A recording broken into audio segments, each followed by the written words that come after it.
Suwon didn't understand for a long time after leaving the house what exactly little Jing was singing about today. But children are naturally unpredictable, so it wasn't strange. Little Jing stood at the door, hands behind his back, acting like an old man, watching Suwon and Gu Yuan walk up the mountain. Gu Zian came over and asked, "Little Uncle Jing, what's wrong?" Jing let out a heavy sigh, looking serious. "I don't know if Yuan can take good care of Wan Wan." Gu Zian was even more confused and scratched his head. "Then why don't we go and see for ourselves?" Jing turned around and went inside, hands still behind his back. "No need. We should give the adults a chance to grow on their own. They can't always rely on us kids to worry about everything." At that moment, Lord Su arrived. He came today to have a serious talk with Suwon. He didn't care if she was in the capital, but since she was his biological daughter who had been swapped and left outside for so many years, he wanted to give her some compensation. After getting off the carriage, he walked into the Gu family house. Lord Su was originally walking straight towards the main hall without looking around, but when he passed by Xiao Jing, who was carrying small hands and walking with a big man's stride, he suddenly stopped.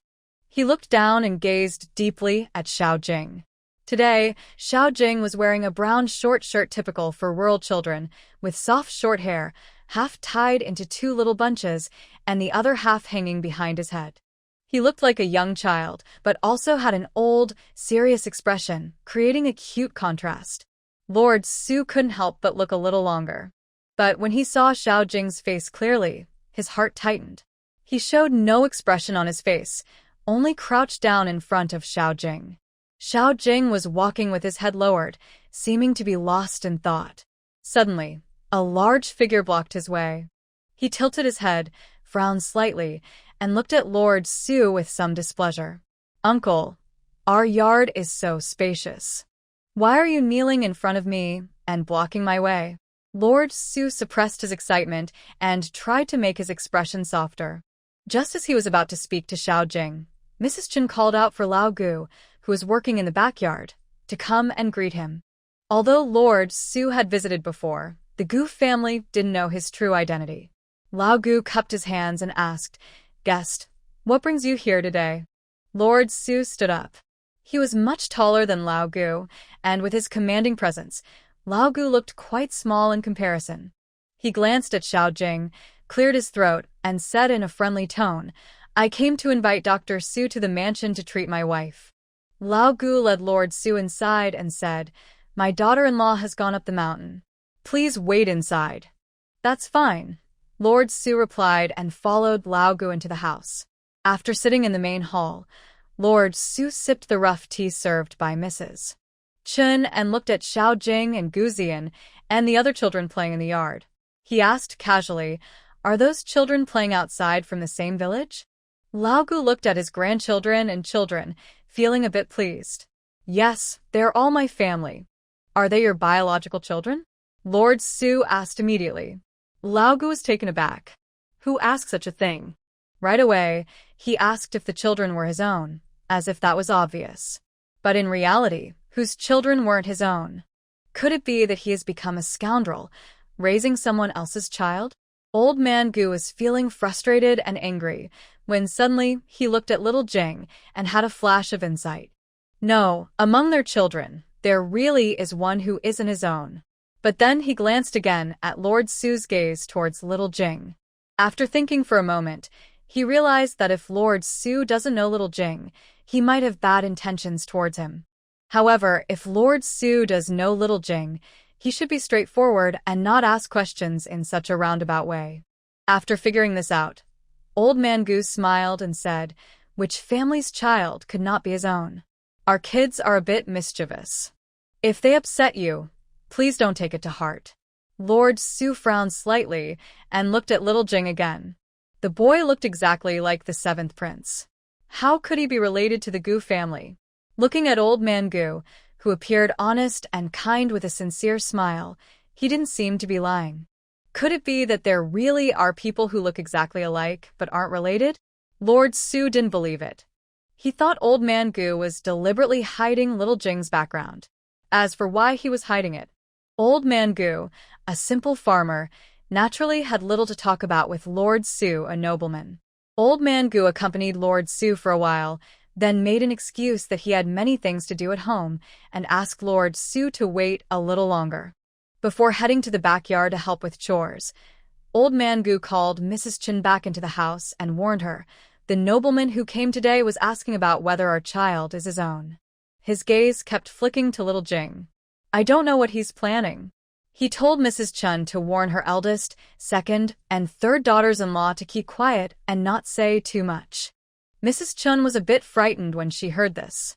That nobleman outside looks quite imposing, and he arrived in a big carriage pulled by 4 horses. Could he be some kind of spy? Old Man Gu rolled his eyes at his unworldly wife. Nonsense. Can a spy ride in a carriage pulled by 4 horses? I'm worried he might think little Jing looks proper and might want to buy him to be a servant. Old Man Gu was thinking that Lord Su probably didn't just want to buy little Jing as a servant. After all, wealthy families don't lack servants, and Lord Su's gaze on little Jing was too eager. He suspected that Lord Su's real plan wasn't just to buy little Jing to be a servant, but maybe something more sinister, like turning him into a plaything. He had heard many stories about conflicts in these big families during his work in town during his free time. However, he did not tell the Chen family about these unpleasant words. Instead, he only warned Mrs. Chen not to focus solely on the small piece of land in front of the stove. The most important thing was to take good care of the children. Mrs. Chen came out of the room and, after reminding a few daughters-in-law of what Old Man Gu had said, she didn't dare to let the children play freely in the yard anymore. She kept coming out to check on them from time to time. By the 3rd time she looked out, she saw Lord Su and the children squatting together in the corner of the yard. Lord Su even sat close to little Jinger. Mrs. Chen thought to herself that her husband was right. She went over to call the children inside to eat candies. When the children heard there were candies, they cheered happily and rushed into Mrs. Chen's room. Mrs. Chen apologized to Lord Su and then followed the children inside. Lord Su also noticed the Gu family's wariness. He stepped out of the Gu family's yard and told Heejung, who was guarding the carriage outside, "Go find out about that child from the Gu family," shouted Jinger. Yes. At this time, Suwon had already taken Gu Yuan deep into the mountains, knowing nothing about what was happening at home. In the mountains, there were originally tall wild grasses and bushes taller than a person, but now Suwon had cleared a small path through them. Gu Yuan followed Suwon and soon arrived near a water source in the mountains. The water source was just a small pond, but it had a spring. Water kept flowing out of the spring continuously, and the spring was quite strong. It was enough to irrigate the shallow mountain areas. However, digging a water channel from these mountains to the lower land wouldn't be easy. Moreover, villagers rarely dared to come into these mountains. Suwon tilted her head and thought for a moment, then said, "Once our house is built, I plan to hire uncles and brothers for 50 coins a day to help dig the water channel. We'll provide 2 meals a day. I'll stay with them every day to make sure no snakes, insects, mice, or tigers hurt them." At this moment, Gu Yuan suddenly shouted, "Wanwan, watch out, there's a snake." Suwon's first instinct was to follow Gu Yuan's gaze and try to catch the snake, but she quickly restrained her instinct. Her small deer-like eyes flicked around, and suddenly, she jumped onto Gu Yuan. Her slender arms wrapped around his neck, and her legs curled around his waist. She looked terrified and said, "Where's the snake?" "Husband, I'm scared. I'm so scared. I'm very scared." "Gu Yuan, if you're really scared, you should first stop that excited look on your face. This young girl is really bad at acting and loves to pretend." Gu Yuan watched as a small snake, about the thickness of a thumb, crawled into the bushes. "Wanwan, the snake has gone. You can come down now." Suwon quickly threw herself into Gu Yuan's arms and confidently said, "No, husband, I'm scared." Gu Yuan hugged Suwon's small waist and felt a rush of warmth rise to his head. Recently, the girl's figure no longer looked like a tiny bean sprout like when she first arrived. Although her limbs and waist were still slim, she had gained some flesh in the right places. He was a normal man nearing puberty. Gu Yuan's Adam's apple moved as he remembered the awkward nosebleed from last night. He forcibly suppressed his feelings and gently comforted her. Wanwan, it's okay now. The snake is gone. You can come down so I can see how to dig the water channel and where to place the water wheel. Okay.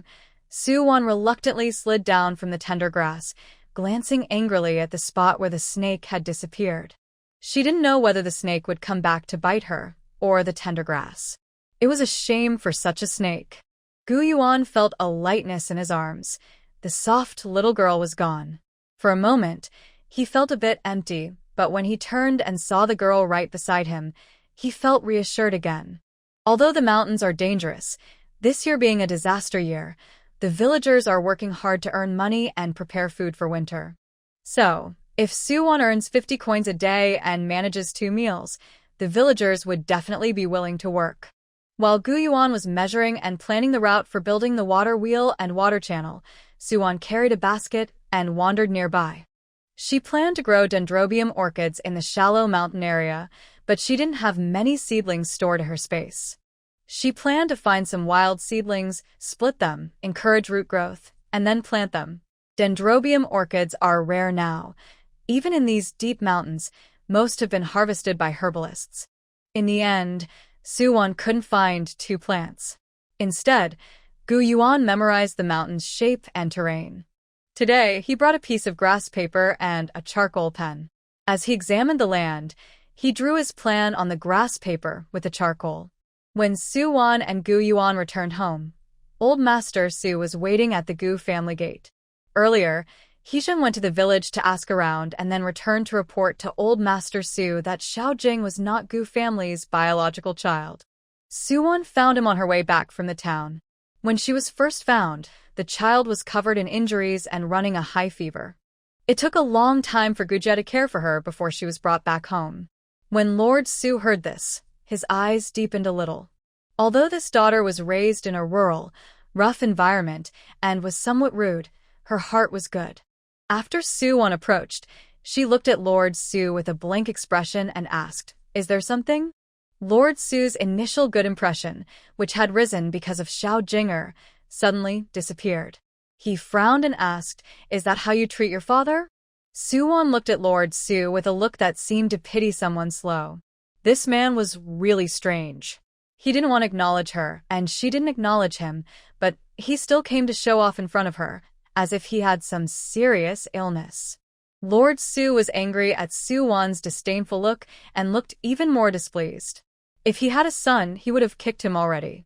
Since she was just a daughter, he held back his anger. He turned to Heejun. Heejun immediately handed him a stack of silver notes. When Suwon saw the silver notes, her pretty little eyes lit up. She thought, no matter what, I can't let money go. She was much shorter than Lord Su, but at this moment, she looked at him with a small, piercing gaze, giving off an aura as tall as 2 meters 8. Are you trying to compensate me with maintenance fees? Or do you have something to ask me? Lord Su. He was already holding back a lot of anger, but now it was even worse. How could this daughter, who was perfectly fine, suddenly open her mouth?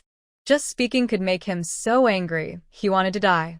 But thinking of his wife's instructions, he turned his face away, pretending not to see, like shooing away a beggar. He arrogantly handed the silver notes to Suwon. Here, all to compensate you. No. Suwon rolled her eyes at the silver notes. She roughly counted. There were only 5 notes, worth about 500 taels. She turned and went into the yard. Close the door. Gu Yuan cooperated immediately and closed the yard door. Lord Su was stunned by Suwon's move. When only a small was left in the door, he finally reacted. Before Heejun could be told, he quickly stepped forward to hold the door, which hadn't fully closed yet. Gu Yuan was inside, Lord Su outside, both pressing against the door, eyeing each other. Impudent. I am her father, and she dares to treat me like this? Gu Yuan looked calm and serious. Lord, I'm sorry, Mama does not recognize her kin. Lord Su just now was somewhat restrained when talking to Suwon and Su Ke. Now, facing Gu Yuan, he is completely unrestrained and directly calls Heejun. Kick open the door for this lord. Heejun's eyelids twitch, and he carefully advises, "Master, this might not be appropriate. Mississippi, what about her? I am her father. Can she really go against me?" Helpless, Heejung is about to help him kick the door when Gu Yuan, who had been holding the door tightly from inside, suddenly moves aside. The door swings open, and before Lord Su can steady himself, he loses his balance and falls headfirst into the Gu family yard. This time, Lord Su, who has made a huge fool of himself, is really angry. He gets up and looks at Su-won standing in front of him. Enraged, he raises his hand to slap her across the face. "You rebellious girl." P.S. Humble Me clarifies online that Soft hasn't delayed updates. It's just that 7 Little Meows suddenly stopped sharing updates, and I don't know why. It's heartbreaking. Maybe someone will handle it when they go back to work on Monday. Please let me out. Su-won's eyes sharpen, and she immediately grabs Lord Su's wrist. Lord Su never expected her to dare fight back. He is momentarily stunned when his hand is caught. In that moment, Su-won lifts her knee and presses it against Lord Su's stomach. Taking advantage of his pain, she kicks him away. But that's not all. Xiao Jinger and Gu Zian, seeing someone dare to bully their Wanwan fourth aunt, rush over with their usual wooden sticks, using all their strength to hit Lord Su. "How dare you bully Wanwan, you big villain? How dare you bully my fourth aunt? I'll beat you to death." With Xiao Jinger and Gu Zian leading, several girls from the Gu family also rush over with sticks. In an instant, Lord Su is surrounded by a group of children wielding wooden sticks, being scolded and hit. The children are weak, and the sticks don't hurt much, but the insult is very strong. Lord Su feels he has never been so humiliated in his life. But no matter what, he wouldn't hit the children. He can only grimly shout at Heejung, who is anxious and doesn't know how to help. "Quick, pull them apart." Heejung quickly moves, trying to lift 2 children at once. But since he only has 2 hands, he pulls 2 children aside, and when he tries to lift the other 2, the first 2 rush back. This makes Lord Su, and even Heejung, go crazy. Lord Su was on the verge of losing control. Su-won finally spoke, saying, "All right, Xiao Qing, bring the younger siblings over. Xiao Jing, you come back too." The children threw a tantrum and didn't want to stop, but their favorite aunt fourth, Wang, spoke up. Though reluctant, they only glared fiercely at Lord Su, and then returned to Su-won's side. Lord Su had been so angry with Su-won earlier that he forgot the main matter. Now, seeing Xiao Jing, he remembered. He reached out and grabbed the shortest-legged child, Xiao Jing, who was running last, and picked him up into his arms. Su-won's face turned cold. She stared at Lord Su and asked, "What do you want to do?" At this moment, Lord Su no longer argued over small matters with Su-won. He exuded an aura of authority and looked at her. "This child's identity is not something you can mess with. I will take him away first." After saying that, Lord Su tightly held Xiao Jing in his arms and turned to leave. Xiao Jing was truly scared. He looked at Su-won with big, pleading eyes, tears falling one after another. Wang, save me. I don't want to go with this bad guy." Seeing Xiao Jing like this, Su-won felt a sharp pain in her heart. She clenched a few silver needles and suddenly rushed toward Lord Su.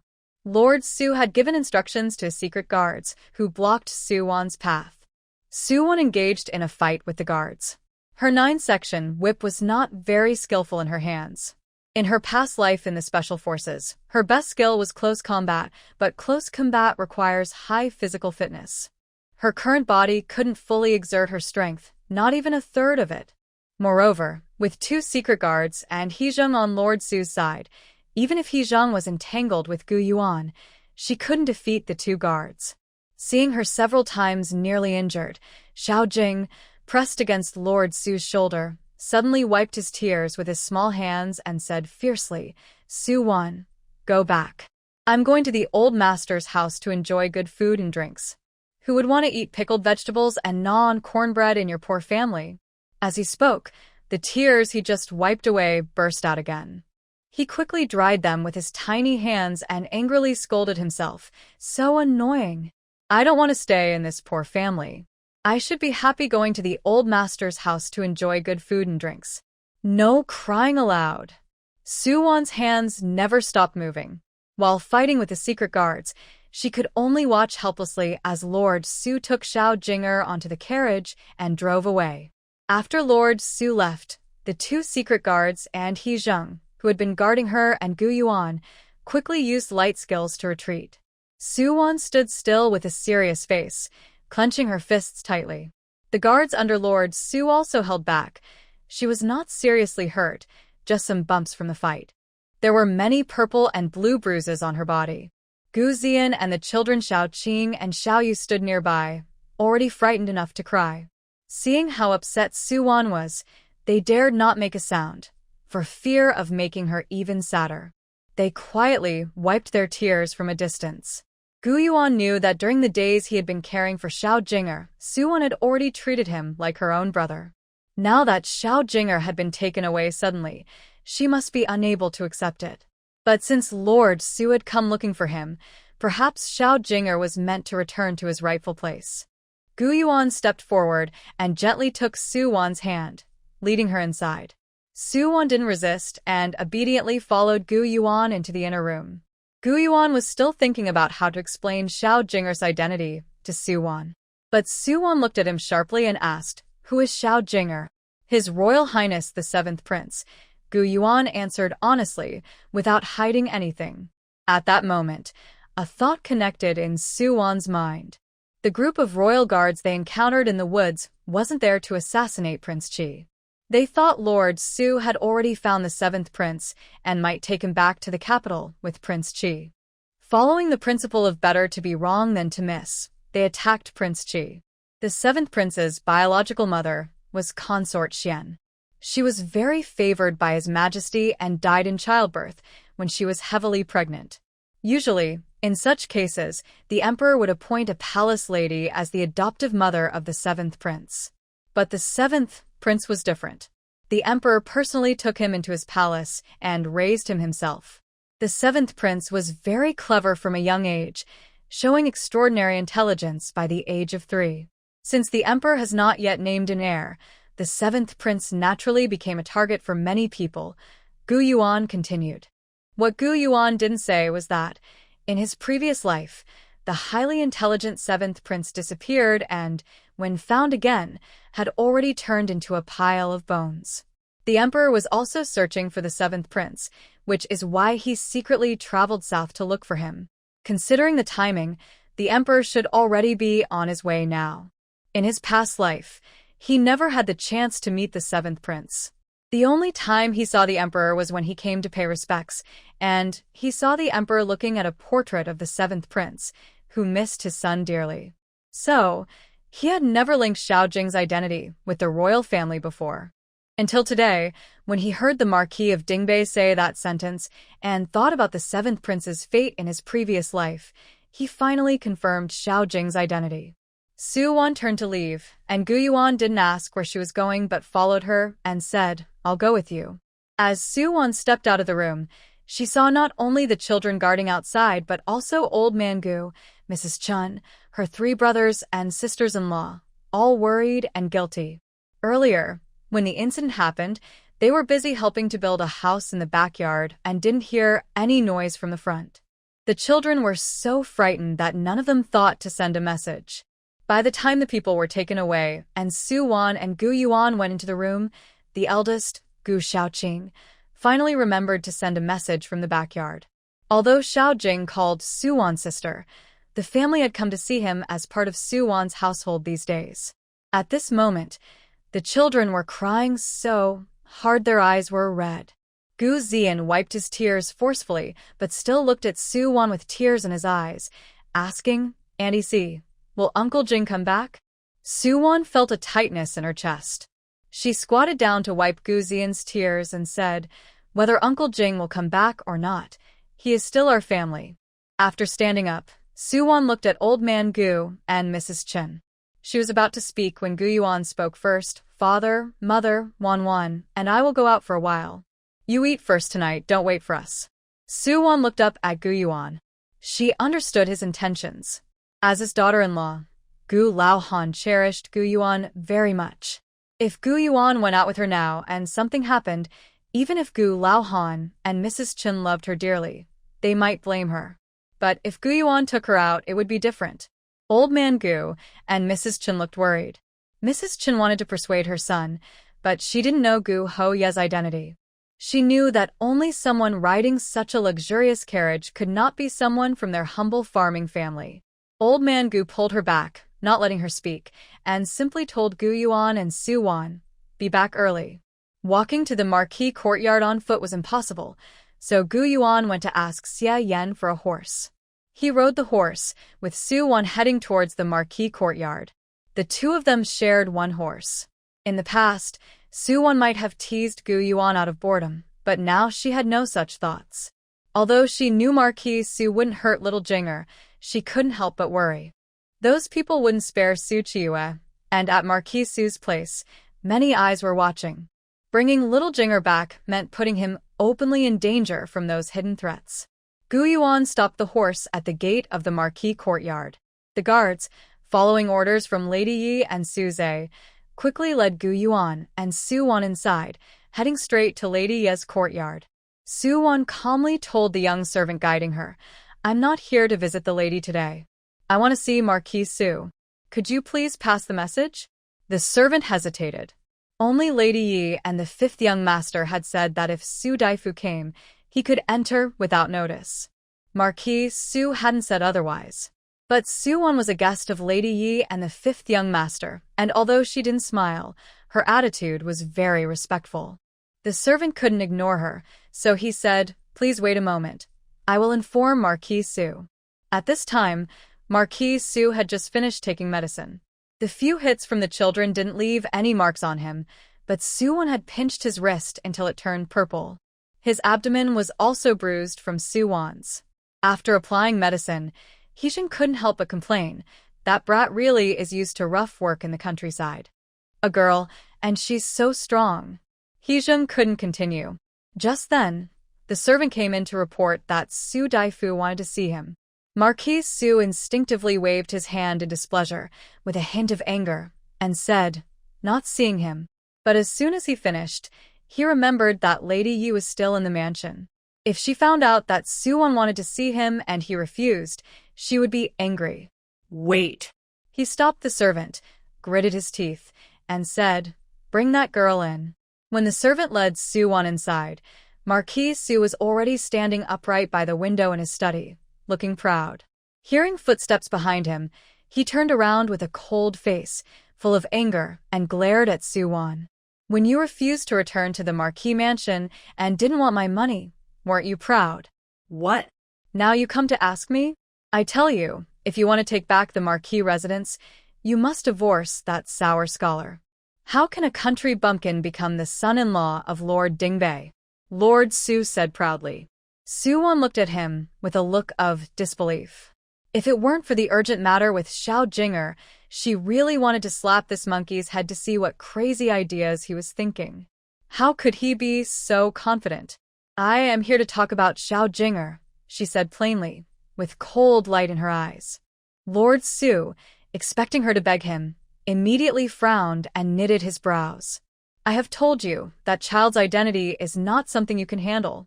Leave that matter to me in the future. I will deal with it myself." Su Wan was really angry. She slapped the desk hard. "What can you handle? Don't you know how many people are watching you now? If you bring Xiao Jinger back, can you protect him? If you can't protect him, then you're sending him to death." Lord Su was so angry he forgot to ask how Su Wan knew all this. He also slapped the desk with the same gesture, glaring at her. "I've been to your shabby hut more than once. Can those people not find out? When they come to kill you, who can stop them? Or will you all go to die together?" Hearing this, Su Wan was momentarily stunned. Maybe because Lord Su's attitude was so unpleasant, she never thought that his bringing Xiao Jinger away was actually to protect them. At that moment, sounds of fighting suddenly came from the yard. Both Lord Su and Su Wan's faces changed at the same time, and they rushed out of the study.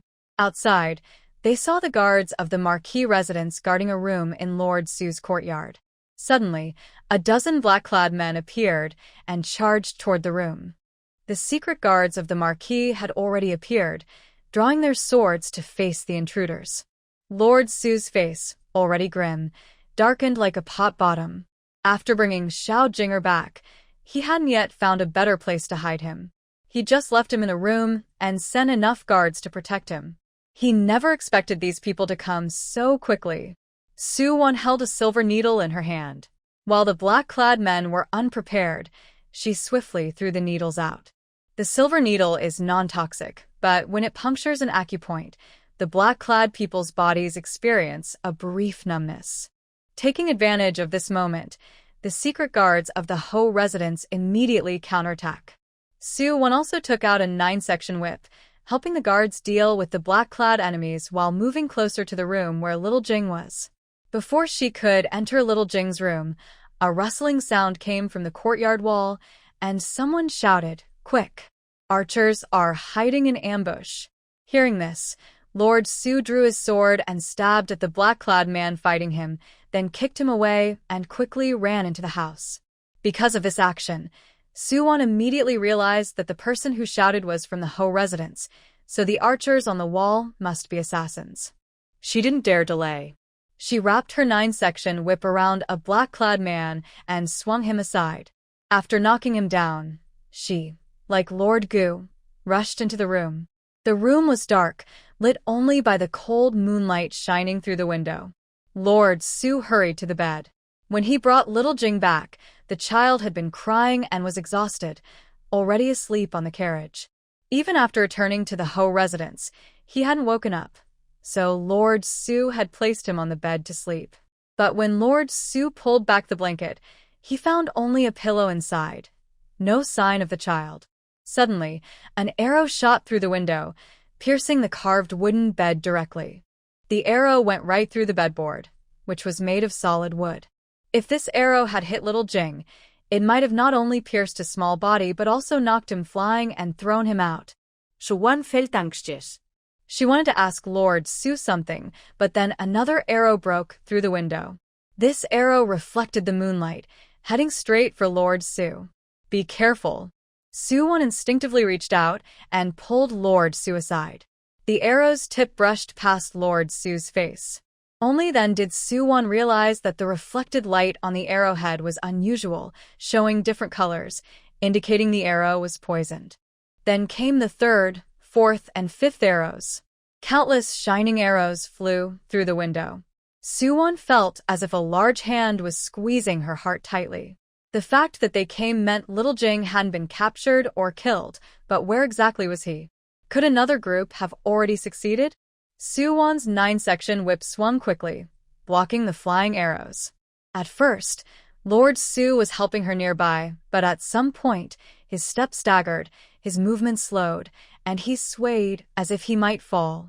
Su Wan instinctively stood in front of him, using her whip and small body to create a wall of protection. Suddenly, a small hand grabbed her ankle, and a trembling little voice whispered in her ear, "Wan Wan." Su Wan's heart warmed. "It's Xiao Jinger." Boom!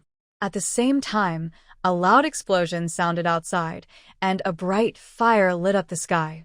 The number of arrows flying into the room clearly decreased. Then came a few screams, and the arrows pouring into the house finally stopped. Lord Su could no longer hold on, and collapsed with a loud crash. At this moment, Su Wan finally saw the small hand that had crawled out from under the bed and grabbed her ankle. Xiao Jinger's face was streaked with tears, and his tiny body was trembling. Su Wan gently reached out and lifted him out from under the bed, full of concern. He leaned on Su Wan's shoulder, his little arms obediently wrapped around her neck, seeking comfort and trying to calm himself. But after a brief moment of weakness, Xiao Jinger suddenly straightened up in Su Wan's arms, pulled away, and looked nervously at her face, asking, "Wan Wan, are you hurt?" "Let me see." "No, I'm fine," Su Wan replied softly, gently wiping the tears on his small face. "Wan Wan." At this moment, Gu Yuan rushed in from outside, followed by Su Zhe holding a lantern, and Yi Shi, who looked pale and frightened, supported by Grandma Zhang.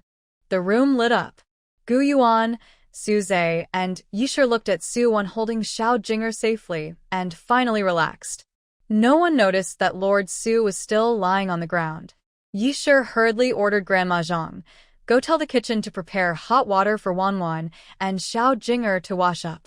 Suze also said, "Wanwan, hold Xiao Jinger and come out first. I'll have someone tidy up here." Gu Yuan went over and took Xiao Jinger from Su-won's arms. Although Xiao Jinger was reluctant, he understood that Su-won had just protected Lord Su from the arrows alone, which was very exhausting. He couldn't let Wanwan carry him and tire herself out. After Su-won handed over Xiao Jinger, she pointed to Su Ho-yi, who was lying behind her, and said to Suze, "Take him out too, he's poisoned." Everyone then looked behind Su-won. "Lord Ho." Dad. Yisher and Suze both exclaimed in surprise. Suze quickly went over, carried Su Ho-yi, and, following Su-won's instructions, placed him in another courtyard on a clean bed. Gu Yuan took Xiao Jinger to wash up. Su-won didn't have time to wash herself. After Suze settled Su Ho-yi, she immediately went to check his injuries. Su Ho-yi wasn't seriously hurt, just a small scratch on his face from the poisoned arrow. The poison entered his bloodstream through that tiny cut. Even a small amount of poison was enough to make such a strong man as Su Ho-yi faint, showing how fierce the poison on the arrow was. If he had been truly hit, even a divine being would have difficulty saving him. Xiao Jinger was only a 3-year-old child, yet those people were so ruthless. Su Ho-ye's poisoning was not deep. With targeted antidote medicine, he would likely wake up after a day or two of unconsciousness. After Su-won prepared the medicine, she was about to go see Xiao Jinger. Yisher, worried, asked Suze to accompany her. Suze was a very easygoing person. Even after such a dangerous situation, it didn't affect his mood at all. He leisurely waved his fan, walking beside Su-won, with the breeze from his fan blowing towards her. "Little sister, do you know what that thing was that your little scholar threw at those archers just now? That thing was really powerful. It not only blew those black-clad men away, but also created big holes in the courtyard wall." When Su-won heard the 2 loud explosions and saw the fire, she immediately knew it was Gu Yuan.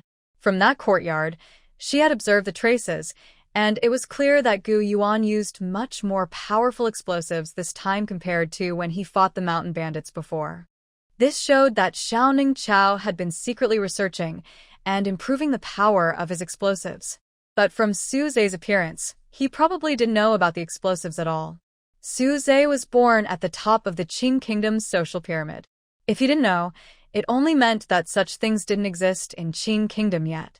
Gu Yuan hadn't told her about this, and she naturally wouldn't say anything either. She shook her head and said, "I don't know. Are these things not in the capital?" Suze was politely fanning Su-won with a fan, saying, "There's definitely nothing like that. Not only in our Qing Kingdom's capital, I bet Chun, Liang, and Qi Kingdoms don't have it either. If I had known such a powerful hidden weapon existed, I would have gotten more for self-defense." When Suze took Su-won to the room where Gu Yuan and Little Jinger were staying, Gu Yuan had already bathed Little Jinger. The little boy sat quietly on the bed's edge, swinging his small feet back and forth, staring at his tiny feet. Gu Yuan's clothes were dirty, so the servants of the Marquis's estate found him a fine brocade robe belonging to Suze to wear. It was a white brocade robe embroidered with deep orchids. Gu Yuan radiated a noble aura that was hard to ignore.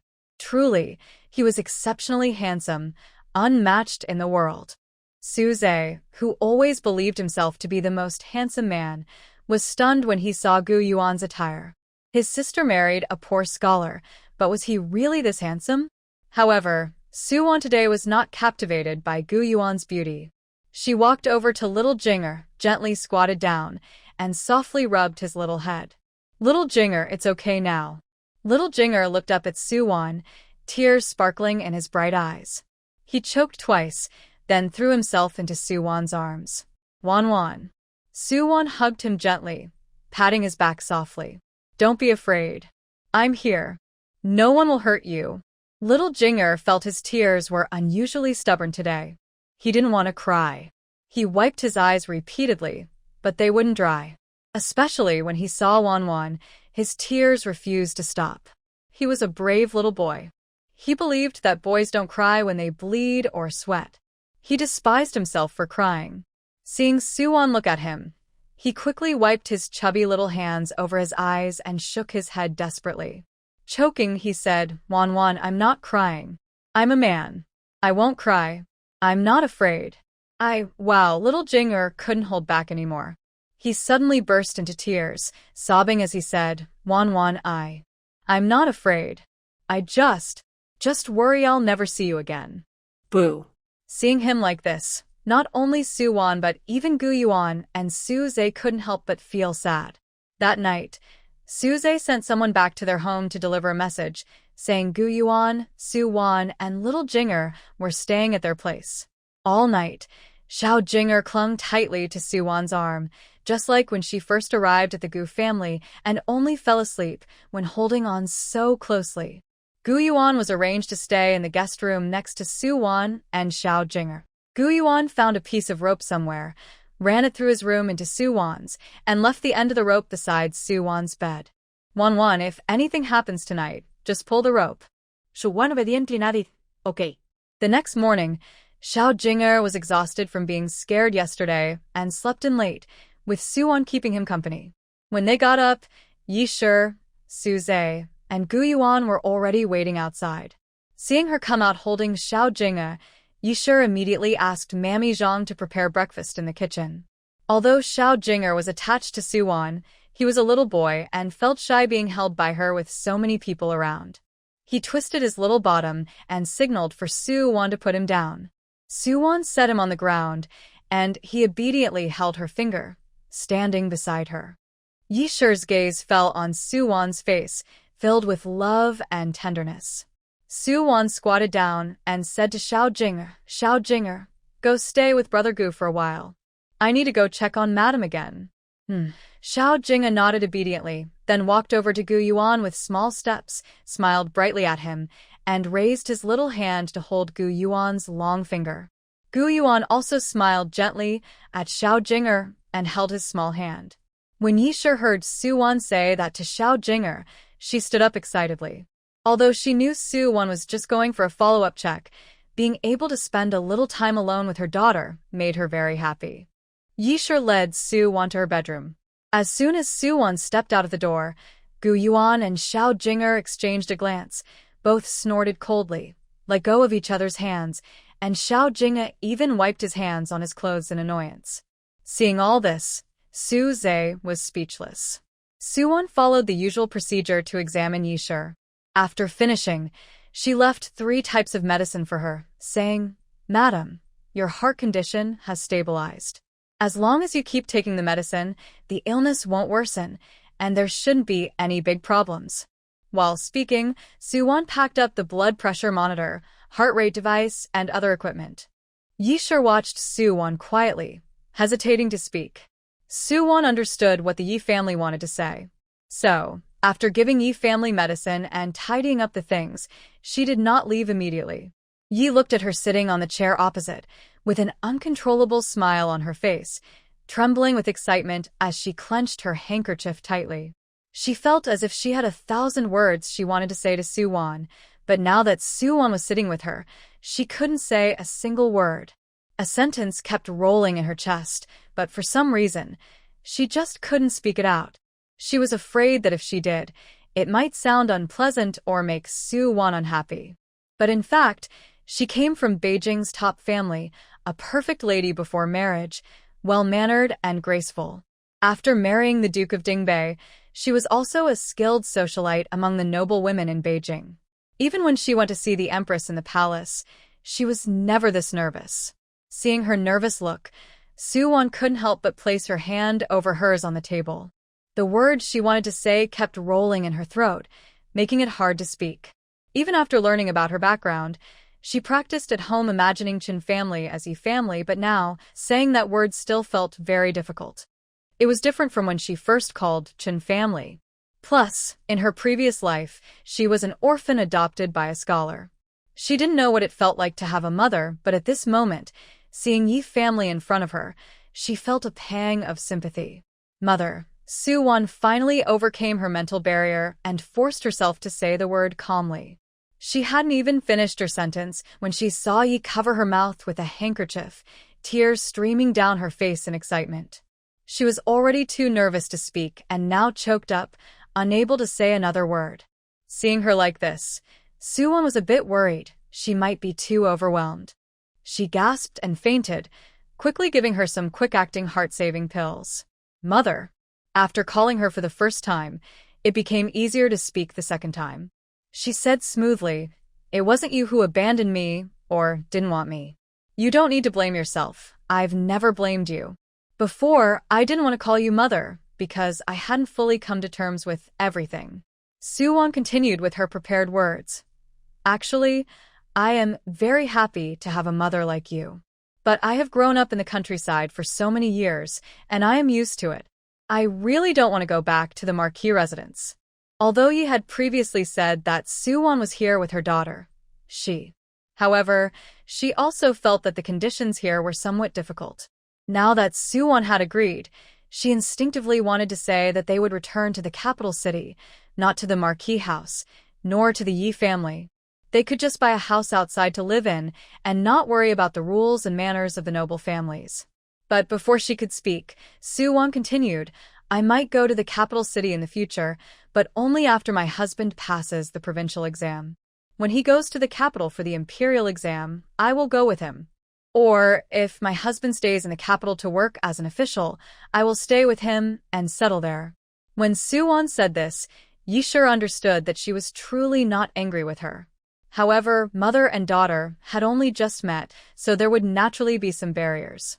As long as her daughter was willing to accept her, she was not in a hurry. She could take her time, it was okay. When Soo-won and Yishur left the room, Yishur kept holding Soo-won's hand, unwilling to let go. Soo-won was not used to such close contact with others. She felt tense all over, but inside, there was a strange, warm feeling, like a gentle current flowing through her from Yishur's hand. It was a very conflicting feeling. This made Soo-won feel uncomfortable. When Yishur held her hand and they walked back into the dining hall, she was walking stiffly. Soo-zae looked at her and couldn't help but chuckle. His charming eyes twinkled as he looked at Soo-won, teasing, "Girl, do you ever have moments like this?" As soon as Soo-zae finished speaking, Soo-won shot him a sharp look. At the same time, Yishur slapped him on the arm. "You sneaky little thing, talking to my sister like that?" Soo-zae's eyes lit up at the word sister, and he immediately pushed aside Gu Yuan, who was about to sit next to Soo-won, and sat down beside her. His charming eyes looked at Soo-won, shining brightly, as if to tempt her. "Girl, are you willing to accept us now?" By then, Yishur had already spooned bird's nest porridge for Soo-won and kept scooping food onto another bowl in front of her with chopsticks. Soo-won's mouth was full, her cheeks puffed out like a cute little squirrel. She shot a glance at Soo-zae and mumbled, "Only accept my mother, not you. But if you want to call me sister, I don't mind having another younger brother." Yishur looked at Soo-won with a loving smile, full of affection. Soo-zae's face darkened. Both Yishur and Soo-won were in a good mood, and naturally, Soo-zae, Gu Yuan, and Xiao Jinger weren't feeling too happy either. So, the breakfast was filled with joy and harmony. If it weren't for Heejung helping Lord Soo come in halfway through the meal, this breakfast would have been very pleasant.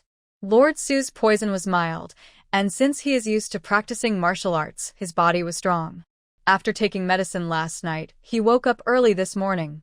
The poison has mostly been cleared now, but the arrow wound on his face not only disfigured him, but also made his face swell. He now has a puffy face like the one Soo-won Chu saw when she met Xia Yan. Seeing Lord Soo arrive, Soo-zae immediately stood up and bowed politely. Gu Yuan also stood up and bowed respectfully. Lord Soo looked at Soo-won, who was sitting in her seat without moving, and his temper flared up again. Even though her face was swollen and it was hard to frown, she still tried to furrow her brows. With her eyes squinting from the swelling, she glared at Soo-won. "When elders arrive, you don't even stand up to greet them. Who taught you manners?" He, standing beside him, didn't expect him to suddenly lose his temper. Earlier in the room, The Lord said he was here to thank the young lady. After all, last night, if it weren't for the young lady blocking him, he might have been shot dead by the chaos of arrows, or poisoned by the arrow's toxin. In He Zheng's mind, the father and daughter should have a chance to bond and work together to fight their enemies during this crisis. But unexpectedly, Su Wan's face was calm, as if she hadn't heard Lord Su's words at all, and she continued eating and drinking as usual. Mrs. Yi stood up suddenly, reached out, and pulled Lord Su into the room inside. After closing the door, Mrs. Yi glared fiercely at Lord Su. "You said you would accept my daughter, right? It's hard enough that she finally called me mother, and yet you treat her like this, hurting her heart? All because she saved you last night." Mrs. Yi finished speaking and pouted angrily, turning her face away.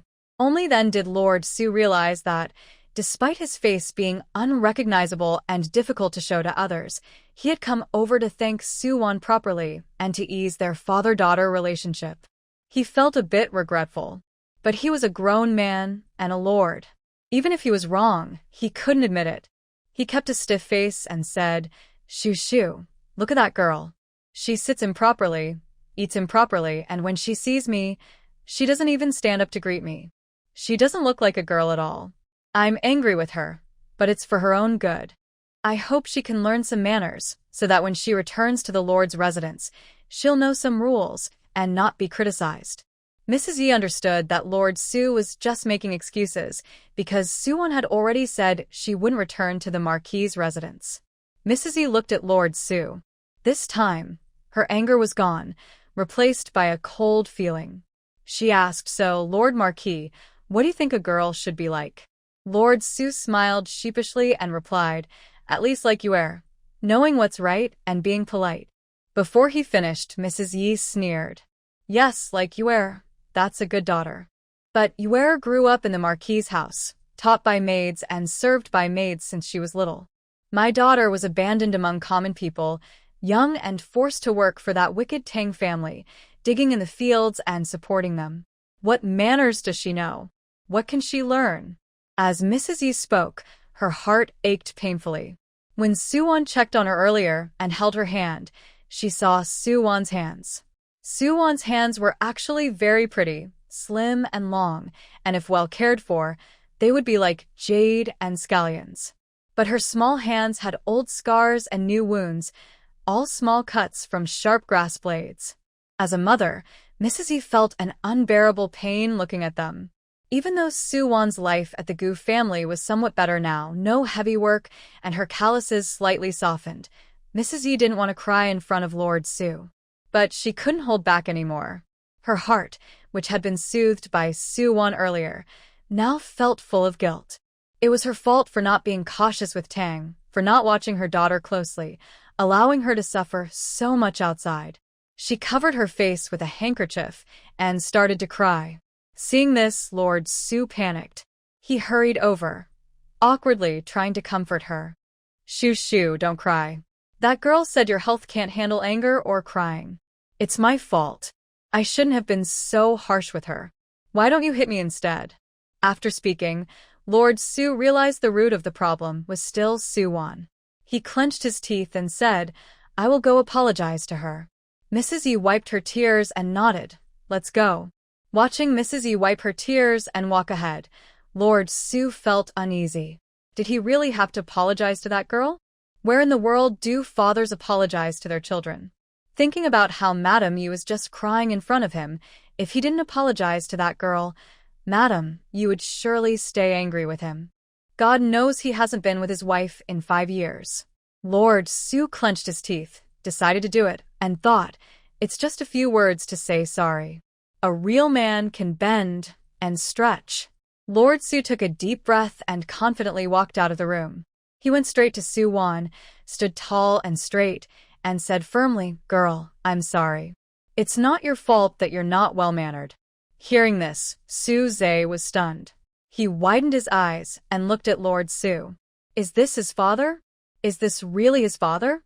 Are there any wandering spirits possessing him? His father actually apologized to the girl? Su Zhe felt like his whole view of the world was being changed. His father was definitely not a kind father.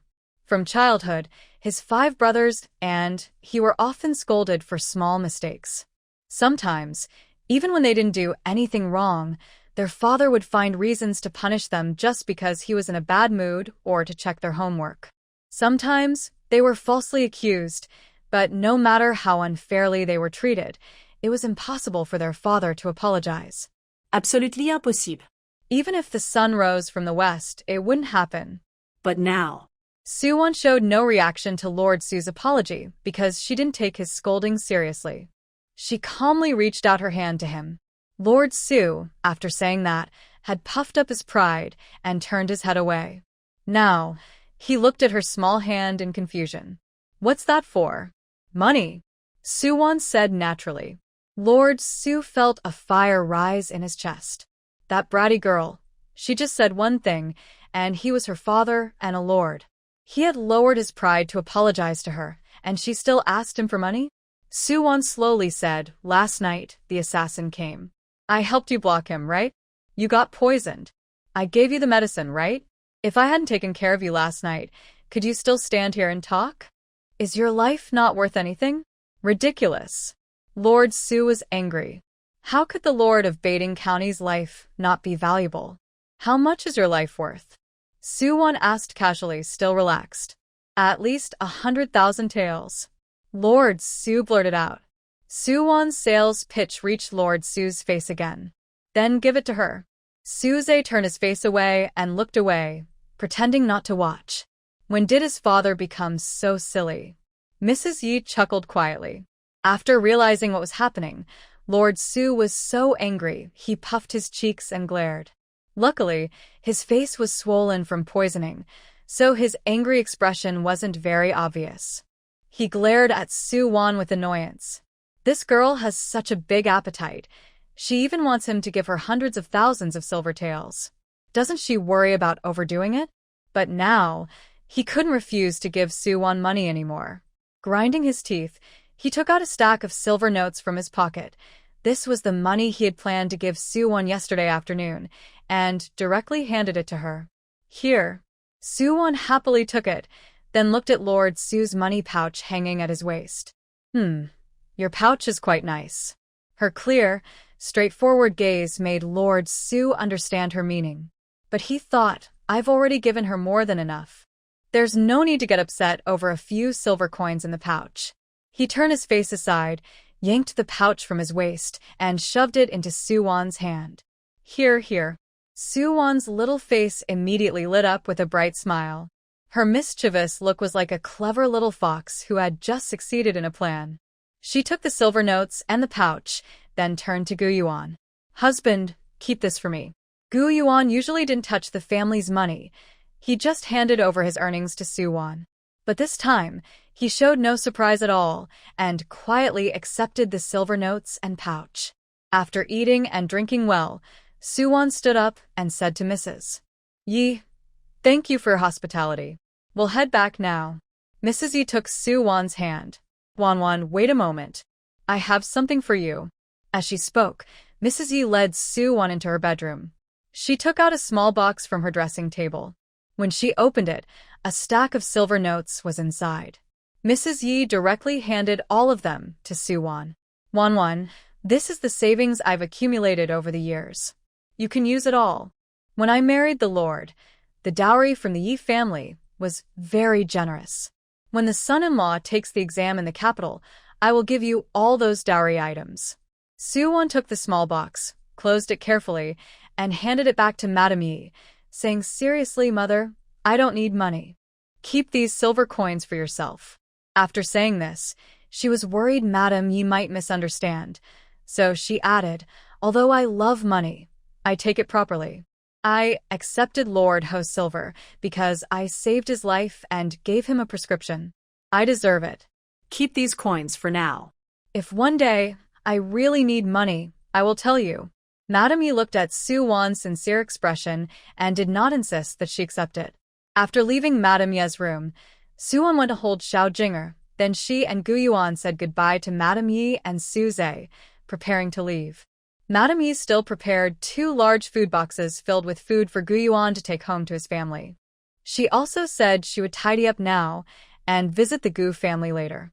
Now that Su-won recognized her as a mother, she should visit her daughter's in-laws properly. Just as Su-won was about to leave with Xiao Jinger, Lord Su suddenly shouted sternly, "If you want to leave, go ahead. Leave that child here with me." Heejin also stepped in front of Su-won, respectfully saying, "Miss, this child's status is special. Lord Ho is worried that if you take him back, you might not be able to protect him, and it could cause you a lot of trouble." Lord Ho has a straightforward personality and speaks bluntly, so Su-won didn't get angry but politely smiled at Heejin. Then she looked at Lord Su with a suddenly colder tone. "In the Lord's residence, can you really protect him? If it weren't for me and my husband last night, not only would he be dead, but you might have lost your life too." Last night's events were a black history for Lord Su. Hearing Su-won bring it up again, especially to mock him, almost made him jump with anger. Just as he was about to argue with Su-won, Gu-yuan calmly spoke up, "Lord, when Xiao Jinger was in the village, you visited him many times. Those people might have known Xiao Jinger was with us, but they never acted. Yet yesterday, as soon as you brought Xiao Jinger back, they attacked. This shows they have no fear of the Lord's residence. On the contrary, if it had been in the village and something happened to us, it would alarm the villagers. Those people would be cautious and hesitant." Even though Lord Su was impatient and biased against Su-won and Gu-yuan, at this moment, he had to think about how to protect Xiao Jinger's safety before the emperor's arrival. Thinking about Su-won's clumsy fighting skills and Gu-yuan's strange hidden weapon, he finally frowned and said, "All right, you can take the child back." He continued, "Heejung, send all the secret guards from the Ho residence to protect the Gu family." In the carriage, little Jinger, with bright, shiny black eyes like grapes, kept staring at Su-won and Gu-yuan. Su-won couldn't help but reach out and pinch little Jinger's soft face. "Little Jinger, if you want to ask something, just ask." Little Jinger used both his hands and feet, rolling over to sit on the seat opposite Su-won. He looked serious and asked, "Won-won, does that monkey know who my real parents are? And someone wants to hurt me. If I follow you, will I cause trouble for you?" Su-won and the Gu family had never told little Jinger that he was adopted, but he was clever. He often played with Gu Zian and others in the village, so he heard some gossip from villagers. When he heard those things, plus when the Tang family came to their house and refused to acknowledge him, he figured out on his own that he was not Su-won's real brother. Su-won didn't plan to hide the truth from little Jinger because she knew she couldn't hide it. She slightly bent down, looked into his eyes, and said, "Yes, that monkey knows who your parents are and where they are. But he can't send you home now. Both your sister-in-law, and I think that staying with him is more dangerous than being with us, so we brought you back." Sorry, little Jinger.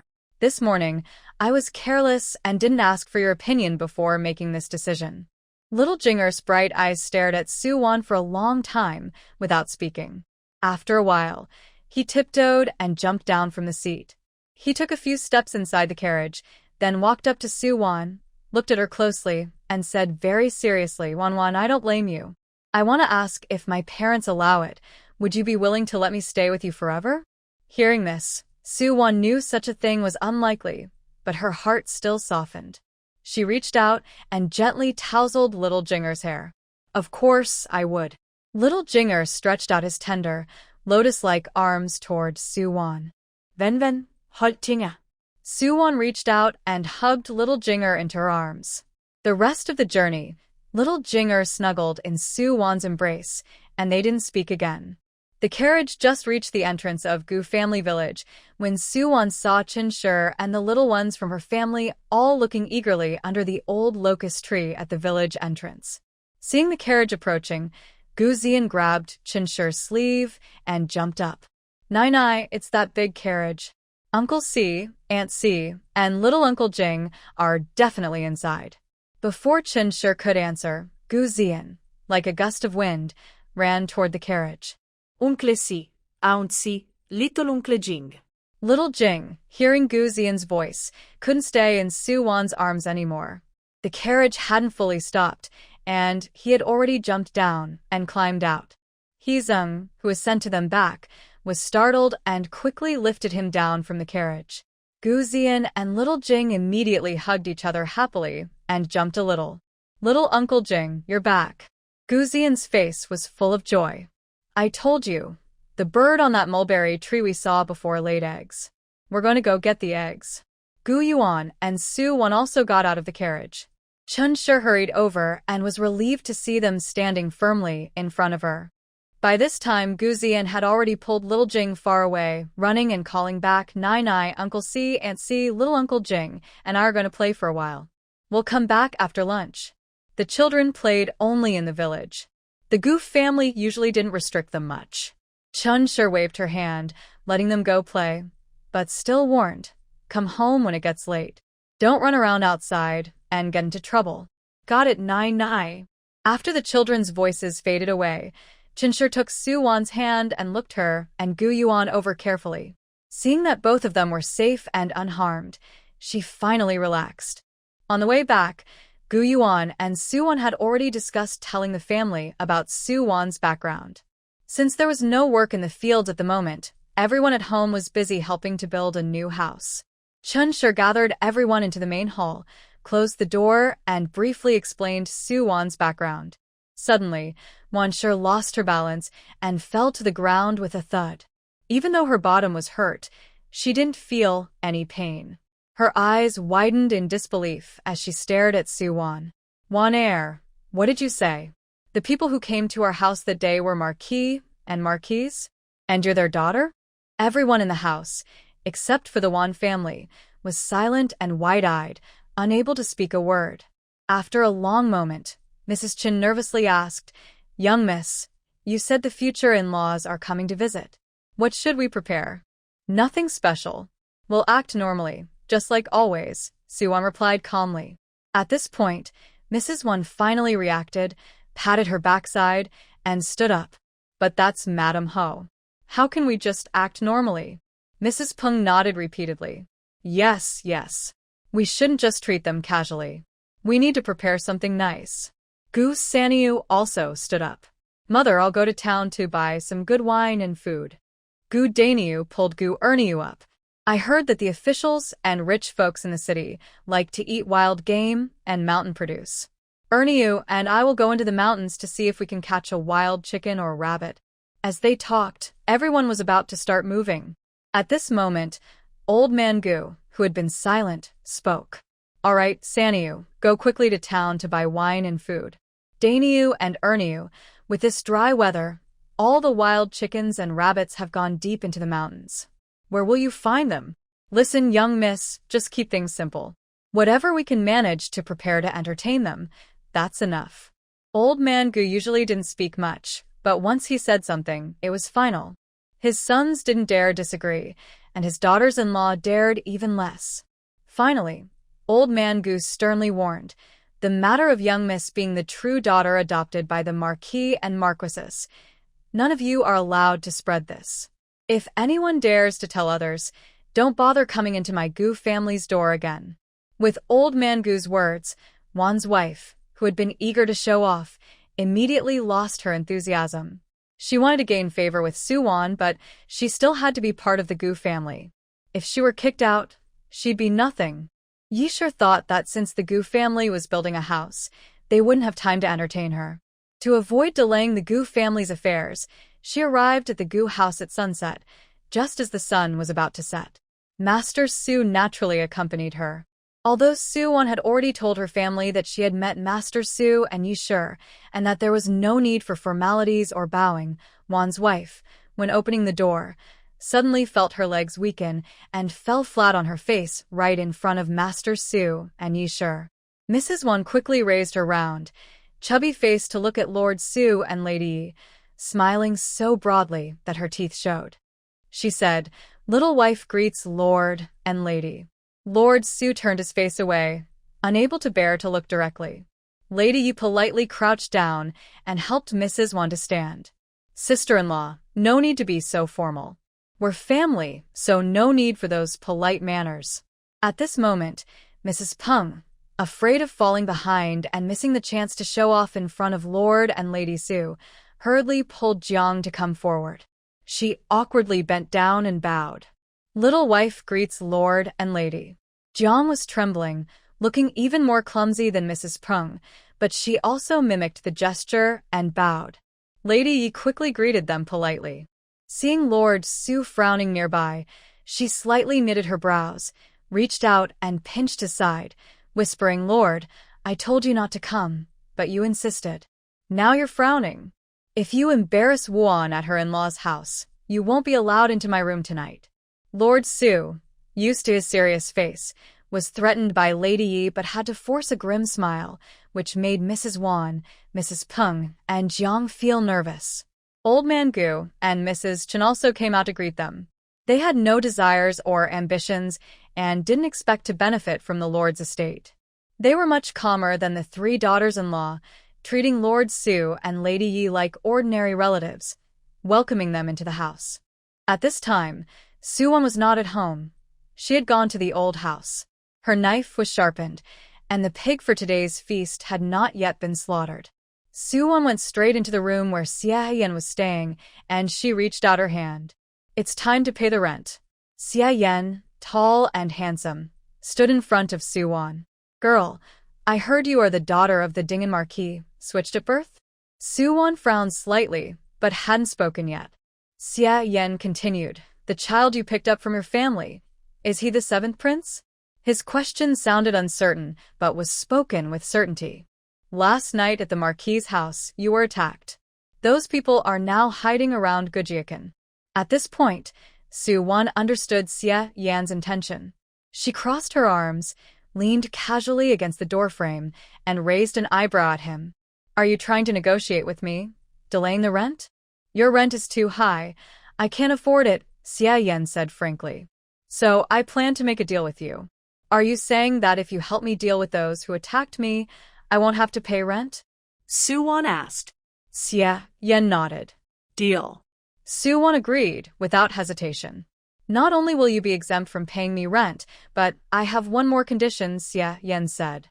Su-won narrowed her bright eyes slightly, looking at him with a hint of threat. "I'll tell you. Don't try to raise the price later. I can handle those assassins' loyal followers. I'm only doing this to make things easier." Xia Yan's face showed a faint smile. "My condition is that from now on, at least one meal each day must be prepared by you." Su-won glared at him confidently. "If you can't sleep well in this broken house, I suggest you move back to your garden sooner rather than later. From now on, all the wine produced at your place will be collected by Xinghua Tower. I also have another piece of news for you. The Emperor has received an urgent message from the Duke of Dingbei, and it's on its way here. It will arrive in about 1 to 2 months, depending on the speed." Su-won wasn't very interested in the news about the Emperor, but when she heard Xinghua Tower, her eyes lit up. "Is Xinghua Tower your business?" Xia Yan nodded. "Not only is Xinghua Tower in Qingchuan Town mine, but all Xinghua Towers across the Daqing nation belong to me." As he spoke, he casually tossed a token to Su-won. "If you have any questions in the future, take this token to the head manager at Xinghua Tower. He will help you contact me." Su-won looked seriously at Xia Yan, took the token, and said, "Thanks. What would you like to eat tomorrow?" Su-won asked. "The red soup you made last time was good. Let's have that again," Xia Yan said calmly. "Red soup?" Su-won frowned and thought for a moment. But soon she remembered that the only meal she had cooked for Xia Yan recently was that one dish, Mao Shui Wang. "All right." Su-won turned around and saw Gu Yuan standing in the yard. She immediately smiled happily. "A Yuan, why are you here?" "The sky is getting dark, so I came to pick you up." Gu Yuan gently patted her head like he was caring for a child. On the way back, they still walked one after the other.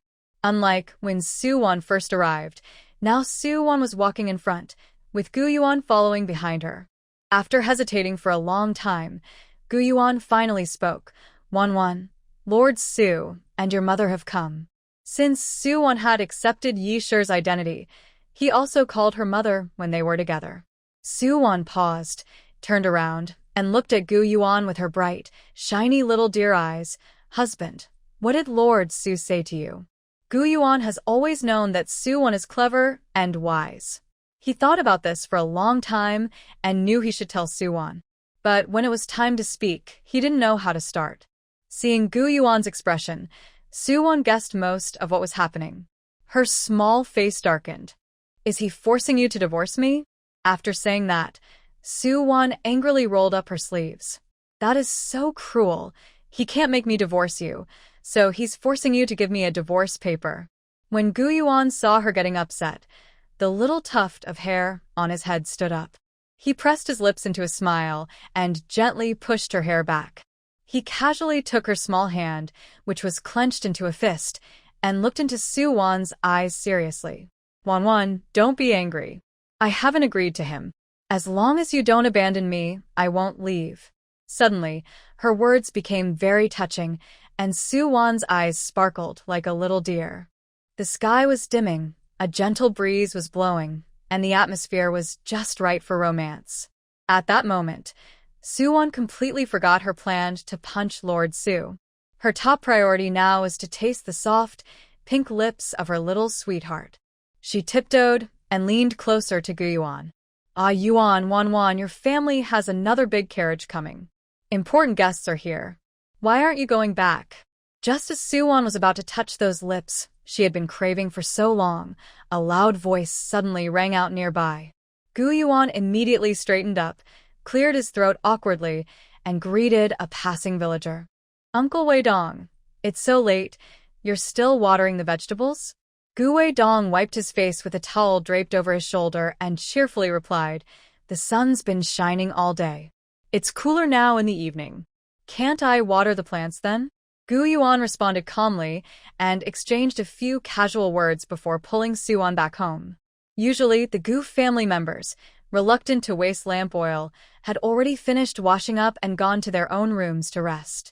The second and third wives would also return to the old house before dark. But today, everyone was still sitting in the main hall, which was brightly lit by 2 oil lamps.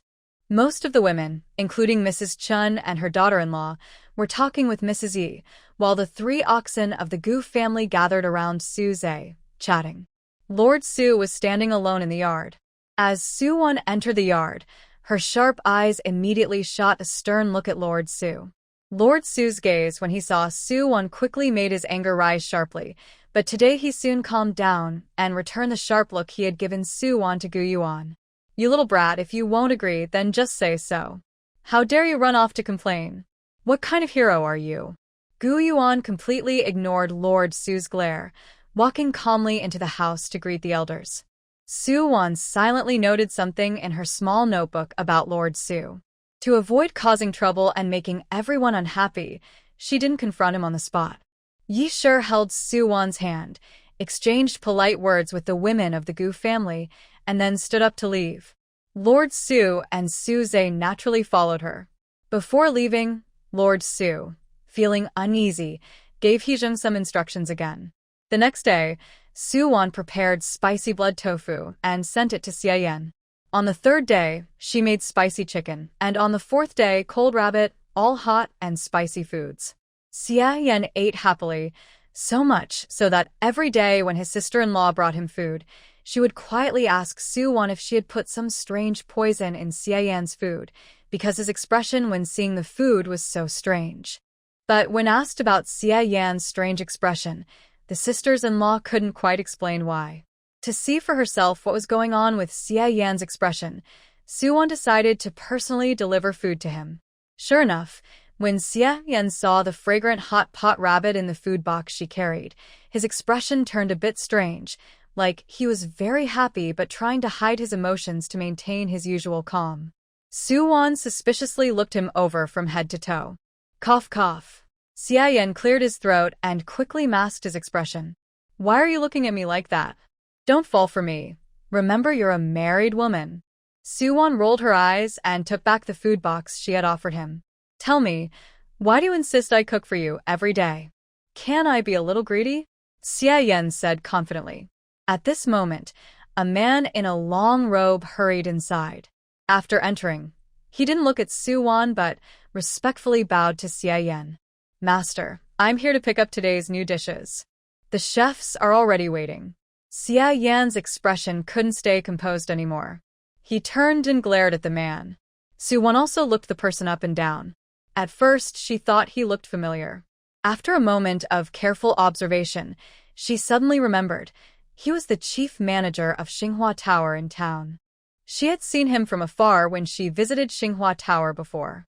Su-won calmly watched Xia Yan raise his eyebrows. The young man seemed quite business-minded. He took her dish, then showed it to the head chef at Xinghua Tower to develop new dishes. Not bad, not bad. Xia Yan felt the bright, sparkling eyes fixed on him. At first, he felt guilty and embarrassed, but later he started to feel a bit nervous. He wondered why he felt like this girl wasn't blaming him but was instead up to something sneaky. Soon, Xia Yan figured it out. He bravely stretched out one finger towards Su-won. 40%. Su-won immediately held up 4 fingers. In the next moment, Xia Yan jumped up. Girl, why don't you just go and it? 40%? Do you know how much profit 40% of Xinghua Tower makes in silver? Su-won frowned slightly. She knew her asking price was a bit high, but wasn't she leaving room for bargaining? Since they were talking business, Xia Yan didn't feel guilty anymore. He looked at Su-won honestly and said, 100 taels a month, no more. 100 taels. Are you joking? Su-won refused to back down. Finally, she gritted her teeth and said, all right, I'll give you a menu for 300 dishes, and I'll also brew a kind of drink called beer. Pairing it with these spicy dishes will be amazing. It will definitely boost your Xinghua Tower's business. She added, give me 20% of the profits. She continued, from the profits made selling dishes based on my recipes. And, besides buying beer from me, you should also share another 20% of the profits with me. Xia Yan was just about to get angry, but when he heard her words, his anger subsided. He agreed, fine, 20% for you. Now you can give the chef today's fresh rabbit. Su-won handed the food box to the shopkeeper. The shopkeeper took the box with one hand and wiped the sweat from his forehead with the other. Until today, he had never imagined that these new dishes from the big boss were made like this. And it seemed that it was because of him that the young lady learned the truth, that it was because of him that the big boss lost so much profit. Now he was really worried that if he moved too slowly, the big boss might make him compensate for the loss. So much profit, he couldn't even sell himself as pork to cover it. Su-won had Xia Yan sign a written agreement on the spot, making 2 copies. After they both signed and sealed the documents, she kept her copy and turned to leave. Xia Yan called her back. Hey girl, wait. When will that special wine be ready?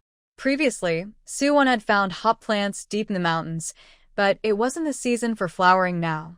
This year, disasters had struck everywhere, and there wasn't enough grain for food.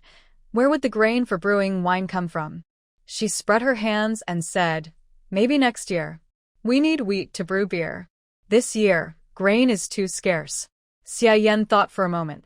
Because of the disasters this year, many people were suffering.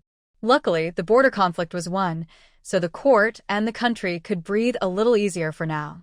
Su-won considered that relying on wild hop plants alone wouldn't be enough for large-scale brewing. She needed to domesticate wild hops and grow them on a large scale. Just as she stepped out of the old courtyard and hadn't yet reached the mountains, a familiar carriage sped toward them. The carriage almost couldn't stop in front of Su-won. She quickly moved aside, and the horse pulling the carriage dashed past her, stopping just half a horse length away. Shopkeeper Tao jumped down from the carriage, looking pale with shock. He hurried over to Su-won and examined her carefully before asking, Dr. Su, are you all right? I'm fine, Su-won replied calmly. Is there a difficult patient? Shopkeeper Tao nodded. Yes, there's someone now lying in our clinic. If we delay any longer, he might die there. Without wasting any more words, Su-won jumped onto the carriage and followed Shopkeeper Tao to the town. Siji Hall. The senior doctor on duty and the clinic's apprentice staff, including Gu Yan, were all looking out from the entrance. After Su-won got off the carriage outside, Shopkeeper Tao directed her toward the inner hall. As she walked inside, she called out, Gu Yan, come help me. Okay. Gu Yan quickly responded and followed her inside. As soon as she entered, she saw a man lying on the bed inside. The man had arrows in his abdomen, thighs, and calves. The arrow feathers outside had been cut, but the arrowheads remained inside. Su-won did a preliminary check and found no signs of poisoning. The arrowheads weren't poisoned, but the arrow in his abdomen had pierced his internal organs. The senior doctor in the clinic didn't dare to remove the arrow. Soo-won quickly placed the surgical tools aside, took medical scissors, and cut open the man's clothing. She first removed the arrows from his calves and thighs. Finally, she looked seriously at the arrow in his abdomen. While testing the patient's blood pressure, she also checked his blood type. When she saw it, her brow furrowed tightly. This man had Rh-negative blood, the rare panda blood type. Her space laboratory had plasma for common blood types, but Rh-negative blood was too rare, and she didn't have any. She decided to test the blood types of everyone in the clinic who was eligible to donate, but as expected, there was no match. Soo-won looked at the arrow in his abdomen. There was no choice. If the arrow wasn't removed, he would die. She could only try her best. She fitted him with a simple breathing device and picked up a surgical knife. Carefully, she made a cross-shaped incision and gently pulled out the arrow. Immediately, she clamped the bleeding with forceps. At that moment, the man's face turned visibly pale, and even his body temperature dropped sharply. Soo-won frowned, not daring to pause. She cleaned the internal abdominal fluid, stitched the internal wounds, and closed the external wound. She also asked Gu-yen to give him 2 doses of adrenaline. The most dangerous part of the surgery was finally over. As Soo-won finished stitching the patient, Gu-yuan stood nearby, exhausted, trembling all over. When Soo-won finished, Gu-yen couldn't help but ask, "Fourth sister-in-law, will he survive?" Soo-won looked at the man still unconscious on the bed, her face emotionless. His face was bruised and scratched, but his features were sharp and clean, with noble eyebrows, a straight nose, and pale lips that were neither thick nor thin, just right. Previously, Soo-won had heard others say that a face full of righteousness should look like this, but seeing this face now, she suddenly realized what the standard of righteousness should be. Not necessarily, Soo-won replied to Gu-yen. The surgery was successful, but he lost a lot of blood and wasn't given timely transfusions. The risk of infection after surgery is higher. After 12 hours, if he is still alive, without a high fever or infection, and has woken up, then he will have passed the dangerous period. After speaking, Soo-won patted Gu-yen on the shoulder and said, "Stay here and watch over him. I'll go call the shopkeeper to find someone reliable to come in and take over. Before he wakes up, no one can leave his side." Soo-won came out from the inner hall and was immediately approached by shopkeeper Tao, who asked, "Dr. Soo, how is it?" Soo-won briefly explained the situation of the person inside to shopkeeper Tao. After thinking for a moment, shopkeeper Tao felt uneasy leaving anyone to guard him, so he personally went in to change Gu-yen. Soo-won told shopkeeper Tao to watch the liquid and call her when it was almost finished. She took Gu-yen to the back courtyard. The apprentice at the medical clinic paid their tuition, and the clinic also took care of their food and lodging. Gu-yen's room was one of the rooms behind the clinic. After bringing Soo-won into her room and sitting down, Gu-yen's trembling hands and legs finally calmed down a bit. She poured a cup of tea for Soo-won, then drank a large cup herself, and only then did her mood fully settle. Soo-won took a sip of the tea she was offered and looked at her, asking, "Yen, were you scared when you saw me perform the surgery earlier?"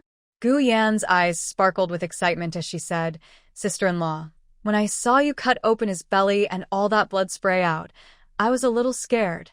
But after that, I felt even more excited. I kept thinking, I wish I could be as amazing as you someday, able to rescue someone from the hands of the Lord of Death." When Gu-yen said this, her eyes were full of admiration for Soo-won. "Don't want to learn poison?" Soo-won put down her teacup and looked at her leisurely. "I want to learn." Gu-yen nodded vigorously. "I want to learn everything." After saying this excitedly, she looked seriously at Soo-won and said, "Sister-in-law, thank you. If it weren't for you, my mother would have already arranged a marriage for me, probably to a simple farmer, and I wouldn't have had the chance to see different things." Recently, at the medical clinic, besides helping organize various herbs and learning how to identify them, Gu-yen also studied characters. Shopkeeper Tao said that she, as a girl, was more diligent and attentive than some of the male apprentices in the clinic. Suwon smiled and said, "Keep studying hard. Once you've learned the basic knowledge, well, I'll teach you surgery and how to use poisons." "Okay. Thank you, sister-in-law." Gu Yan's eyes sparkled with bright hope for her future life. That night, after sending a message to Gu's family, Suwon stayed at the clinic. By midnight, the patient developed a high fever. After another rescue, the situation was finally under control, and there was no danger. The next day, although the patient was still unconscious, her complexion had already begun to improve slightly. Until the evening of the next day, Gu Yan, who was watching over the patient, excitedly ran out to find Suwon and said, "Sister-in-law, sister-in-law, he's awake." Suwon immediately went to the inner hall and rechecked the patient.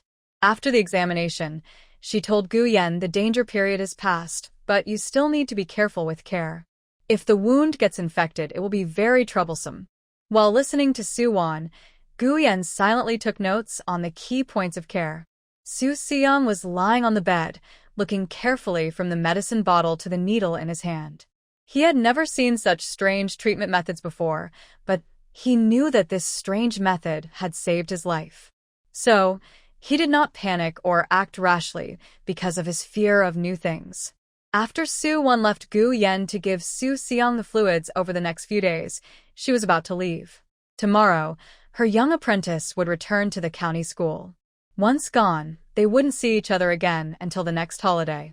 She needed to go back and spend quality time with her young apprentice. "Young doctor, please wait," Su Seong called out as Suwon turned to leave. "Did you save me?" Suwon looked at him and said, "Strictly speaking, it was shopkeeper Tao who saved you. I just took his consultation fee and did my job." After Suwon left, Su Seong politely asked Gu Yan to help him invite shopkeeper Tao. Shopkeeper Tao was busy outside buying medicinal herbs. When he heard that the patient had woken up, and Gu Yan also told him that the patient wanted to see him, he immediately went to the inner hall. Seeing Su Seong awake in bed, he respectfully bowed and said, "General Su, you're awake. Do you feel any discomfort?" Su Seong looked at shopkeeper Tao with some confusion. He was sure he didn't know this person, so he asked shopkeeper, "Do you know me?" Shopkeeper Tao replied, "When you went to war, I happened to be in the capital. I went with the townspeople to see you and the soldiers off. I was fortunate enough to meet you." Only then did Su Seong realize. Although he was still unable to move easily, even lying in bed, he still showed proper manners and said, "I thank shopkeeper Tao for saving my life." Shopkeeper Tao quickly waved his hand. "General Su, you don't need to thank me. If anyone should thank someone, it should be us. You and the soldiers used your flesh and blood to block the hungry wolves and fierce tigers so that we common people can live good lives." Speaking of this, Su Yang's normally righteous face showed a hint of sadness. He sighed with a bitter smile and said, "I'm afraid that even if we sacrifice our bodies at the border, the common people will still live hard lives." Shopkeeper Tao also sighed at the current situation but comforted Su Yang, saying, "That's just bad luck. No wonder the general.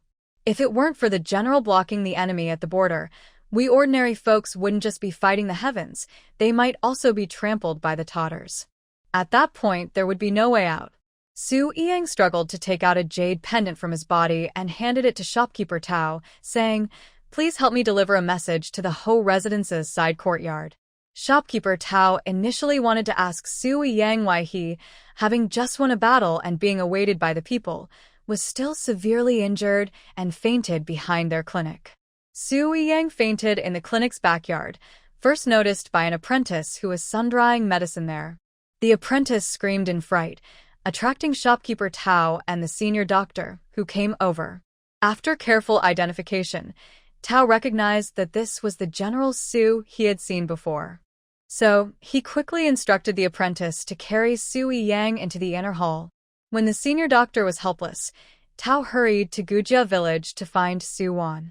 However, by then, Su Yang had already asked him to deliver the message, so he didn't ask more and took the jade pendant, then left quickly. When Su Zhe and Lord Su returned to Siji Hall with shopkeeper Tao, it was almost dark. The two hurried into the inner hall. Lord Su saw the four drip in Su Yang's hand and shouted angrily, "What is this mess? just stabbing it into someone's hand? He even reached out to try to remove the four. Su Zhe, who had seen Su Wan giving infusion to the Yi family, quickly stopped Lord Su and said, "Father, don't be impulsive. This is a new treatment method that works faster than taking medicine." Su Yang also hurriedly said, "Father, thanks to this new treatment, I managed to stay alive. Otherwise, I might now be a cold corpse." Earlier, when Lord Su was furious, shopkeeper Tao was also startled. Especially when Lord Su tried to pull out the needle, he was so nervous his heart was in his throat, full of regret. He had never dealt with such a high-ranking person before and overlooked the situation. He should have waited outside and called Gu Yan to remove the needle before they came in. Fortunately, Lord Su was stopped in time. Master Tao wisely brought Lord Su Ho and his son Su Zhe inside, then stepped back into the inner hall. Only then did Su Zhe ask Su Yang, "Big brother, I thought you were leading troops back to the capital.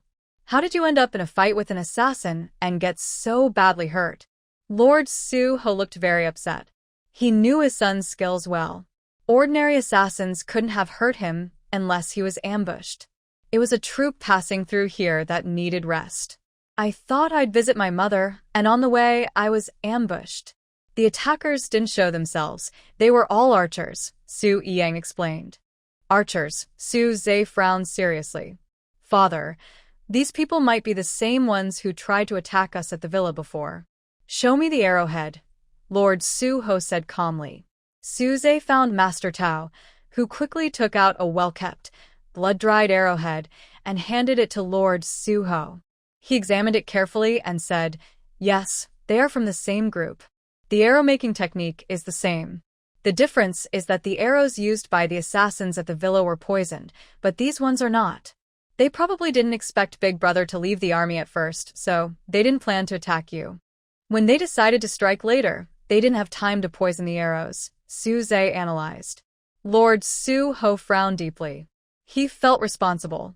He was supposed to go to Jiangnan officially to meritorious soldiers back to the capital. The army was already here, and he should have gone to the military camp to receive the emperor's reward. But he had just heard news about the seventh prince and was worried something might happen to him, so he didn't leave for the army. If he had gone, Su Yang wouldn't have had to go alone and face such danger. Lord Su Ho went out to settle the bill with Master Tao. Su Zhe then sat beside Su Yang's bed, his eyes bright with excitement. "Big brother, did you see her?" Su Zhe asked suddenly. Su Yang was confused by Su Zhe's sudden words. "See who?" "The doctor, the one who's treating your injuries."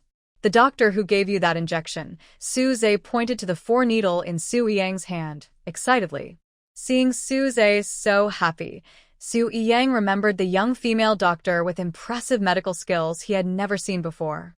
He realized and asked, "Fifth brother, is that young doctor your sweetheart? Do you like her?" Su Zhe's eyes twitched. "Big brother, where are you thinking of going? Don't you feel anything special about that doctor?"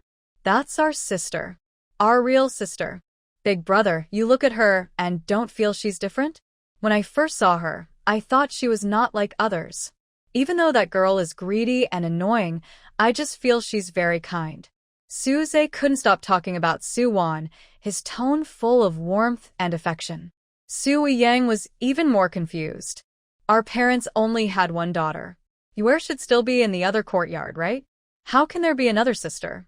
Could it be that mother gave birth to twins, and one was lost among the people?" Su Zhe curled his lips in disdain. "Su Chiyue is not my sister." Then he explained how Tang Shi had betrayed kindness back then, receiving help from the Yi family, but then taking the daughter of the Marquis's household. He also told how he and Su Wan shared a special bond. When talking about his good relationship with Su Wan, his tone carried a bit of pride. Hearing this, Su Yang didn't share Su Zhe's excitement. He just responded calmly. Lord Su finished settling the bill at Tao's shopkeeper's place. When he reached the door of the inner hall, he happened to overhear Su Yang mentioning the twin daughters. He clapped his forehead. How did he not think of this before? If the two daughters were twins, Yuer's background wouldn't be so lowly. It would also fulfill his wife's wish, and they could openly acknowledge that girl as part of the Marquis's household. Suwon was unaware of what was happening at the clinic. At this moment, she had already returned to the Gu family village. As she approached the Gu family's gate, she saw several small heads peering out from the entrance. Suwon walked over, and the children from the Gu family and Xiao Jinger immediately ran out of the yard, gathering around her. Aunt 4, are you staying at the clinic to treat patients? Are you getting enough sleep? Are you tired? Aunt 4, did you sleep with your aunt last night? Is she feeling okay? The little kids asked Suwon eagerly, chattering all at once. Suwon felt warm and comforted. After gently patting each child's small head, she suddenly noticed one was missing. Where was Xiao Jinger? He had been there just a moment ago. She was puzzled when she saw a small figure carrying a large wooden basin, walking unsteadily out of the kitchen. The basin's clear water splashed, droplets hitting his round, adorable face. Gu Yuan was following behind Xiao Jinger, helplessly protecting the little guy. Suwon looked over at him, and he also looked at Suwon. He smiled warmly. Suwon walked over, and Xiao Jing had already brought water to her. Wan, wash your face. Okay. Thank you, Xiao Jing. Suwon took the wooden basin, gently pinched Xiao Jing's soft face, and used a cloth to wash her face. As the older sister, Gu Xiaoqing also came forward to help Suwon by bringing a basin for foot washing. She poured the warm water from the face-washing basin into the foot basin and carried the basin into the kitchen to give Suwon a warm foot bath. In the backyard, Mrs. Chun and the 3 sisters-in-law, who were working, came over to cook. When they saw Suwon had returned, they simply asked about yesterday's patient and Gu Yan's situation, then urged Suwon to rest soon. After Suwon entered her room, she heard a few little ones speaking softly, greeting each other as they went outside the yard, so as not to disturb her. At night, Old Man Gu, as usual, told the family about the progress of the house repairs. The 5 rooms at the back and the wine-making workshop had already been built. Next, they needed to tear down the front rooms and rebuild them. The family would temporarily move into the back rooms until the front ones were rebuilt. The 3 brothers-in-law, especially Gu Sanyu, were eager when they talked about the completion of the wine workshop. After Old Man Gu finished speaking, Gu Sanyu discussed with him, "Dad, the batch of bamboo tube wine we brewed has already been taken to Xinhua Pavilion. When we delivered the wine yesterday, the shop's manager personally signed a long-term supply agreement with us. My brothers and I plan to start going out tomorrow to arrange the purchase of raw wine. Once the front house is repaired, the workshop can start operating." Old Man Gu said, "This is a long-term business, and it's time to get it going. Since we have many workers helping with the house, your 3 can focus on your work. Tomorrow, go handle the wine collection and do your work." With Old Man Gu's permission, Gu Sanyu then said, "Dad, I discussed with my brothers today. We're thinking about frequently traveling far to collect raw wine. After the disasters pass and the grain harvest is in, we'll also need to collect grains for brewing. Using a cart to bring it back is both tiring and time-consuming. We 3 want to buy a donkey cart so we can use it specifically for collecting supplies." Old Man Gu nodded again, "Good idea. Tomorrow, go to town and look for a suitable donkey to buy, then find a carpenter to make a donkey cart." Suwon didn't worry about household matters. After Gu Lao Han finished speaking, her eldest sister-in-law started complaining to her. "1. Since you left yesterday, the young master from our old courtyard has also left." Suwon didn't care much. She figured that the pig had been slaughtered almost completely anyway. During the day, Suwon slept past noon, and at night, she didn't feel sleepy. After entering her room, she held a book on whip techniques and practiced by mimicking the whip with her hand. When Gu Yuan entered the room, he saw Xiao Jing lying on the big bed in a large character shape, snoring loudly, while Suwon was moving her feet carefully, practicing seriously. He stood at the door and watched for a while. He had no talent for martial arts. In his previous life, he learned some skills only because he needed to survive on the battlefield. He noticed that Suwon had only been practicing this whip technique for a few days, but now she was already quite skilled. Suwon practiced diligently. After finishing one session, she realized Gu Yuan had been standing at the door for a long time. Gu Yuan handed her a handkerchief to wipe her sweat. She didn't reach out to take it but instead leaned her small face forward and said, "Husband, you help me wipe." Gu Yuan looked at Su Wan's flushed face after exercising, her bright red lips especially tempting. He felt his throat tighten uncontrollably and quickly looked away. Then he took the handkerchief and wiped the sweat from her face. After wiping her face, Su Wan went out to fetch water and rinsed herself with cold water before returning to her room. By then, Gu Yuan was already reading, though his ears still carried a faint blush. Su Wan raised her delicate eyebrows, amused by the young grass. The next day, Gu Yuan got up early to prepare to return to the county school.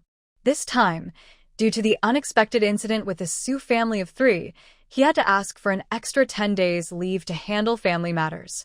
Su Wan also got up with him. Today, she planned to take Xiao Ning Chao to the county town, and it was also time to visit He Xian, the son of Master He, for follow-up. The Gu family's 3 oxen, needing to go to town to buy donkeys, also went with Gu Yuan and Su Wan in the village's ox cart. On the way, the 3 oxen from the Gu family happily discussed buying donkeys. Everyone was poor, and the entire Gu village only had 1 ox cart to go to town. There were no donkey carts. If the Gu family bought a donkey, it would be the only one. Uncle Qing Shui, who was driving the cart, overheard their conversation and couldn't help but say, "Big Ox, your family is really doing well now. You just built a new house, bought land in the mountains, and now you want to buy a donkey. If Brother Yuan wins the top scholar title and returns as an official, you all will be truly remarkable."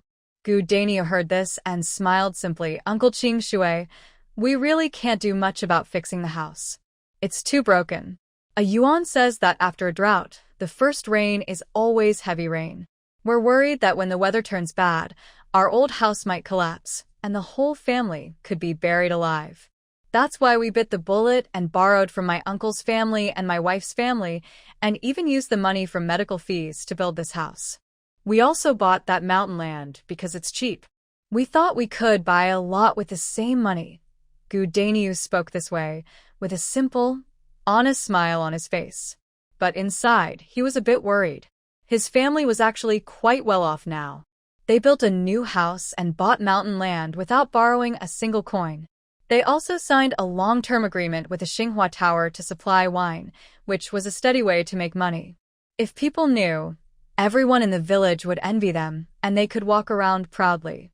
But his father was very traditional and strictly forbade them from bragging, worried it might attract bandits from the mountains. Mountain bandits weren't that easy to bring into the village. The government wasn't idle either. But Gu Daniu only dared to think this in his mind. He didn't dare go against his father's wishes and didn't say how rich his family really was. At this moment, Yang Li, traveling with the same cart to town, overheard some clues in Gu Daniu's words. He looked at Gu Yuan with concern and asked, "Yuan brother, is it really going to rain heavily?" Gu Yuan nodded. According to historical records, after a big drought, heavy rain usually follows. After the rain, there's often a plague. Hearing this, the people in the cart felt a chill. They had already spent months watching their crops, wheat and rapeseed that grew well last year, dry up and die. The seedlings even lacked water for cultivation. If Gu Yuan hadn't found a way to make a water wheel to bring water from the river, they wouldn't even be able to plant corn and beans. Now that they had the water wheel bringing water from the river, their crops were growing again, and life seemed to have some hope. But now, the heavens were about to pour heavy rain again. How could they survive? Gu Yuan was also thinking about a heavy rain from his past life. Judging the time, he knew that when he returned after the next rest period, the heavy rain would probably start. Gu Yuan thought for a moment and respectfully said to Yang Lijing, "Uncle Lijing, we've been working for over half a year now. I think a heavy rainstorm isn't far off. If the villagers have free time, they should widen the water channels in the village. That way, even if mountain runoff comes during a storm, the water can flow away, preventing floods from drowning the crops. Also, each family should check their houses and reinforce them with good wood.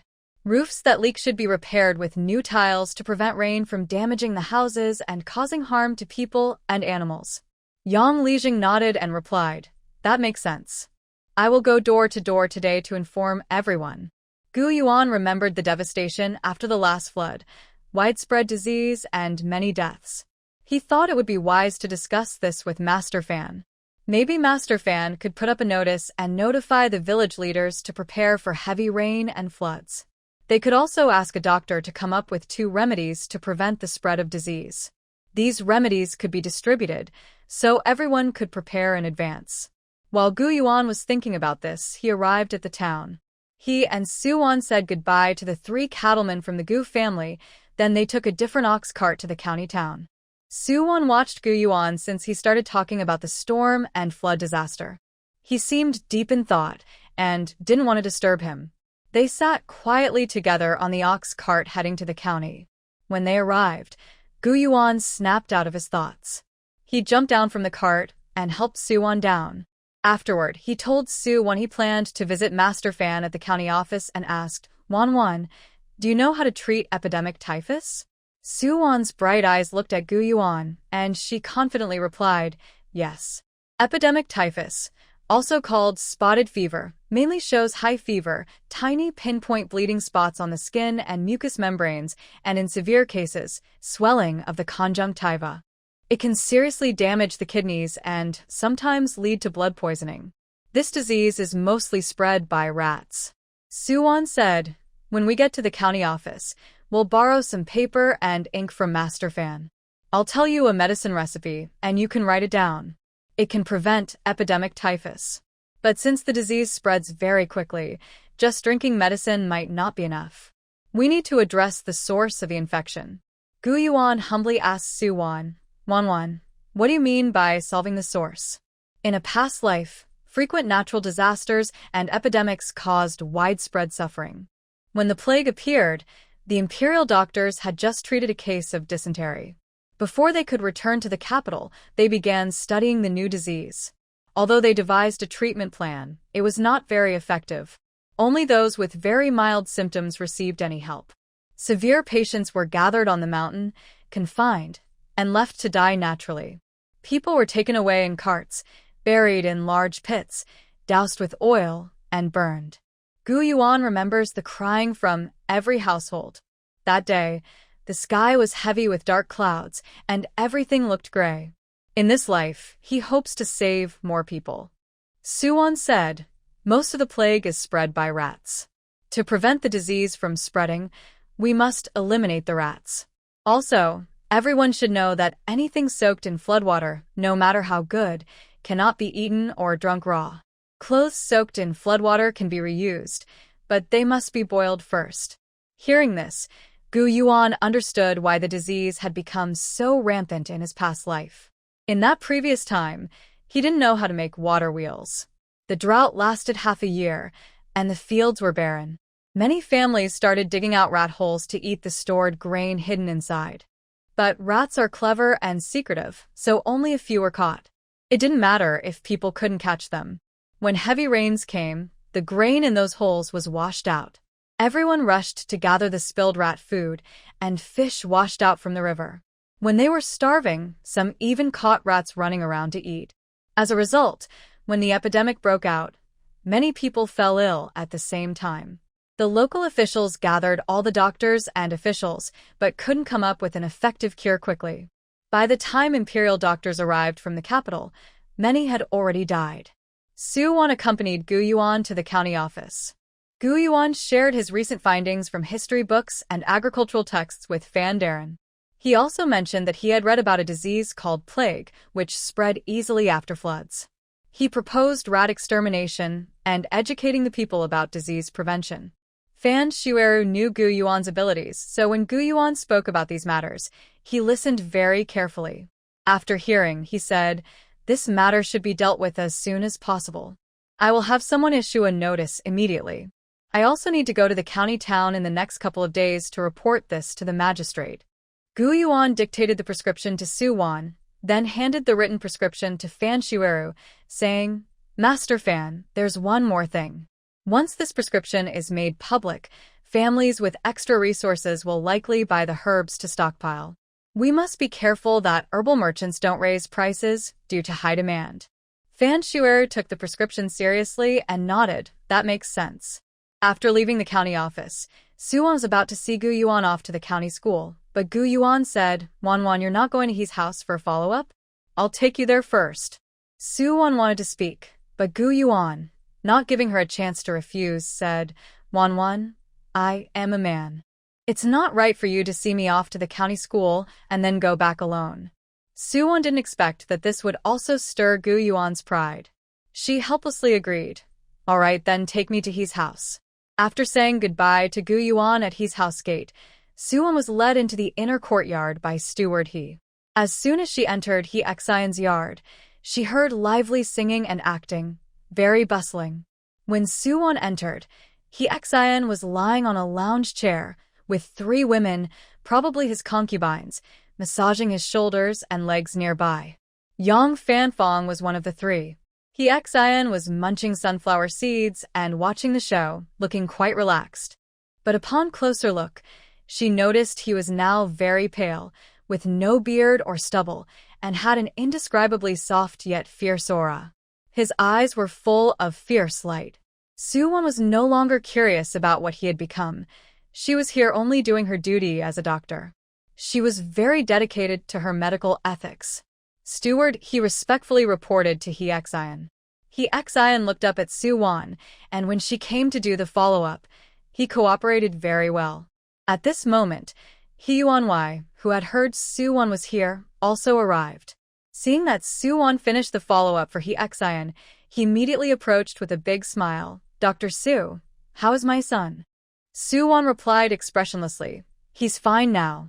Rest well in the future. Avoid heavy work, and don't exert too much strength. He Xian clenched his teeth and ground them. Now he had become and he felt a deep surge of frustration inside. Hearing that he couldn't even exert much strength, he suddenly felt that he was not only but also a complete useless person.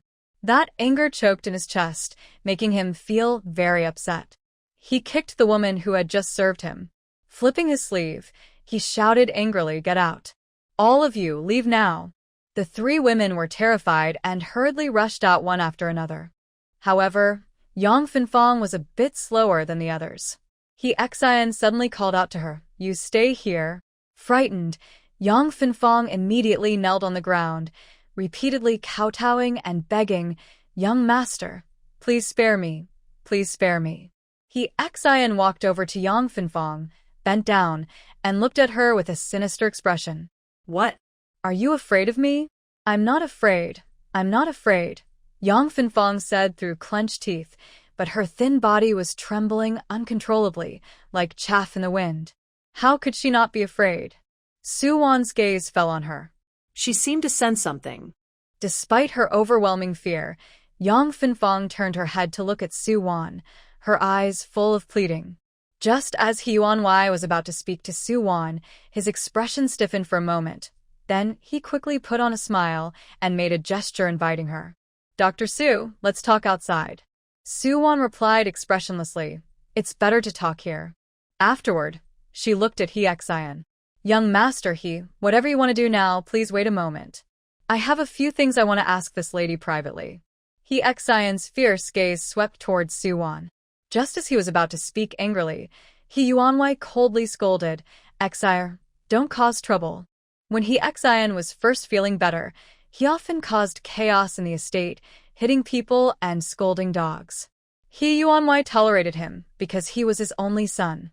But later, as more concubines were brought into the estate and people started to relax, He Yuanwei's patience with He Xian reached its limit. Now He Xian still caused trouble, but only within his own courtyard. At this moment, his father spoke, and He Xian hesitated slightly. Although his gaze remained cold and sharp like a venomous snake, he didn't dare to do anything. Suwon paid no attention to him and naturally ignored the meaning behind his stare. She reached out to Yang Fanfong, helped her up, and then asked He Yuanwei to lend her a room. She took Yang Fanfong inside.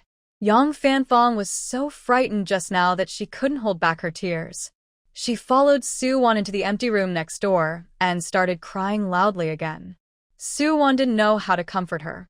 She thought about offering her a handkerchief, but just as she took one out, Yang Fanfong suddenly threw herself into her arms, bumping into her fully.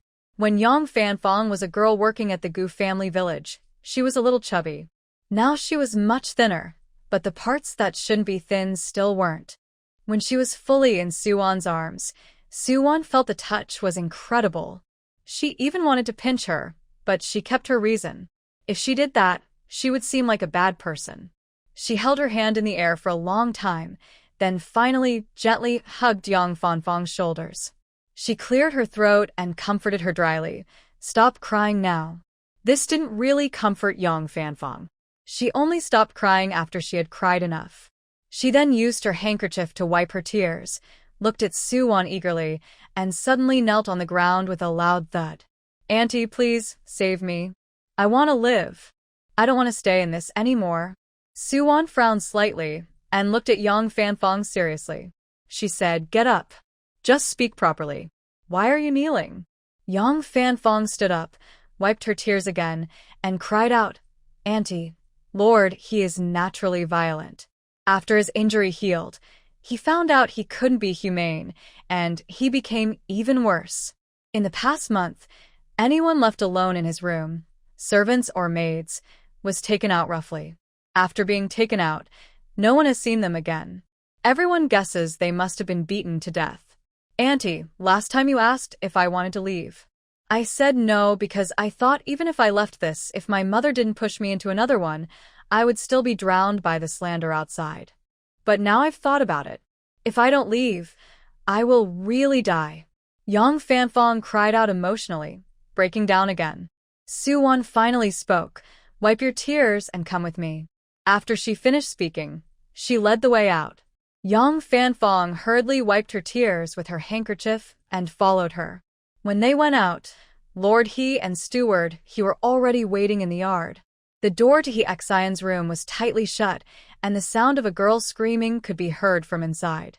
It seems that after she took Yang Fanfong away, He Xian called another maid into the room. Suwon frowned as she looked at that room. If saving Yang Fanfong meant causing another girl to suffer harm. Although He Xian's room was locked, one window was open. From where Suwon stood, she could clearly see He Xian pressing a girl down on the bed. He Xian was cruel, but he wanted to treat that girl even more harshly. Suwon's eyes darkened. She held a very thin silver needle and shot it through the window. The needle precisely pierced into He Xian's neck at the back, but he didn't notice anything. At this moment, Master He was already outside, smiling happily and waiting. "Does Master He need some pregnancy medicine?" Suwon turned to look at Master He and asked calmly, showing no emotion. "Yes, yes, yes." Master He quickly replied, then signaled to Steward He to close the window of He Xian's room. "Ever since I took Dr. Su's medicine, several people in my household, including my wife, have been feeling better. The young ones are fine, but my wife is older and having a hard time conceiving. Yesterday, she even saw some blood. Does Dr. Su have any way to save this pregnancy?" Suwon pointed directly at Yang Fanfong and said, "I can help Madam He keep the pregnancy, but I want her marriage contract in return." Master He hesitated. Yang Fanfong was just a thing bought for a few dozen taels of silver. Usually, if he gave such a person to Suwon, it wouldn't hurt as much as her asking for 1,000 taels to extort him.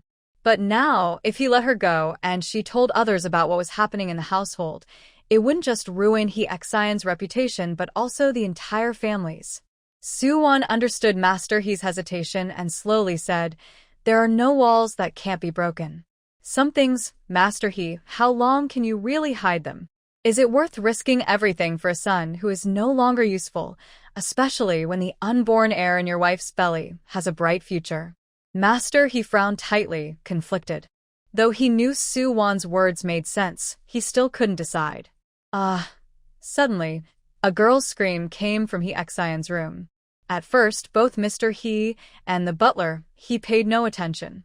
Suddenly, inside the room, there was a panicked girl's voice, "Young master, young master." Mr. He and the butler he immediately looked alarmed and rushed into He Xian's room. Suwon also followed. They saw He Xian lying on the bed, unresponsive and seemingly dead or alive. The girl, although not fully dressed, still had her clothes mostly intact and no visible bloodstains on her body, suggesting she hadn't suffered serious harm. Although Mr. He had given up on Hee Exian as a son, seeing him lying weak and seemingly dead, he was overwhelmed with grief and rushed forward, crying, "Son, Exi, what's wrong with you?" Mr. He let out a few sobs before remembering Suwon. He hurried back to her and said, "Dr. Su, I give you the girl's contract of indenture. Please, look at my son quickly. I beg you, save my son no matter what." Suwon approached Hee Exian, checked his pulse, and said seriously, "Young master, he is a. It's not hard to save his life, but he might be unable to move afterward." "Really?" Hearing this, Mr. He was suddenly overwhelmed, and his legs buckled as he sank to the ground. The butler, he quickly stepped forward to help him up. "If Mr. He can accept that young master only has movement above the neck, I can treat him now. If not, please find another doctor," Suwon said. After her words, Mr. He clenched his teeth and said, "Dr. Su, I don't doubt your medical skills. It's just that I can't accept my son ending up like this. Please, Dr. Su, go help my wife first." Suwon glanced at young Fanfong, who looked timid and cowardly, like a quail, standing beside her. Mr. He immediately understood her meaning and said through gritted teeth, "As long as Dr. Su can help save my wife's unborn child, this girl's contract of indenture will be handed over to you." After speaking, Mr. He signaled the butler He to bring Suwon Yang Fanfong's contract. Once Suwon took the contract, the butler He led her to see Lady He. Lady He had a long face that looked somewhat stern. Rumor had it that Mr. He's wealth wasn't inherited from the He family's ancestors, but was built up by Lady He's family. Lady He was the only daughter of a wealthy merchant family. Mr. He, skilled in flattery, managed to win her heart and marry her with a generous dowry, which helped the He family prosper. This is also why Mr. He used to bring many concubines into the house for Hee Exian, while Mr. He himself had no concubines or servants. It is also because Hee Exian was defeated, and Madam He knew that since giving birth to Hee Exian, she had not been able to conceive again for over 10 years. Now that she was older, it was even harder to get pregnant again. So, she agreed for Mr. He to take concubines. But everything was arranged in advance. Once the concubines brought into the house had children, whether boys or girls, they would be raised under Madam He's name. The concubines were only allowed to have children, and once the children were born, they would be sent away immediately. Now that Madam He was pregnant herself, all the other women who hadn't conceived yet had been sold off, leaving only the pregnant woman. After the baby was born, she would also be sent away. Yesterday, Madam He just saw Hong, so today she dared not move around freely. She was resting on a soft bed, attended by a maid. When the maid reported that Dr. Su had arrived, she opened her eyes slightly and signaled for the maid to invite Suwon inside. When Suwon entered, she immediately noticed an unusual smell in Madam He's room. She instinctively looked at the small table where an incense burner was placed. Thin smoke was curling up from it. Madam He was polite to Suwon, greeting her politely. But when she saw Suwon's gaze fall on the incense burner, she suddenly became alert. "Dr. Su, you've been staring at that incense burner since you entered. Is there something wrong with the incense?" Suwon nodded. "Yes, the incense contains musk." Hearing this, Madam He's face changed instantly. She quickly ordered someone to remove the incense burner and couldn't help but grit her teeth and curse fiercely, "What a daring little troublemaker, causing trouble for me. Once my pregnancy is stable, I will skin her alive." Hearing Madam He's words, Suwon understood. It turned out that the incense was sent by one of Mr. He's concubines.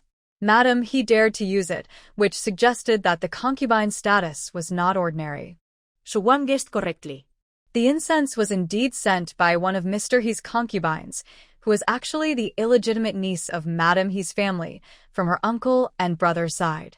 Thanks to Mr. He's recent bold actions, this niece was also pregnant. Originally, Madam He planned for this niece to give birth and stay in the He household, becoming her helper. But unexpectedly, this gave her ambitions. Suwon had no interest in these dirty affairs of the He family. She was only doing her duty as a doctor. Afterward, She took Mrs. He's pulse and left a bottle of folic acid tablets and progesterone in a small porcelain bottle for Mrs. He. She advised her to take 1 tablet a day and said, "Mrs. He, your pregnancy looks good. The bleeding earlier was caused by musk. In the future, avoid contact with cold or blood-invigorating substances and be careful not to bump or hurt yourself. Your baby should be safe for a smooth delivery." Mrs. He had been worried because she was older, and although she was lucky to conceive this time, she wasn't sure if she could deliver successfully. Hearing Soo-won's words was like a calming pill for her. At this moment, Mrs. He didn't know about Hee Ek-syeon's situation. Hearing this, she only felt happy. She was so excited that she held Soo-won's hand and asked, "Dr. Soo, could you please tell me if my baby is a boy or a girl?" "Madam, it's only been a little over a month, so it's too early to tell." Although her laboratory equipment could easily determine the baby's gender through blood tests, she didn't want to bother for someone unrelated. Mrs. He listened and didn't insist. Since she couldn't move easily, she asked her maid to Soo-won out. When Soo-won left the He family with Yang Fin-fong, she saw many doctors coming in and out of the house. From their occasional conversations, it was clear that Hee Ek-syeon's condition was hopeless. As Soo-won had said, he could only move his head, and there was no way to save him beyond that. Yang Fin-fong listened, feeling both happy and worried. Until she and Soo-won got into the carriage back to Gujia village, she couldn't help but ask, "Auntie Soo, will Hee Ek-syeon really be unable to move in the future? What will happen to the people in his courtyard?" Yang Fin-fong was not a malicious person. She still thought that although she initially arrived at the He residence and there was rivalry among the women, once Hee Ek-syeon woke up and became helpless, everyone united. She had wanted to die many times, but her sister's support helped her endure. Until Soo-won appeared. Seeing the genuine concern in Yang Fin-fong's eyes, Soo-won replied, "Maybe she'll stay as a maid in the He household, or she might be sold." Yang Fin-fong felt a lingering fear, but at least it was better than when Hee Ek-syeon could still move. They no longer faced life-threatening danger. Then her gaze fixed on Soo-won. As she looked, her face flushed with a faint blush, and her eyes became increasingly shy. Soo-won was lost in thought, but at that moment she noticed Yang Fin-fong's shy, innocent gaze. Her small deer-like eyes sparkled, and she wondered if this girl had fallen for her because she heroically saved her today. That couldn't be. She was her little tender sprout, and she couldn't let others covet her. She cleared her throat and was about to ask what Yang Fin-fong was looking at. Yang Fin-fong smiled sweetly and spoke first. "Fourth aunt, you look so beautiful." Shawan. Although this girl had been quite proactive before when she was still hopeful about her family's little tender sprout, she hadn't been this bold. Could it be that heaven, feeling sorry for her lifelong loneliness, decided to make it up to her in this life? Not only did it arrange for her a little tender sprout, but also a blooming lily? No, that's definitely not allowed. Soo-won felt timid and dared not continue the conversation. She looked down, rummaged through her bag, and found Yang Fin-fong's contract. She didn't dare look her in the eye and handed it over, saying, "Here, your contract. When you go back, just burn it yourself." Yang Fin-fong was stunned as she took the contract. After a moment of surprise, she didn't show the happiness Soo-won expected. Instead, she looked at Soo-won eagerly, tears welling up in her eyes in an instant, then pitifully started to cry. "Fourth aunt, you saved me from the He family. I've decided I'll serve you loyally in the future. Don't you want me? Are you still angry that I had feelings for fourth uncle?" Seeing her about to go on endlessly, Soo-won quickly pushed her away and shouted, "Stop, stop. Hurry up and wipe away your tears." Hearing Soo-won's words, Yang Fin-fong immediately stopped crying and looked at her with tearful eyes, as if waiting for Soo-won to give her an answer. Under that gaze, Soo-won suddenly felt like she was a heartless scoundrel who abandoned her. She cleared her throat seriously, swallowed hard, and said, "You know our family situation. We don't need a maid to serve tea and water. And you're still young. You've escaped from that dangerous place at the He family. You should think carefully about how you want to spend your future days." Oh. Soo-won spoke seriously And Yang Finfong obediently responded, then whispered, "Fourth aunt, you just don't want me anymore." 11. Why did she feel like Yang Finfong was a flower arrangement master with quite a high skill level? It seems that when she first flirted with the young guy, she was just going through the motions and didn't really mean it. Suwon was about to say something when Yang Finfong looked up at her, forced a smile, and said, "Fourth auntie, it's okay if you don't need me. I will always remember your kindness." 12. This act of pretending to be strong made her feel a bit soft inside. If this girl used this trick on a normal man, that man might have already lost his composure. Suwon quietly took out the items Yang Finfong had entrusted to her earlier from her cloth bag. The way Yang Finfong wrapped those things back then was still the same now. She handed the package to Yang Finfong and said, "Keep this for yourself. With a little money in your hand, you can do something in the future if you want." Yang Finfong took the package from Suwon without opening it. After a quick look, she was even more touched and looked at Suwon with gratitude. Suwon always thought she had a thick skin and never blushed when teasing the young guy. But now, Facing Yang Finfong, she felt the air in the carriage was strange. Luckily, the carriage had arrived at the Gu family village. She quickly got off, told the driver to take Yang Finfong home, and then walked back to the Gu family. Yang Finfong didn't realize that Suwon was feeling shy because of her teasing. When she saw Suwon hurriedly leave, she pouted and sniffed sadly. When Suwon arrived at the Gu family, she noticed a proud-looking male donkey in the yard. The children in the family were excitedly gathering around the donkey, looking at it from all sides. Until Xiao Jinger saw her return, she waddled over with her short legs, running happily toward her, and said, "Wan, we have a donkey now. The donkey is so strong. Big brothers and second brothers need 2 people to turn the mill, but the donkey can do it all by itself." Gu Zian also ran over, saying, "Fourth Annie, Grandpa and Grandma said that now that we have a donkey, when it's time to harvest the corn, we won't need to carry things ourselves. The donkey cart can pull back several loads at once." In rural areas, during busy harvest times, even small children have to carry small baskets to help bring things back from the fields. Last year, Gu Zian was still young and didn't go to help in the fields. This year, Old Man Gu had already prepared a small basket for him early on. At first, he was quite eager and would voluntarily carry a small basket to take little Jing out to gather pig grass or other things. Sometimes, when he was very bored, he would even carry back 2 pretty stones. But after the initial excitement wore off, both he and little Jing no longer wanted to touch the small basket. When Gu Zian heard this, he was afraid he would fall behind, so he quickly reported loudly to Suwon. "Wan, third brother said he and the older brothers are going out to collect wine. They are earning a little more money now to save up. When I and Enan grow a bit older, we can go to school to read and write." Before Suwon could reply, little Jing tilted his head and asked eagerly, "Wan, Xiao Qing, Xiao Yu, and Xiaowan also want to go to school, but third brother said girls can't go." "Why can't girls go to school? I see a Yuan coming back from his rest period and teaching you to read and recognize words." When little Jing said this, Gu Xiaoqing pulled him aside and explained, "Jinger, little uncle, girls are not allowed to go to school.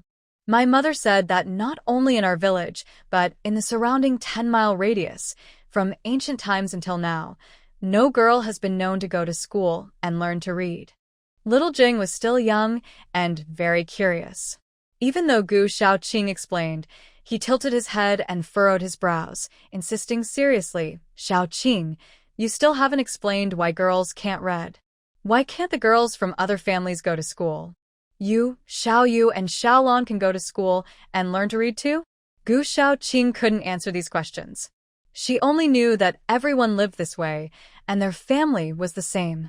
She looked to Suwon for help. Suwon looked at Gu Xiaoqing, Gu Xiaoyu, and Gu Xiaolan, then also glanced at little Wanner in the corner. Little Wanner was doing slightly better now. She occasionally made eye contact and could even say a word or two, but she was still far from being able to go to school. So, for now, there was no need to worry about little Wanner. She focused on the 3 other girls and asked, "Xiaoqing, Xiaoyu, Xiaolan, the more you read, the smarter you become. Girls can also learn to read and write. We don't need to aim for the top scholar, But reading and understanding can help you not be easily bullied or tricked. Do you want to go to school? When Soo-won said this, she was just overheard by Mrs. Won, who had been busy in the kitchen. If someone else had encouraged her daughter to study, Mrs. Won would probably have scolded that person thoroughly. But since it was Soo-won who said it, the effect was very different. Mrs. Won immediately agreed, saying, "Your fourth aunt is right.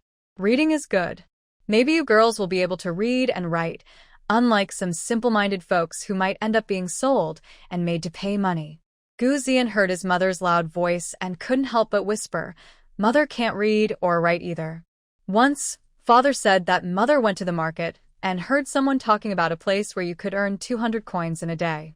Mother followed them, but luckily Father found her in time and realized that person was a con artist.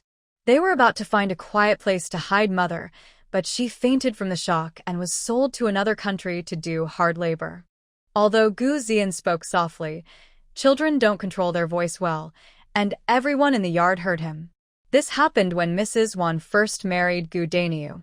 Because of this, Gu Daniu teased Mrs. Won for years, and Chen also was so frightened that she didn't let Mrs. Won go to the town market for a long time. This was a deep black mark in Mrs. Won's past. She never expected her son to bring it up again, especially in front of her most admired daughter-in-law. This made her feel very embarrassed as the older sister-in-law. Mrs. Won was so angry she grabbed a dry branch nearby, ready to hit Gu Zian. Gu Zian was still young but quick. Seeing his mother grab a stick, he ran away fast. He didn't stand there waiting to be hit. He ran out of the yard like the wind. Mrs. Won, who was a bit overweight and easily tired, couldn't run far and soon gasped for breath. The yard was filled with chaos, chickens and dogs running everywhere, lively and noisy. Soo-won didn't pay attention to Mrs. Won and her son. She looked at the three sisters Gu Xiaoqing, Gu Xiaoyu and Gu Xiaolan and asked, "Xiaoqing, Xiaoyu, Xiaolan, no matter how others have come here, I only want to ask you, do you want to learn to read and write?" The three girls all lowered their heads and pointed at their fingers at the same time. The oldest, Gu Xiaoqing, even bit her finger skin. Soo-won patiently waited for their answers. After a while, the youngest, Gu Xiaolan, gathered her courage, lifted her little head, and said seriously, "Fourth aunt, I want to learn. I want to read and write." Soo-won looked at Gu Xiaoqing and Gu Xiaoyu again. Gu Xiaoyu carefully looked at Soo-won and asked, "Andy, is it true that I don't have to study if I don't want to? I don't want to read or write.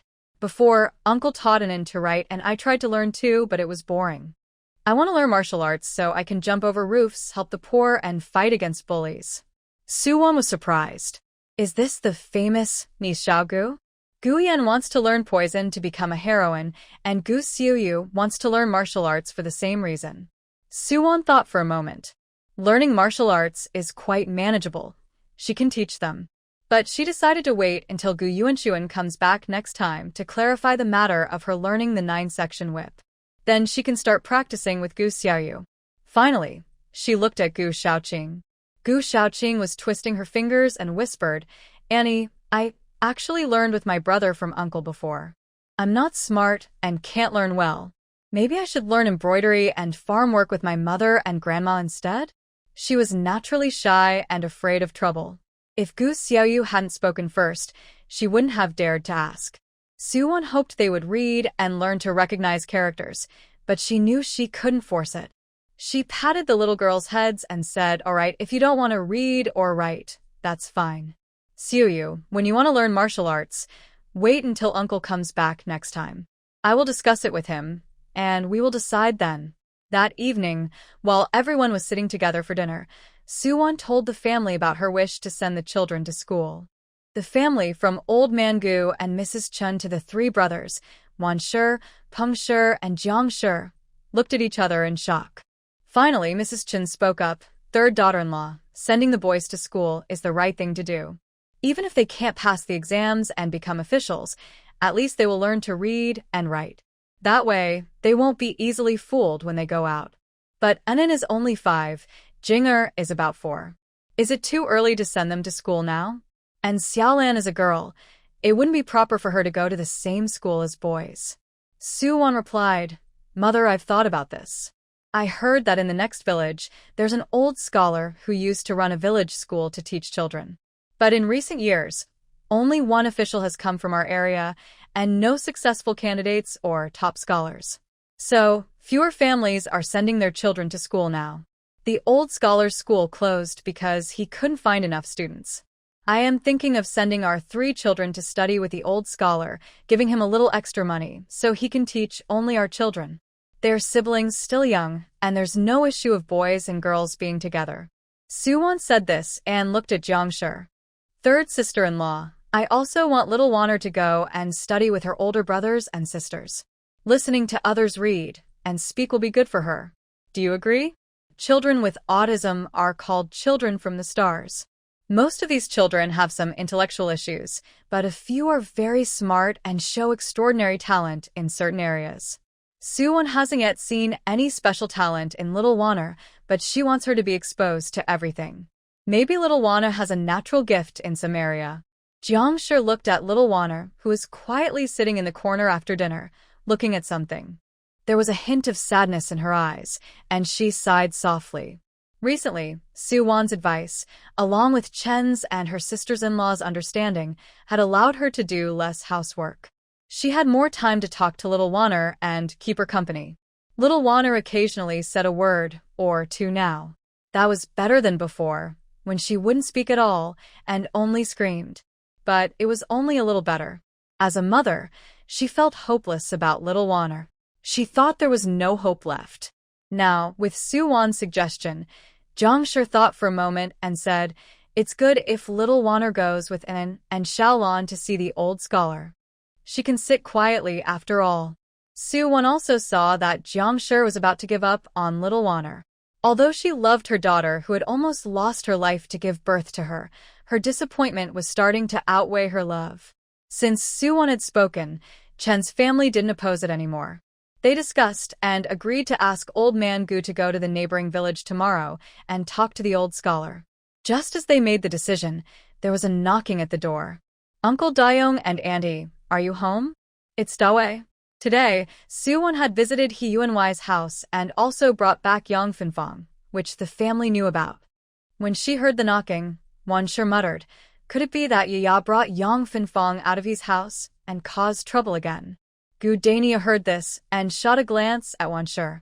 "If she really caused trouble, it's not Yaya's fault, it's yours, Mr. Wan." Gu Daniu wiped his mouth and continued to speak sharply. "Tell me, you always talking nonsense. You said you'd be useful, but nothing you say works. When you're bad, it always works perfectly. If Bigwei is really causing trouble over something nice, it's because of your bad luck with your words." Mr. Wan was almost speechless with anger. Meanwhile, Gu Zian, holding a large bowl as big as his face, nodded vigorously. "Mom, my dad is right. You really do have a bad mouth. What's good doesn't work, but what's bad works every time." "Mrs. Wan, is it still possible to send back this troublesome husband and send the troublesome son back into her belly?" Mrs. Chun, with a stern look, glanced at the 3 people from the main house. "Enough. Who cares what it's about? Just open the door and see for yourself." At this moment, Gu Sanyu, sitting near the door, had already gone to open the gate outside. As soon as he opened the door, he saw Yang Dawei outside, carrying a basket of eggs, with Yang Fanfong behind him. Yang Dawei greeted Gu Sanyu, and then took Yang Fanfong into the house. Inside, Yang Dawei, holding the basket, knelt down directly in front of Suwon without saying a word. Suwon didn't expect Yang Dawei to come like this, and quickly dodged aside. Old man Gu and Mrs. Chun hurriedly called him up. "Dawei, what are you doing? You're the older brother. You can't kneel to Wan, you're embarrassing her." Yang Dawei, a man nearing 40, couldn't help but wipe his tears when he heard this and said, "My daughter, that woman Zhang, sold her into the He family's big trouble. I've been there several times trying to see my daughter, but every time I went, I was chased out without even seeing her face. Thanks to Wan, she brought Fanfong out of that dangerous place, or my daughter might have died inside. As a father, I don't even know how scared I was." While speaking, he tried to pull Fanfong to kowtow to Suwon. Fanfong was genuinely grateful to Suwon now. She didn't mind kowtowing. So, she knocked her head 3 times solidly on the ground. This time, Suwon didn't dodge because Mrs. Chun had made her do it. Strictly speaking, Fanfong was her junior, and Suwon was her great benefactor. These 3 kowtows were easy to accept. Yang Dawe handed the basket of eggs to Mrs. Chun and said, "Auntie, we don't have much at home now. I've brought 20 eggs to help one recover. Please accept them. If your family has any trouble in the future, just give me a call." After saying that, Yang Dawe didn't stay long and pulled Yang Fanfong away. Yang Fanfong looked eagerly at Suwon, showing she didn't want to leave. Suwon kept her eyes on her nose, pretending not to notice the girl's gaze. Once they left the Gu family's house, Yang Fanfong stomped her foot and asked, "Dad, why didn't you tell Aunt C just now?" Her father turned around and glared at her. "What should I say?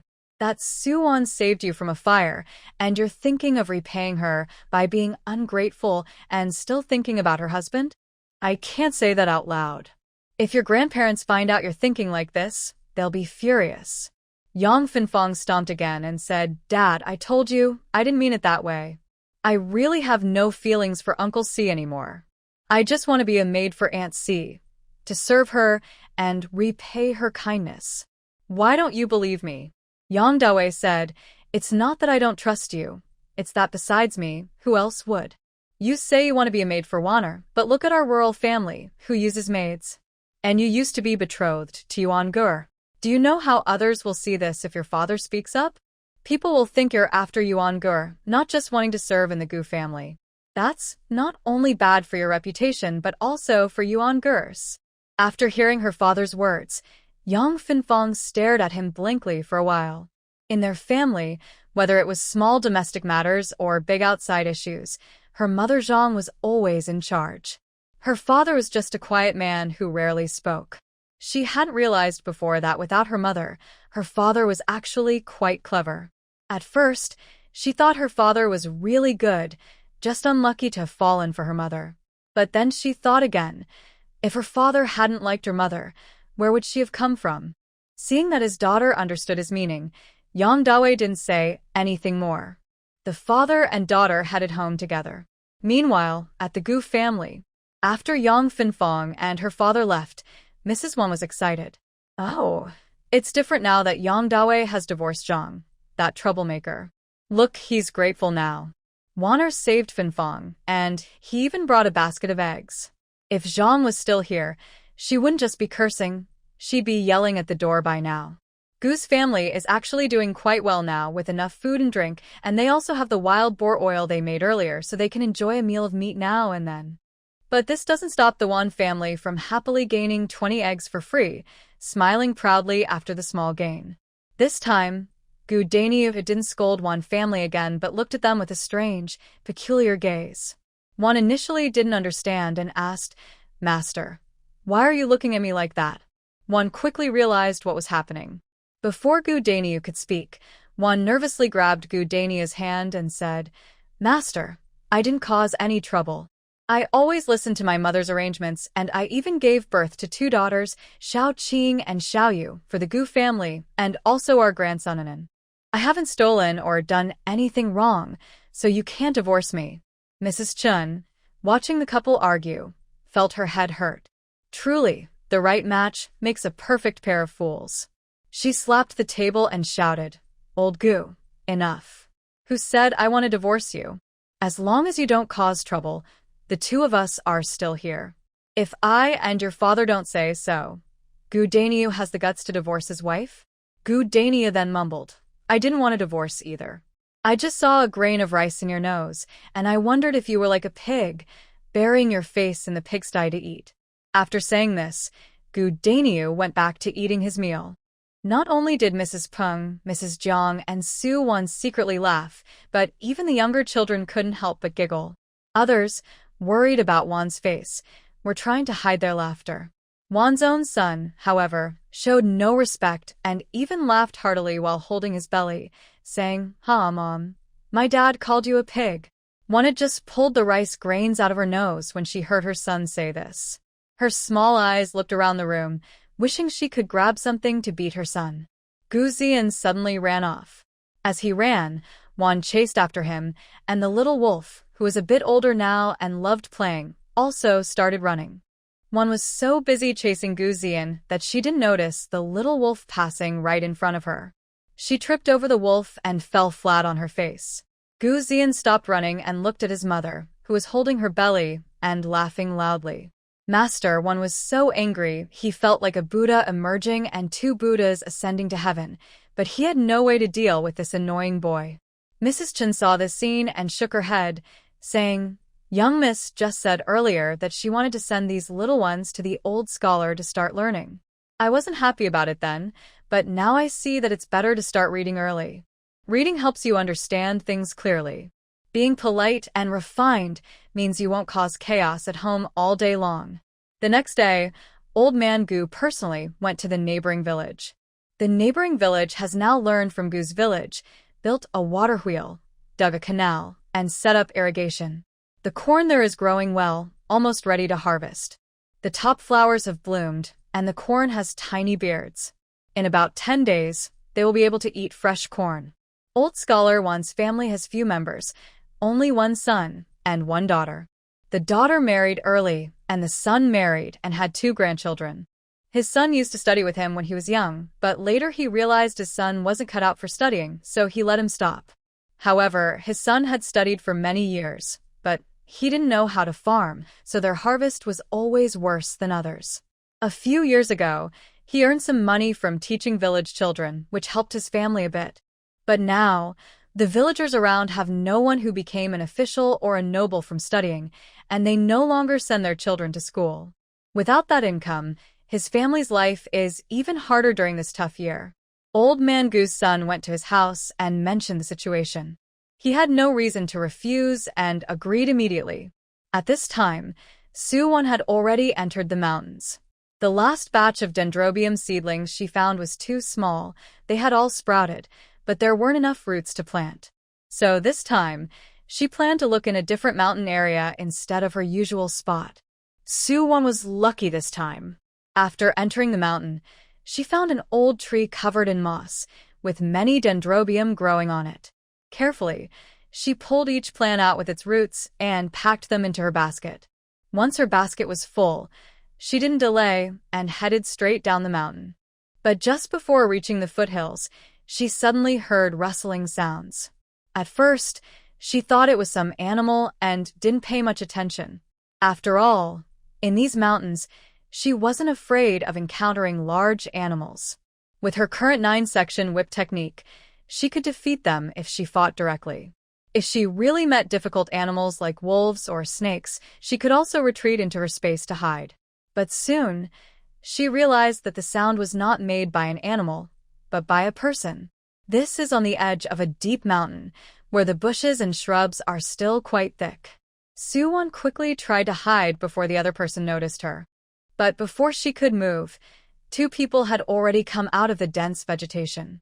They looked directly at each other.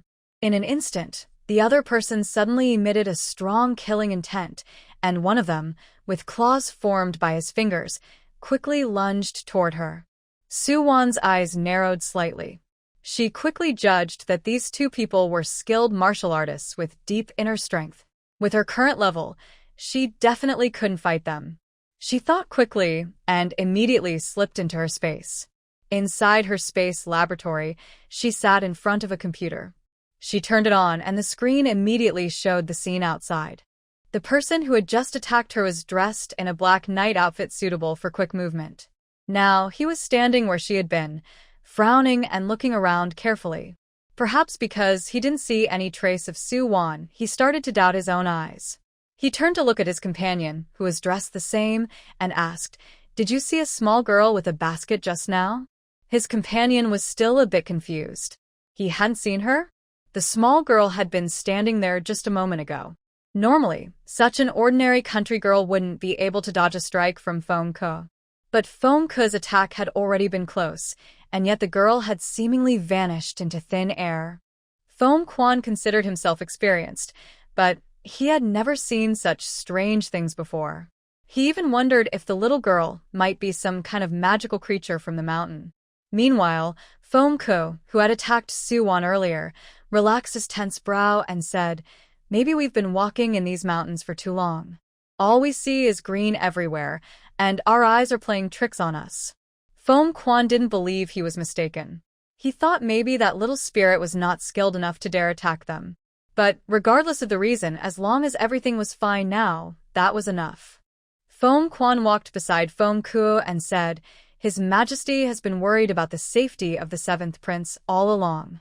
Now it seems that the grandson of Minister Xie is quite clever. The entire Gu family village is guarded as tightly as a fortress by his people. The seventh prince is safe here." Foam Ko was a straightforward person who didn't talk much. He was still carefully observing the surroundings, seemingly looking for Suwon's trace, and paid no attention to Foam Kwan. The entire group continued to discuss. Yesterday, His Majesty's secret order said that the royal carriage has sped up and will arrive at Rani County in 10 days. Since Prince Seven has guards from Xie, should we inform Marquis Dingbei so he can prepare to bring Prince Seven to meet the Emperor? After gaining access to the space, Suwon accidentally discovered she could see outside through her computer. However, the view was limited. Beyond a certain point, she couldn't see anything. For example, right now the image on the screen had disappeared. Suwon left the space, carrying her basket home. As she walked, she thought to herself that she initially believed the two people were assassins sent to kill Xiao Jinger, but it turned out they were actually protected by the Emperor. They probably thought ordinary villagers wouldn't dare enter these deep mountains, and anyone appearing here was likely an assassin aiming to kill Xiao Jinger. That's why they tried to attack her immediately upon meeting.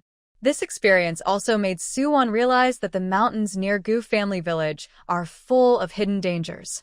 Not only are there people hiding who want to kill Xiao Jinger, but also spies from Xie and officials loyal to the Emperor. If she ventures into the mountains again, she might encounter those trying to kill Xiao Jinger or the Emperor's people, and they would mistake her for an enemy and want to kill her. So, after returning home that day, she decided to stay quietly at home for a while and not go back into the mountains. Her 4 younger siblings had already gone to the neighboring village to study with old scholar. Gu Xiaoqing, who is naturally reserved, usually stayed at home quietly doing chores. Gu Xiaoyu, on the other hand, disliked staying indoors and preferred running around in the fields. During this time at home, Yang Finfang came every day. She eagerly helped Suwon with whatever she was doing. After finishing her chores, she would sit beside Suwon, her eyes bright and watery, watching her. Knowing that Suwon didn't like to talk much, she simply looked at her silently. At first, Suwon felt a bit uncomfortable being watched, but she gradually got used to it.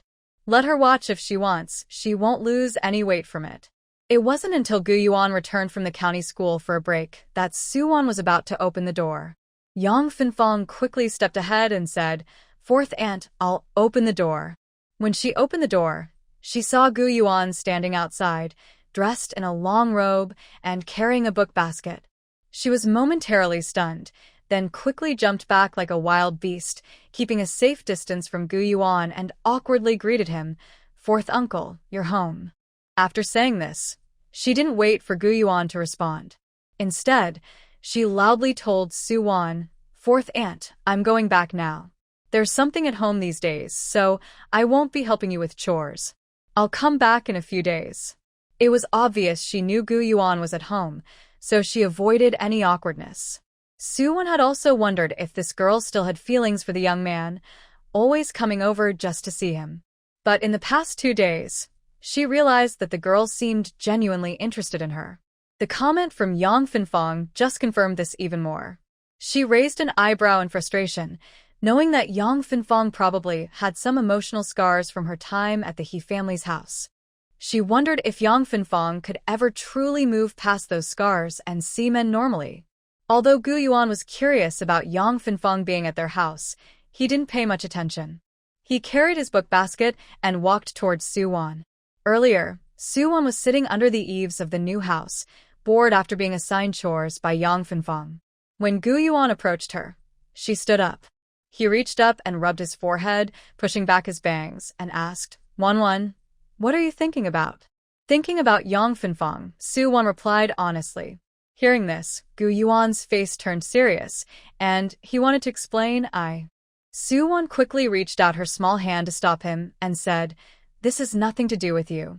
Yang Finfang was the girl I sent to the county town last time to get something from the He family. Besides, she's not interested in you anymore, she added. Hearing this, Gu Yuan's tense heart finally relaxed. But as he relaxed, he felt a strange sensation inside. His wife was thinking about another man right in front of him. Although it was a woman, the feeling was still strange. When he first married Su-won, Yang Finfang had come close to him. He avoided her, not because of proper manners, but because he truly never had feelings for her. But now, just as Su-won spoke, he instinctively felt nervous, worried that she might misunderstand. When he was studying at the county school, he never hoped for holidays. He actually wished they wouldn't have breaks so the teacher could teach him more. Recently, in the past 2 weeks, he realized that although he was living again, he didn't feel as peaceful as he did in his previous life. Whenever he went to county school, he looked forward to the holiday break. As the holiday approached, he became more eager to go home. Thinking about his little wife waiting for him at home, he couldn't help but feel a bit overwhelmed with emotion. At first, he said that if Su-won wanted to leave, he would let her go. Now he asks himself, if Su-won wants to leave, would he really be willing to let her go? The answer is no. He can't bear to part with her. Su-won didn't notice Gu Yuan's little thoughts. She rarely acted like a real wife and kept talking happily. Yuan, I told my parents and brothers and sisters-in-law that I suggested sending the younger children to the old scholar in the neighboring village to start learning. My mother said our new house is finished, and we should hold a housewarming feast during your holiday break. The corn at home has withered, and the young corn can be eaten now. My parents say our corn is not only bigger than others but also more full of grains. Many families have already come to ask about exchanging seed corn. Gu Yuan looked at her smiling face, feeling a bit ticklish inside. He wanted to reach out and pinch her soft, tender face, but he swallowed his impulse. Our good harvest of corn is all thanks to Wanan, he said. Anan will be 6 years old after the new year and should start learning. Jinger is a bit younger, but he's smart and should start learning soon. We should hold the housewarming feast soon. The reason we could build the house so quickly is first because Wanan earned money and second because of everyone's help. Seeing Gu Yuan finally talking about the main point, Su-won felt a little proud.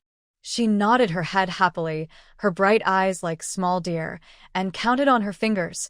Husband, you said that the good harvest of our corn is because of me, right? And that we could build the new house because of me, right? Gu Yuan felt his heart flutter every time he saw her bright, sparkling eyes. But he knew he couldn't deny her words. Yes, Wanan is truly our family's lucky star, he said sincerely. In his previous life, without Su-won, life was incredibly difficult. Looking at his new house now, 13 brick and tile rooms and a small workshop, this was the first of its kind not only in Gujia village, but also in nearby villages. He wants the people he cares about to be safe and close by. Because of Su-won, he no longer plans to give up on saving the world and just focus on living peacefully with his family, as he once thought. Su-won didn't notice how moved Gu Yuan was inside. She proudly crossed her arms and looked up at him.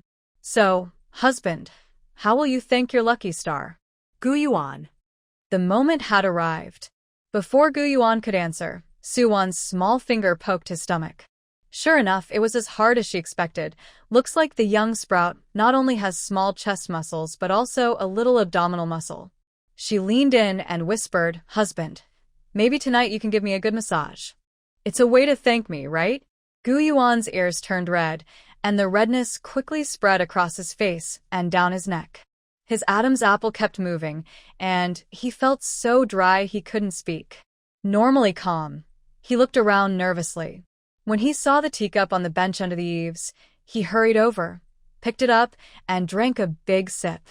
Feeling it wasn't enough, he drank another large sip. The first cup made his head feel fuzzy, and he didn't even notice the bitter taste of the mugwort water. After the second cup, his anger cooled a bit, and he tasted the bitterness and slight sweetness of the mugwort water. When he returned to Su-won, his face was still red, but he looked serious and said, "Won-won, you shouldn't say things like that outside. Be more reserved." Su-won smiled happily. "Oh, I understand. I'll say it later when I'm back in my room." "That's what you mean, right?" Gu-yuan's face turned even redder. He felt like he hadn't wasted his time studying the wise teachings. Instead, he felt like he had lived his two lives in vain. Every time he thought Won-won's teasing had reached its peak, she would surprise him again and change his view. But he secretly liked it. When Gu Sanyo was driving the donkey cart back with Chun-shur, Wan-shur, and a big load of supplies for the wedding, he saw Su-won and Gu-yuan standing in the yard. One was smiling happily, and the other had a shy, blushing face. He couldn't help but ask, "Yuan is back. What are you two doing? Why are you blushing?" Gu-yuan hadn't spoken yet, but Chun-shur seemed to remember something. She glared at Gu-yuan and said, "Fourth brother, did you bully Won-won again? I tell you, if you dare to bully her, don't come back to this house anymore." Gu-yuan just wanted to say a few words to cover up, but now he was stunned in place and couldn't speak. Who is really bullying whom? People say that after marrying a wife, a man forgets his mother, but here, it seems that after having a wife, a mother forgets her son. At this moment, Mrs. Chun had already taken out 1 or 2 small oil paper packages from the big bags she bought. With a kind smile, she handed them to Su-won and said, "Won, I didn't buy you the rose pastry from Xinhua Tower, but this mung bean cake smells pretty good too, so I bought a piece for you. And candied hawthorn. Each of you and the children has a stick." If this had happened before, Mrs. Won would definitely have been upset. But now, she had no opinion at all and said nearby, "Won, you like the rose pastry from Xinhua Tower. Next time your eldest brother goes there to deliver wine, ask him to bring back more for you." Su-won was surprised herself. When she first went to Xinhua Tower, she thought their rose pastry was quite tasty, but she never told anyone that she liked it. How did her family all know she liked it? She took the 2 oil paper packages, feeling a bit shy, and said, "Mother, I'm not a child anymore. You don't need to buy me snacks." Mrs. Chun looked serious and said, "You just turned 15 months old. How can you not be a child? If I buy it for you, you eat it." Su-won could only wait until the family members who went to the old scholar's house to study returned. Only then did she take out the candied hawthorn and mung bean cake to share with everyone. That evening, Su-won noticed that in the past 2 days, Jong's family seemed disappointed with Xiao Wanu again and didn't spend much time with her. So, she stayed with Xiao Waner for a while. Xiao Waner was still crouched in the corner. She tried to talk to Xiao Waner but failed, whether through words or eye contact. After returning to her room, she called Xiao Jinger over and asked, "Xiao Jinger, what do you think of Xiao Waner studying with the master? Is her performance different from usual?" This question puzzled Xiao Jing a bit. The little boy frowned and thought carefully before organizing his words and said, "Wan, I can't tell if Xiao Waner is different. Xiao Waner is with the master just like at home. At home, she squats in the corner. With the master, we tell her she shouldn't squat, she should sit. She sits just like at home, silent, not reading, and not following the master's gestures with her fingers." Su-won listened and understood. It seemed that even if Xiao Waner had some talent, it wasn't in studying. So, she could only think more about other ways to discover Xiao Waner's potential. At this moment, Gu Yuan was about to go back to his room when Chun-shur called him into the old couple's room. Some matters are easier for a father to discuss with his son, but since this concerns his daughter-in-law, Chun-shur had to be brave and talk to her son herself. She even chased old Gu out of the room, telling him to sit outside in the yard and smoke dried tobacco. "Mother," Gu Yuan approached Chun-shur and bowed politely. Chun-shur, who usually favored her son Gu Yuan for his love of reading, rarely argued with him. But now she looked stern. "Fourth son, tell me what happened this afternoon with Waner in the yard?" Hearing this, Gu Yuan's ears turned red. He was too shy to tell the truth and stammered, "It's nothing much. I just told Waner 2 jokes. Unexpectedly, Chun-shur angrily slapped the wooden bed frame she was sitting on. Fourth son, no matter how hard life is at home, I sent you to school. Is this what you're learning? These messy things to tease Wanner? I told you before, Wanner is still young. You should have some restraint and cherish your wife. Is this how you show your love? She scolded loudly, like firecrackers exploding, criticizing Gu Yuan harshly. Gu Yuan felt wronged inside but couldn't say anything. After her scolding, her mood eased a little, and she continued, Since Wana has been with us, I've seen that her family was very harsh to her. Her mother-in-law, Tang, was mean to her, and she still hasn't come to her period after reaching adulthood. Her health isn't good, and she must not be mistreated anymore. We didn't have enough rooms before, so I didn't say anything.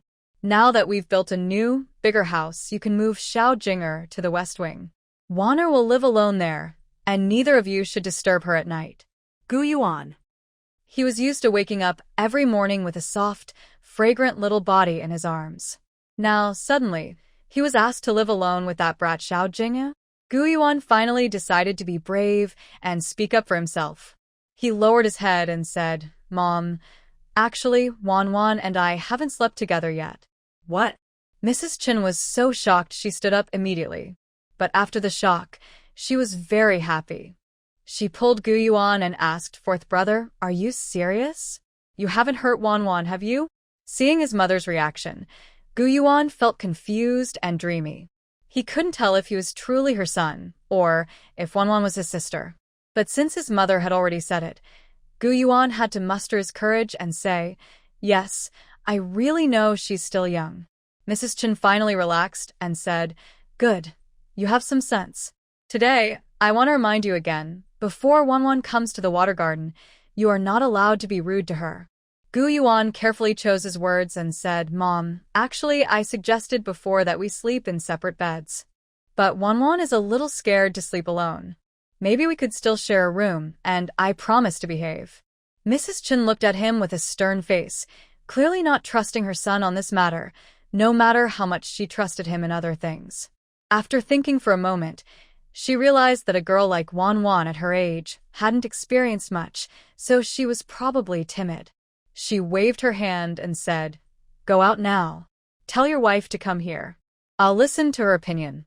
Though Gu Yuan was shy and embarrassed, he bowed to Mrs. Chen and then left the room. He stood outside the door, took a deep breath, and felt his face cool down before pushing the door open. By then, Xiao Jinger was already asleep. As soon as he entered, a small figure rushed over and jumped onto him, hanging onto him tightly. Su Wan's bright, sparkling eyes looked at Gu Yuan with excitement. She blinked happily and said, Husband, come to bed quickly. Let me touch you. Gu Yuan. The blush on his face, which he had just managed to calm down, was easily taken over again. Gu Yuan dared not look into her enchanting eyes. He looked away, cleared his throat seriously, and gently rubbed Su Wan's head. Wan, stop teasing. Mom wants to see you. She has something to tell you. Tomorrow, the matter of hosting the housewarming wine is scheduled. Weren't all arrangements already made during dinner just now? Although Gu Yuan's face was burning again, he still felt it was important to communicate with Su Wan. So, he simply said, Mother wants to discuss with you about us sleeping in separate rooms. Su Wan widened her eyes. That definitely can't happen. I will talk to Mother about it. What a joke. Although she often unconsciously cuddled with Xiao Ningqiao at night, she'd yet to properly touch Xiao Ningqiao's little chest muscles or abs, let alone taste his tempting lips. She hadn't even gotten a chance to do so, and now her mother-in-law wanted to separate them. Could she allow that? Absolutely not. Mrs. Chen, waiting for Su Wan, left the door of her room open. When Su Wan entered, Mrs. Chen immediately took her hand and asked her to sit down together. Speaking to Su Wan, her tone was much gentler than when she talked to Gu Yuan. Wanner, you've been with us for over 2 months. Has your period come yet? Su Wan was stunned. Only then did she realize that although she was already over 15 years old, she still hadn't had her period. Seeing Su Wan's reaction, Mrs. Chen understood. She had figured it out. She gently patted Su Wan's hand and said, Tonight, I brought up this matter with the fourth son. A woman's body isn't fully developed yet, and it's important not to harm it. Fortunately, the fourth son is quite reliable, and you haven't shared a room yet. But I worry that at his age, full of energy, being around you all the time, he might lose control and hurt you. So what I mean is, since we have enough rooms at home, why don't you and the fourth son each have your own room for now? After saying this, Mrs. Chen carefully watched Su-won's reaction. She was just a loud-mouthed rural woman who spoke plainly, but to avoid Su-won misunderstanding her words, she carefully considered her words in her mind before finally awkwardly saying them out loud. Before Su-won arrived, Gu Yuan had already told her everything, so she wasn't surprised. She pushed aside her concerns about her body and looked at Mrs. Chen with innocent, slightly pitiful eyes. "Mother, I know you're thinking about my health, but I don't want to sleep separately from my husband. He only comes back once every 10 days, and we don't have many chances to be together. If we can't sleep in the same room, I will miss him." After speaking, she tightly held Chen's hand and said, "Mother, my husband and I are still young, but we are careful. You should trust me and also trust him." Chen didn't want to break up her son and daughter-in-law. She was just worried about her daughter-in-law's health and that she might suffer later. Hearing Su-won say this, she couldn't say much more and gently touched Su-won's forehead with a scolding look. "All right, you're a doctor. I believe you. If the fourth son dares to act recklessly before you're fully grown, you can use a needle to give him a good. Don't hold back. After you're done, I will deal with him." "Thank you, Mother." Su-won smiled warmly and thanked Chen. Back in the bedroom, she no longer felt the desire to flirt like before. She didn't even pay attention to Gu Yuan and simply climbed onto the bed and lay flat. Gu Yuan was originally reading a book, but he kept thinking about what his mother and wife might say, so he didn't really focus on the words. Still, he looked serious. Now, seeing Su-won walk over confidently and then come back looking dejected, he was a bit confused. What had happened? Had his mother scolded Wanwan? Impossible. His mother was so fond of Wanwan. No one in the family would scold her. Gu Yuan blew out the oil lamp and got into bed. Suddenly, Su-won sat up with a, startling him. He was about to ask what was wrong when he saw her serious face as she was feeling her pulse. His heart jumped to his throat. Under the bright moonlight, Su-won's beautiful eyebrows slowly relaxed. She hadn't thought about her period or felt any discomfort in her body, so she didn't check herself. But this check revealed that her body was indeed very weak. No wonder she hadn't had her period at her age. She would need to take some medicine to recover. The thought of taking medicine made Su-won feel very uncomfortable. She didn't even look at Gu Yuan, who was anxiously watching her, and lay back down stiffly. Although she studied traditional medicine, she didn't like taking medicine. Maybe she could prepare herbal remedies in her space? But that would mean spending a lot of time inside the space each time she made medicine. How could she keep it secret? Gu Yuan watched her delicate face in the moonlight, her expression constantly changing. Her pretty eyebrows sometimes furrowed, sometimes relaxed. Her charming mouth sometimes curled up, sometimes drooped. Seeing her like this, his already anxious heart almost jumped out of his chest. Finally, I heard Su-won softly sigh. Just as he was about to ask her why, he felt a small hand climbing onto his stomach, lifting his collar, touching and pinching his belly, then poking it. That little hand was having fun playing on him. He was momentarily stunned, then turned to look at Su-won and saw that the girl no longer looked worried or sad. The girl's eyes sparkled brightly, and her face was full of a triumphant smile. Gu Yuan affectionately and helplessly relaxed his worried heart, grabbed the mischievous little hand, and gently pulled her into his arms. "What did Mother say to you?"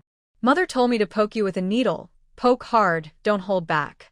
After I finish, I'll tell her, and she'll scold you," Su-won said proudly, lifting her chin.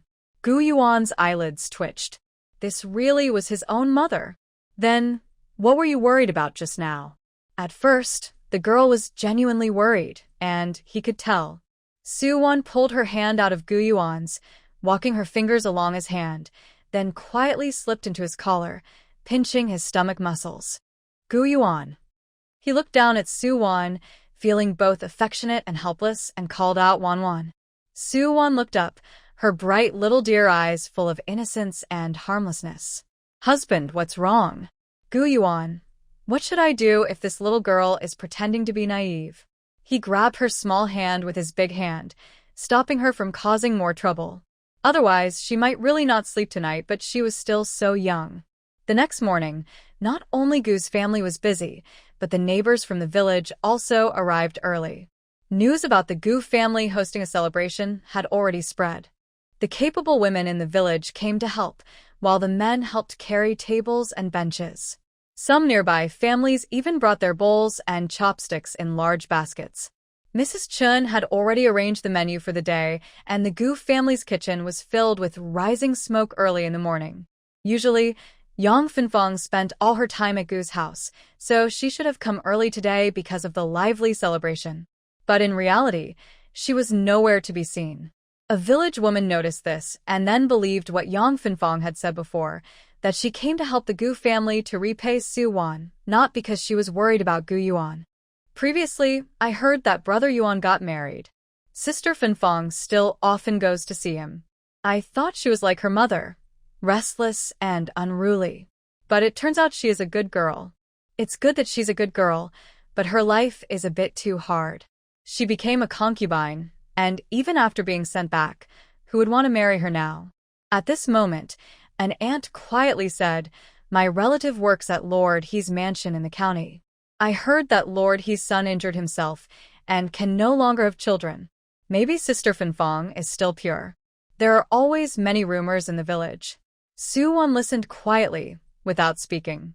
Suddenly, there was a commotion at the gate of the yard. "Hey, isn't that second aunt from Danyo's family sitting outside in the donkey cart? Why is she back today?" Of course, she's back because she sees that the Gu family is doing well now. They live in a brick house with over 10 rooms, and they bought several hundred acres of mountain land. She's probably thinking of returning to her maiden family now. TSK, she's really bold. When she got married and left, she returned empty-handed 3 times.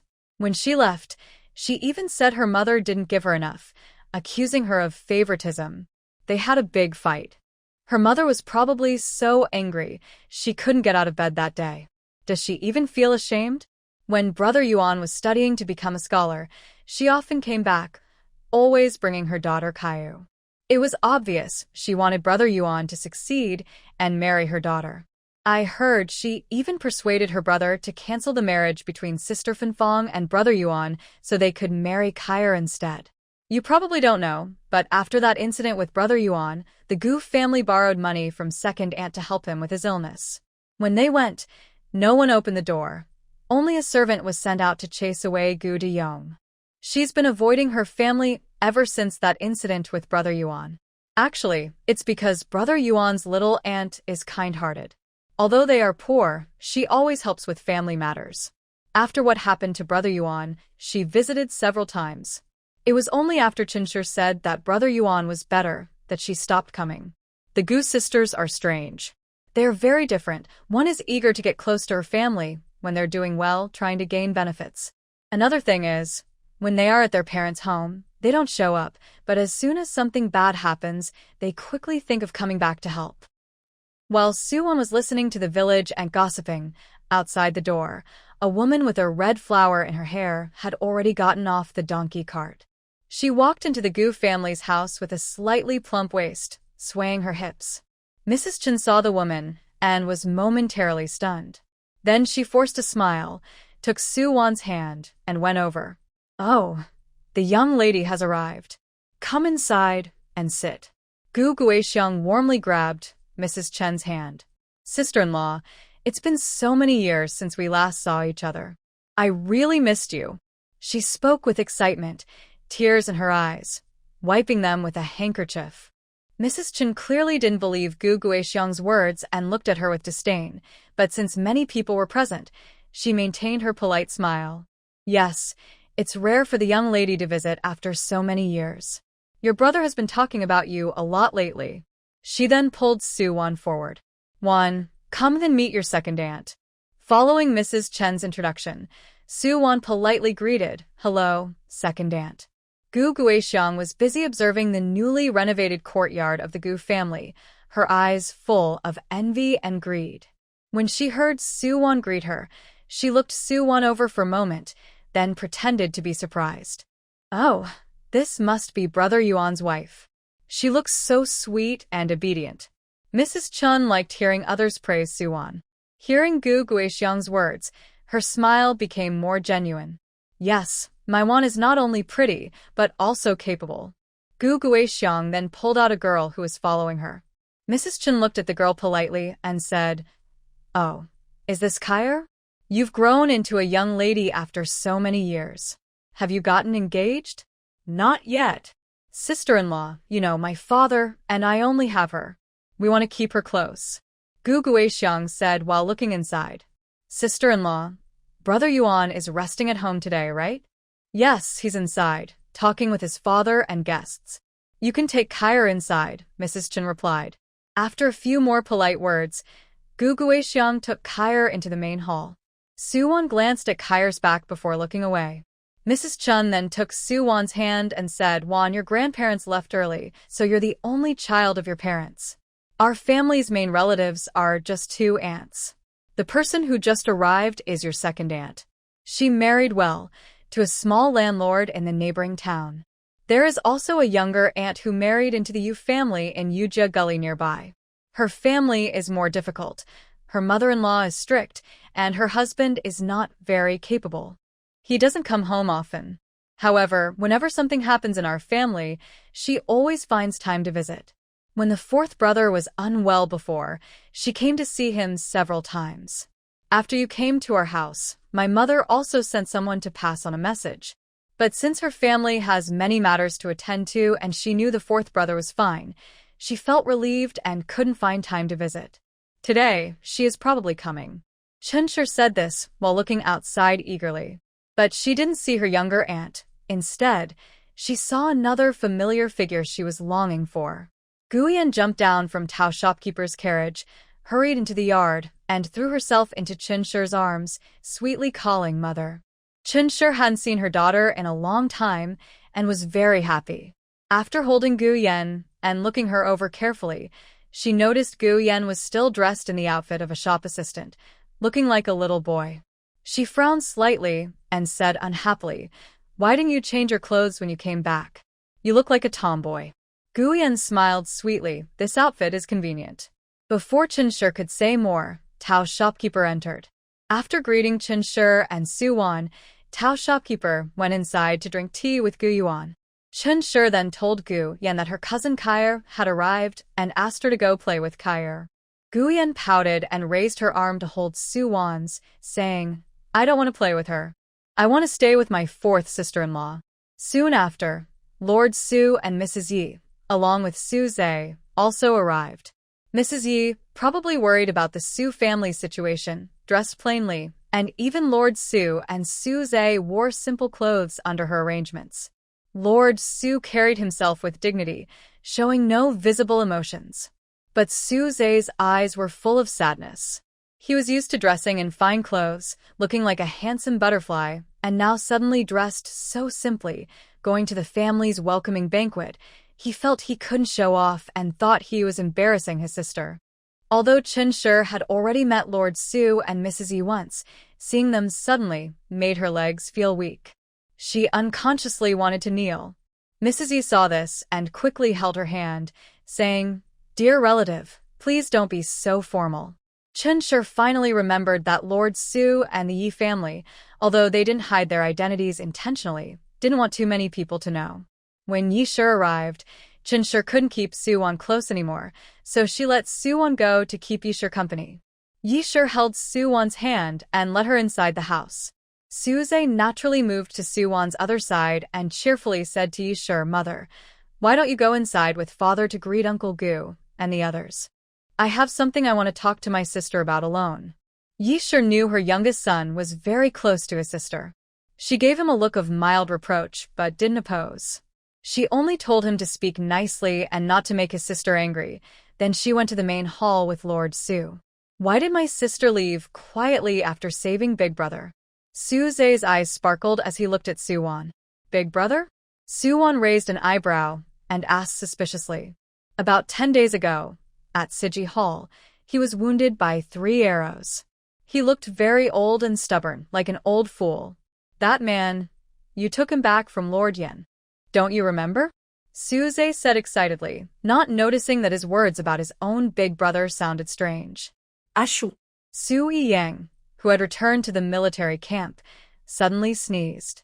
The deputy general, who was reporting military affairs, looked worried and asked, "Is the general catching a cold? Should we call the doctor?" Su Yang's face was serious, with no visible emotion.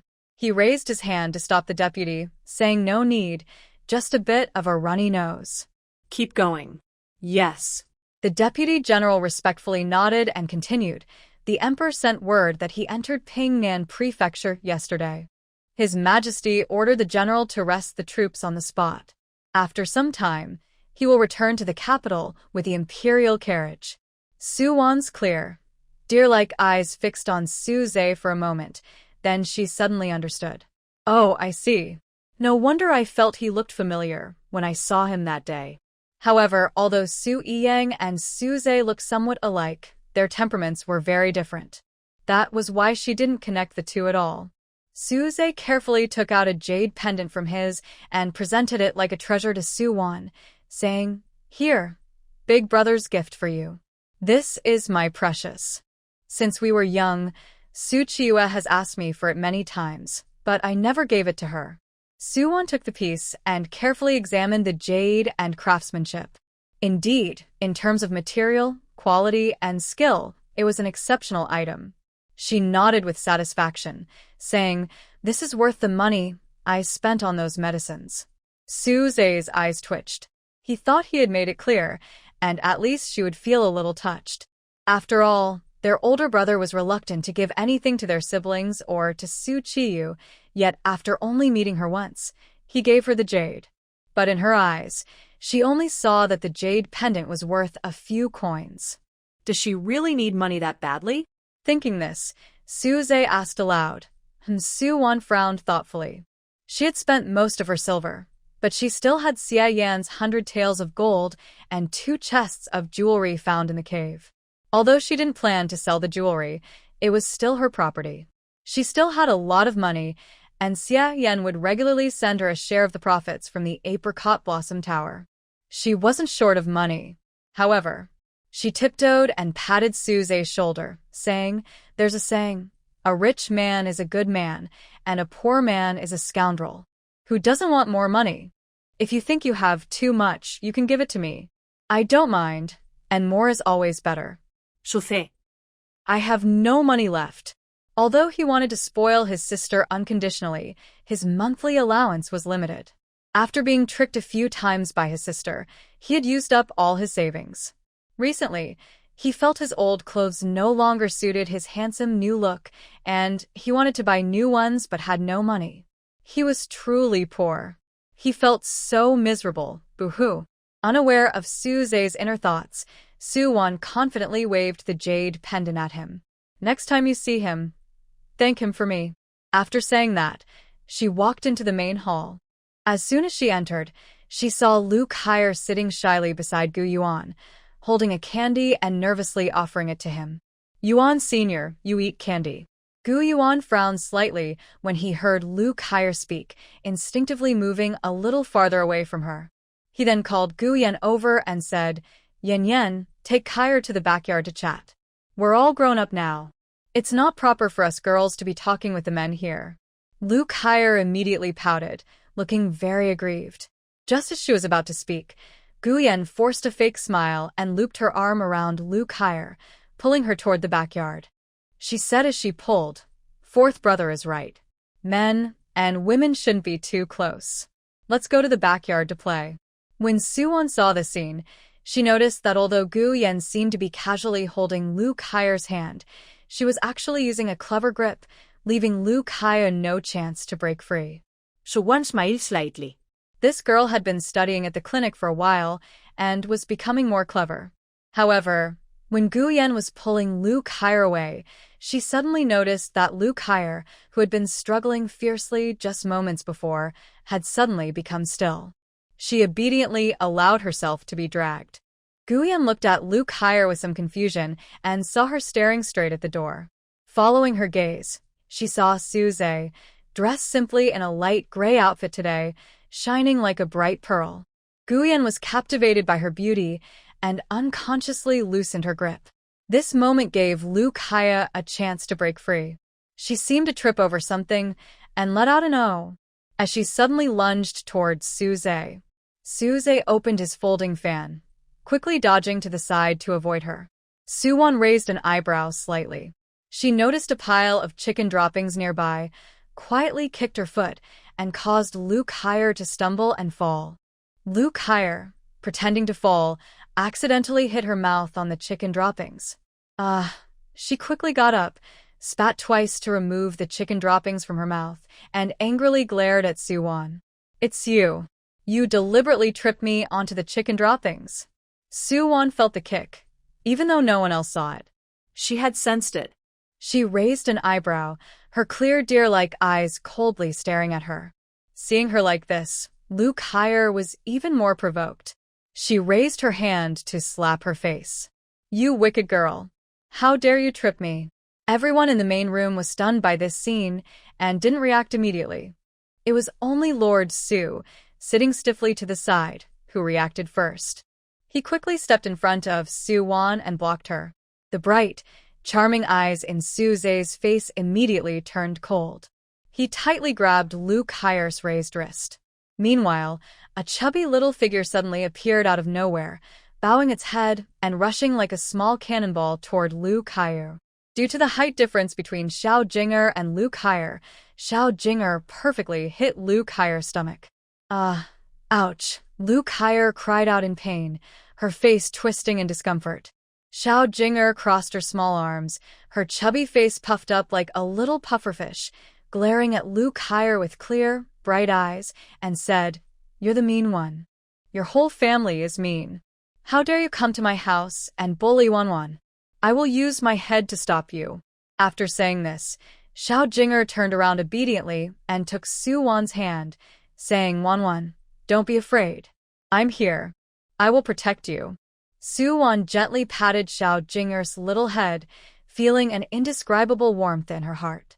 She nodded seriously and said, "Yes, with Xiao Jinger here, I am not afraid." As Yuse disdainfully pushed Lu Seayer aside. Luke Hire, still recovering from the pain caused by Xiao Jinger's collision, was now hit again by a small table inside the house, knocking over a teacup. The tea spilled out, soaking her clothes completely. Suze looked at Luke Hire with a cold gaze. "Bullying my sister, I think you're tired of living." Su-hai was too proud to speak to Luke Hire directly. His stern gaze turned to Old Han, the family elder, and said, "Old Han, your niece is quite bold. My daughter and I are still standing here, and she dares to slap my daughter." Su-hai, having held a high position for a long time, exuded an aura of authority that made everyone in the room feel suffocated. When Old Han first heard about Suwon's identity, he was shocked but managed to calm down and warned his son and daughter-in-law not to spread the news. But now, feeling the pressure from Su-hai's commanding presence, he couldn't help but kneel. Guan Guixiang had already knelt down the moment Su-hai spoke, begging, "Master, please forgive us. My daughter Kair didn't mean to offend Wanner. She was just angry and lost her temper." The commotion in the main hall had also attracted the neighbors outside, who came to see what was happening. Guan Guixiang hurriedly grabbed her sister-in-law's skirt. "Sister-in-law, Kair really didn't mean to offend Wanner. She was just angry and acted out of impulse. Sister-in-law, please help us by asking your father-in-law to be kind and forgive Kair this time." Mrs. Chen was about to speak when Gu Yuan, who was accompanying Suwon and Suze, said to her first, second aunt, before Aunt Mu passed away.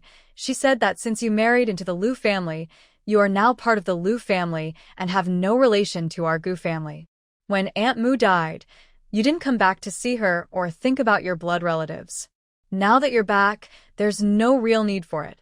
Please take Kair and go home." Gu Guixiang looked at Gu Yuan's cold, judge-like face and was stunned. After a moment of shock, she became angry. She changed from her timid look, patted her knee, stood up, pointed at Gu Yuan's nose, and scolded, "You, Gu Laosi, you've married a wife and forgotten your own aunt." She, Su Wan, tripped my Kyer. Even if Kyer touched her, she deserved it. As the older sister-in-law, isn't it right to be considerate of the younger sister-in-law? If the older sister-in-law does something wrong, the younger sister-in-law should teach her a lesson. What's wrong with that? Guyen couldn't listen anymore. Wanwan is my sister-in-law, and she's also my sister-in-law. What kind of younger sister-in-law is Lu Kyer? I haven't said a single bad word about my sister-in-law, yet you come here bullying her. What are you all? Gu Guixiang didn't expect Gu Yan to jump out and scold her twice. She angrily pointed at Gu Yan. Fine, fine. Then she turned to Mrs. Chen. "Mrs. Chen, you old harlot, is this how you teach my nephew and niece?" Mrs. Chen took a deep breath, ready to teach Gu Guixiang a lesson. Gu Guixiang suddenly rushed toward old Han, wiping tears and crying, "Brother, I am your real sister. Look at how your own sister is being bullied now. They're fighting your niece and bullying your sister over an outsider in your house. Say something, won't you? You can't let a woman ride over your head and do whatever she wants. Even when your own sister and niece are being bullied, you don't dare to stand up." Earlier, Mrs. Chen wanted to drag Gu Guixiang out directly, but now she was crying in front of the head of the family. No matter what, she was still the head's real sister, and she couldn't embarrass her husband in front of so many guests. However, Mrs. Chen was still worried that old Han might be confused by family feelings, so she secretly gave him several signals. On Lao Han's face, full of wrinkles, his eyebrows were tightly knit into a S shape. Habitually, he took a puff of dry tobacco. After putting down his pipe, he suddenly slapped the table hard and shouted angrily, "Enough, Gu Guixiang. What are you causing trouble for? Today is a great day for our family to hold a housewarming banquet. If you want to cry or make a fuss, go back to your Lu family and cry there." Gu Guixiang was crying loudly, so deeply involved in her emotions that she even reached out to pull at Lao Han's clothes. When Lao Han slapped the table, she was so frightened that she shivered sharply, and her crying suddenly stopped. Lao Han usually didn't speak much, but when it came to family matters, unless he chose not to speak, his words carried weight. Now, he looked at Gu Guixiang with full anger, which still held some authority. "Gu Guixiang, when your mother passed away, I sent someone to deliver a message. What did you say? You said that a daughter who marries out is like water spilled, and that our wife died, so it has nothing to do with you. From now on, you are a wife of the Lu family and have nothing to do with our Gu family. How dare you call yourself my daughter's aunt? None of our children even recognize you." Lao Han turned his face aside and waved his hand. Get out. "Take your daughter and get out of here. As long as I, Gu Daong, am alive, you are not allowed to step into my Gu family even half a step." Gu Guixiang was stunned when she heard Lao Han's words. The next moment, she wiped her tears and wanted to plead and apologize. But before she could speak, Mrs. Chen exchanged glances with Wan, Peng, and Jiang. The three women, who had already been itching to act, quickly stepped forward. Wan, who was broad and strong with great strength, dragged Lu Kyer out. Peng and Jiang also held Gu Guixiang back. The three sisters-in-law dragged the mother and daughter out of the yard and threw them outside directly. Bah. Wan spat a mouthful of thick phlegm at Lu Kyer, saying, "What are you? You can't even look at yourself properly. You can't get close to my brother Yuan, and now you want to cling to Mr. So. Shameless and lowly." Lu Kyer was exposed and scolded harshly, her face turning red and her neck thick with anger. But she didn't have the thick skin of her mother and couldn't say a word. Peng also spat at Gu Guixiang and said, "When Yuan was a scholar, your parents kindly tolerated you. You should have known your place, but you still wanted to act high and mighty, pretending to be a lady." Bah. Mrs. Jiang did not curse anyone, but she glanced at the mother and daughter and said, "If you dare to come in again, I will call my son Senyo to throw you out." Gu Guixiang was so angry she almost rolled her eyes, but she had no way to fight back. The Gu family was united, and she couldn't find a way to break through. Feeling furious, she suddenly slapped Lu Care's shoulder and gritted her teeth as she scolded, "Why did I give birth to such a foolish girl with no sense? On the way here, I told you many times that even if you really like Gu Yuan, you must hold back today. After the banquet is over, I'll find an excuse to keep you here for a few more days, then you can make your move. But why are you so impatient? You can't get close to Gu Yuan, so you try to cling to that young master? How shameless can you be?" Lu Care's eyes welled with tears as her mother scolded her. "Mom, it's not what you said. Gu Yuan is my cousin and he's healthy now. He'll definitely do well in the future. No matter what I do, I have to make him leave that bad luck charm and keep him for myself." Smack! Gu Guixiang raised her hand and slapped Lu Care across the face.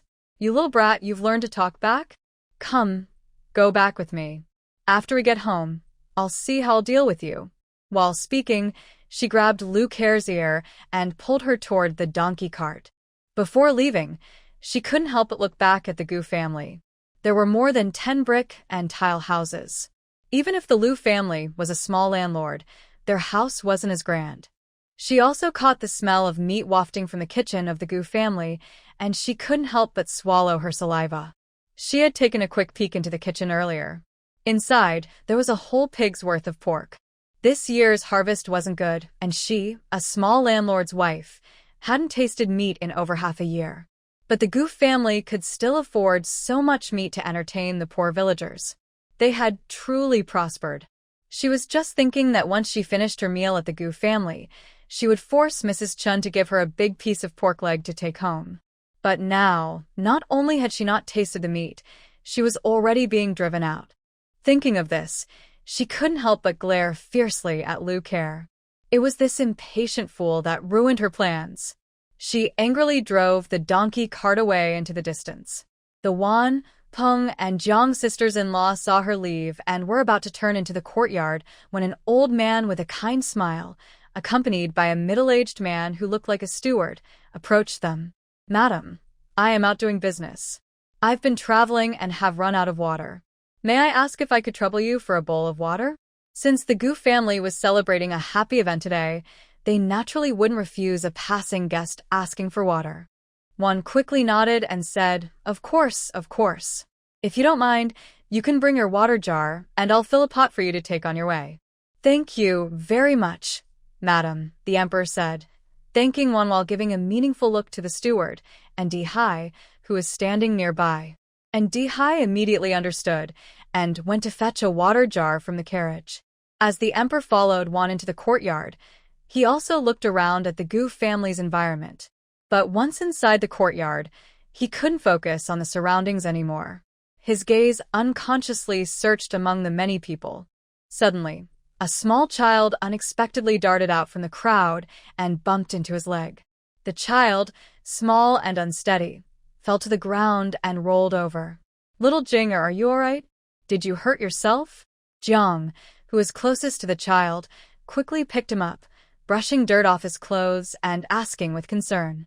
The obedient little boy shook his head and said, "Third sister-in-law, I'm fine. I didn't hurt myself." After reassuring Jiang, the boy turned to the emperor, cupped his hands, and bowed politely, apologizing softly. "Uncle, I'm sorry. I accidentally bumped into you. Please forgive me." The emperor looked at the small boy dressed in plain coarse cloth, no different from an ordinary rural child. As someone who usually kept his emotions in check, he felt his eyes welling up with tears. He knelt down and gently placed a hand on the boy's shoulder. "It's okay. You didn't mean to bump into me, and I won't be angry with you." "Thank you, uncle."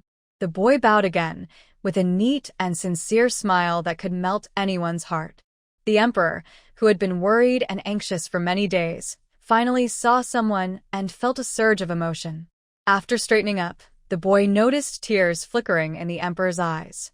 He looked at him curiously and asked, "Uncle, why are you crying? Did some sand get into your eyes?" "Shao Jinger gently blew on your eyes." The emperor's mood was initially manageable, but Shao Jinger's soft words made him feel more mixed emotions. He nodded. Shao Jinger tiptoed to help him on his eyes. At this moment, Madame Wan came out holding 2 bowls of water. She handed the water to the emperor and asked with some doubt, "Sir, why are you crying? Did something difficult happen?" The emperor quickly wiped his tears and said, "No, no, it's just that I've been away from home too long. Seeing your children are so cute, I thought of my little ones at home and felt a bit homesick." Hearing this, Madame Won could understand. These days, life isn't easy for anyone. There's famine everywhere. If it weren't for survival, who would want to travel around outside? She added, "Drink your water first. Your water jar, my third sister-in-law has already filled it for you. She will bring it out soon." While she spoke, the emperor finished the water in the bowl. When he politely returned the bowl to Madame Won, he said, "It seems your family is preparing a welcoming banquet. May I be bold and ask for a small meal? I'd love to share in the happiness." Madame Won was willing to give him some water, but she hesitated about letting him eat. More people mean more food, and rice to cook. She was reluctant. Andahai, looking quite eager, quickly took a small money pouch and handed it to Madame Won, politely saying, "Madam, our lord has been traveling here. Not only has he finished the water, but his dry provisions are also gone. Please be kind." Madame Won clutched the money pouch, and her previous reluctance vanished. She roughly pinched it. The silver inside was enough to buy at least half a pig. She immediately smiled broadly, showing her teeth. "Of course, it's convenient. Lord, please come with me to the main hall to sit. When the meal is ready, just come to the table." The emperor's gaze followed Xiao Jinger and Gu Zian as they ran around playing happily. Hearing Madame Wan's words, he politely thanked her and, with Andahai, went to the main hall with her. Inside the hall, Lord Su looked serious, with a stern face. He was angry not only about Gu Guixiang and her daughter, but also annoyed with Su Wan. He looked furious, like a pufferfish. He carried an aura of authority, and when he was angry, his face looked terrible. The atmosphere in the hall was as tense as the upper room. Mrs. Wan led the emperor and Andahai inside, saying, "Father, this gentleman is passing by our house. He has no water or food, and wants to ask for some water and a simple meal." Before she finished, she saw the angry Lord Su suddenly stand up and look at the person behind her with wide eyes of disbelief. "Your Majesty." Lord Su instinctively tried to kneel. The emperor quickly helped him up warmly, holding his shoulder and saying excitedly, "Brother Su, what a coincidence. Why are you here too?" Lord Su immediately understood the emperor's meaning but still hesitated and said nervously, "This is my daughter's-in-law's home." Now the emperor was confused. Although he didn't usually care about minor family matters, he knew that the Duke of Dingbei only had one daughter, Su Qiue. The marriage between the third prince and Su Qiue was arranged by his order. So where did this other daughter come from? And how did she end up marrying a common family? Lord Su hesitated whether to tell the emperor that Ye's daughter was a twin, as he had planned that day. Just then, Gu Daniu, who had been tense and angry because of Lord Su, finally saw a chance to ease the atmosphere with the emperor's arrival.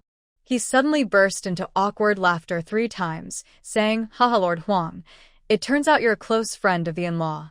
What a coincidence." His awkwardness made others want to hide, but they quickly understood and started greeting the emperor, making the hall lively again. Gu Yuan, sitting quietly beside the guest, looked at the emperor briefly and then looked away. In the past life, the emperor only arrived after a heavy rain, and by then, the little Jinger was reduced to a pile of bones. It seems that this time, the emperor received news from Lord Su and hurried here, avoiding the rain and delays. After arriving, the emperor sat with old Hangu and talked about everyday life topics like harvests and relief efforts. When he was sitting with Lord Su earlier, old Hangu didn't dare speak or even smoke. Now, seeing that Lord Huang was friendly and asking about things he knew, the 2 men started chatting freely, mainly old Hangu talking while the emperor listened. Old Mr. Gu's son started talking about how it hadn't rained for a long time and the wild vegetables and roots on the mountain were all dug up. Finally, when it did rain, they planted corn, but without water, the corn couldn't grow. His 4th son saw a water wheel and a book, built one, and led everyone to dig water channels to bring water from the big river to irrigate the crops. As a result, the crops and wild vegetables on the land started to grow again. He also mentioned that in Rini County, they met a kind official who cared for the people. During the disaster relief, he didn't take the relief silver and grain from the court, but encouraged local gentry to donate money and food. He even took out his own savings to help the victims. Old Mr. Gu was a bit emotional and said, "Lord Huang, you don't know. I've lived most of my life, and I've never seen a better official than Mr. Fan. He helps the victims, always thinking of them, but he doesn't just give money or grain directly. Instead, he has the people work, building water projects and digging channels, and rewards them with relief money and food based on their labor. Now, our entire county is like our Gu village. Water wheels and channels bring water, so the land is well irrigated and the crops grow strong. When our local people's crops are healthy, the victims earn wages and have enough food. Plus, as they work alongside us, they get to know us better." Later, Mr. Fan arranged for 2 or 3 households per village to help, and no village refused. The emperor listened while thinking about what he had seen on this journey. The land outside was cracked and dry, with many places showing wide cracks, almost barren. As a ruler, he felt heartbroken seeing such scenes. But once he entered Rini County, he felt a different atmosphere. The sun was still shining, but the land looked green and lush, refreshing to the eyes. Old Mr. Gu mentioned this, and Yongli couldn't help but interrupt, saying, "Old Brother Gu, don't you realize that all these good ideas you just talked about, who do you think suggested them to Mr. Fan? Old Mr. Gu looked puzzled and took a puff of his pipe. "Li Zheng, from what you're saying, do you mean the county magistrate himself came up with these ideas? Even if he didn't, maybe the clerk in the county office thought of them. But it takes a good official like Mr. Fan to listen to such good advice." Yongli burst into laughter and said, "Brother, Yuan Gur really didn't tell you. All these good deeds you mentioned, those ideas came from your own Yuan Gur, who suggested them to Mr. Fan." Yuan Gur not only gave Fandaren some ideas, but even recently, when we needed to reinforce our village houses or repair the roofs, it was all based on Yuan Gur's advice. Yuan Gur said that after the drought, we should be prepared for floods and diseases. He also discussed this with Fandaren at the government office. The county issued an announcement urging everyone to reinforce their houses, repair roofs, and eliminate rats. If it rains, anything soaked by rainwater is not allowed to be eaten, not even fish washed out of the water, as they could spread disease. Now old Han was confused. "Li Zheng, are you saying these ideas all came from our 4th son for Fandarin?" Li Zheng smiled and said, "Brother, think about it. The water wheel was the first thing Yuan Gur made. Our village's water channels were also built by Yuan Gur leading us. Without his advice, where would other village carpenters get the plans for making water wheels?" Old Han looked at Gu Yuan in disbelief and asked, "4th son, why haven't you ever mentioned these things at home?" Gu Yuan replied politely and respectfully, "Father works hard in the fields every day. I can't help much, so I didn't want to trouble you with these small matters." Denyo immediately interrupted loudly, "Father, you know that 4th son always does good deeds without seeking praise. He probably doesn't think these are anything special. Why would he come home to tell you?" Old Han thought about his 4th son's personality and agreed that was true. At this moment, the emperor looked at Gu Yuan, who was humble and modest, full of admiration. Instead of rushing to speak to Gu Yuan, the emperor turned to Su Hoyi sitting beside him and said, "Brother Su, this Gu Gongzi is a talented young man with ambition. You should talk more with these educated and talented young people who care about the common people." Su Hoye's eyes twitched with annoyance. He was feeling upset because he had been thinking about how to get that spoiled girl to break up with the spoiled boy and leave. Now, the spoiled boy had caught the emperor's favor. What reason could he give to make that spoiled girl leave and return to the capital with him? Actually, he didn't really want the spoiled girl to go back to the capital. If she didn't go, her mother wouldn't go either. Without her mother, he would be left alone at home, which was even worse. Yue, after all, married into the royal family and became the main consort for the 3rd prince. During the wedding, if her mother wasn't there, How would outsiders see it? The others in the main hall were chatting happily, but Lord Su was worried. While Lord Su was troubled about Su Wan and Gu Yuan, the three sisters-in-law, Mrs. Wan, Mrs. Peng, and Mrs. Jiang, came close to Su Wan and whispered, "Wan, did we scare you just now?" Su Wan smiled kindly. "No, with my sisters-in-law and parents protecting me, who could scare me? Big sister-in-law, second sister-in-law, third sister-in-law. Your way of pushing people out was so commanding." Guyan also nodded sincerely, agreeing with Su Wan. Yes, yes, fourth sister-in-law is right. My sisters-in-law were so impressive just now. Mrs. Wan, Mrs. Peng, and Mrs. Jiang felt a bit embarrassed after hearing Su Wan and Guyan praise them so highly. They hurriedly made an excuse that they still had chores in the kitchen and rushed inside. After the three sisters-in-law left, a resentful voice sounded softly in Su Wan's ear. "You ungrateful girl. You only remember your sisters-in-law and parents protecting you, but forget that your brother also protects you?" Su Wan didn't argue with Su Zay today. She smiled and raised her eyebrows at him. Yes, yes, yes, my brother also protects me. To show my gratitude, I'll cook a dish for you myself later. Su Zay rubbed the bangs on her forehead helplessly, yet affectionately. This girl really never loses in words. Meanwhile, Lord Su, who had been restraining himself because of the Emperor's arrival, felt a strange surge of anger rising inside him when he heard Su Wan speak. He couldn't help but sneer and say, "Who cares about cooking for you?" "Dad, I do care." Su Zexy replied. "It's not like I'm cooking for you." "Why would I care about you?" Su Wan rolled her eyes at Lord Su confidently. He really was full of himself. "You..." Lord Su's eyes widened like bells as he stared at Su Wan. When she mentioned parents earlier, he felt a flicker of pride, thinking that this unruly girl finally recognized him as her father. But before that pride could settle, she poured a flood of anger into him again. Really, how did I end up with such a daughter? Thinking of her as a sweet and lovely girl, he felt a bit better. Lord Su wanted to teach Su Wan a lesson for being so unruly, but at that moment, the Emperor spoke up. "So this is the daughter of Brother Su who married into the Gu family?" Quite straightforward. Lord Su's eyes twitched sharply. "Emperor, you show no respect for elders and speak so casually. Do you call that straightforward?" On the other side, Gu Guixiang was driving her donkey cart, cursing as she headed to the neighboring town. Suddenly, she bumped into a woman wearing patched clothes and a blue cloth headscarf, carrying a basket. The woman was staring at her intently. Gu Guixiang was already angry and saw the woman looking at her, so she glared back fiercely. "What are you staring at?" "Bah, beggar woman." Gu Guixi, hearing this insult, thought the woman had mistaken her for someone else. She quickly apologized, looking embarrassed. "Sorry, Mom.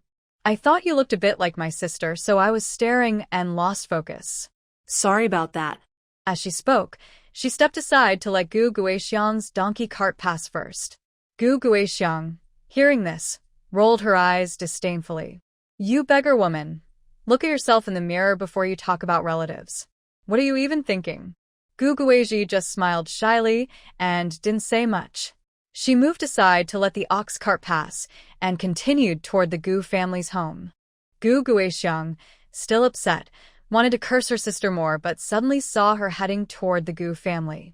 A bright idea flashed in her mind. Her eyes sparkled with excitement. Wasn't that her unlucky, soft-hearted sister, Gu Guixi? Since Gu Daong had always been closest to Gu Guixi, and Gu Guixi listened to her sister, as long as she asked Gu Guixi to speak to Gu Daong for her, Gu Dazhong wouldn't refuse her face. Then she could find a way to marry Lu Care to Gu Yuan, and those big blue brick houses would be hers too. Thinking this, she quickly put on a smiling face and said, "Guixi? Are you Guixi?" Gu Guixi was already feeling confused, and hearing this surprised voice, her body stiffened. She looked back at Gu Guixiang, her eyes clouded from life's hardships, but full of surprise. "Second sister?" "Yeah." Gu Guixiang responded warmly, dropping her whip and jumping down from the donkey cart. She hurried over to Gu Guixi. As she got closer, she held Gu Guixi's hand and looked at her warmly, then her eyes reddened as she spoke. Guizhi, we've been apart so many years. I just saw you and didn't recognize you at first. That's why I said those silly things. Please don't take it to heart. Although Gu Guixiang often visited the Gu family during the years Gu Dazhong was a scholar, she and Gu Guixiang had very different ways of behaving. One sister tends to rush over when there's good news to share and stay far away when there's trouble. The other only visits when things are calm at her brother's house, but as soon as she hears he's in trouble, she quickly comes back to see if she can help. Because of this, the two sisters didn't meet at the Gu family for several years. Gu Guizhi heard Gu Guixiang say this and smiled, saying, "Second sister, what are you talking about? We are sisters, and you didn't recognize me earlier, so you said some things. I would never be angry with you." Gu Guixiang, hearing this, held Gu Guizhi's hand and moved, wiped her tears, sniffling, "My little sister is the best to me, unlike brother." She left her words half-finished. Gu Guizhi was full of questions. "What's wrong with brother?" she asked while looking at the donkey cart. On the cart, Luke Hare's hairpin was crooked, her hair was loose, and her dress was still wet and messy. She looked very embarrassed. Gu Guizhi's doubts grew stronger. "Second sister, did you also go to brother's house to celebrate the housewarming? Why are you leaving before the feast even starts?" On the donkey cart, "That should be her niece, right? I see her dress is wet. Did she get wet and need to go home to change?" As Gu Guizhi spoke more, Gu Guixiang kept wiping her tears, unable to speak clearly. Gu Guizhi guessed, "Second sister, are you worried about leaving your family so soon after coming back? Actually, your niece looks about the same age as Yenya from brother's house. If she doesn't mind, she can wear Yenya's clothes for now, no need to go back and change." Hearing this, Gu Guixiang's soft crying turned into loud sobs. She cried loudly, tears streaming down her face, and said between sobs, "Guizhi, you don't know. Brother doesn't care about the bond between us siblings at all. I hurried out early this morning on a donkey cart, rushing back just to celebrate his housewarming, but he made me and Kair leave." Gu Guizhi frowned immediately and asked, "Second sister, is there some misunderstanding with brother? He values our sibling bond very much. He wouldn't be like that." Gu Guixiang felt her acting was almost over the top. She wiped her eyes with a handkerchief and said, "It's also my fault. I deserve to be driven out. When mother passed away, I was oppressed by my mother-in-law and couldn't come back to mourn her. And she said such things. It's only right that brother doesn't forgive me." Gu Guizhi is still being oppressed by her mother-in-law and cannot make her own decisions.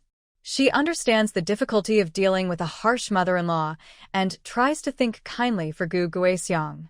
She gently comforts Gu Guixiang, saying, "Second sister, this has been many years. Even if Big Brother is still upset, if you sincerely apologize to him, he won't hold it against you. Let's go together, sister. I will help you talk to Big Brother later." Gu Guixiang is smart. She just caused a big fuss in the Gu family, and everyone is still angry. If she goes back now, she will probably get scolded again. So, she pretends to wipe tears from her eyes and says, "Guizhi, when Big Brother pushed me out just now, he was angry. If I go back now, it might make him even more upset. I won't go back with you today. You go to Big Brother's house first, find a chance to talk to him, and smooth things over. After a few days, when he's less angry, I will prepare some tea and gifts, come to find you, and we can go together to apologize to Big Brother." Gu Guizhi thinks for a moment and says, "That's good. Second sister, you should go home first. Be careful on the way." At the Gu family, Su-won is too lazy to care about Lord Su, who is always scowling. She thinks this old man will eventually his beard and hair off. She steps forward to go to the kitchen, just as Gu Guizhi enters from outside the yard gate. Gu Yan spots her first. Unlike her cold attitude toward Gu Guixiang before, Gu Yan warmly walks out to greet Gu Guizhi, reaching out to affectionately hold her hand and saying eagerly, "Little sister-in-law, I've been waiting for you." Gu Guizhi pats Gu Yan's arm, a smile spreading on her face. "Yan girl, your words are getting sweeter." Mrs. Chen quickly comes out to greet them. Gu Guizhi hands her basket and says, "Sister-in-law, I don't have much to give for your housewarming. These are 20 eggs I've gathered myself. Keep them and give them to and the others to help strengthen their bodies." The Gu family doesn't lack these 20 eggs now, but Mrs. Chun doesn't mind. She accepts them and then introduces Su-won to Gu-yen. After Su-won recognizes her, she leads Gu Guizhi inside to greet Old Han and the others. Gu Guizhi took a moment to tell Old Man Gu about running into Gu Xiang on the road. She advised him, "Big brother, when mother passed away, what second sister did and said wasn't right. But it's been many years now, and we're all grown up. Please let go of your anger and don't argue with second sister anymore." Old Man Gu is not a talkative person, and hearing about Gu Xiang made him feel uncomfortable. He didn't want to say much, just puffed on a dry pipe and waved his hand, saying, "Guizhi, you're always welcome to visit us. Big brother, sister-in-law, and your nephews all welcome you. But as for what happened with Gu Xiang, that's not your concern." Hearing this, Guizhi wanted to persuade him further, but seeing her brother's unwillingness to bring up Gu Xiang, she didn't push anymore. She rolled up her sleeves and went to help in the kitchen. Yesterday, Mrs. Chun and Mrs. Won went to town to buy a cart full of vegetables and directly ordered a whole pig from the butcher. The pig was slaughtered early this morning and delivered fresh to the Gu family. Now, the aroma of stewed meat was drifting out from the kitchen. Although the villagers were now able to barely get by thanks to the improved waterworks and the county magistrate's good governance, they hadn't tasted meat in a long time. Everyone in the yard couldn't help but drool and praise the Gu family's kindness. Today, the Gu family prepared 9 dishes, 6 meat dishes and 3 vegetable dishes. The meat was in large, thick slices, enough for each person at the table to have a piece. The meat was fatty and tender, making everyone feel satisfied. The grains were served freely and generously. Everyone in the village ate their fill and left with rosy cheeks, thanking the hosts before heading home. Meanwhile, Emperor and Lord Su sat at the main table with Old Man Gu, the 3 oxen of the Gu family, Gu Yuan, Su Zhe, and the village chief. The dishes on the main table were all made by Su-won herself. There was spicy boiled sliced meat, tangy and spicy sour chicken, and a platter of marinated snacks perfect for drinking.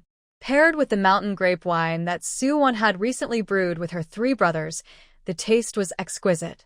Even the Emperor and Lord Su, accustomed to fine delicacies, squinted happily, looking like they were enjoying themselves.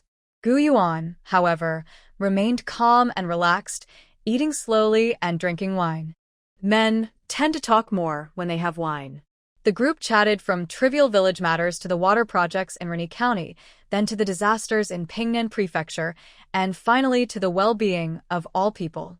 The dishes on the table were refilled 3 times, and 3 large jars of wine were consumed. Even though Gu Yuan didn't drink much, only taking a sip during toasts, he still got a little tipsy.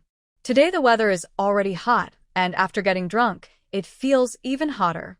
Su-won finished helping her mother-in-law and sisters-in-law with chores in the kitchen and returned to her room.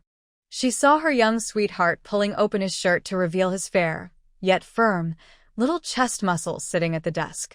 Su-won's small deer-like eyes immediately sparkled. The young one was drunk. What a perfect chance to tease him. She excitedly rubbed her hands together and quietly walked over. But just as she approached, a big hand grabbed her small hand. Before she could react, that hand pulled her forcefully, and she was suddenly pulled into Gu Yuan's arms. Once she realized what was happening, her bright little deer eyes met Gu Yuan's deep, mysterious gaze. His sparkling eyes seemed to have a magnetic pull, drawing her in and making her unable to resist. Suvan blinked in adase. Gu Yuan, like a spoiled child, buried his face in her chest and said in a mischievous yet pitiful voice, "Wan, I don't feel well."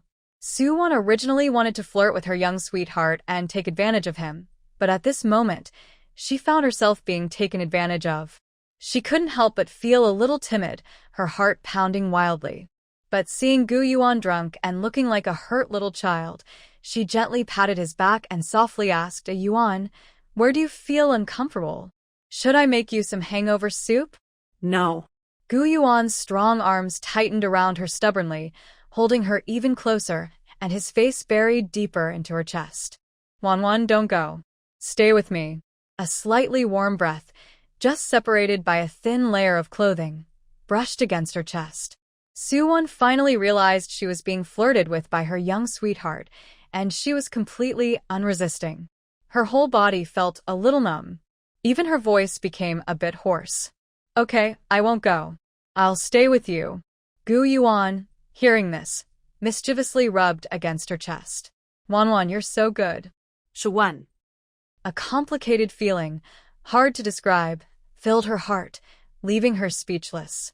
Suddenly, Gu Yuan lifted his head, his deep eyes showing a mix of grievance and longing as he looked at her.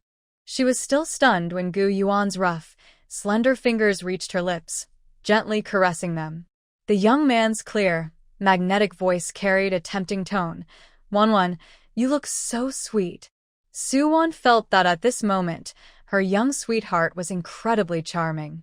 Her heart was pounding so hard it almost jumped out of her chest, and her mind was a complete mess, with no ability to think clearly.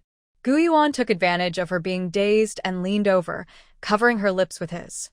Soo-won opened her big, round eyes, staring blankly at the young newcomer, who was focused on biting her lips. Her mind, already fuzzy like glue, was now completely blank. Only one thought filled her head. She was kissed by the young newcomer. Kissed. Kissed. She had kept her first kiss for 2 lifetimes, and it was taken by the assertive young newcomer. Thinking about it made her feel very excited. As she got excited, she felt the young newcomer's movements were too slow and his skills a bit poor. She decided to take control. She roughly grabbed the back of his head with her small hand and started to take charge. But because of her fierce move, Gu Yuan's alcohol-induced clarity suddenly returned. Realizing what he was doing, his big hands instinctively pinched her waist, lifted her up, and moved her away from him. Soo-won, caught up in her excitement and ready for more, suddenly found herself floating away from her target. Her bright, clear eyes filled with a look of slight sadness as she glared fiercely at Gu Yuan. Biting her small teeth, she said angrily, "Scumbag.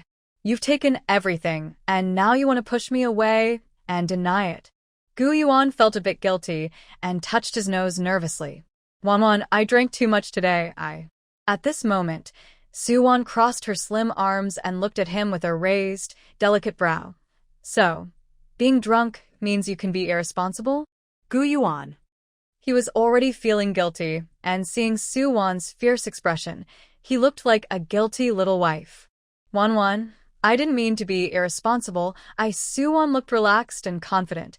"You want to be responsible, right? Then come here." She beckoned him with her finger.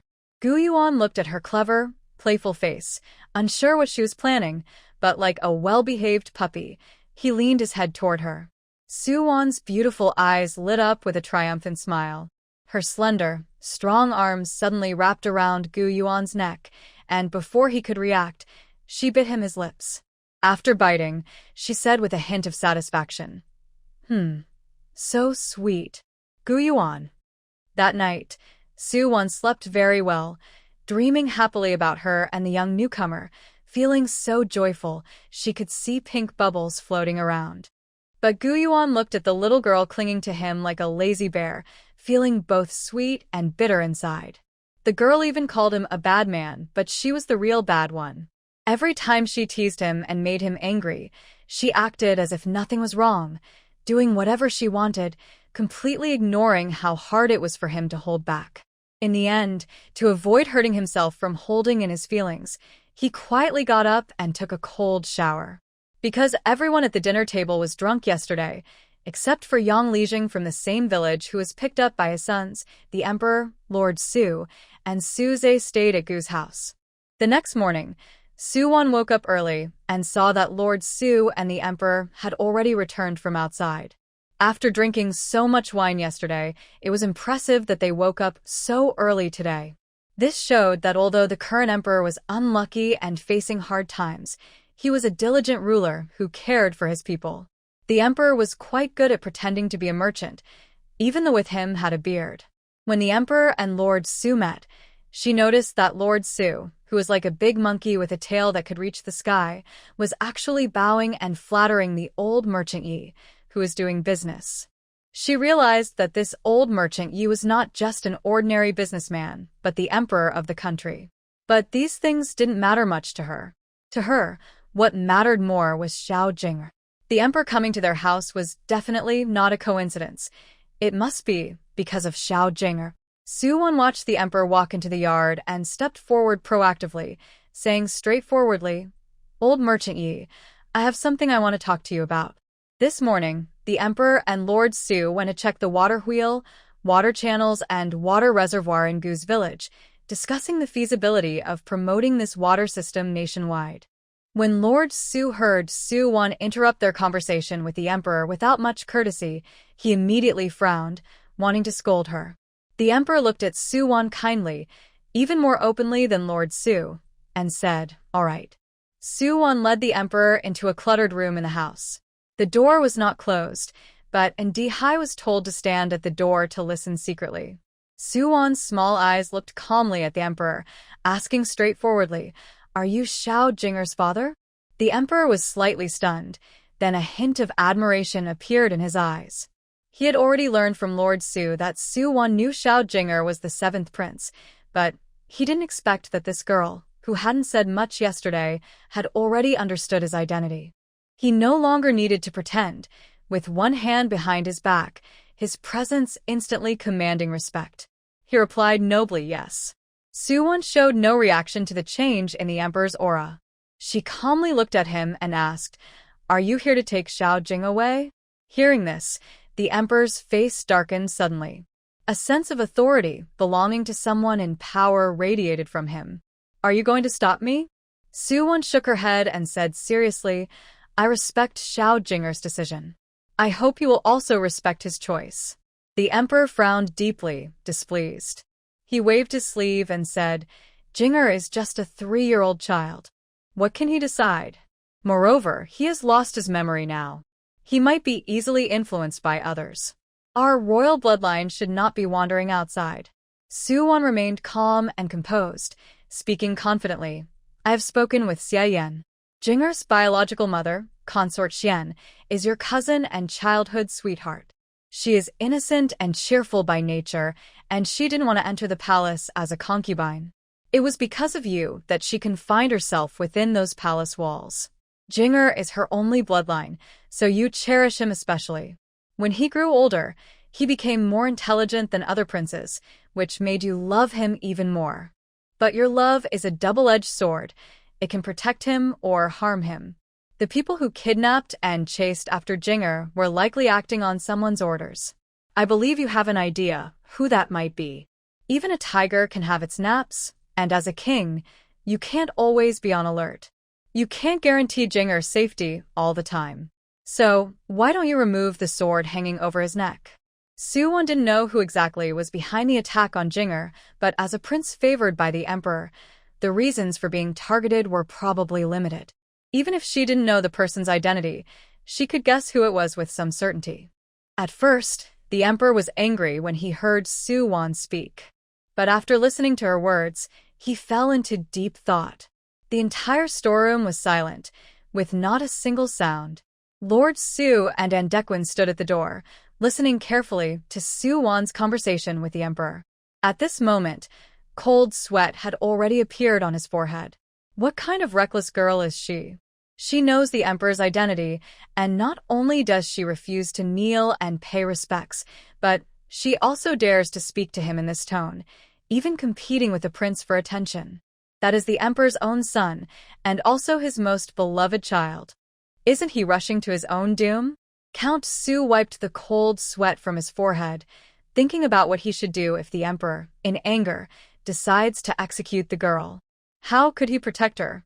Although he didn't particularly like this unruly girl, she was still his and his wife's biological daughter. His wife had just recognized her as her own child, and she cherished her like the apple of her eye. If she were truly sentenced to death, his wife would be heartbroken. Count Su hardened his heart. If the emperor truly became angry, he would rush inside, even if it meant trading his eldest son's military achievements to save her life. He clenched his fists tightly. Just as he was about to charge in, he suddenly heard the emperor say, "I want to talk to Jinger first." Suwon nodded calmly and said, "When little Jinga wakes up, I will honestly tell him his true identity and also explain his relationship with you." After speaking, Suwon went straight out. At the door, she saw Count Su, who was so tense his body was stiff. She couldn't help but look at him curiously. Count Su silently pulled back his foot that he had just extended. He hadn't expected it to turn out this way. Suwon returned to her room and waited by little Jinger's small bed for him to wake up. Jinger's biological clock was very accurate. When the first rays of sunlight shone into the room, his bright black eyes suddenly opened. With a jump, he sat up on the bed. After sitting up, he looked at Suwon with puzzled eyes and blinked, saying, "Wonwon, why are you here? Are you waiting for me to wake up?" Suwon nodded and said seriously, "Jinger, I have something to tell you." "Okay, Wonwon, you say it." Jinger is listening carefully. Jinger said this while adjusting his little legs more neatly, his small face full of serious and adorable expression. After Suwon finished speaking, Jinger furrowed his little brows in thought. "Wonwon, do you mean that the Uncle Huang who came to ask for water yesterday is my dad? Is he here to take me home?" "Yes." Suwon nodded. Jinger crossed his small arms, his chubby little face scrunching into a bun. One small hand gently stroked his smooth chin, and in his slightly hoarse, sleepy voice, he said, "No wonder. Yesterday, when Uncle Huang saw me, he cried and told my sister-in-law that I look like his youngest son. He was probably crying because he missed his son. However, Uncle Huang was really strange. Why didn't he tell me directly yesterday that I am his son? Although Xiao Jing is clever for his age, he is still a child and cannot fully understand adult thoughts." But he didn't dwell on this. His beautiful starry eyes, like black grapes, looked at Suwon with a hint of nervousness. "Wonwon, my dad came to find me. Can I still be with you?" This question, Xiao Jing had already asked before when they were at the Ho residence's side garden, and Suwon had already given him a positive answer. But because he was young, he still lacked a sense of security. When he truly found out that his dad had come, he couldn't help but feel a little nervous and asked again. Suwon gently smiled, rubbed his little head, and carefully tied his messy hair into two cute little puffs. "She promised, of course. Wherever there is an older sister, that is always your home." Hearing this, Xiao Jing's face lit up with a happy smile, and after tying his two little puffs, he proudly nodded his head. Then he supported himself with his small hands on the bed, slid his little bottom to the edge, and his tiny feet touched the ground. He looked seriously at Suwon and said, "Wonwon, I'll go talk to my dad first. Wait for me, okay?" Suwon watched Xiao Jing's back as he left. When they were renovating the new house, Suwon had designed a stone table and a few stone stools in the yard. At that moment, the emperor was sitting on a stone stool drinking tea.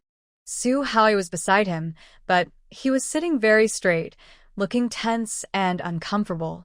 Xiao Jing, bouncing his tiny feet, ran up to the emperor. He tilted his head and looked at the emperor with a cute expression. His small voice asked clearly, "Are you my dad?"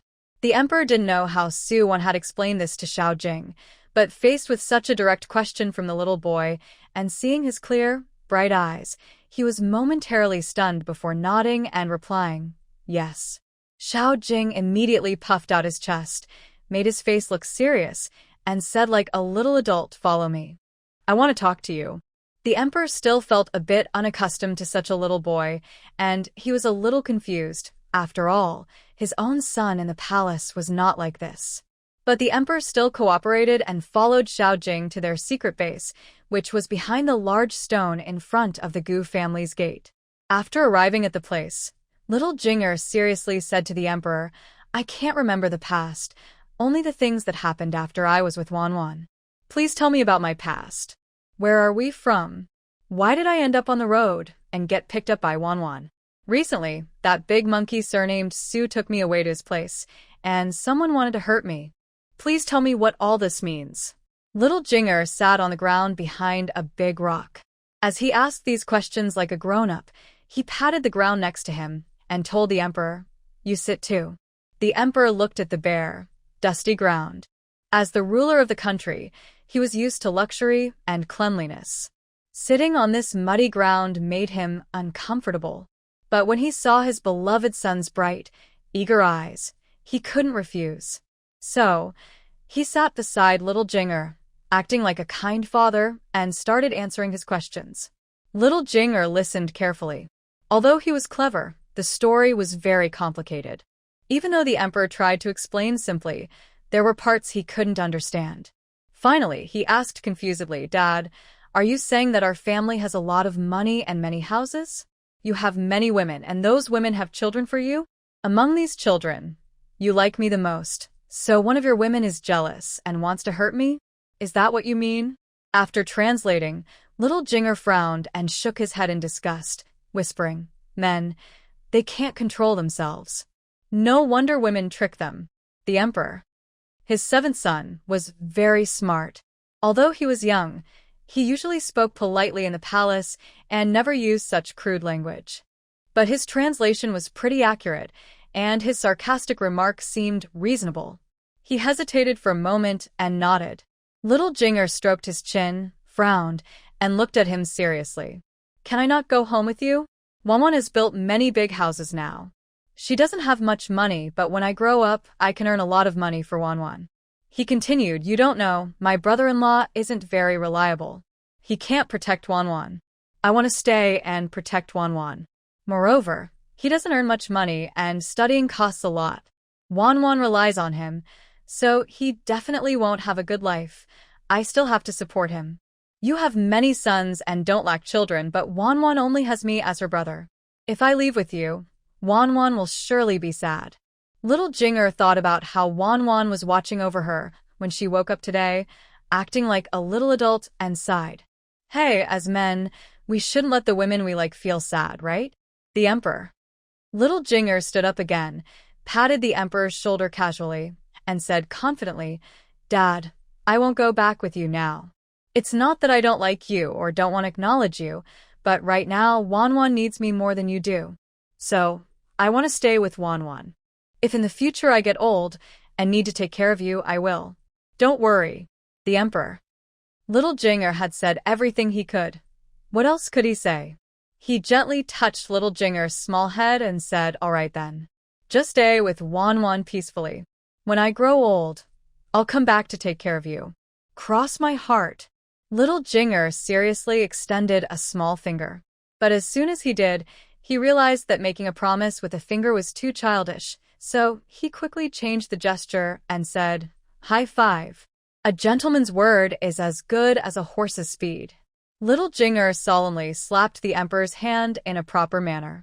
While the emperor was talking with little Jinger, Su-won also found Gu Xiuyu. Last time, Gu Xiuyu said she wanted to learn martial arts to become a heroine, but because her family didn't know she was skilled, she was worried that revealing her abilities might scare them. So, during Gu Yuan's return, she discussed with him, took out the whip technique manual for the 9-section whip, and decided to teach Xiuyu, claiming she found it at a bookstore. Su-won told Gu Xiuyu about her plan to teach her martial arts. Xiuyu's small, weak-colored face immediately brightened, and her clear eyes sparkled as she looked at Su-won. "Really? Auntie Su, you're really going to teach me martial arts? That's great." Su-won gently tapped her forehead and said, "Learning martial arts isn't as fun as you think. It's even more difficult and boring than studying.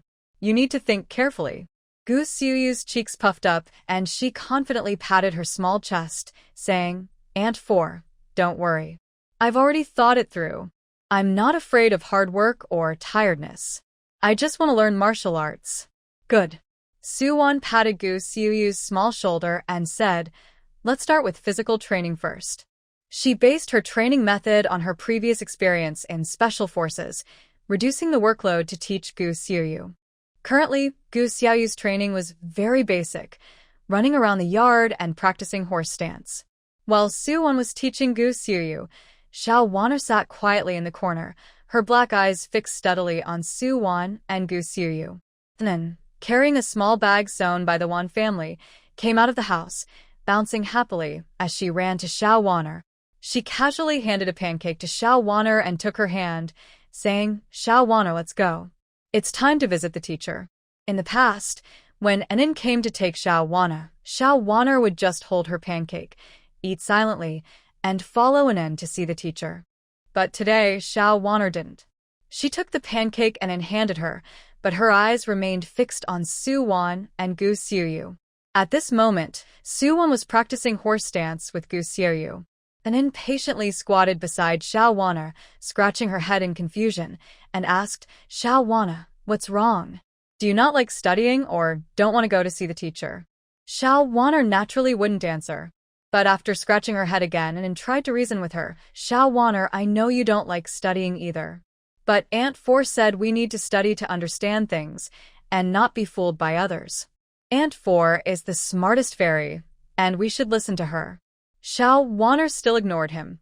Enin's initial head-scratching turned into scratching her ears and chin, but she kept trying to reason. Xiao Wana, we really need to go to see the teacher soon. If the teacher gets angry, she might scold us. Xiao Wana still didn't respond. Enin was starting to feel a little overwhelmed. Xiao Jinger had finished talking with the emperor and was now walking over from the kitchen with a pancake in hand.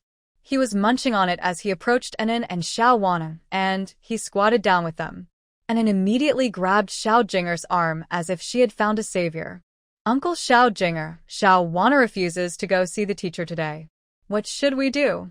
How about we talk to Aunt 4 and Aunt 3? If little Wana doesn't want to go, she doesn't have to. After all, little Wana is a girl. My mother said that girls don't have to go to school, Enin cautiously suggested. Xiao Jinger frowned seriously. No. Little Wana doesn't want to go to the teacher's place. You can tell Wan, but you can't tell third sister-in-law. Recently, for some reason, third sister-in-law seemed less patient with little Wana than before. Whenever she saw little Wana, she always looked hurt and sad. When she was told little Wana didn't want to go to the teacher's place, she would definitely hold little Wana and cry first, then scold her a few times. Xiao Jinger's eyes flicked between Su Wan and little Wana several times. Then he squatted down and moved his little feet closer to little Wana. In a calm tone, he said, Little Wana, do you want to learn martial arts with Xiao Yu and Wan too? Hearing this, little Wana, who had previously been indifferent to Gu Xian's many words, turned her head and looked at Xiao Jinger with bright eyes. Gu Xian, standing nearby, was even more excited. He quickly poked Xiao Jinger with his chubby finger. Jinger uncle, little Wana is looking at you. It must be because you said the right thing. Xiao Jinger also let out a breath of relief. He stood up and said, Then I'll go tell Wan. He ran over with his short legs to Su Wan. Wan, little Wana doesn't want to go to the teacher's place with us anymore. She wants to learn martial arts with you. Su Wan put away her stance, straightened her body, and gently rubbed Xiao Jinger's small head. She said, All right. Today you and Enin go to the teacher's place to study. Remember to ask for leave for little Wana. After saying that, Su Wan walked over to little Wana, squatted down and looked her in the eyes. She asked little Wana, Do you want to learn martial arts with me? Usually, when others talked to little Wana, she wouldn't respond. But when Su Wan spoke to her, she often gave some feedback. So, as soon as Su Wan started talking, her eyes lit up, and she nodded heavily. Although she still didn't speak, her meaning was very clear. Su Wan patted her small head. Then, finish the cake in your hand first. After you've eaten it, follow Sister Yu and practice martial arts with me. Little Wana nodded again with a big bite of her cake. At this moment, Jiang came out of the kitchen and saw little Wana still eating cake in the yard. A complex emotion flickered in her eyes. She didn't dislike little Wana. It's just like the saying, long illness leaves no filial children. Little Wana's behavior, with no communication or joy she could bring as a mother, only caused her to face disdain and scorn in the village. No matter how much love she had for Wana, it was gradually worn away by disappointment and despair. Recently, she had been taking the medicines Su Wan prescribed. Her menstrual cycle was becoming regular again, and the pain was lessening. She rekindled hope of having another child. During this time, she had been working with Gu Sanyu to try to conceive. As for little Wana, she had also come to terms with the situation. Their family's conditions meant Wana wouldn't go hungry. She only needed to provide her with food and clothing, raise her until she was grown, and then see if she could find a good marriage for her, perhaps even a promising one among the minor officials, which would make their mother-daughter relationship complete. Soo-won was unaware of Jong's thoughts. After Wonner finished her cake, she took her to Gu Xiaoyu, taught her the basic stance of horse stance, patiently helped her adjust her posture, and let her try. Wonner studied diligently with Soo-won. Jong stood under the eaves watching, and Peng also came out of the house, standing beside Jong. She said, "Wonner is teaching Wonner how to stand, but Wonner looks just like Xiaoyu." Hearing this, Jong forced a smile. In truth, as long as she didn't speak to Wonner, no one could tell she was simple-minded. At this time, the emperor returned to Gu's house with Andahai, to the guest room arranged for him. He sat in a round chair inside, no longer needing to hide his identity. Naturally, he carried the commanding aura of an emperor. "Andahai, I have an imperial decree." "Yes," Andahai quickly prepared respectfully. Even after serving the emperor for over 10 years, he was still stunned when he heard the emperor's words. Your Majesty, are you really going to demote the 7th prince to commoner status?" "The 7th prince has done no wrong." The emperor coldly glanced at Andahai. "Being misled and disrespecting your father and emperor is the greatest fault. The imperial decree will be rushed back to the capital, and the Ministry of Internal Affairs will issue the royal proclamation to announce it to the world." After speaking, the emperor turned and left the room. After Andahai regained his senses, he quickly followed the emperor's orders, wrote the imperial decree, and handed it to Foam Quan to send back to the capital. Then he hurriedly chased after the emperor as he left the house. He had thought that the emperor, angry as he was, would demote the 7th prince to a commoner and leave Gujia village immediately. To his surprise, the emperor not only stayed but was happily chatting with Old Man Gu, saying he liked the simple and honest folk of Gujia village and wanted to stay a few more days.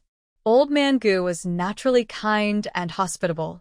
Since his family was doing well now, he didn't mind having a few more visitors. Moreover, the Lord Huang was a friend of Lord Su, the Marquis, so he readily agreed. Andahai was momentarily confused. The emperor had just looked furious, ready to demote the 7th prince, yet now. Not only Andahai was confused, but Lord Su was also puzzled. He didn't understand what was so special about Gujia village, with its messy yard full of chicken and duck droppings and a half-grown wolf that kept glaring at him, that made the emperor want to stay longer. To him, the 7th prince was just a 3-year-old child. The emperor could take him away easily, and it would be over soon. Even if the child cried for a couple of days at first, after a few more days, he would forget about Gujia village and Soo-won, the girl he disliked. How long could a 3-year-old remember things? But despite his doubts, Lord Su dared not object. Since the emperor wanted to stay, he had to stay and keep him company. Mrs. Yu was very happy. She hoped they could stay a few more days to talk to her daughter and better understand her daily life. Su-zhe was also very pleased. He smiled and waved a fan as he approached Su-won, Xiaoyu, and Xiao-wonner, offering to fan Su-won and politely said, "Sister, teaching your nieces martial arts is tiring. It's not suitable for a young lady. How about I help teach them? You can go rest over there." Su-won turned her head, her bright, deer-like eyes looking at him without any emotion, then decisively replied, "All right." After saying that, she went straight to the eaves. At this moment, Mrs. Yi saw Su-won coming and quickly arranged a small table and chairs under the eaves. She pulled Su-won to sit down and asked Zhang Momo to cut some fruit for her. Su-won smiled politely in thanks, sat down, ate some fruit, and watched Su-zhe teach the children. Su-zhe always liked to show off, and now he was teaching students under the hot sun. His face was sunburned and looked like a bitter melon. He was just pretending to be polite to the annoying girl, but who knew she would be so rude to him? Wah. Su-zhe never thought he would end up standing in the sun like a warrior. He felt very bitter inside. While Su-won was idly eating melon seeds, the emperor found Gu Yuan and brought along Lord Su. The three of them went into Gu Yuan's study and talked for a long time. In the past, Gu's house was not big enough. Gu Yuan and Su-won's room only had a table they made themselves, which served as a study. But after building a new house, Su-won specially arranged a study room for Gu-yuan. The study was right next to their room. Su-won didn't know what the emperor and Gu-yuan discussed, but when they came out of the study, the emperor's admiration for Gu-yuan was obvious on his face. Usually, Gu-yuan wouldn't talk about such things himself, and Su-won wouldn't ask. But at night, just after she lay down to sleep, a big hand grabbed her waist. Gu-yuan's hand forcefully pulled her into his arms, holding her tightly. Su-won's little nap instantly disappeared, and she felt very excited. What is this young man trying to do? Did he enjoy their kiss, and now want to ignite a fiery passion? Last time, she didn't perform well, so this time she wanted to do her best. Su-won's whole body was burning with energy, but under the cool, bright moonlight, when she looked into Gu-yuan's deep, starry eyes, she saw that he was like an old monk, completely free of any evil thoughts. Shuwan. Gu-yuan looked at her seriously. Wan, if I become a high official in the future and have to do many dangerous things, would you be afraid? Under the moonlight, Su-won's small face was delicate and white, her skin like snow, and her bright little deer eyes sparkled brightly, making her very charming. She slightly raised her eyebrows and asked Gu-yuan with a bit of a commanding tone, afraid? Afraid you'll be stolen away by another woman? Gu-yuan blushed, and his serious expression immediately broke down. He quickly said, no, there won't be any other women. Don't think nonsense. In his past life, he refused all women and kept them out of his life. Now, with his beloved wife beside him, he wouldn't have any bad thoughts. Su-won looked at him confidently. Then what should I be afraid of? Gu-yuan held her even tighter. Wan, if I take the imperial exam and become an official, I believe I can reach the top of the ranks someday. But now the situation is complicated. If I gain the emperor's trust, I will inevitably get involved in political struggles. I'm afraid I won't be able to protect you then. He said this while affectionately rubbing the top of Su-won's head. Actually, he had a talk with the emperor today, and the emperor's admiration for him was very obvious. Although the emperor didn't reveal his identity in front of him, he believed that in future imperial exams, he would definitely catch the emperor's attention. His career path would surely be smoother than in his previous life.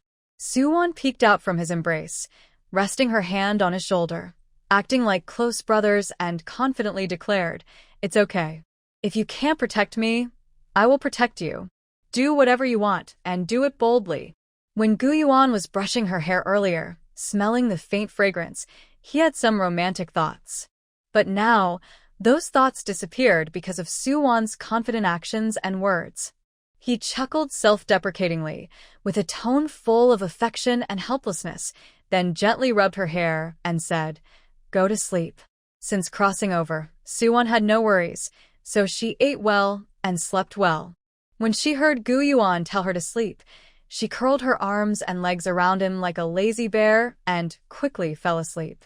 Gu-yuan listened to her steady breathing and couldn't help but kiss her forehead with difficulty. His big hand softly caressed her delicate face and said, "Wan, I will protect you. No matter how stormy the outside world is, you can still be so carefree and lively." He was thinking about his conversation with the emperor today. He realized he was still walking the same path as in his previous life. Thinking about his and his family's past endings made him a little obsessed. He was worried he couldn't protect this little girl and that she would suffer a tragic fate because of him. Now, after what the little girl said, he felt at ease. If he couldn't protect the person he cared about most if he had to start over, wouldn't that be a betrayal to heaven? Wouldn't it mean he had lived this life in vain? The next morning, Gu-yuan got up early and packed his things to return to the county school. But just as he stepped out the door, he looked up and saw the sky was dark and heavy, with black clouds pressing down. The only sounds were noisy cicadas and distant thunder. Such a gloomy sky, yet there was not a single breeze.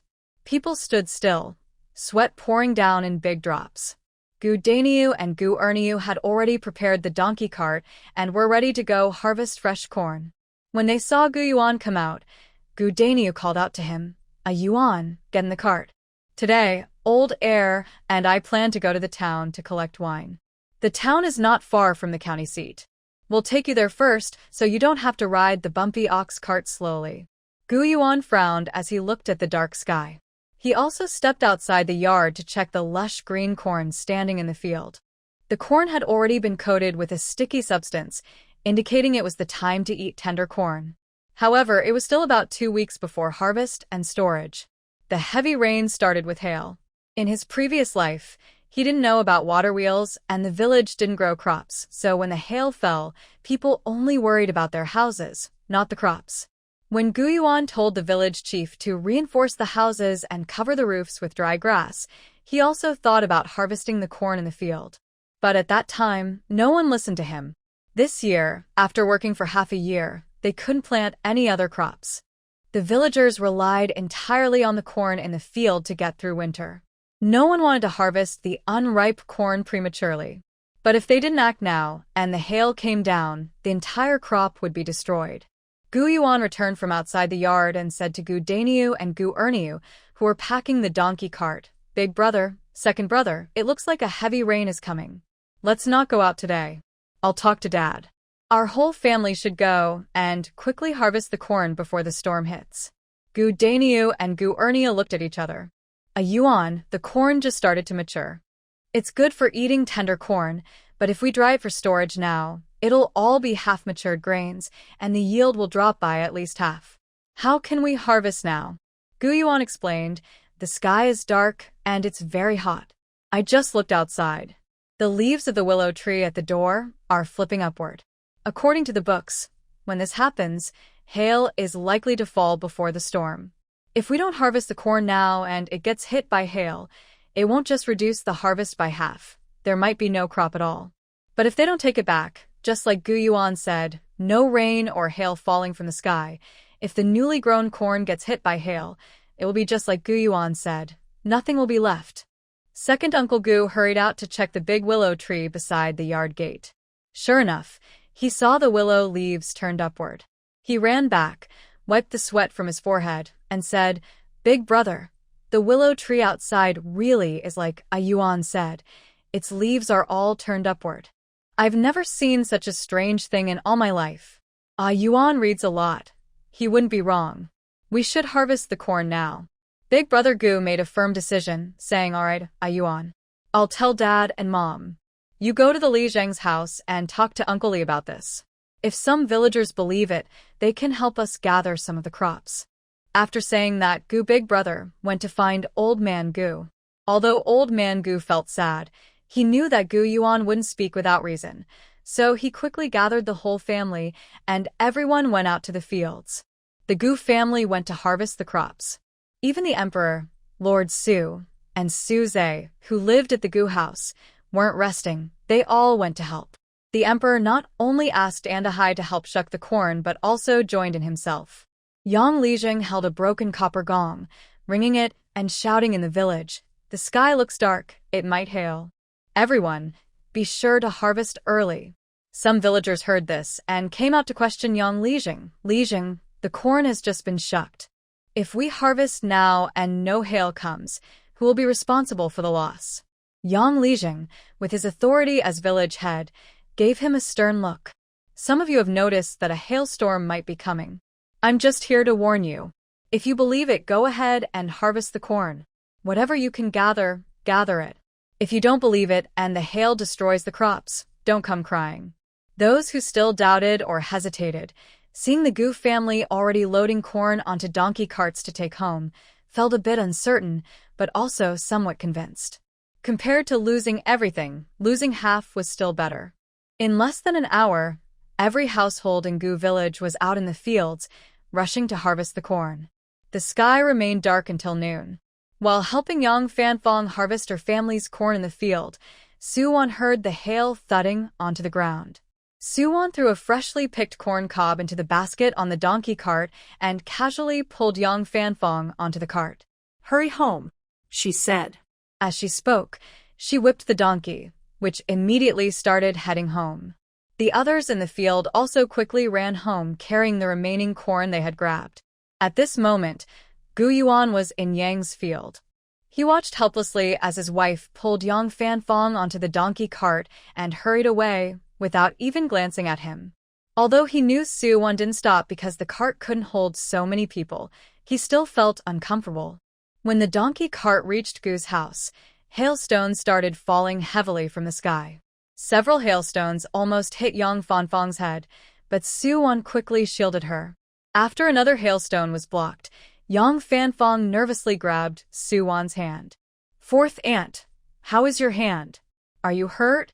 Gu Yuan, running back from avoiding the hail, saw Yang Fanfang holding his wife's hand, looking worried and close to tears. But Soo-won didn't notice anything unusual about Yang Fanfang. She pulled her hand away, jumped off the donkey, and led the donkey into the shed. As she led it, she said, "Fanfang, don't just stand there foolishly. Hurry inside and hide until the hail stops, then go back to your house." Gu Yuan. His wife only called her Yang Fanfang and didn't look at him. He quickly ran to Soo-won's side, took the reins from her hand, and said, "Wan, you should go inside and hide too. I'll tie up the donkey." Oh. Soo-won didn't mind and handed the reins to Gu Yuan. She watched Yang Fanfang standing under the eaves of the door, looking lost and hesitant.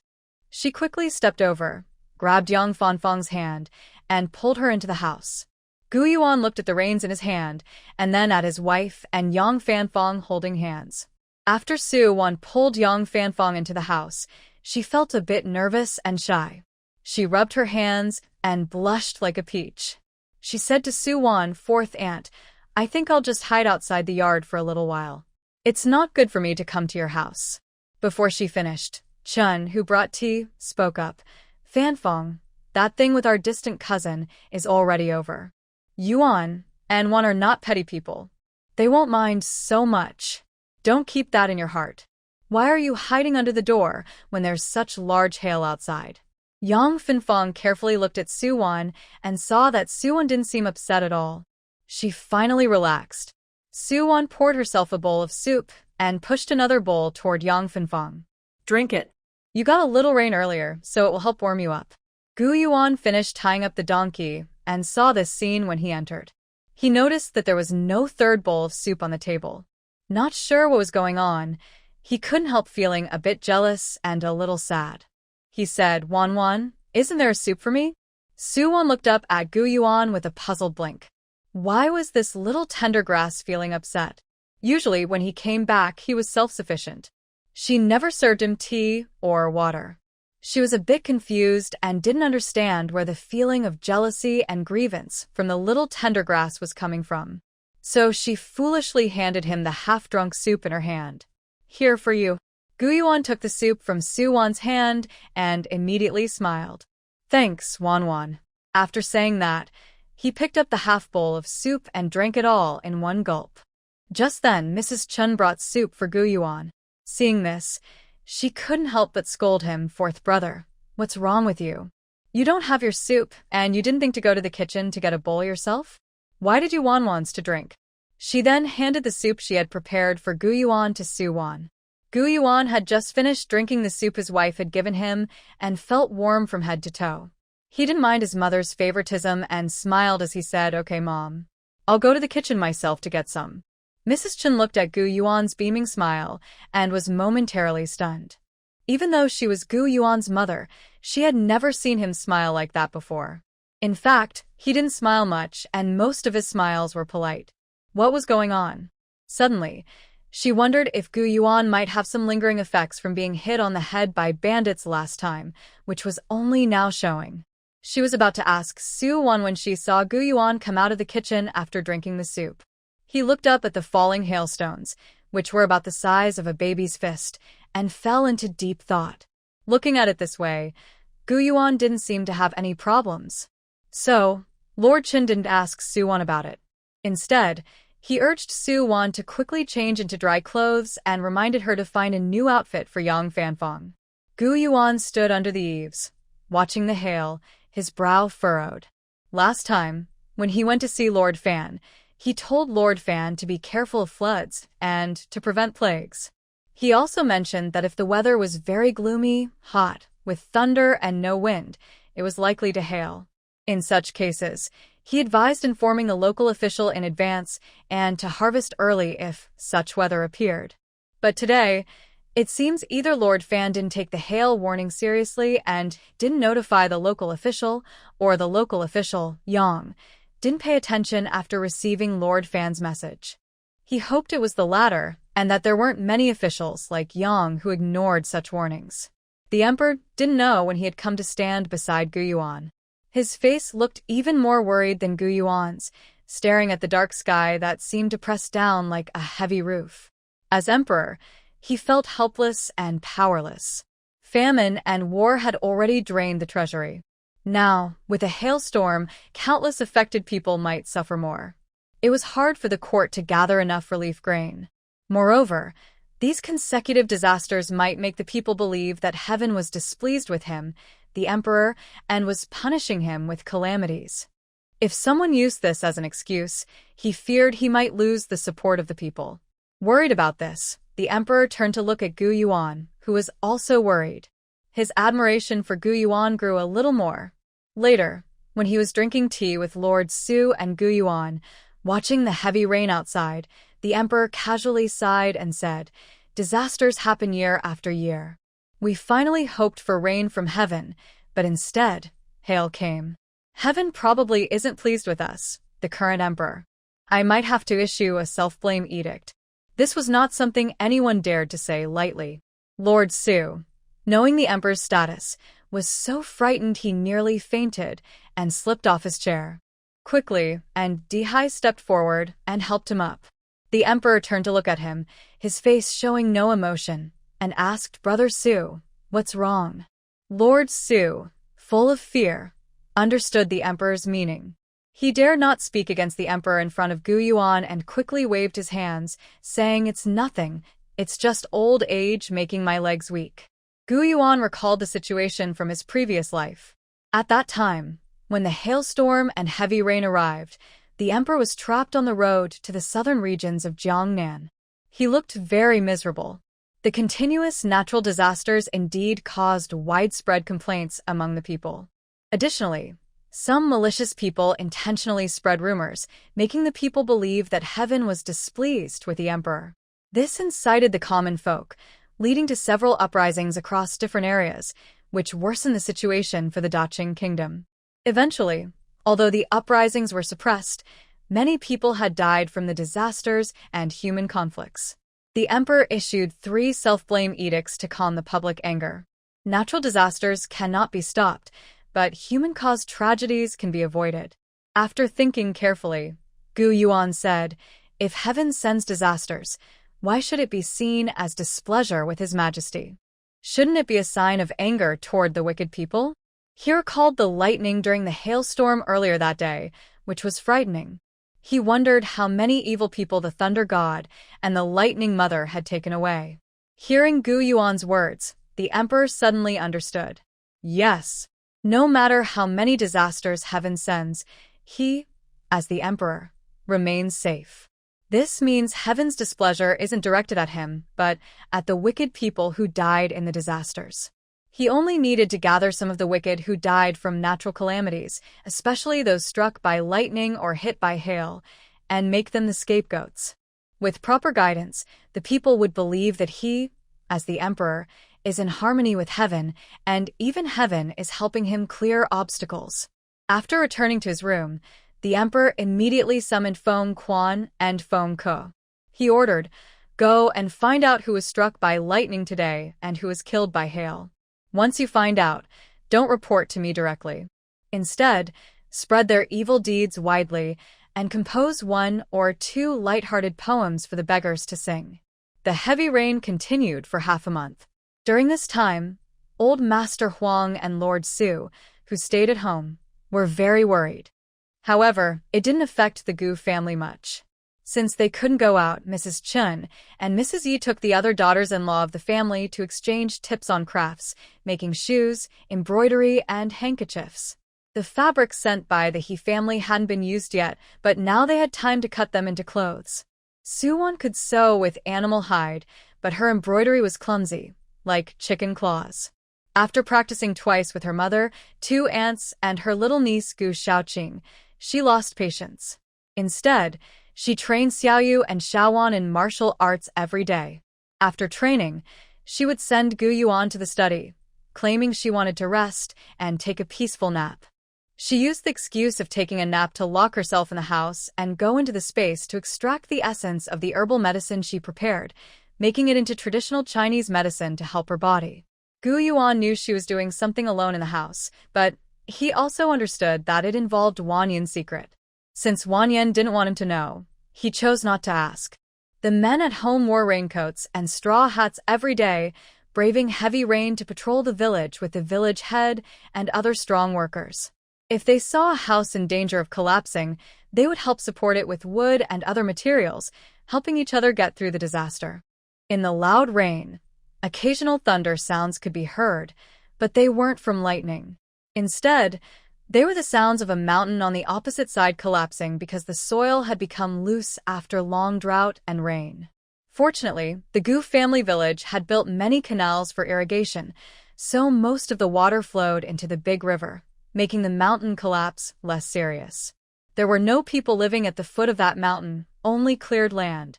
Most of the corn in the fields had already been harvested, which was a pity because the corn stalks could have been used as firewood. Finally, after the rain stopped, early in the morning, officials from the county government came to each village to deliver messages, asking the village head to count and honestly report the damage to each household. Along with the messenger, two shocking pieces of news reached the villagers. One was that the emperor issued an edict to demote the seventh prince, who had disrespected his father, to commoner status.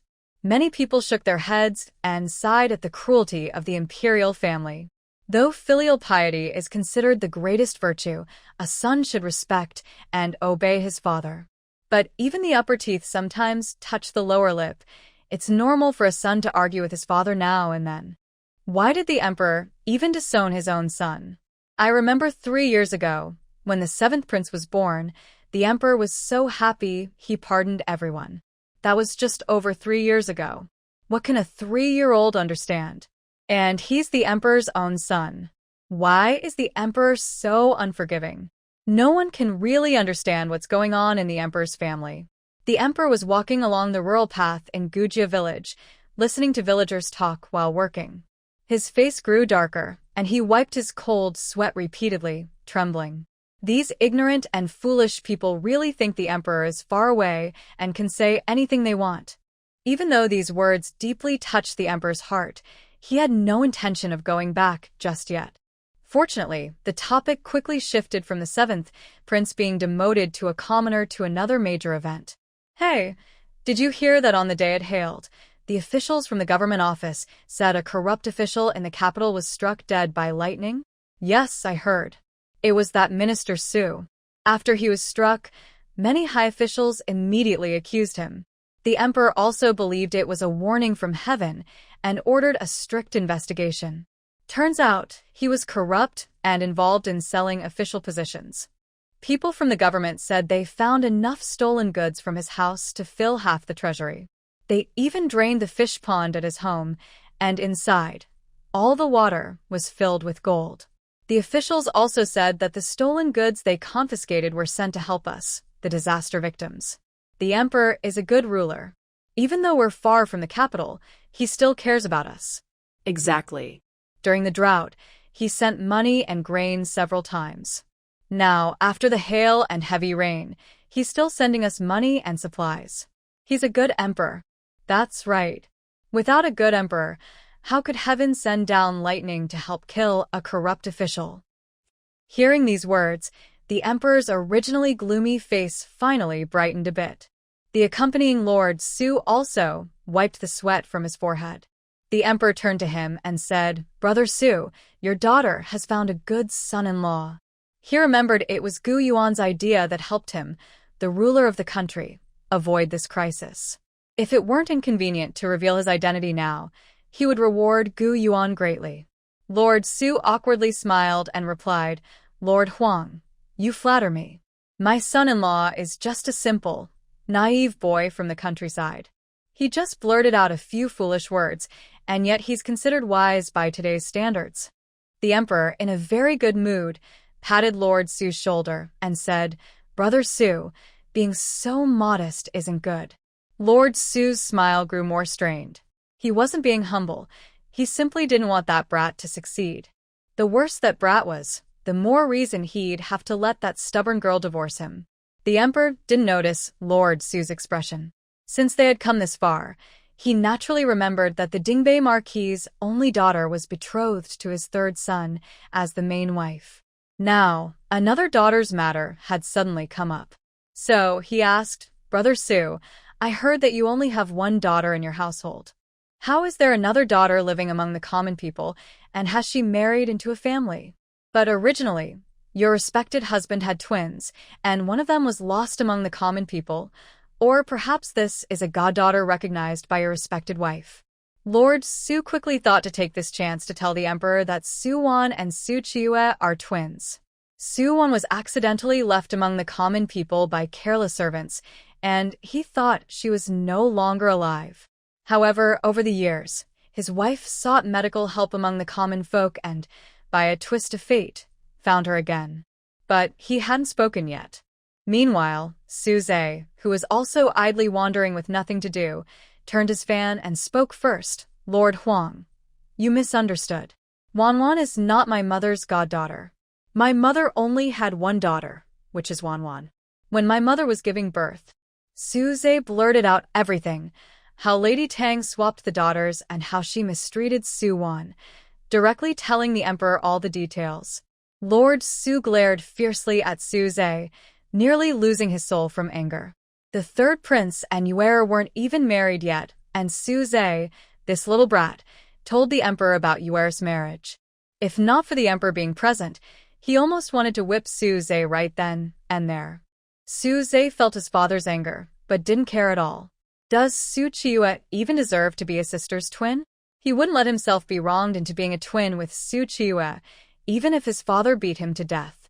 As for whether Su-chiue could marry the third prince, he cared even less. After hearing this, the emperor frowned in anger and looked at Lord Su. Is what young Master Su said true? Lord Su was already distressed, almost wanting to kneel on the spot, but the emperor's gaze stopped him. What should he say? If he says yes, then they have lied to the emperor about Su-chiue's identity and committed the crime of deceiving the emperor. If he says no, then Su-zhe is making up stories to deceive the emperor, which is also a crime. He only regretted that he hadn't killed Su-zhe when he was born, to prevent him from causing such a big mess. Finally, Lord Su could only grit his teeth and say, "Yes, Your Majesty. I was planning to report this matter to the palace after returning to the capital, so that Your Majesty could decide on the marriage between the third prince and Yuer. I have committed the crime of deceiving the emperor. Please, Your Majesty, punish me." Although he didn't kneel, he felt that it might have been more reassuring if he had. The emperor was indeed angry when he first heard about it. How could a farmer girl become a princess consort? But after thinking it over, he realized that the third prince had never intended to be the heir, and Su-chiue, the princess consort, was someone he himself had requested. Although her status was not very noble, she was raised in the Dingbei Marquis's household. Even if she couldn't become the main princess, she could be a side consort. The emperor waved his hand and said, "Brother Su, you have been deceived. I didn't know about this before, so it's not your fault. Lanner and Yuer grew up together, childhood sweethearts. It wouldn't be right to separate them now. After we return, I will find another main wife and a side wife for Lanner. When the time comes, Yuer will enter Lanner's household together." Lord Su looked very upset and couldn't help but glare fiercely at Su-zhe, who had caused trouble and was pretending not to care. Originally, Yuer was supposed to be the only main wife to enter the third prince's household. Now she was demoted to a side consort, and she would have to enter with one main and one side consort. How could Yuer bear such unfairness? But now, because of Su-zhe's careless words, Yuer had to accept this grievance. While Lord Su was feeling anxious and worried, Gu Yuan and Su-won had already gone to Yang Lijing's house. Yang Lijing had just finished visiting each household in the village to record their losses and had returned home. He sat down, lit a pipe, and looked at the damage report with a worried expression. Although most families in Gujia village had taken back a large portion of their corn thanks to Gu Yuan's reminder, the grain damage wasn't severe. However, apart from his own house and Gu Yuan's newly built brick house, most homes were made of mud and straw. The rain had soaked the walls for half a month, and they were now on the verge of collapsing. Many houses needed repairs. But recently, the villagers had used all their savings to buy good land from the landlord, so where would they get money to repair their houses? Now everyone was hoping for relief funds from the court, but with so many people, how much relief money could really reach each family? It was clear that the money wouldn't be enough to fix all the houses. Yang Lijing was worried about the villagers when he heard his wife calling Gu Yuan and Su Wan. He quickly stood up and went out to greet them, saying, "A Yuan Waner, why are you here at this time? Is there something you need?" When he said this, he looked at Su Wan and Gu Yuan with hopeful eyes. In his view, only Gu Yuan and Su Wan had the ability to lead the villagers to get richer. Gu Yuan was quick to respond. He immediately explained their plan to hire people to dig a water channel from the deep mountains to the shallow mountains. He also clarified that, according to their previous agreement with Su Wan, their family would still provide 2 meals a day and pay 50 coins for daily work. Besides the strong laborers needed for digging the water channel, they also needed a few quick, honest, and diligent women from the village to help prepare 2 meals each day. When they were building the house earlier, it was mainly the mother and 3 sisters-in-law who bought food and cooked, which was quite tiring.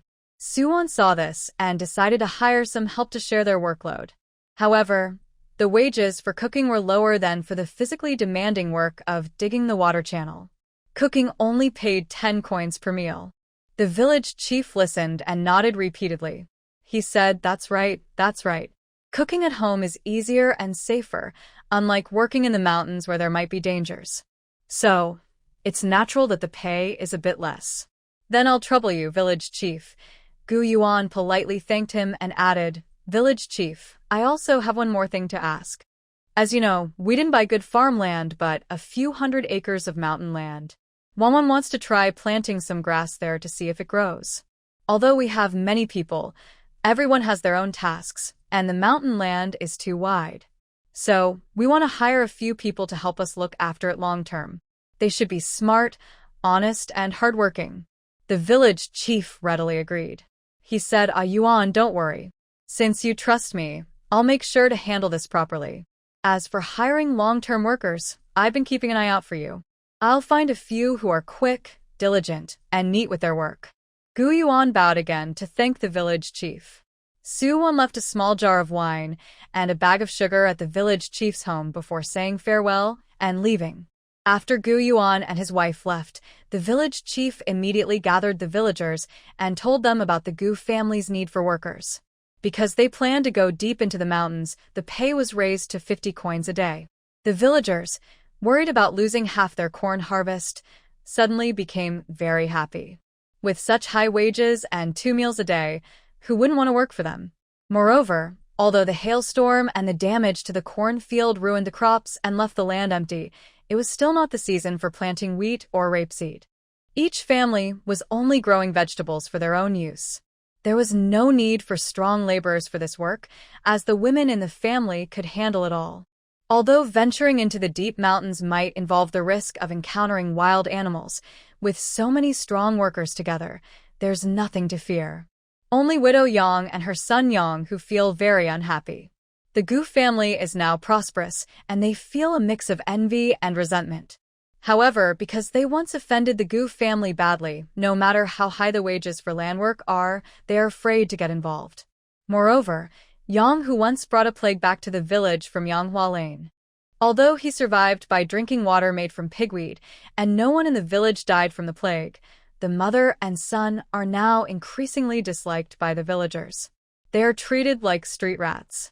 When widow Yang was in the village, she didn't say much. When she returned to her shabby yard, she cursed angrily. What kind of people are the Gu Dayong family? Thinking they're so great just because they have a little money? Today they hired workers to fix the house. Tomorrow they'll hire people to dig water channels.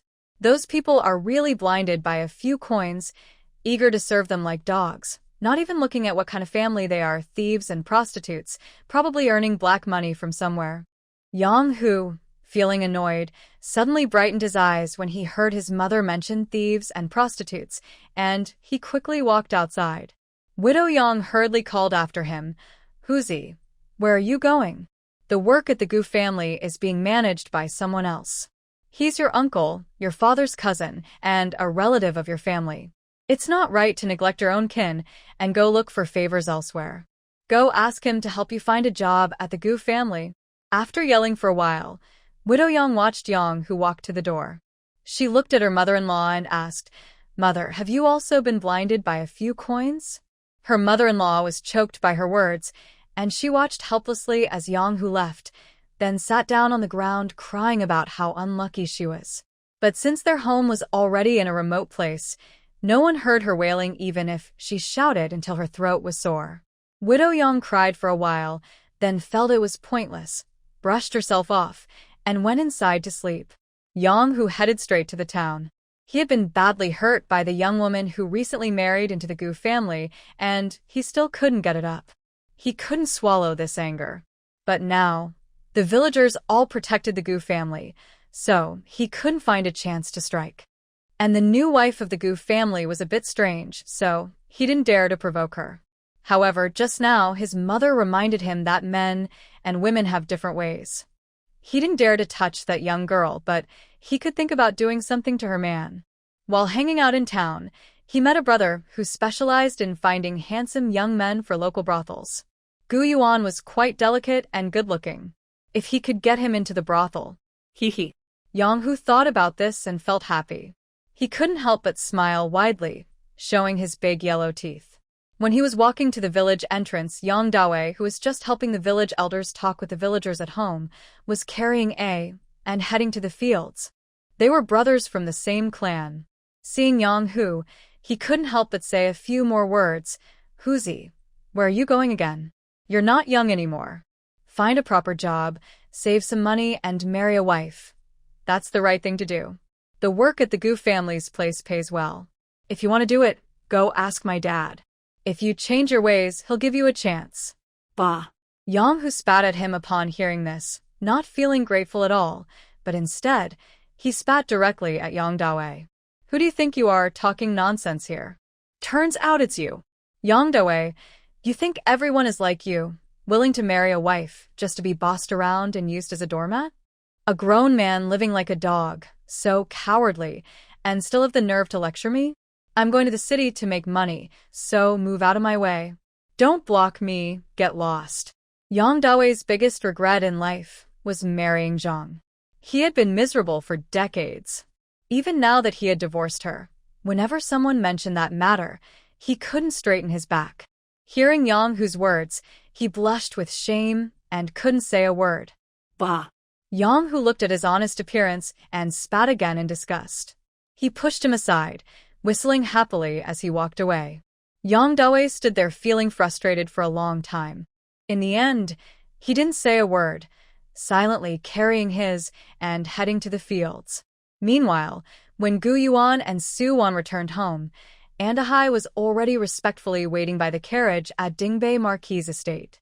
The emperor was kneeling on the ground, saying goodbye to Xiao Jing like an ordinary father preparing to leave on a long trip. Even though the news that the seventh prince had been deposed and made a commoner was widely known, and villagers in remote places like Gujia village talked about it once or twice, it didn't affect Xiao Jing himself at all. Since he lost his memory, he finds it very hard to understand the distant royal life. He himself hasn't even realized that the seventh prince everyone talks about outside is actually him. After Gu Yuan and Su Wan returned, they also said goodbye to the emperor. As for Lord Su, who was going to stay with the emperor and leave together, he saw Su Wan and snorted coldly, turning his head away awkwardly. Su Wan naturally didn't bother to pay attention to him.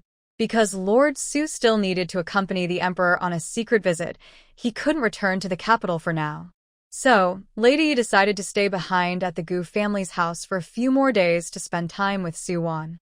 At this time, she also came out to see Su Lord and the emperor off. Seeing Lord Su's attitude toward his daughter, she couldn't say anything in front of the emperor, but secretly pinched Lord Su's waist hard, making him grimace in pain. The next day, after seeing off the emperor and Lord Su, Gu Yuan packed his bags and prepared to leave. It was already July.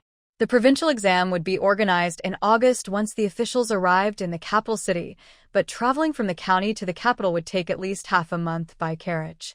So, Gu Yuan's plan was to meet his classmates going to the provincial exam in the county and then head early to the capital to prepare. Yesterday, when they saw off the emperor and Lord Su, the Gu family members didn't pay much attention. They just wanted the gate to see them off if they had time. If not, it was fine. But today, when Gu Yuan was leaving, everyone in the family was there in full force. The adults didn't want to add pressure to Gu Yuan, so they just reminded him to be careful on the road. Gu Zian, a young boy who didn't understand much, ran up to Gu Yuan with a naive look and said, "Fourth uncle, my dad said if you pass the exam this time, you can become a high official. When you become a high official, I'll be your nephew, and I can follow you to rise in status and be impressive." As he spoke, Gu Zian puffed out his little belly proudly and took a few steps forward. Gu Yuan couldn't help but smile. Gu Daniu, with an awkward big hand, patted Gu Zian's head and said, "You little brat, when did your dad teach you to talk like that? Even if your fourth uncle becomes a high official, he'll be a good official serving the country and the people, not letting a little brat like you show off under his banner." Gu Zian held his small head with both hands, looked up proudly, and with a defiant expression, stared at his father. "Dad, you told Mom the same thing last night. You said if fourth uncle passes the exam, you'll be a high official's older brother and you'll be mighty and impressive when you go out. You are the elder brother of the official. Am I not the nephew of the official?" Just joking, Gu Zian said, sticking out his tongue and making a funny face at his father. "Dad, dare you say you don't recognize me as your son?" Gu Daniu was really angry at Gu Zian's mischievous behavior. He took off his shoe, ready to spank Gu Zian's bottom. "You little brat, your father is a turtle, and what are you? Stop right there. Today, I will make sure your bottom gets a good spanking." Father and son chased each other, with a young wolf joining in the fun. The Gu family yard suddenly became lively with noise and chaos. The tense atmosphere of preparing for exams eased a lot because of their playful fight. Little Jinger took advantage of everyone's attention on Gu Daniu and Gu Zian. No one noticed him as he tiptoed to Gu Yuan and tugged at his sleeve. When Gu Yuan looked down, he saw his serious little face, like a small adult, and said, "Wan, it's not easy for you to study. When you go out, do your best on the exams." He then furrowed his little brows a bit more. "But if you really can't pass, it's okay. The family doesn't rely on you anyway. When I grow up, I will support this family." Gu Yuan looked at the serious little Jinger, who only reached his thighs, and couldn't help but smile or cry. He thought, the family doesn't rely on him? What misunderstanding does this brat have about me? And where does he get such strange confidence? But in Jinger's eyes, his brother-in-law spends money on studying, but doesn't earn money. He only comes home once every 10 days. Whether at home or Wan, he can't help with anything. Isn't he useless? And this brother-in-law can't even drive a donkey cart. Wan has to drive him to the county town. Is there a man more useless than him? Jinga watched as his family sent Gu Yuan and Su Wan off in a donkey cart out of the village. Then he turned to walk home. While walking, he kept his hands behind his back, looking worried, and sighed with an old-fashioned air. Gu Zian, as Jinger's nephew, brother, and loyal admirer, quickly poked his head and asked, "Jinger, little uncle, what's wrong?" Jinger, with a mature attitude, patted Gu Zian's shoulder and said seriously, "Anan, don't expect your fourth uncle to pass the imperial exam and become a high official to make you proud. Let's focus on studying and practicing writing with the teacher, so we can become important officials in the future. Your fourth uncle isn't capable." "Why not?" Gu Zian, although admiring little Jinger very much, was a bit unhappy when little Jinger said his fourth uncle wasn't capable. "Jinger, little uncle, you've only been here a short while. You don't know, but my fourth uncle is really good at studying." Little Jinger, with his hands behind his back, walked confidently like a grown-up, but he didn't argue with Gu Zian. Instead, he silently shook his head again. His attitude made Gu Ziyan start to doubt whether his fourth uncle was really not capable anymore. But children's worries come and go quickly. Less than half an hour after Gu Yuan and Su Wan left the village, little Jinger and Gu Ziyan had already forgotten their concerns about Gu Yuan's future. They were studying with a teacher, who only took breaks every 9 days. Today was their rest day, so they stayed home and learned to do horse stance and some simple moves that Su Wan had taught. They played happily. While playing, they noticed that little Wanner, who usually watched ants in the corner of the wall, was not doing that today. Instead, she was practicing horse stance, throwing punches, and practicing moves in a cycle. She looked very serious, as if she didn't know what tiredness was. Gu Xiaoyu, Gu Ziyan, and little Jinger were all exhausted, their faces flushed red, but Wanner kept practicing without any intention of stopping. Gu Xiaoyu, Gu Ziyan, and little Jinger sat to rest nearby, feeling a bit emotional. Wanner is really amazing. Annie taught us the same way, but Wanner is much better than me. In the hot weather of July, the summer heat, which had been driven away by half a month of heavy rain, returned quickly under the scorching sun. Su Wan was driving a donkey cart, her face flushed and red from the heat. Suddenly, the blazing sun above her disappeared, replaced by a cool shade, and a gentle breeze also came. She turned her head and saw Gu Yuan holding a fan, fanning her. The fan looked familiar. Gu Yuan understood her look and explained, "I borrowed the fan from Brother Su Wu." He meant Su Zhe, of course. Su Wan raised an eyebrow at him. Because of the previous heavy rain, Su Zhe had been staying at Gu's house with Lord Su and Lady Yi for half a month. She didn't expect that during this time, Su Zhe had become quite familiar with her little sweetheart. Gu Yuan smiled sincerely at Su Wan. Su Wan reached up and touched her head, removing a hat made from a parasol tree leaf she had picked up by the roadside, which Gu Yuan didn't know when he had used. The fresh leaves felt cool and breathable, making it quite comfortable to wear. They traveled to the county town, and Su Wan looked at Gu Yuan. "Husband, are you meeting your classmates at the county school?" Gu Yuan nodded. "Yes, I am meeting them there." "Then I will take you to the county school."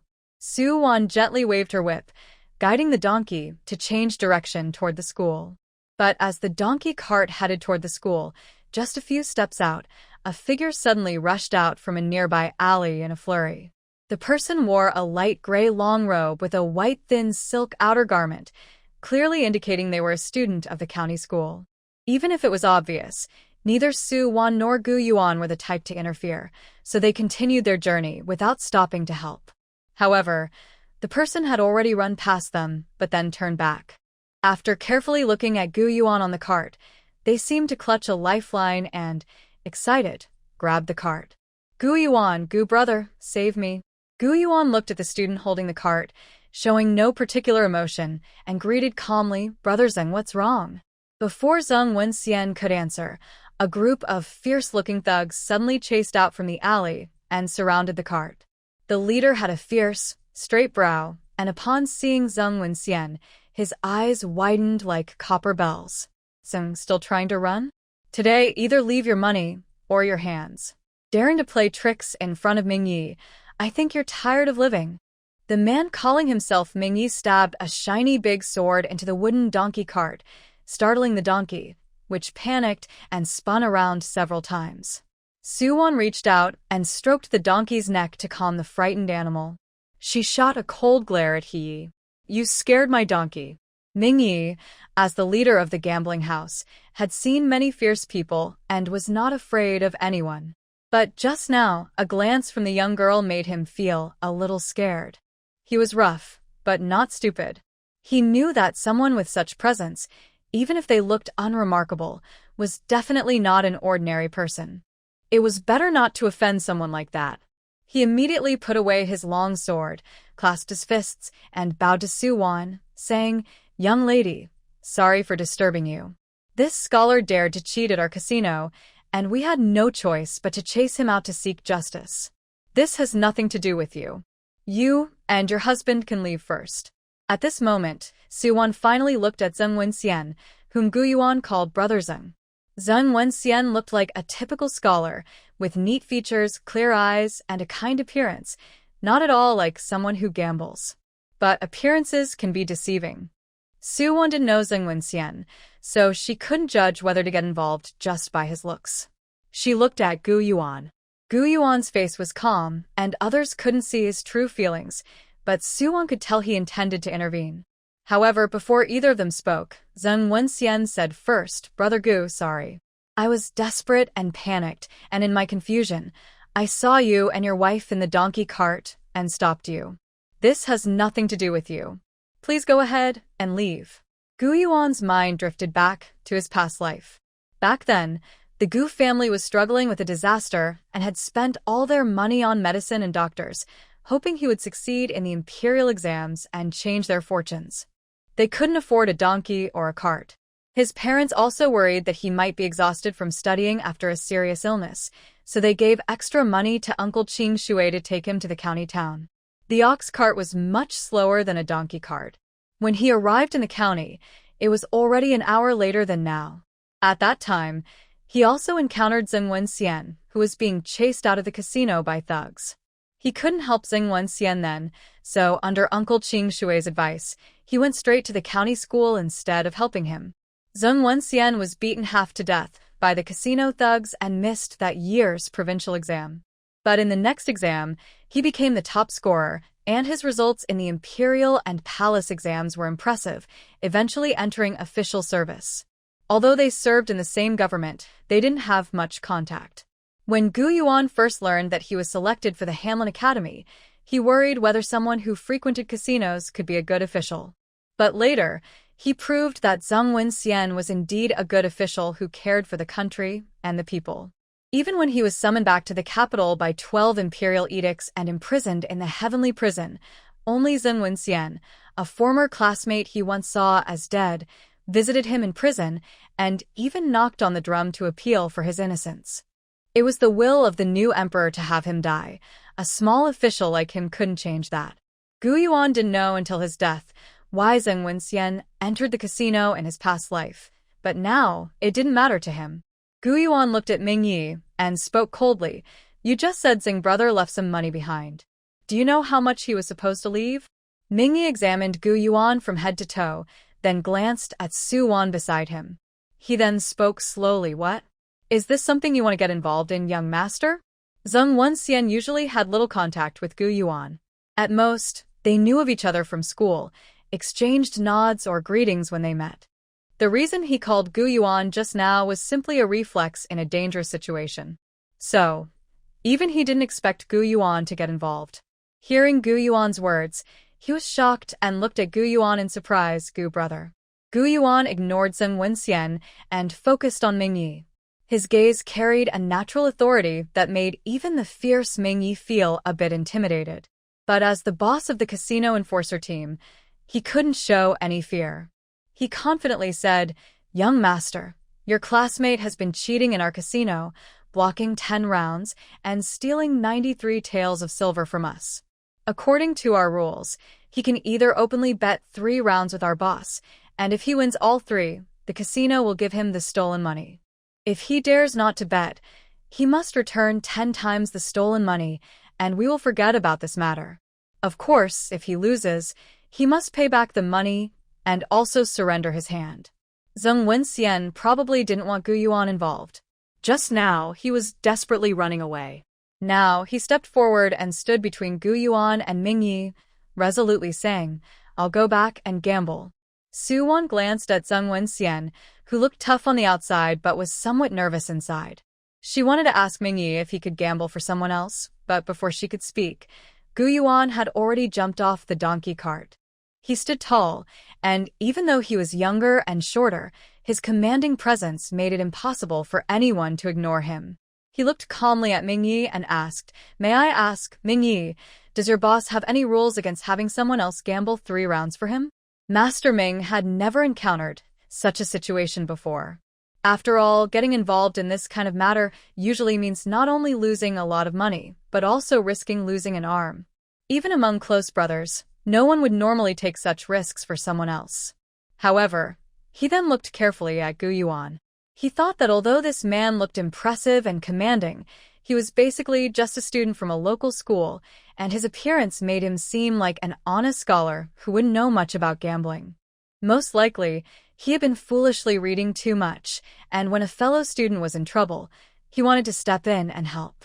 Sir, our master doesn't forbid hiring others to gamble for you.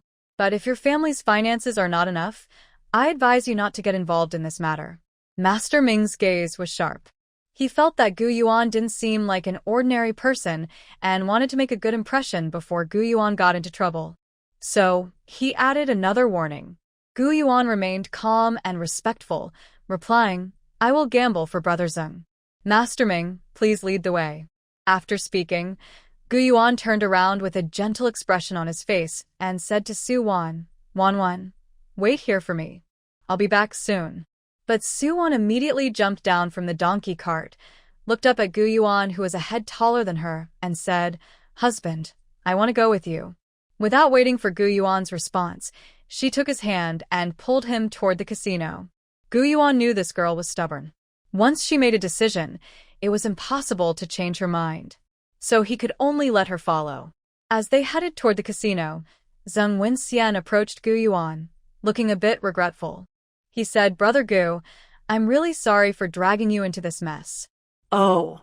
Zheng Wenxian sighed again and said, Brother Gu, you really shouldn't get involved in this. The owner of the gambling house in Renyi County only runs a small casino, but his gambling skills are unmatched even in Pingnan Prefecture. There are rumors that he once went to the capital to gamble and never found an equal opponent. The more Zheng Wenxian spoke, the more bitter his tone became. Gu Yuan's deep, dark eyes looked at him calmly. Brother Zheng, you know a lot about the casino business? Zheng Wenxian looked a bit embarrassed.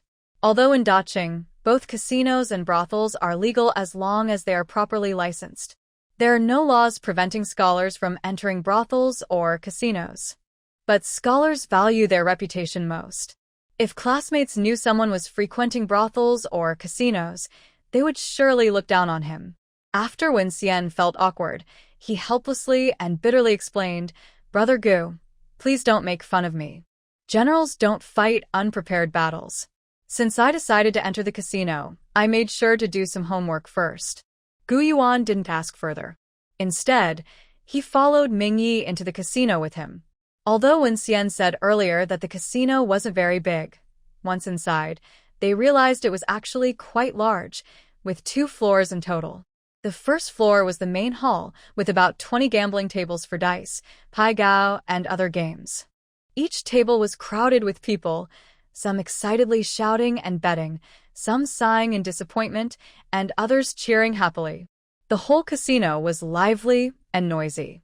If they hadn't seen it with their own eyes, Su Wan wouldn't believe that, in a year when many people were starving and waiting for government aid, the casino business could still be so busy. Mingyi stopped at the bottom of the staircase leading to the second floor and turned to say, Wait here for a moment. I'll go upstairs and inform the owner.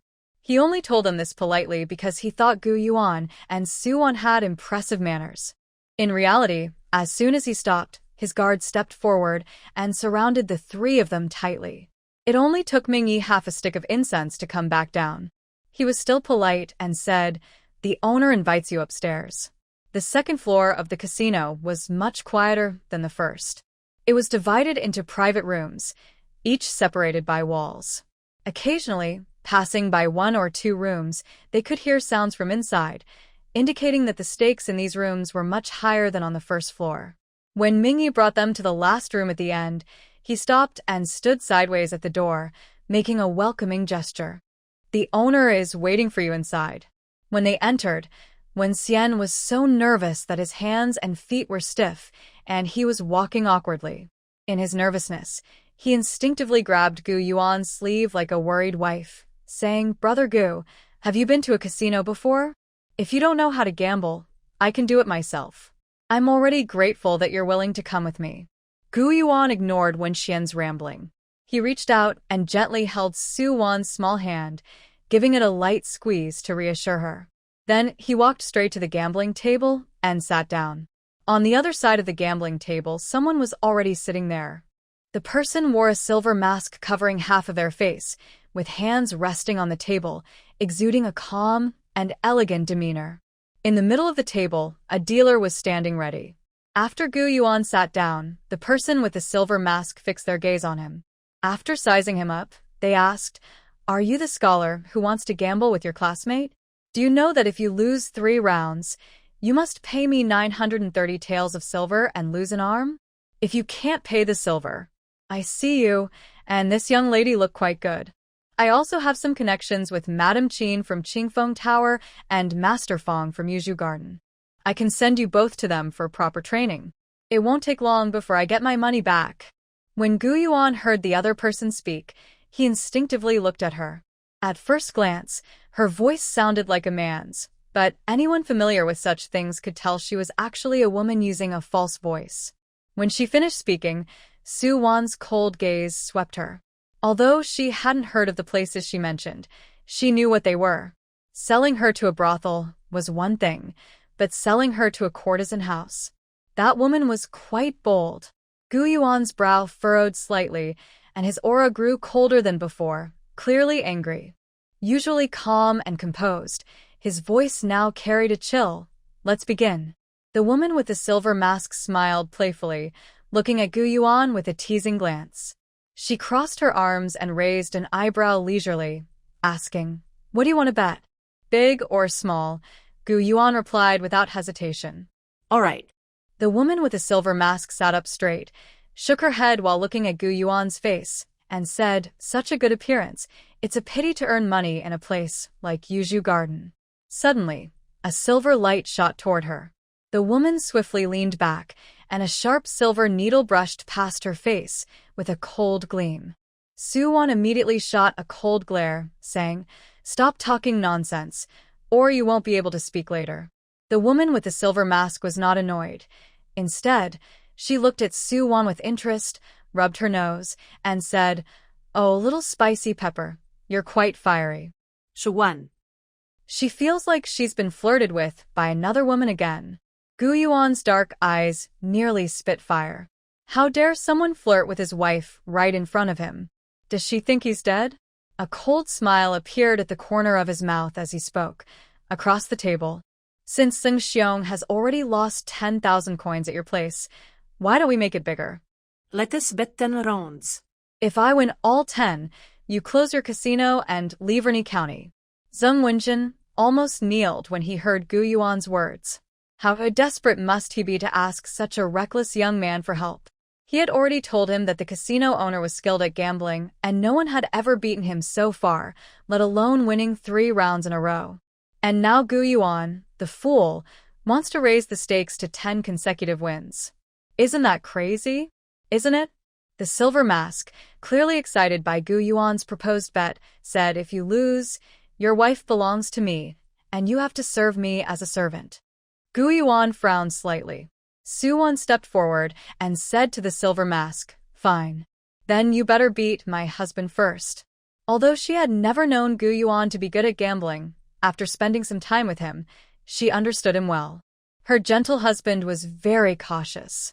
If he wasn't confident, he wouldn't boast about such things. Zheng Wenjin looked at Su Wan with tears in his eyes. If most women saw this scene, they would probably faint from fear. Even if she cried, made a fuss, or threatened to hang herself, she definitely wouldn't let Gu Yuan interfere in her affairs again. But Gu Yuan's wife wasn't like that. She wasn't afraid at all. In fact, she was even braver than Gu Yuan. What kind of strange couple are they? But soon, Zheng Wenjin lost interest in complaining because the gambling had already begun. The dealer shook the dice in the cup, and the sound echoed in the room. The dice hitting the cup sounded like they were striking people's hearts, making everyone hold their breath and tighten their throats. The silver mask first placed her silver coins to bet small, then Gu Yuan confidently bet big. The silver mask sneered and looked at Gu Yuan with disdain. With such limited skill, he still dared to raise the stakes and gamble with her. He thought he finally found a worthy opponent, but to his surprise, the first round was over immediately. It was boring, really boring.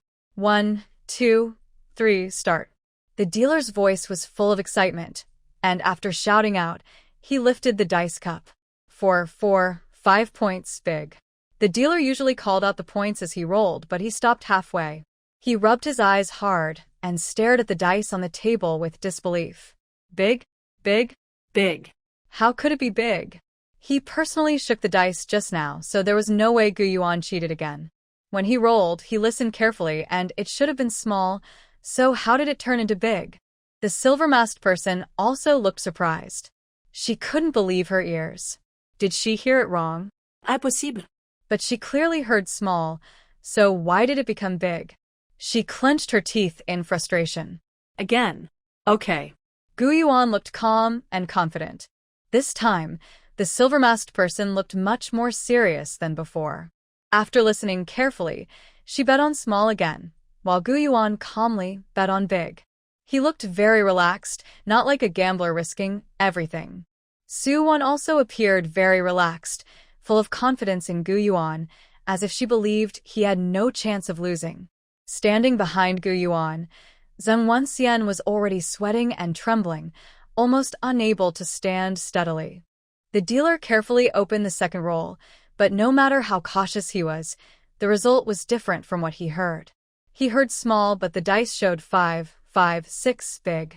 When he saw the points, he didn't call them out as usual. Instead, his legs went weak, almost collapsing. The silver-masked person was much calmer than him. Not only calm, but her face also showed a faint excitement. Continue. So, the dealer kept rolling, and the silver-masked person listened more carefully. But every time, the result was different from what she heard. Instead, Gu Yuan seemed like a gambling god, winning whatever he bet on.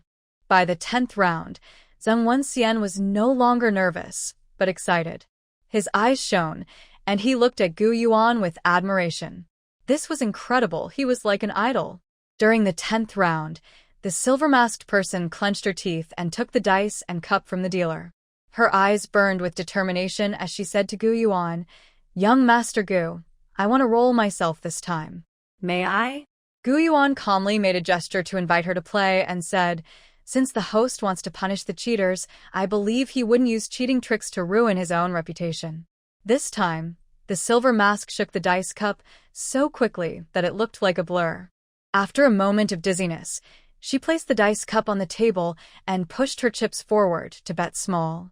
She originally thought Gu Yuan would follow his usual pattern of betting big on the opposite side, but unexpectedly, he calmly placed his chips on the position for a leopard, 666. The silver mask snorted coldly. Was it so easy to shake a leopard? Moreover, she knew whether she could roll a leopard herself. She looked at him with a hint of contempt, confident as she opened the dice cup. In the next moment, she was stunned. 3 sixes, a leopard. She could no longer maintain her cool image. She blinked in surprise, looked at the numbers again, and confirmed it was indeed a leopard. She rolled a leopard without realizing it herself. Gu Yuan still looked at her with calmness. His cold voice was emotionless as he said, "You lose." The silver mask, after a brief shock, bowed to Gu Yuan and said, "I lost. I accept my defeat. I will immediately start clearing out the casino and leave. But I have one question I don't understand. My dealer and I both have special skills that allow us to hear the numbers rolled, and we've never made a mistake before. Why is it different today?" Although Gu Yuan's face remained expressionless, his tone softened a little, looking harmless. He said quietly, "Seeing is believing. Hearing is deceiving." Hearing this, the silver mask's eyes widened in shock. Could it be that young Master Gu can see through the dice cup? If he could see through the dice cup, wouldn't he be unstoppable in the casino? Gu Yuan still looked calm and replied, "No." "Then why do you always bet against me but still win every time?" The silver mask asked persistently. "Because of luck." After calmly saying these 3 words, Gu Yuan no longer wanted to discuss gambling techniques with her. He looked kindly at Su Wan and said, "Wan Wan, let's go." He reached out and took Su Wan's hand, then turned to Zheng Wenxian. "Brother Zheng, let's go." After the intense excitement earlier, Zheng Wenxian, feeling a bit exhausted, nodded foolishly and followed Gu Yuan and Su Wan out of the casino. Master Ming's casino enforcers reached out to stop them, but they were prevented by a silver mask. After leaving the casino, Zheng Wenxian was so excited he wanted to kneel to Gu Yuan. When he was about to do so, Gu Yuan quickly helped him up. Brother Zheng, it was just a small favor. You don't need to be so polite. Why did you risk going into the casino and cheating? In his previous life, he never knew the reason, but in this life, he wanted to ask. Zhang Wenxian no longer insisted on kneeling but sighed and said, "Honestly, I feel ashamed. My mother is seriously ill and needs medicine quickly, but I am too slow at copying books to earn enough money." So I had no choice but to. At this moment, Gu Yuan remembered that although he met Zheng Wenxian today and later worked in the same government, he had heard others speak poorly of him during that time. They said Zheng Wenxian was beaten almost to death in the casino and that he had angered his mother to death. He felt a bit sad hearing this because everyone knew Zheng Wenxian's father had died early, and he and his mother depended on each other. His mother worked day and night to support his studies. She was more hardworking than a man. Yet, Zheng Wenxian did something shameful that made his mother die of anger. Naturally, people doubted his character. Back then, he also held a bias against Zheng Wenxian when he first entered official life, thinking he couldn't be a good officer. It turned out his mother wasn't killed by his anger. Instead, he almost sacrificed his future and his life trying to treat his mother. Zheng Wenxian then took out a small bag of money, handed it to Gu Yuan, and said, "Brother Gu, this is 93 taels of silver I earned today at the casino. Please take it. You saved me today, and I have nothing to repay you with. This silver is what you deserve." Gu Yuan took the bag and found it very light. The marks on it suggested that most of the silver was exchanged for banknotes, with only a little loose silver inside. He returned the bag to Zheng Wenxian and said, "I don't need silver right now. If you give me this, it's just sitting here gathering dust. Your mother is waiting at home for you to bring money to save her. Keep this for yourself. If you truly want to thank me, you can repay me another time when you are able. It's not too late." Zhang Wenxian was so moved that he couldn't say anything, only tears shimmered in his eyes. Finally, he clasped his fists to Gu Yuan and said, "Brother Gu, I am grateful beyond words. Thank you so much." After Zhang Wenxian turned to go home, Gu Yuan took the reins of the donkey from Su Wan and led it. He also saw Su Wan looking at him with bright, curious eyes. He couldn't help but smile and said, "Actually, I can win bets because I am lucky, not because I have any special skill." In Gujia village during the New Year, when there was nothing else to do, everyone would gather to play leaf cards, push cards, or buy big or small for fun. I never lost. He wasn't particularly lucky in other areas, but when it came to gambling, he had never lost, though that was in his past life. At the start of today's betting, he was a little nervous because he didn't know if his gambling luck from his previous life was still with him after rebirth. Fortunately, heaven favored him. Not only was he reborn, but his winning streak in gambling remained. After sending Gu Yuan to the county school, Su Wan watched him carry his book basket and the package his family prepared for him as he entered. She then hurried back home on the donkey cart. Thinking she wouldn't see her little tender grass for nearly 2 months, she felt a bit gloomy. Silently, Su Wan headed back.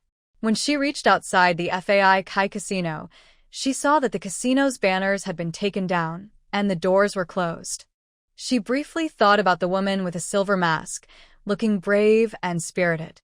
She was quite impressive. Losing a big, profitable casino and closing it down showed real courage. She only glanced at the closed casino and didn't pay more attention. Moving forward, she saw a clinic. Before her donkey cart got close, she heard the clinic staff shouting, "Young Master Zheng, it's not that our clinic doesn't want to treat your mother, but she has consumption. We can't treat it, and it's contagious. We dare not treat her." Zheng Wenxian's pleading voice came through, "Doctor, please be kind. Look at my mother. I have money now. I brought money. Young Master Zheng, you should take the money and go home. If your mother still wants to eat something, buy it for her. If she doesn't want to eat anything, then prepare for her final days. Please don't make things difficult for us." Su Wan hurriedly turned the donkey cart and saw Zheng Wenxian carrying his mother walking towards another place. As he walked, he said to his mother on his back, "Mother, the doctor at this clinic isn't very skilled. I'll find a better one for you, a doctor with better medical skills. The elderly woman, who was already thin from illness and lying on Zheng Wenxian's back, opened her mouth as if to say something. But before she could speak, she broke into a series of uncontrollable coughs, her frail body trembling from the effort.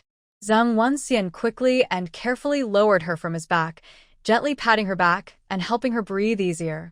Finally, the old woman covered her mouth with a rough cloth, coughing up blood before the coughing stopped. Looking at the blood on the cloth, she wiped her mouth with a calm expression, showing no fear of illness or death. Gasping for breath, she told Zheng Wenxian, "Xiener, when your father was alive, his biggest wish was for you to pass the imperial exam, become an official, and change your life. All these years, I've been a burden to you. Even though you passed the provincial exam and received government support and grain, you used it all to feed your medicine jar. Now that the local exam is coming soon, since your classmates are willing to support you, take this money and do your best in the exam. Don't worry about me. I know my own body. I won't die suddenly." As Zheng Wenxian looked at his mother coughing up blood on the cloth, tears welled up in his eyes.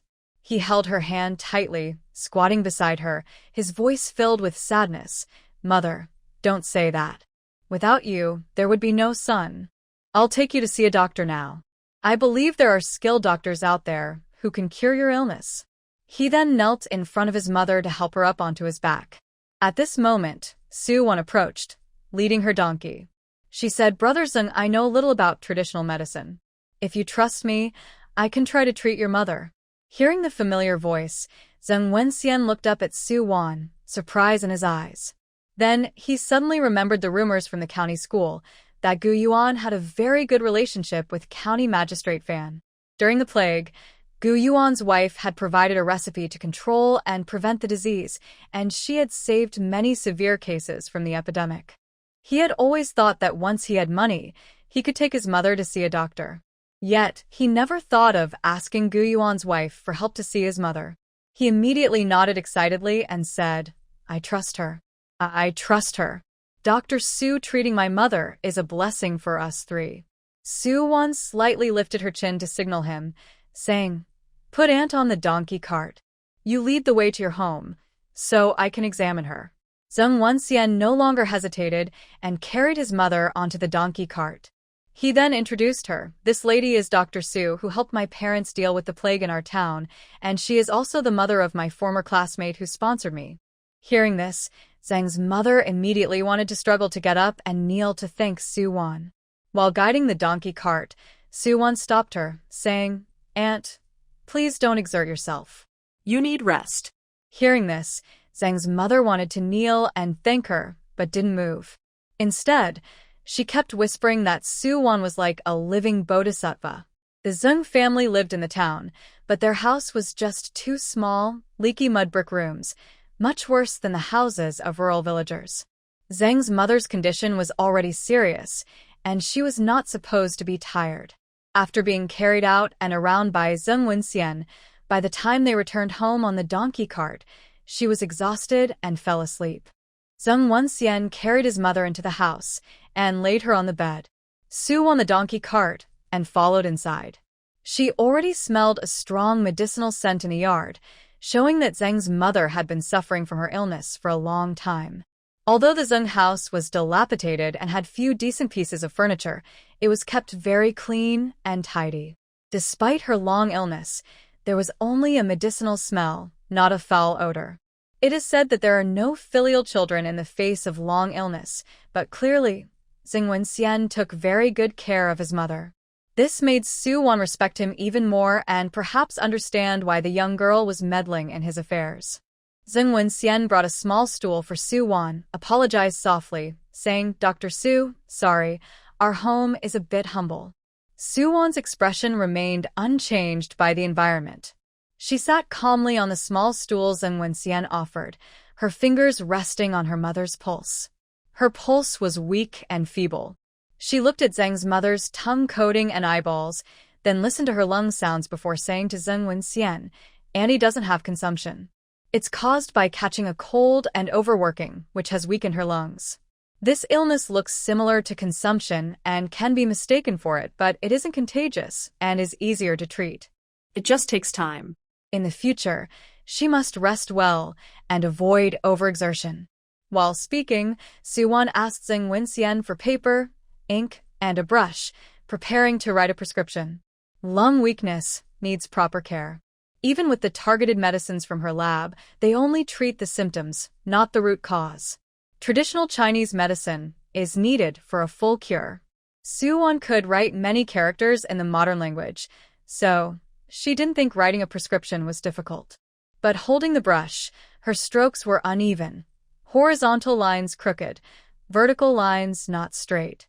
Every looked like a crooked worm, making the already large characters even bigger and messier. Zheng Wenxian's rice paper was expensive, enough for only 3 or 4 characters per sheet. When she couldn't write clearly, others wouldn't recognize what she was trying to write. Seeing her struggle, Zheng Wenxian felt a bit distressed.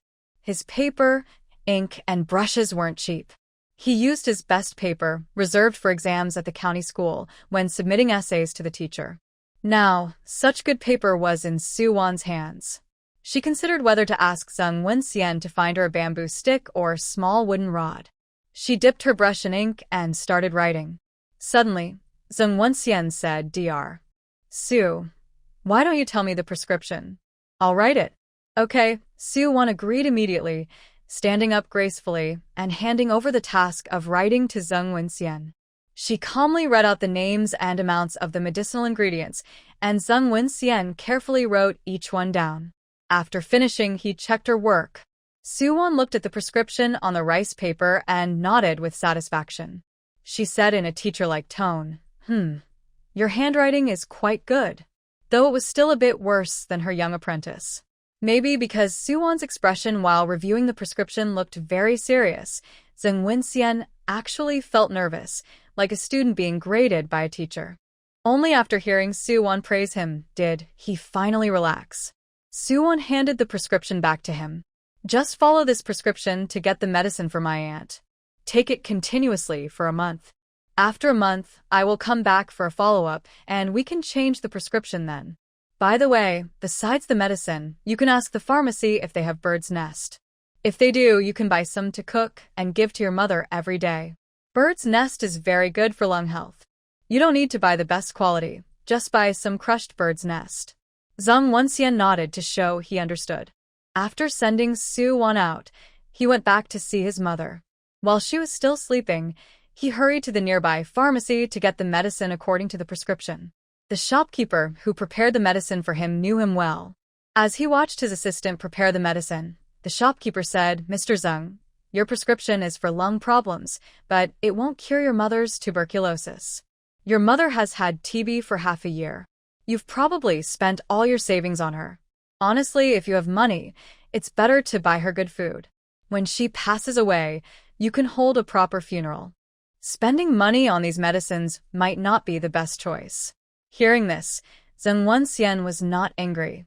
He simply replied, "As a son, I hope my parents can live a few more years. If there's any hope of curing my mother, I will try everything." Then he asked shopkeeper, "Do you sell bird's nest?" The shopkeeper immediately perked up and asked, "Mr. Zheng, you want to buy bird's nest?" Zheng Wenxian nodded. "Yes, the doctor said bird's nest is the best for lung health." The shopkeeper said, "Mr. Zheng, I tell you, bird's nest is definitely good for the lungs, but it's not cheap. It costs 20 taels of silver per ounce. That's already a discounted price I'm giving you." Although Zheng Wenxian knew bird's nest was expensive, he didn't expect it to be so costly. He had 193 taels of silver at the casino. The medicine prescribed by Suwon for a month would cost 5 taels of silver. Since he needed 15 doses for a month, that would be 75 taels. Plus, this was only the first treatment cycle. After a month, they would need a new prescription and more medicine. The shopkeeper looked at Zheng Wenxian's face and shook his head with a sigh. Their pharmacy was located on the street, and they were old neighbors with Zheng Wenxian's family. Zheng Wenxian had grown up watching the shopkeeper. He was an honest, hard-working, filial young man with a good education, but unfortunately, his luck was not good. At a young age, he lost his father. Now his mother is seriously ill, and he is about to take the county exam and become a successful scholar. However, he fears he might be held back because of his family situation. Zheng Wenxian clenched his teeth and asked, "Shopkeeper, I heard that Yansei, and Yanhua have the same effects, but Ansoi is much cheaper. Do you have Ansoi here?" Although he didn't have much money, a brave man always finds ways to earn money. The shopkeeper looked at him with some pity and admiration. "Yes, you're lucky. We just got a batch of Manhwa, and it has some Yansoi. Usually I sell Yansoi at 10 taels of silver per ounce. But for you I'll sell it at 8 taels per ounce, all yours." "Good. Thank you, shopkeeper." Zheng Wenxian took out a banknote for 91 taels and some silver to pay. He carried 15 sets of medicine and the balhauda wrapped 2 taels of Ansoi home. As soon as he reached the courtyard, he heard his mother coughing loudly from inside. He hurried inside with the medicine, placed everything down, and began patting her back to help her breathe better. After his mother calmed down, she looked at the large pile of balhauda wrapped medicinal herbs and felt a wave of pain in her heart. She wanted to speak, but before she could, Zheng Wenxian gently said, "Mother, this prescription was given by Dr. Su. He said you're not suffering from consumption but have weak lungs. As long as you rest well and take your medicine properly, you'll get better. Once we finish this month's medicine, he will come to see you again and prescribe new medicine." "Mother, when I went to get the medicine earlier, I already thought it over. I want to go to the county school and tell the teacher that I won't participate in this year's county exam. I plan to study for 3 more years to strengthen my knowledge, then take the exam again. I believe I will have a better chance of passing." His mother knew that although he said this, his real intention was to stay home and take care of her. But she understood her son well. On the surface, he seemed gentle and easy to talk to, but inside, he was stubborn. Once he made a decision, no one could change it. She could only say, "Then studying for 3 more years is good." Zheng Wenxian helped his mother lie down again. "Mother, I'll prepare the medicine now. Once it's ready, I'll give it to you to drink. Then I'll go to the county school." By the time he finished preparing the medicine and gave it to his mother, it was already evening. When he arrived at the county school gate, he saw several rough-looking men sitting under a big tree across from the entrance, watching. He looked at them with suspicion and saw several others dressed the same way coming around from the wall of their county school, merging with a few people guarding under the big tree at the gate. Among these people was Yang Hu. One of the rough-looking men raised his chin and asked Yang Hu, "Who's he? Is the guy from your village, Gu Yuan, really as handsome as Panin?" He added, "Let me tell you, I went through a lot of trouble to come to this broken school to find someone. If he's ugly and embarrassing, I don't want him at the brothel. Otherwise, I might cut you off and sell you as a servant." Yang Hu shivered with fear and instinctively wanted to cover himself, but he forced a smile and said, "Old bosso, don't worry. Gu Yuan, though from our village, has very delicate skin and looks gentle. I'm sure the men at the brothel will like him." Zheng Wenxian was standing at the school gate, separated from Yang Hu and the rough men by a carriage road. Because they were speaking quietly about such things, he couldn't hear clearly. But he definitely heard the name Gu Yuan. He instinctively leaned forward to listen more closely, but one of the rough men noticed him. Immediately, someone raised a fist and glared at him coldly, shouting, "Hey, you sour scholar, what are you doing standing there? Hurry up and go read your books. Eavesdropping on your elders' talk? Want a beating?" Zheng Wenxian knew he wouldn't gain anything by arguing with these rough men, so he quickly walked into the school. He had told his mother he planned to study for 3 more years, but that was just to ease her worries. His real plan was to leave school early, earn money, and help his mother recover her health. As for studying, he would think about it later. At this moment, he had no desire to find the teacher, but hurriedly searched the entire school for Gu Yuan. When he found Gu Yuan, he was reading in his room. Zheng Wenxian sighed in relief and said, "Brother Gu, I'm glad you're still here at the school." Gu Yuan looked at him, confused, and asked, "Brother Zheng, is something wrong?" Zheng Wenxian told him what he saw at the gate and warned, "Brother Gu, those people don't seem good. I didn't catch all the details of their talk, but they mentioned your name several times. You should be careful.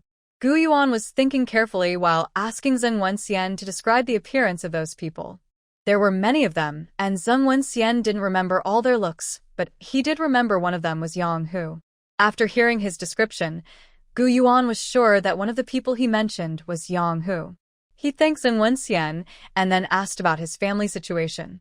Zheng Wenxian was in the county school just like Gu Yuan. They were both from poor families and wanted to succeed through studying, so he didn't usually socialize much with classmates and had few friends. But today, because Gu Yuan saved him, he considered Gu Yuan a close friend and shared his plans and family situation, especially thanking Gu Yuan for helping his mother get treatment from Su Wan.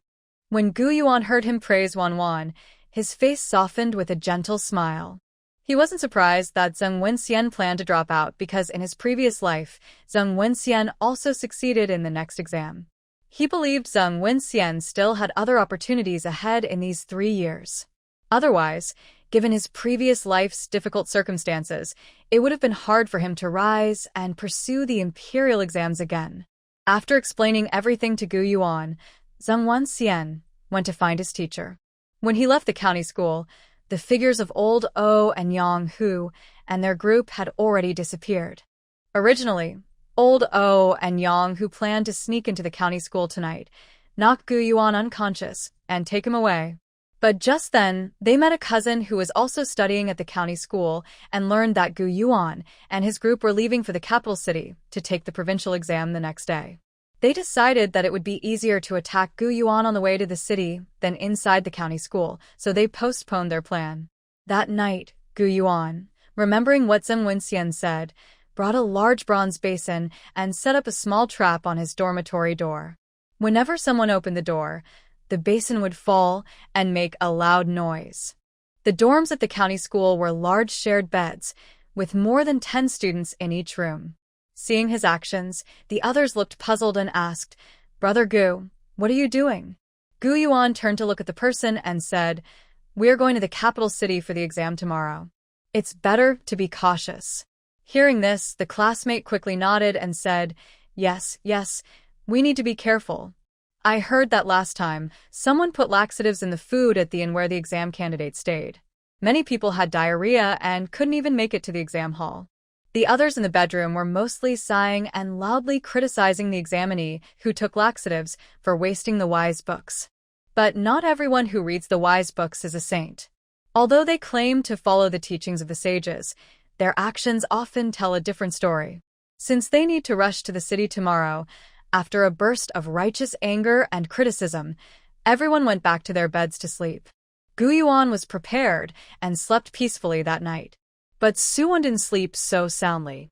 While Xiao Jing was asleep, she entered her space and took out some traditional medicine to help her body recover. When she came out of the space, she heard dogs barking outside. The noise made the little wolf anxious, pacing in the yard and whimpering softly. Su Wan got up and left her room. She saw Old Man Gu, Mrs. Chun, and 3 oxen from the Gu family returning from outside. She hurried over and asked, "Father, Mother, what happened in the village?" Old Man Gu waved his hand, and the 3 oxen looked troubled. It was obvious that something serious had happened in the village, and these grown men didn't want to talk about it. Mrs. Chun, hearing Su Wan's question, was clearly angry. She spat outside the door and said with lingering resentment, "It's that widow Yang. Her son went missing after the village elders' meeting today. He's probably off causing trouble somewhere. He still hasn't come back. That wicked widow is just lying, saying we and the village elder forced her son out and demanding compensation. I'll pay her son. I'd rather give her 2 big slaps." Mrs. Chun was furious. She had planned to check if any other family in the village was robbed, so the 4 men could go help. But when they heard the noise and went to the village elder's house, they got caught up in Widow Yang's scheme. She even argued with her, which made her uncomfortable. After cursing Widow Yang, she affectionately took Su Wan's hand and said, "Wanner, I tell you, that Widow Yang is just a piece of trash. Once she's stuck to you, you can't get rid of her. If you meet her in the village and she tries to stop you, just tell your mother, and I'll deal with her." "Thank you, Mother," Su Wan replied first. Then she asked, Mother, since the last time, we haven't paid attention to Widow Yang and her son. How come she's accusing us of forcing Yang Hu away? Oh, well. Mrs. Chen looked disgusted and said, It's all because of Yang Hu, that useless troublemaker.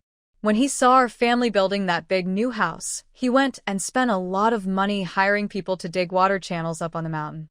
He's got a bad case of jealousy, thinking that since we used to be poor but managed to improve, he can also make money in the city. So now he's gone to the city to earn big bucks.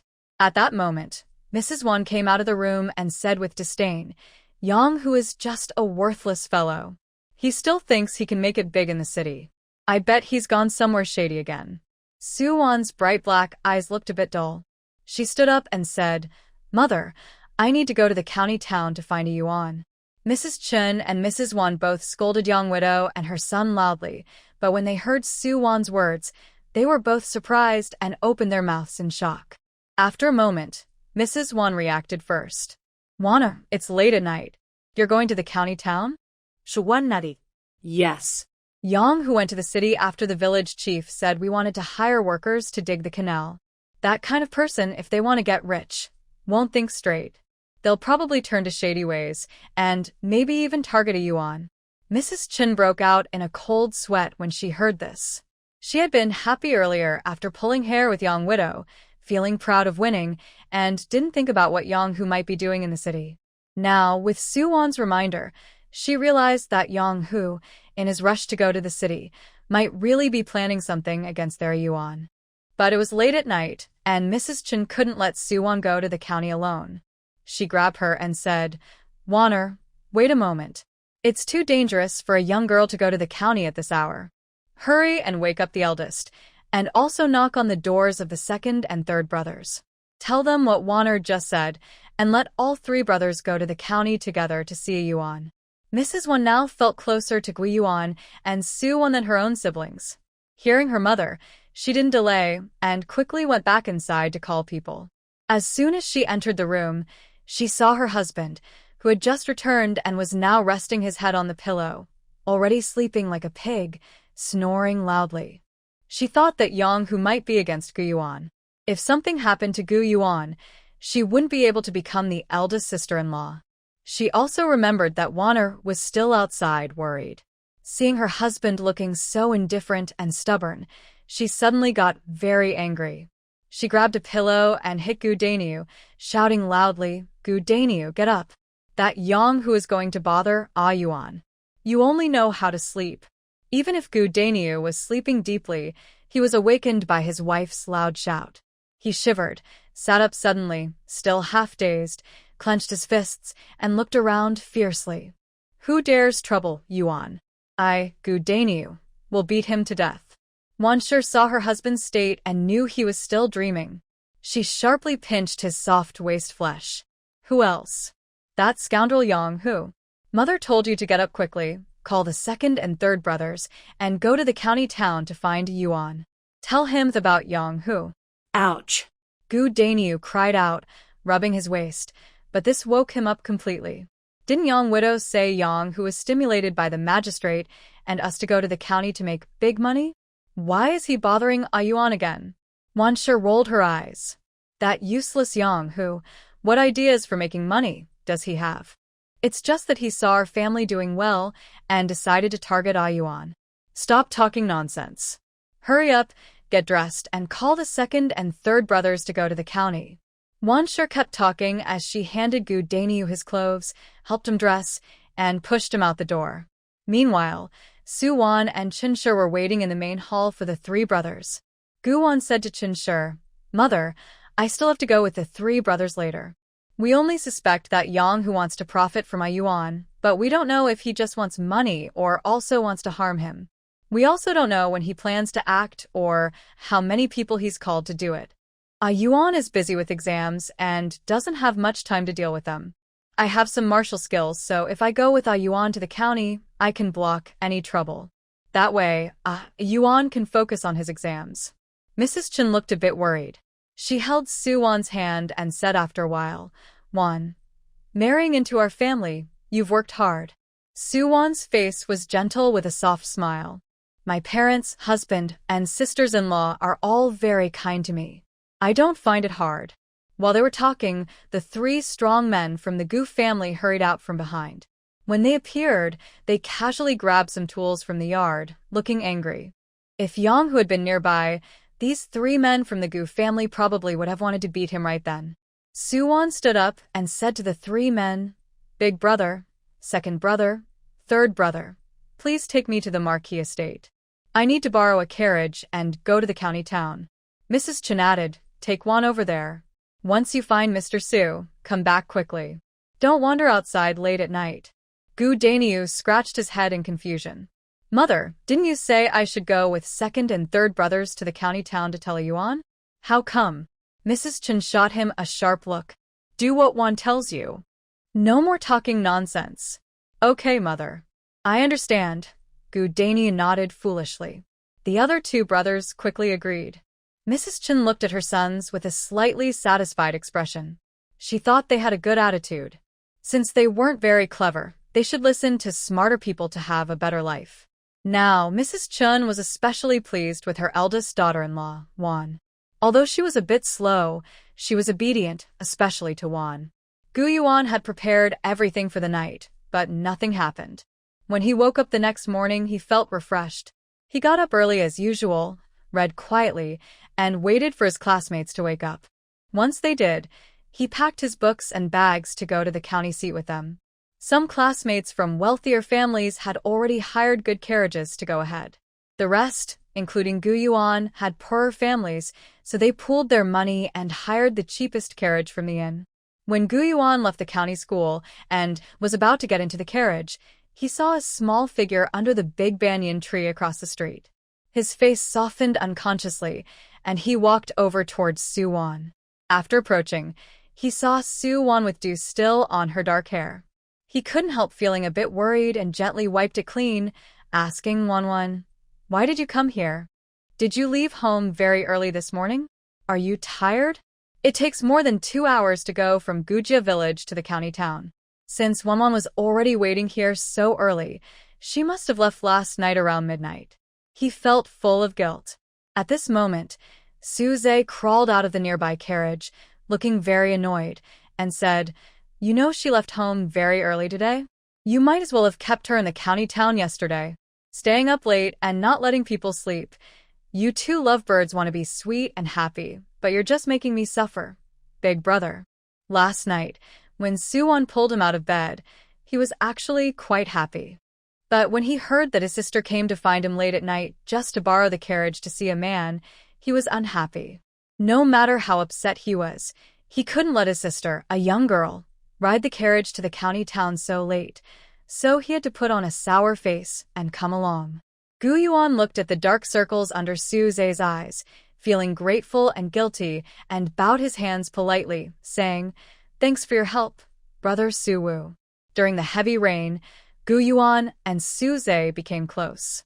Suze then told Gu Yuan to call him Suwu-go, which means brother 5.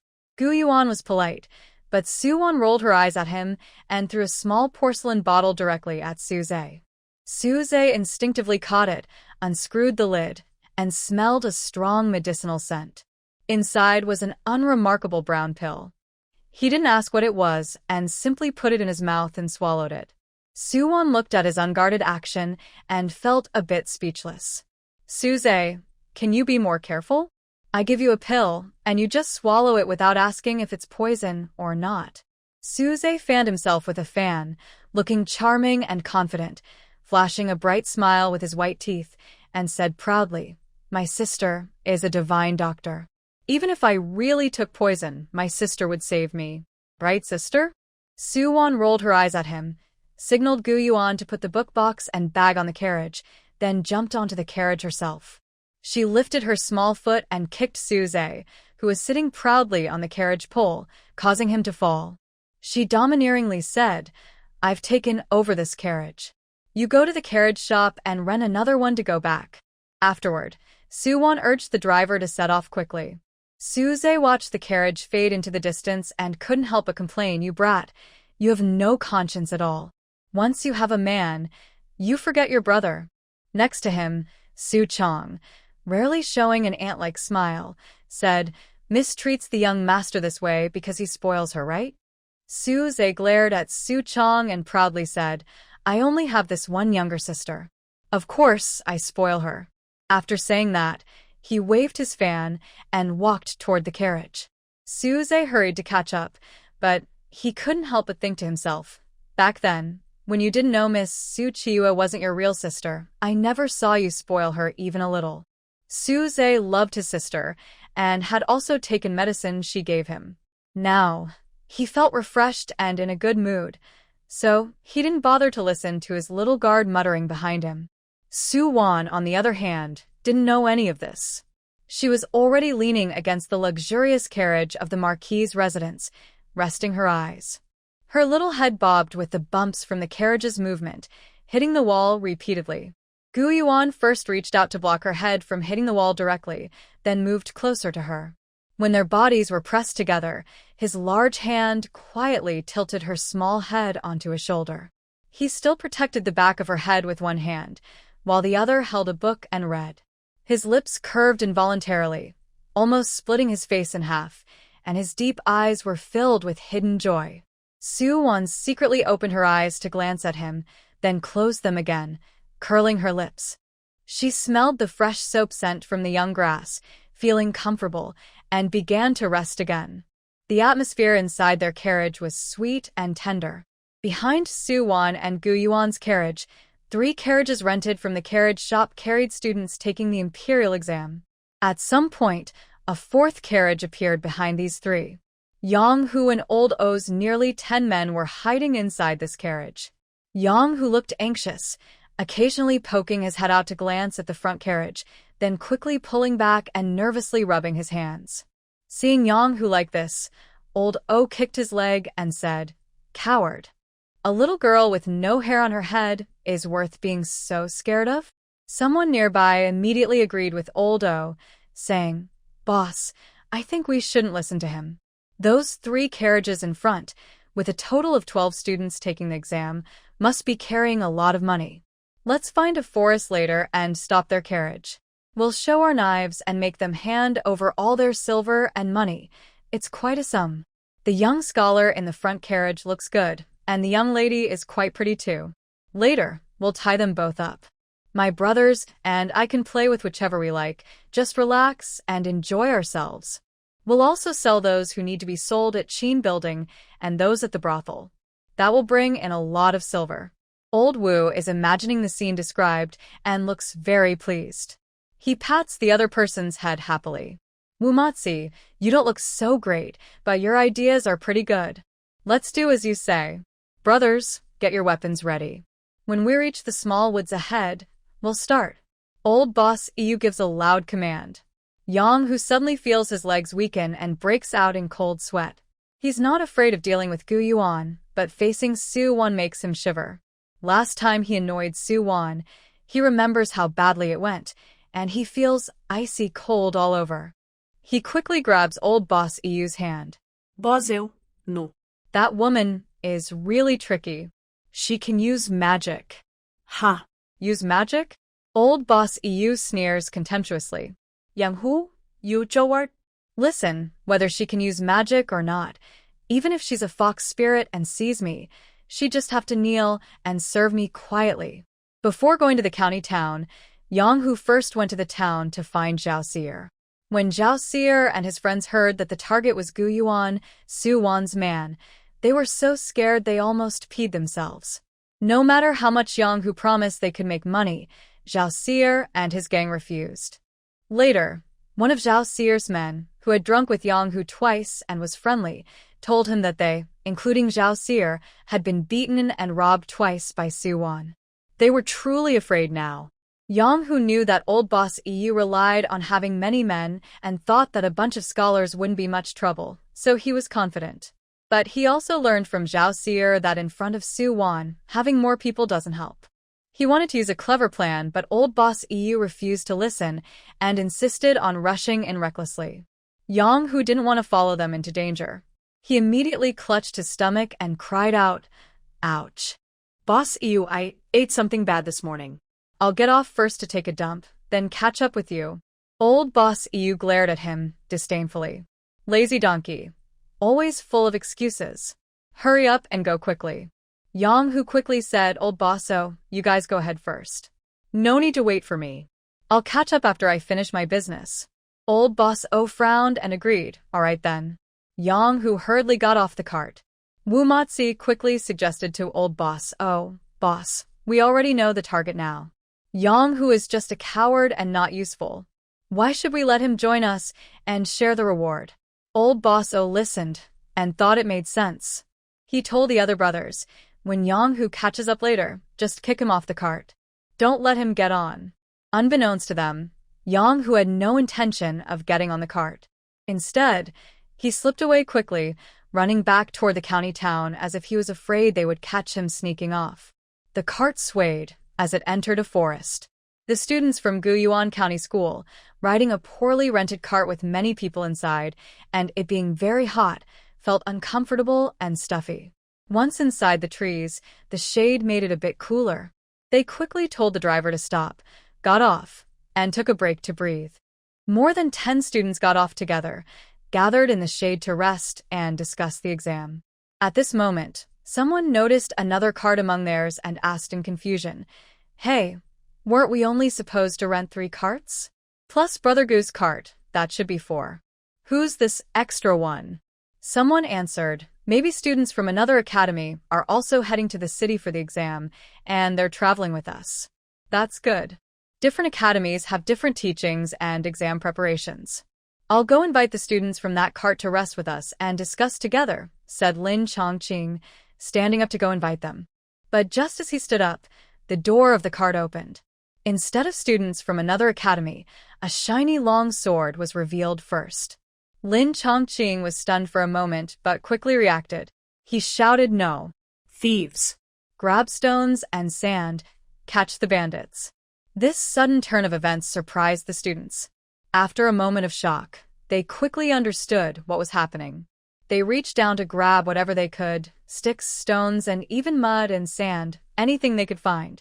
Old Boss O and his men didn't pay much attention to these weak scholars. They grabbed their long knives and charged forward. But just as they reached close, a spray of mud and sand was thrown at them. They didn't have time to blink before the sand blinded their eyes. In that moment, the scholars they had ignored rushed forward. Some hit them with sticks, others threw stones. While they were in pain and unable to fight back, the scholars quickly snatched their long knives from their hands. Soon after, the knives were pressed against their necks. Someone asked the coachman for the spare rope of the carriage, and they Old Boss O and his men, tossing them into a pile. Old Boss O and his group were caught completely off guard, and were tightly. Not only were they stunned, but even Su Wan, who had been sleepy and hadn't gotten off the carriage earlier, was awakened and saw the scene, feeling just as shocked. Request failed. Gu Yuan looked at Su Wan's small, proud smile, but he didn't understand what made her so happy. After entering the room, he first placed the book box and bag properly, then asked the troublemaker to help heat some water. When Su Wan heard about hot water, her eyes lit up. Was this little girl so thoughtful? So eager to give her a treat? She quickly sat up straight on the bed, ready to watch carefully. Gu Yuan took a bucket of hot water from the helper. When he saw his little wife sitting properly with a happy smile, he felt even more pleased.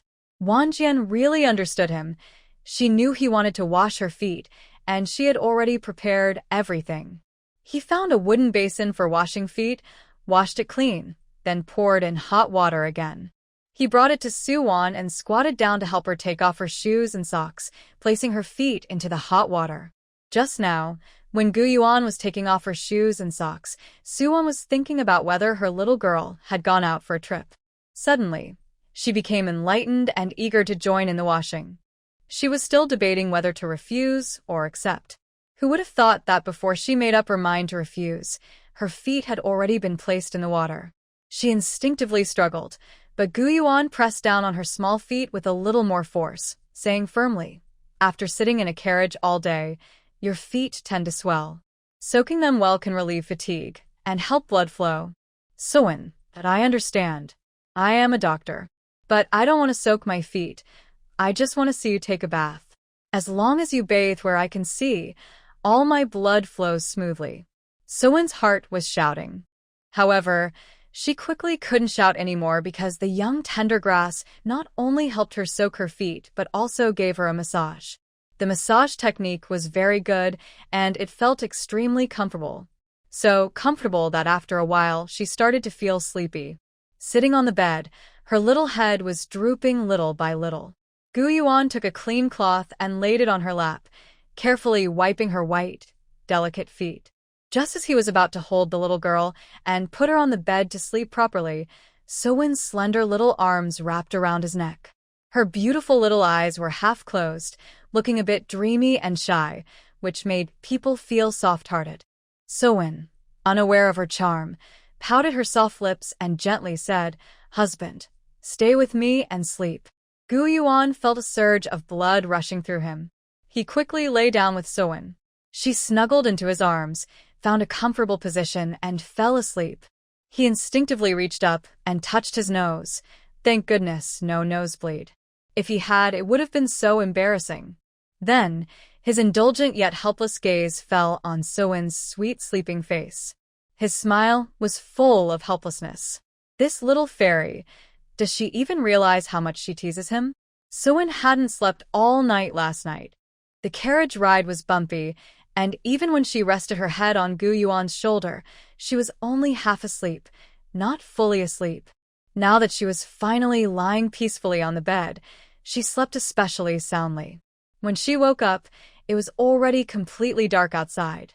After Sewin was fully asleep, Gu Yuan quietly got up and sat at a small table in the room reading a book. When Sewin opened her eyes, she instinctively looked toward the soft, warm yellow light in the room. Under the dim glow, Gu Yuan's features appeared clear and strong, with a calm expression that seemed beyond his age, making others feel at ease. Sewin turned over and lay on the bed, lost in her thoughts. Gu Yuan was focused on his reading and didn't notice she had woken up. After a while, Gu Yuan suddenly sensed a gaze on him. He looked over and saw Sewin smiling softly with her eyes. The gentle light outlined Sewin's delicate face like jade, making her look even more radiant. Her smiling eyes made people's hearts soften. He put down his book and walked over to Sewon. Instinctively, he reached out and gently ruffled her hair, softly asking, "Are you hungry? What would you like to eat? I'll ask the waiter to prepare it for you." Sewon was indeed hungry and nodded seriously. "I want hand-pulled noodles." "Okay, stay quietly in the room and wait." Gu Yuan gently ruffled her little head again before leaving. After she went out and felt comfortable enough to sleep, Sewon was in a good mood and habitually rolled over on the big bed, then sat up. After getting up, with nothing to do, she strolled over to the small table where Gu Yuan had sat earlier and picked up the book he had placed there. Just one glance was enough for her to quickly put the book down in frustration. She couldn't read it. Every character looked complicated and confusing, giving her a headache. Feeling bored, she simply sat on the official hat chair, tiptoeing and playing. But she played for a long time, and her little tender grass friend still hadn't returned. Suddenly, she looked up sharply, her pupils constricted, and a dangerous light flashed in her eyes. She stood up quickly and headed toward the door. Today, among the people caught in the forest by Old O and his gang, there was no Yang-hu. If Yang-hu hadn't truly reformed, but was still waiting for a chance to act. Sewon opened the door and hurried downstairs. Today, only their group of exam takers was staying at the inn, heading to the capital for the exam. The hall downstairs was empty except for the waiter tidying up the tables and chairs. Seeing Sewon come down, the waiter quickly put down his work and came over to ask, "Guest, do you need anything?" "Young waiter, sorry to trouble you. Have you seen my husband?" Sewon politely asked. "Oh, Master Gu. He said you wanted noodles, but our cook had something to do today and went home. He went to the kitchen to make noodles himself. You can find him in the kitchen," the waiter explained while pointing the way. Sewon followed the direction to the kitchen. When she saw the scene inside, her entire presence cooled down. In the kitchen, a bowl of freshly mixed noodles had been knocked to the ground, and Gu Yuan was nowhere to be seen. She hurried back to the main hall, ignoring politeness, and grabbed the waiter's collar sharply, asking coldly, "Did anyone else come to the inn earlier?" The waiter shivered under Soo-won's intimidating aura, his face turning pale. He stammered, just a merchant caravan. They only fed their horses here, and then continued on their way. The caravan headed that way? How long ago did they leave? Go. Towards the city hall. Let's go. We've been traveling for about 15 minutes. Soo-won left the young servant and stepped out of the inn. She carefully examined the ground outside and found fresh wagon tracks heading toward the city hall. Seeing that the young servant hadn't lied, she turned back into the stable. The carriage was not harnessed. She couldn't ride a horse, but in this situation, only riding a horse could catch up. She quickly mounted a horse. The pulling horse was gentle, but had a temper. As soon as Soo-won was on, before she could do anything, the horse neighed loudly, reared up, and threw her off. Soo-won fell heavily to the ground.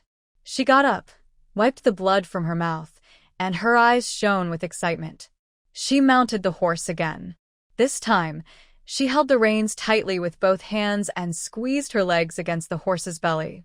The horse, reluctant, pawed at the ground and shook its head, but couldn't resist Soo-won. It could only accept its fate, rearing up and, under Soo-won's command, galloped toward the city hall. Yang, who was driving a carriage, grinning widely with his big yellow teeth, looking very proud. Now he had secured Gu Yuan as a partner, and soon, a lot of money would come in. After separating from Old O and the others, he originally planned to head back to the county town and think of other ways to make money. But he didn't get far before meeting Wang Gooden, a brother he used to hang out with in town, driving a carriage toward the city hall. Behind Wang Gooden, there were also a man and a woman in another carriage, both looking quite impressive. Without thinking, Yang Hu waved his hands and hurried over to greet Wang Gooden, calling out, "Brother Gooden, Brother Gooden." As he approached, he rubbed his hands together, wearing a flattering smile, and asked eagerly, "Brother Gooden, you're doing well now. If you have any ways to make money, can you share some with your brother?" Wang Gooden saw him, a sharp glint flashing in his eyes. Then, the man and woman behind his carriage exchanged a glance, and Wang Gooden, smiling warmly, said, "It's Brother Hu. If you want to join our line of work, I can take you in." He then jumped down from his carriage, one hand behind his back holding a cloth soaked with a calming agent, approaching Yang Hu. Though the man's goods weren't worth much, a free gift was always welcome. Just as Wang Gooden was about to attack Yang Hu, there was a sudden loud bang from the carriage. The carriage door was pushed open, and a woman dressed in ragged clothes with messy hair jumped out and ran away. Following her, 7 or 8 young women, girls, and small boys also jumped out of the carriage and scattered in different directions. Wang Gooden didn't care about Yang Hu anymore. He quickly ran after the people. The man on the other carriage was quite skilled, moving swiftly. He quickly grabbed a boy with one hand and a girl with the other, then threw them into the carriage as if they were small chicks. He angrily ordered the woman, "Watch them closely. If they try to run again, break their legs." After that, the man went after the others. The woman was tough too. When the man threw the 2 children onto the carriage, she immediately slapped them hard. The children were hit so forcefully they bumped into the carriage wall. She grabbed their hair and forced their foreheads to hit the wall. "Little brats, run if you can. I'll kill you if you try," she shouted. Yang Hu saw this scene and understood how Wang Gooden had made his way. But instead of feeling fear, Yang Hu was very excited. This was a good business opportunity for making money. If Wang Gooden let him join in, he could already imagine himself rolling in a pile of silver coins. Feeling motivated, he quickly chose a direction and chased after a girl who was running away. Usually, he wasn't very fit, and he got out of breath after a few steps. But he was quick-witted. Seeing the girl about to escape, he suddenly took off his shoe, aimed at her ankle, and threw it forcefully. The shoe hit her ankle, and she lost her balance and fell to the ground. Yang Hu quickly ran forward, knelt on her back, and pressed her down hard. He grabbed her hair and gritted his teeth, shouting, "You little brat, trying to run? Come back with me." Guyen had just jumped out of the carriage after smashing the door open. She was already injured, and Yang, whose knee pressing down on her, made her feel like her internal organs were about to be crushed. She almost fainted. She also realized that the voice behind her sounded somewhat familiar. After thinking for a moment, her mind flashed with Yang, whose figure. She felt a sudden jolt in her heart. If she encountered other villagers, she might have begged for mercy, but this person was Yang Hu.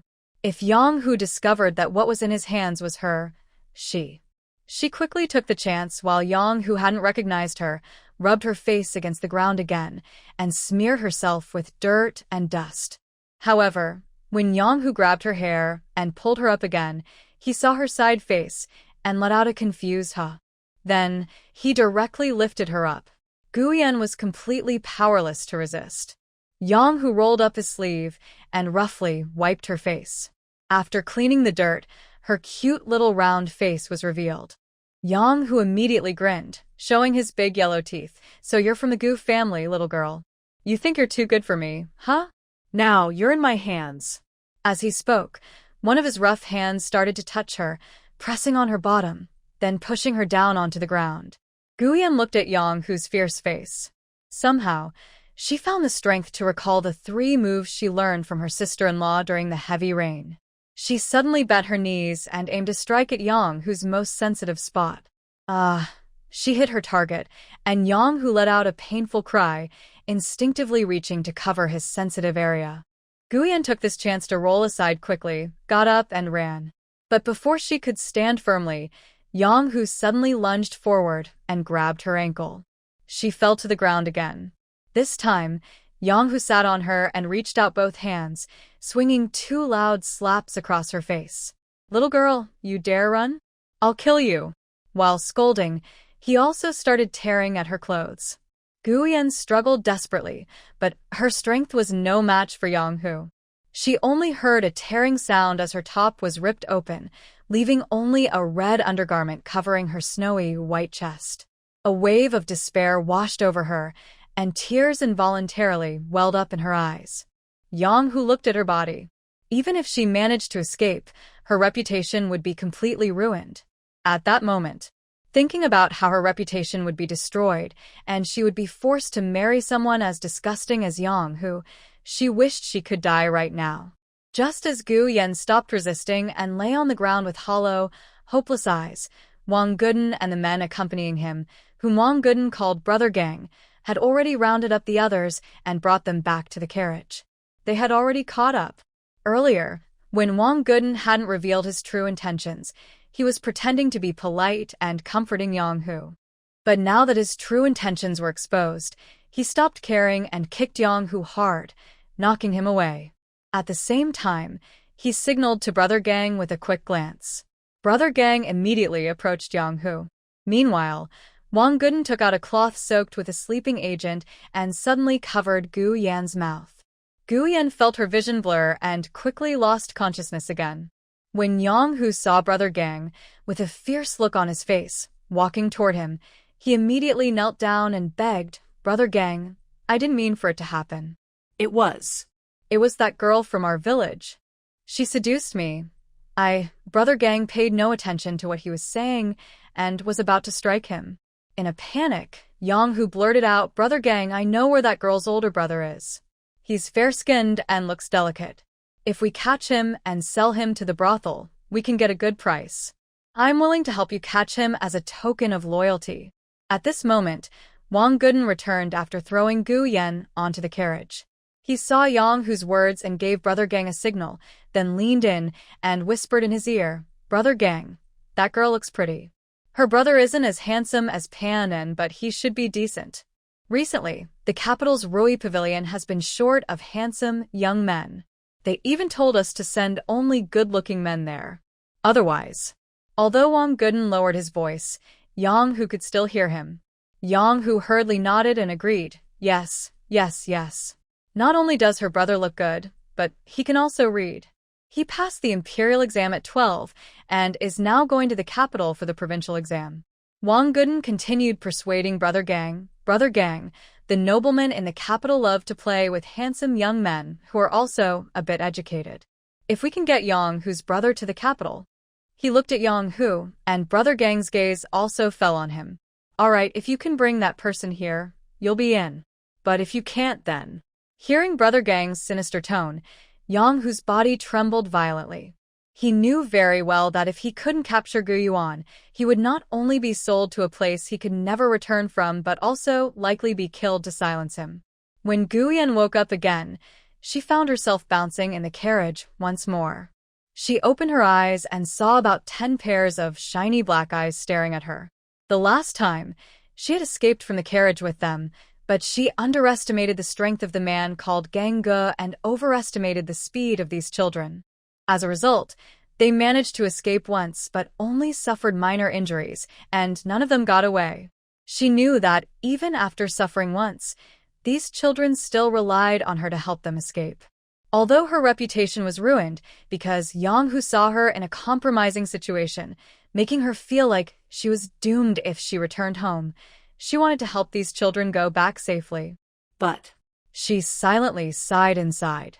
After she succeeded once, the traffickers became more cautious. It was much harder to escape again. At this moment, Gu Yan suddenly noticed an extra person in the carriage. The person was still under the effects of the sleeping drug and was leaning against the wall, asleep. At first, Gu Yan thought the person's profile looked familiar. When she saw clearly who it was, she almost shouted out loud, "Fourth brother." But her mouth was stuffed with a cloth, and her voice came out as a faint buzzing. Her hands were tied behind her back with rough rope, and her legs and ankles were also bound tightly. She couldn't use her strength to break free. She could only slowly shift her body closer to Gu Yuan. When she got near Gu Yuan, she desperately tried to hit him with her arms, one strike after another. After a while, Gu Yuan furrowed his brow slightly and woke up. He opened his eyes and saw a pair of hopeful, joyful eyes looking at him. When he recognized Gu Yan, his pupils widened in surprise. But in that split second, he understood their current situation, so he didn't make a sound. While kneading dough in the post station's kitchen, he suddenly heard faint footsteps behind him.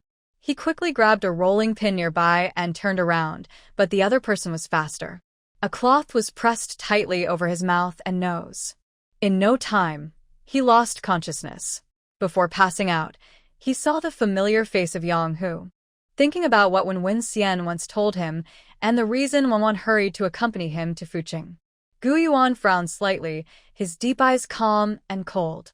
When he was by Yang-Hu, due to the rush and the heavy dose of sleeping powder used on him, Yang-Hu and his group didn't expect he could wake up so quickly. They only tied his hands and feet, leaving his mouth free. Gu Yuan lowered his voice and said to Gu Yan, "Yan, don't move. I'll untie your ropes first." Gu Yan looked at her fourth brother and nodded hopefully.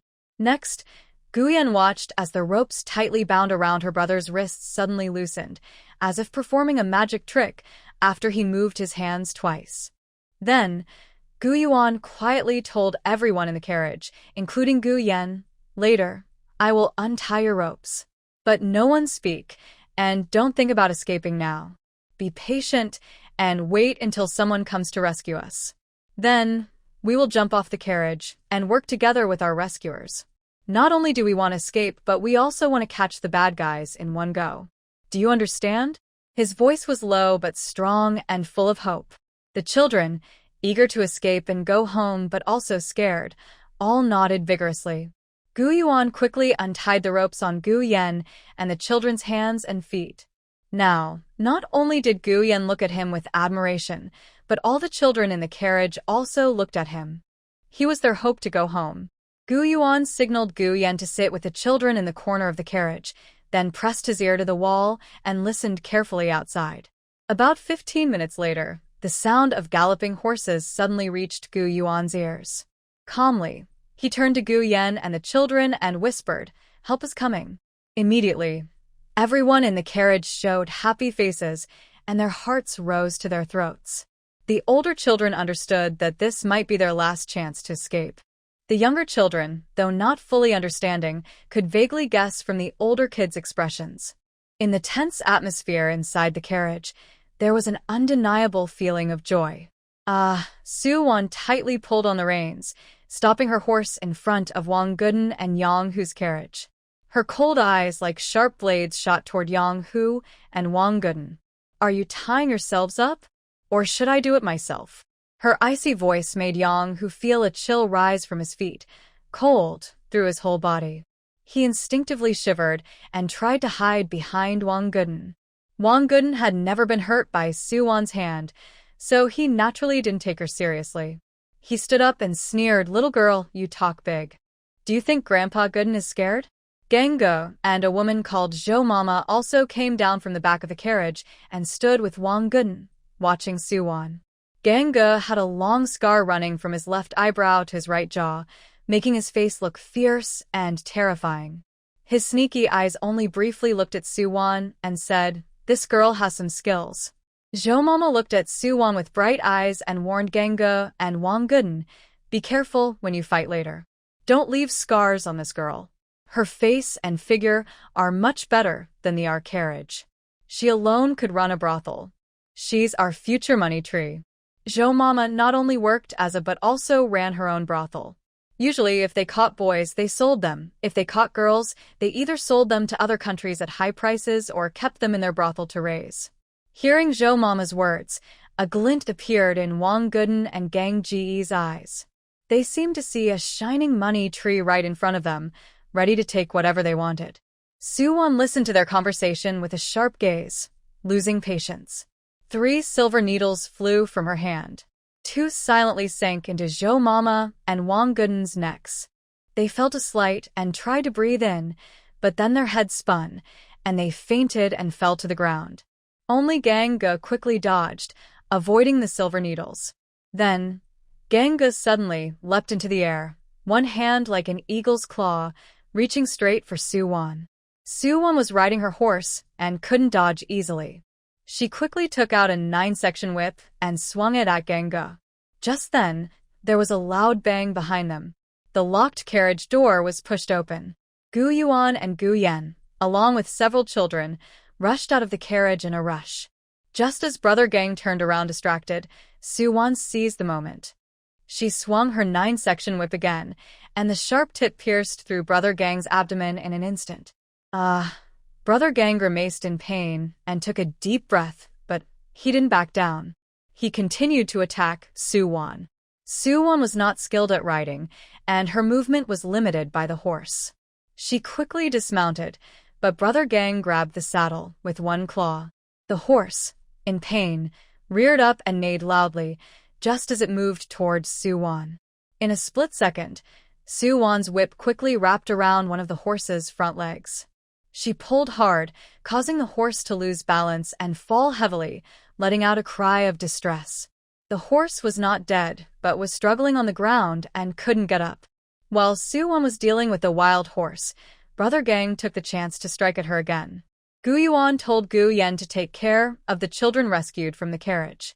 He picked up a handy stone from the ground and aimed it at Brother Gang's back of the head, throwing it with all his strength. The stone hit its target. Brother Gang winced in pain and paused briefly. At that moment, Su-won's whip wrapped around Brother Gang's body, and she pulled sharply. He was thrown to the ground just like the horse earlier. With the whip binding his 2 arms, he couldn't move anymore. Su-won took out a few silver needles and inserted them into several key acupoints. Although she didn't know how to acupoint, stabbing silver needles into the body to cause temporary paralysis was easy for her. Her clear eyes looked at Gu Yuan. "A Yuan, tie up the 3 of them." After speaking, her gaze shifted to Yang Hu, who had run a few meters away. Her beautiful eyes narrowed slightly, shining with a dangerous light. She jumped onto the empty carriage, grabbed the whip, and fiercely whipped the horse's back. The horse immediately reared up and charged toward Yang Hu. In just a few moments, she caught up with Yang Hu. Dealing with Yang Hu was much easier than with Brother Gang. She swung her whip and tied him up, then pulled hard. Yang Hu fell to the ground. She quickly drove the carriage while dragging Yang Hu back to Gu Yuan and Gu Yen. She jumped down from the carriage, used her skillful strength, and with a whip, threw Yang Hu into the pile with Wang Guden, Aunt Zhou, and Brother Gang. Yang Hu felt as if his whole body was shattered.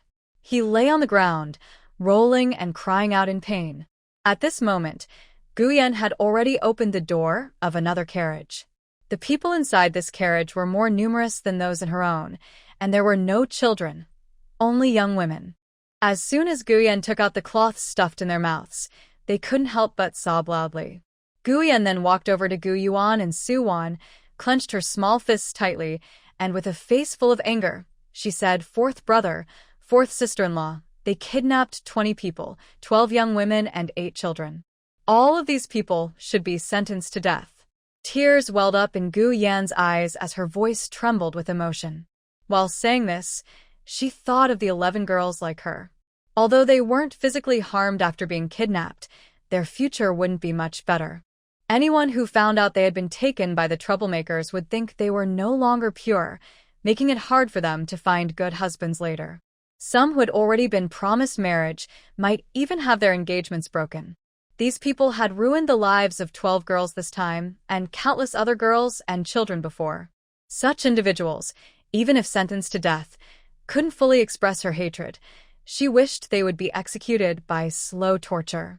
Meanwhile, while Guyen was gnashing her teeth in anger and hatred, Yang Hu shamelessly jumped up, even showing a smug look as he said, "Gu Yuan, you can't take me to the authorities, and you can't kill me. I've already seen Gu Yan's body before. Now she can only marry me. If you send me to prison, Gu Yan will have to serve me for a lifetime." Gu Yan, already angry and heartbroken, suddenly wiped away her tears, clenched her teeth, and said fiercely, "Dream on. Even if I had to tie my hair into a knot and become a nun, I would never have anything to do with you." Yang Hu gritted his teeth and glared at Gu Yan, his tone full of threats. "Gu Yan, I saw a red mole on your left chest just now. If I spread the word that you seduced me, do you think you can live peacefully as a nun?" Gu Yan's tears uncontrollably streamed down her face. She clenched her teeth and looked fierce, but her face was pale. A woman's reputation is her life. Now that her reputation was ruined, how could she go on living? She closed her eyes, letting tears fall, and in her heart, she was already planning to find the right moment to end her life. Su Wan's cold gaze swept over Yang Hu. Suddenly, she threw a shiny dagger accurately into a vital spot on Yang Hu's body. Yang Hu let out a terrible scream, his face turning pale, and he almost fainted from the pain. Su Wan's expression remained unchanged.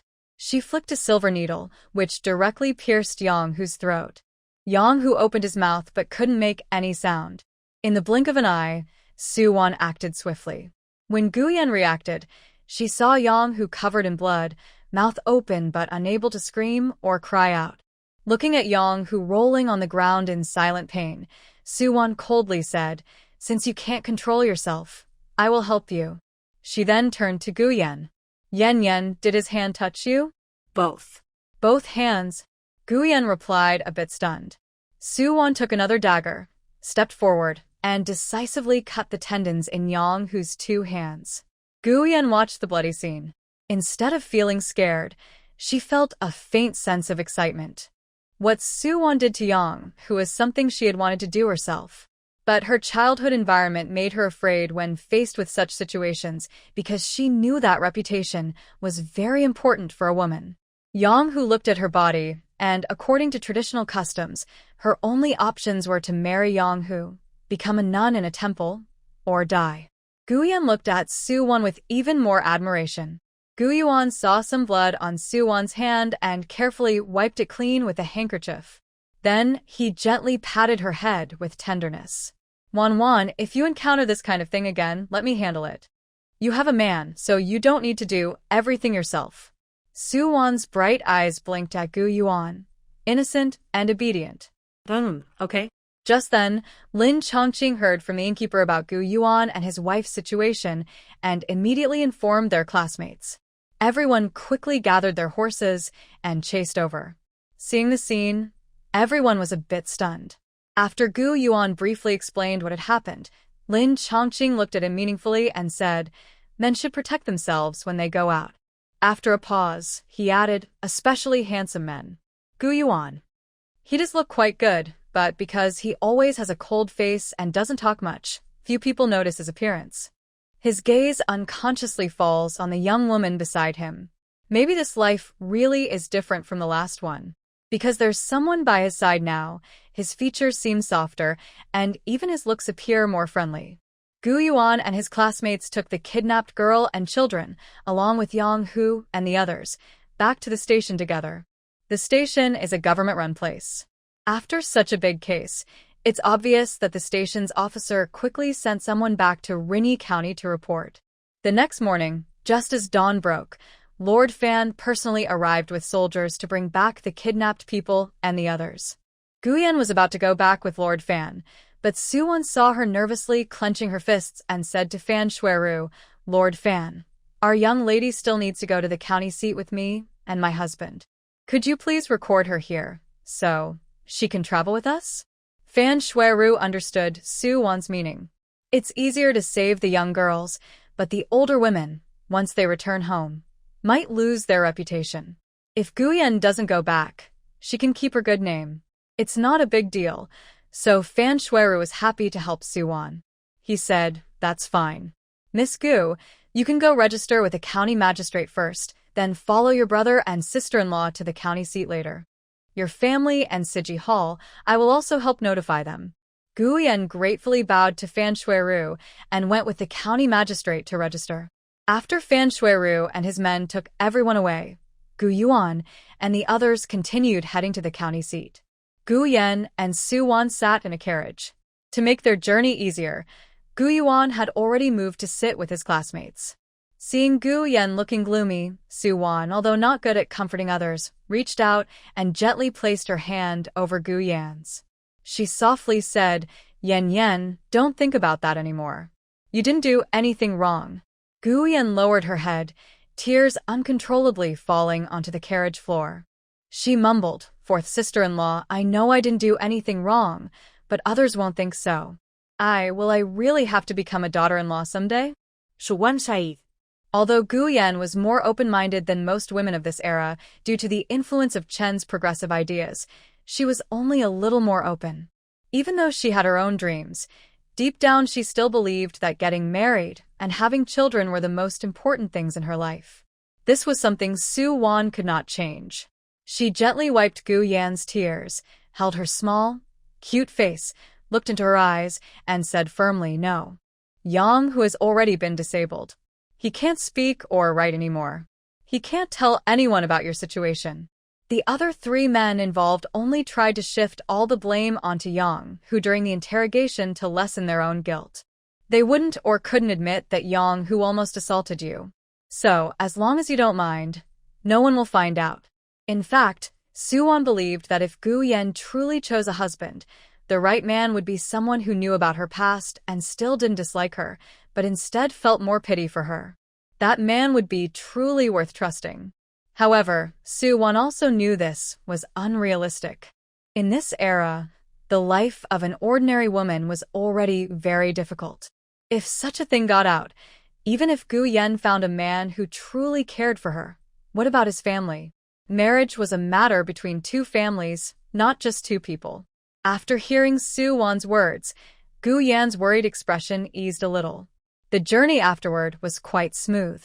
After arriving in the city, Suwon thought that there were still half a month before the provincial exam. The exam consisted of 3 parts, each lasting 3 days, totaling about 10 days.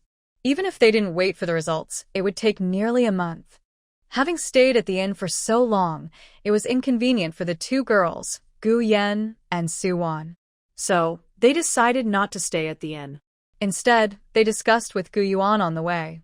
Once in the city, they would rent a small house for a month. Gu Yuan could study quietly for the exam, and it would be more convenient for Suwon and Gu Yen. Although they had already left early to arrive in the city, they weren't among the earliest candidates. The inns near the exam hall were full, and most courtyards had been rented out. In the end, they rented a small courtyard in a relatively remote area, a bit farther from the exam hall. The yard has just 3 simple rooms, a main hall used as a living room, 2 rooms on each side, and a small kitchen built on the side. Soo-won paid a month's rent of a few coins, and the landlord handed her the keys, which marked the completion of the deal. When Soo-won was in the village, every morning she would first teach Xiao-yu and Xiao-won some exercises, then go up the mountain to gather herbs and plan how to use the land she bought. Back home, she would dry and prepare the herbs, help with chores, and in the evening, practice her exercises again. She was busy every day like a spinning top, constantly moving. Once she settled here, she found herself with more free time. Guyen was also very diligent. She didn't have to worry about chores like washing clothes or cooking. With free time, she took out a box of books she had found in the cave to browse and sort through. When she first discovered those books with Xiaoling, she couldn't read the characters. But Guyuan had previously taught her to recognize the characters on the 9 sections WIT manual, so she used that knowledge to translate some of the other books into plain language. She wasn't good at calligraphy with a brush, and since no one else was at home now, she didn't mind using the Space's signature pen directly. Guyuan watched her find the medical books among the messy collection and focused on translating them. The work was very demanding, with lots of writing, so her pen ran out quickly. Even though her former assistant had stocked up on signature pens, they didn't last long and were soon gone. Without the pens, Soo-won had no choice but to pick up a sharpened bamboo stick, dip it in ink, and write. Each character had to be dipped in ink again, which was very annoying. Whenever she got tired of dipping ink, she would regret why she liked using the signature pen instead of a fountain pen. If she had a dozen fountain pens in her lab, she could make her own ink. Sigh. Guyuan watched Soo-won, frustrated and sighing as she dipped her bamboo stick in ink and wrote, then quietly left the room. When Soo-won was fed up and threw the bamboo aside, leaning back in her chair for a moment, she was about to pick it up again to shave some more, when Guyuan's hand reached out to her. In a calm, soothing voice, he said, "Won-won, try this." Soo-won looked at Guyuan's palm and saw a small wooden stick lying there. The interesting part was that the stick had a charcoal core in the middle. "Isn't that a pencil?" Soo-won happily picked up the pencil in Guyuan's hand and tried writing on paper. Although it was thicker than modern pencils, it was much better than dipping ink with a sharpened bamboo stick. Excited and happy, Soo-won couldn't help but wrap her small arms around Guyuan's neck and tilt her face up to give him a kiss on the cheek. "Thank you, my husband." Guyuan was caught off guard, and his face quickly turned a rosy red like a splash of sunset. He held Soo-won's slender waist and instinctively tightened his grip. Seeing her smiling face, his heart pounded like a drum. He swallowed hard, his throat rolling, and he swallowed some saliva. His gaze fixed on Soo-won's tempting pink lips, and only 4 words came to his mind: delicious to look at. Soo-won blinked her lively little deer eyes and watched Guyuan lean toward her. Her small heart was pounding wildly with excitement. "Brother Gu." Just as they were about to get close, an untimely voice sounded in the courtyard. Guyuan, enchanted by her beauty, suddenly snapped out of his daze. He immediately stood straight, released Soo-won, and composed his expression. At that moment, Lin Chongqing had already entered the main hall. Guyuan's ears were still a little red, but he looked serious and polite as he stepped outside. "Brother Lin, is there something you came to see me about today?" Lin Chongqing cupped his hands and said, "Brother Gu, there's a tea house in the city that has hired a very famous teacher from the government school to give lessons on exam techniques. Shall we go listen together?" Hearing this, a different light flashed in Guyuan's eyes. He felt that although he was walking the same path as in his previous life, he was now heading toward a different future. So, he rarely thought back to his past life. But Lin Chongqing's words made him remember. In his previous life, when he took the county exam, he stayed at an inn with his classmates. He had heard that a tea house had a teacher giving lessons, and everyone went to listen. However, because too many students went to listen, the tea house collapsed, burying dozens of students and causing many deaths and injuries. In his past life, he was much more reclusive than now. No one invited him, and he didn't go to join the crowd. By chance, he avoided that disaster. Guyuan paused briefly and said to Lin Chongqing, "Please wait a moment, Brother Lin. I will change my clothes inside and go with you." After entering the room, Guyuan casually closed the bedroom door.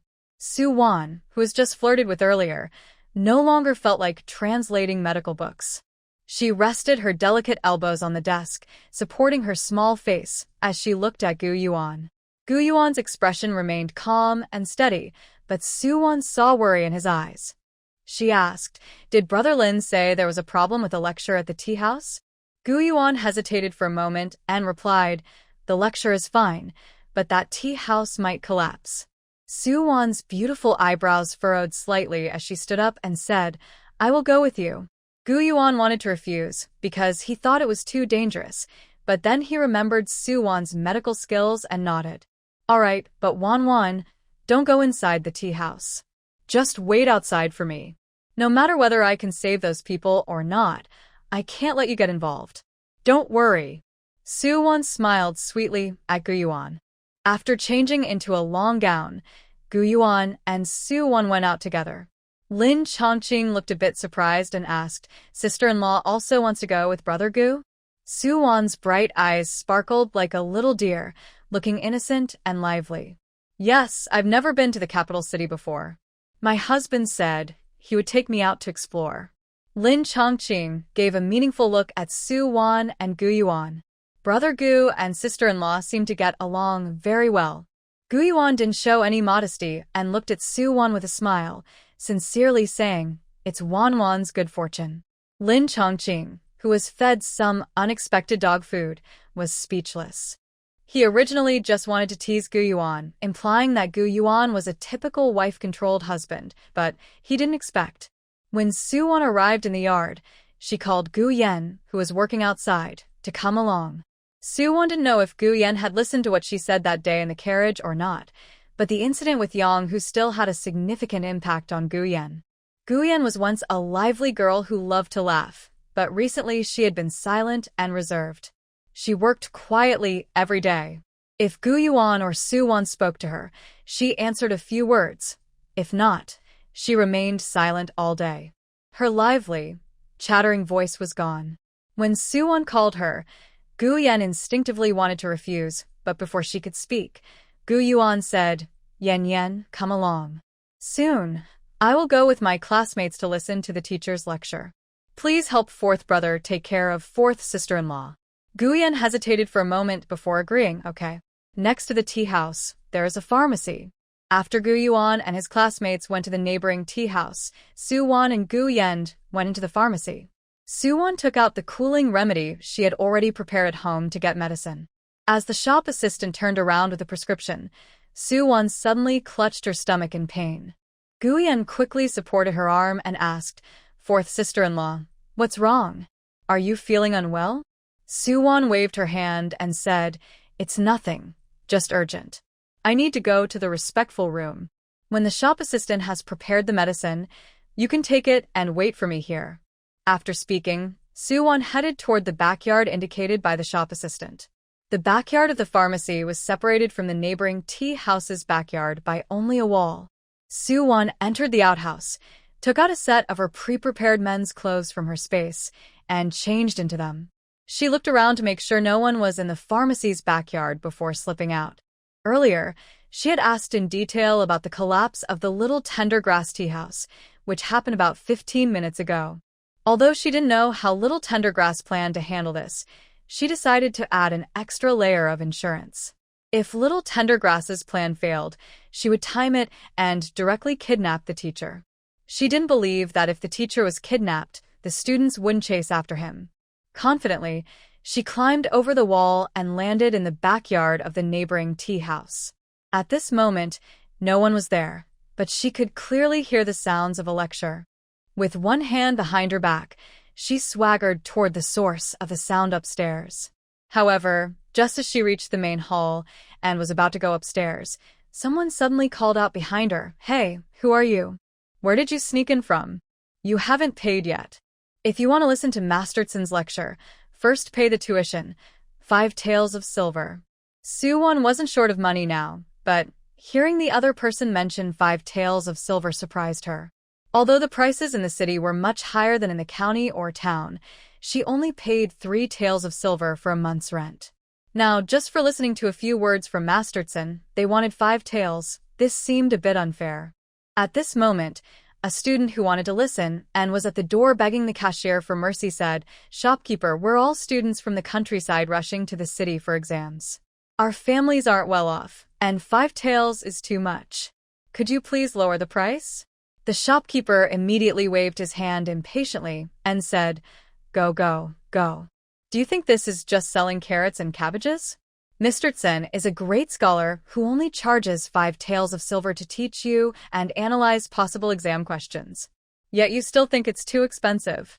If you have no money, don't read. Why are you here making a fuss?" The student was blushing and turning pale from the shopkeeper's words, unable to say anything. He could only glance inside and then quietly leave. Su-won, however, sensed there was more to the story. In Qing country, scholars care a lot about reputation.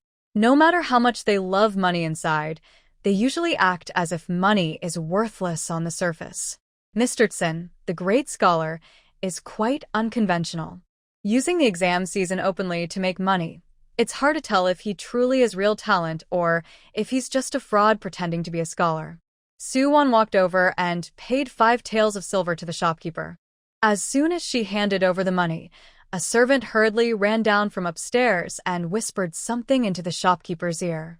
The shopkeeper's face changed, and he quickly headed upstairs.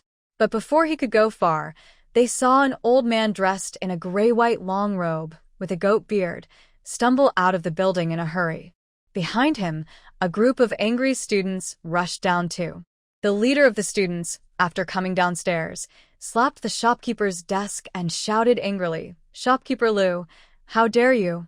The imperial exams are for selecting talented people, not a tool for your shameless money-making."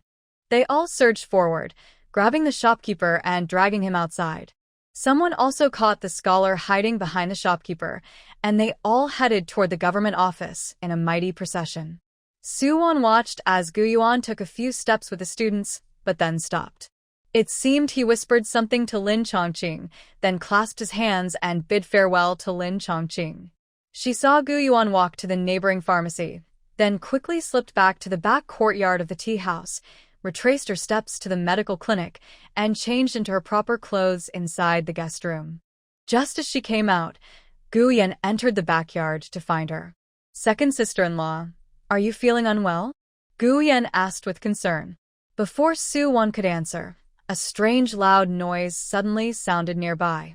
She instinctively looked toward the neighboring tea house and saw a corner of the roof tiles tumbling down. Then, with a loud crash, a huge cloud of dust and debris rose from the tea house, and tiles and bricks fell down rapidly. At this moment, a tile was smashed into the air and flew straight toward Gu Yan's face.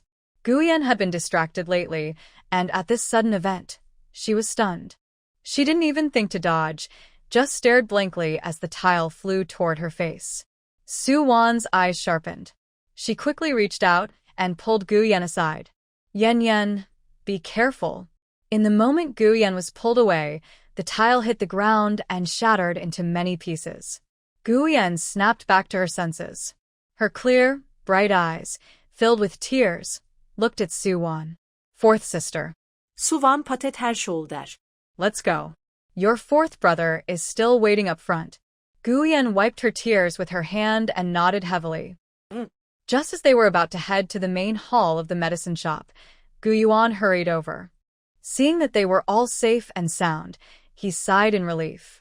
"Wan, Yen, are you all right?" He had previously observed the tea house's building.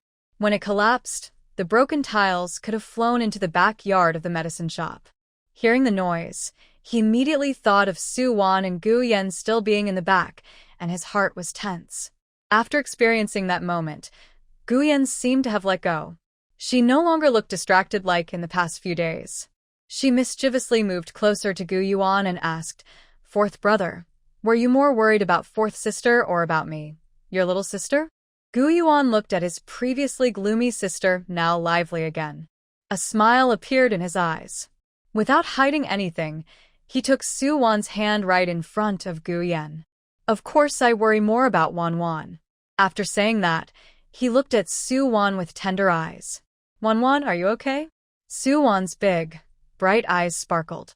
Oh, look at that. Her little tendergrass is finally showing promise, daring to flirt with her now.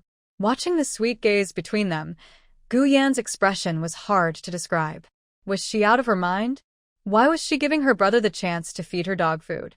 When Suwon and Guyuan entered the main hall of the medicine shop, Guyan had already gone outside with the shop staff to watch the lively street scene. Suwon quietly asked Guyuan, have everyone in the tea house left?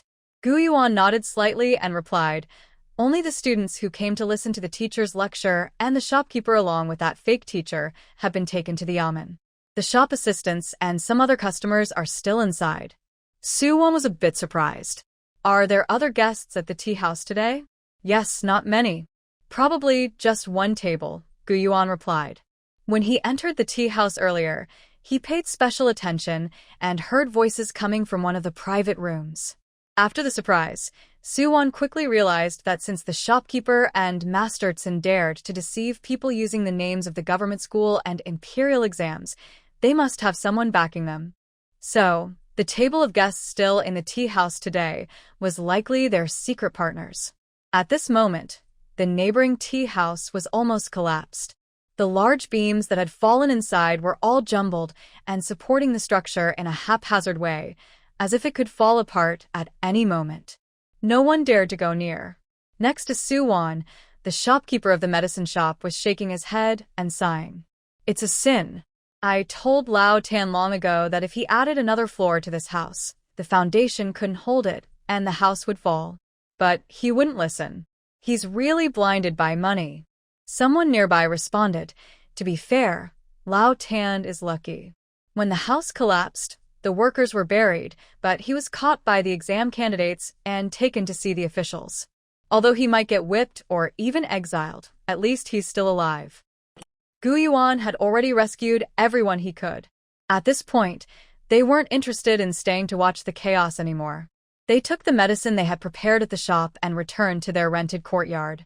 Back at the courtyard, Guyan was lively again, just like before the trouble. She chattered excitedly about what she overheard at the shop. Seeing Suwon start making medicine and bringing a small stool to sit beside her, Guyan curiously asked, fourth sister-in-law, isn't this medicine supposed to be boiled and drunk? Why did you filter out the residue and pour it back into the jar? It's not for drinking, Suwon replied while stirring the medicine with a wooden stick. I plan to boil the water out and turn it into a cooling ointment for fourth brother to take into the exam hall. Guyan took the stick from her and said, fourth sister-in-law, let me help you. Suwon let her help, but her bright, sparkling eyes kept fixed on Guyan's face, which was glowing with renewed energy. Feeling her stare, Guyan awkwardly raised her hand and wiped her face. Fourth sister-in-law, why are you staring at me like that? Is there something on my face? Suwon reached out and gently pinched her slightly chubby, baby-faced cheek. I think you look so lively and beautiful right now. Guyan immediately blushed and shyly turned her face away. Fourth sister-in-law, stop teasing me. You look just like an angel. When Guyuan came out of the room, he saw this scene. For some reason, he suddenly thought of how his little wife interacted with Yang Fanfang. And then he looked at his own sister-in-law's shy expression in front of her. Guyuan. Suwon straightened her face and said seriously to Guyan, Yen, for a while, I was worried because you're fourth brother, and I saw you looking so gloomy and distracted all the time. I was really worried you might be confused or do something foolish. Guyan lowered her head, feeling a bit guilty. Sorry, fourth sister-in-law, for making you and fourth brother worry. Suwon's face and heart were serious, but her hand still remembered the soft feel of Guyan's chubby little face. She couldn't hold back and pinched Guyan's cheek again. Our family doesn't need to say these things. But you can tell me, how did you suddenly come to understand after being stuck in that dead end for so long?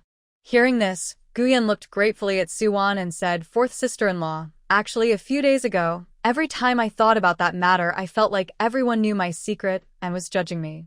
I felt like I couldn't go on living.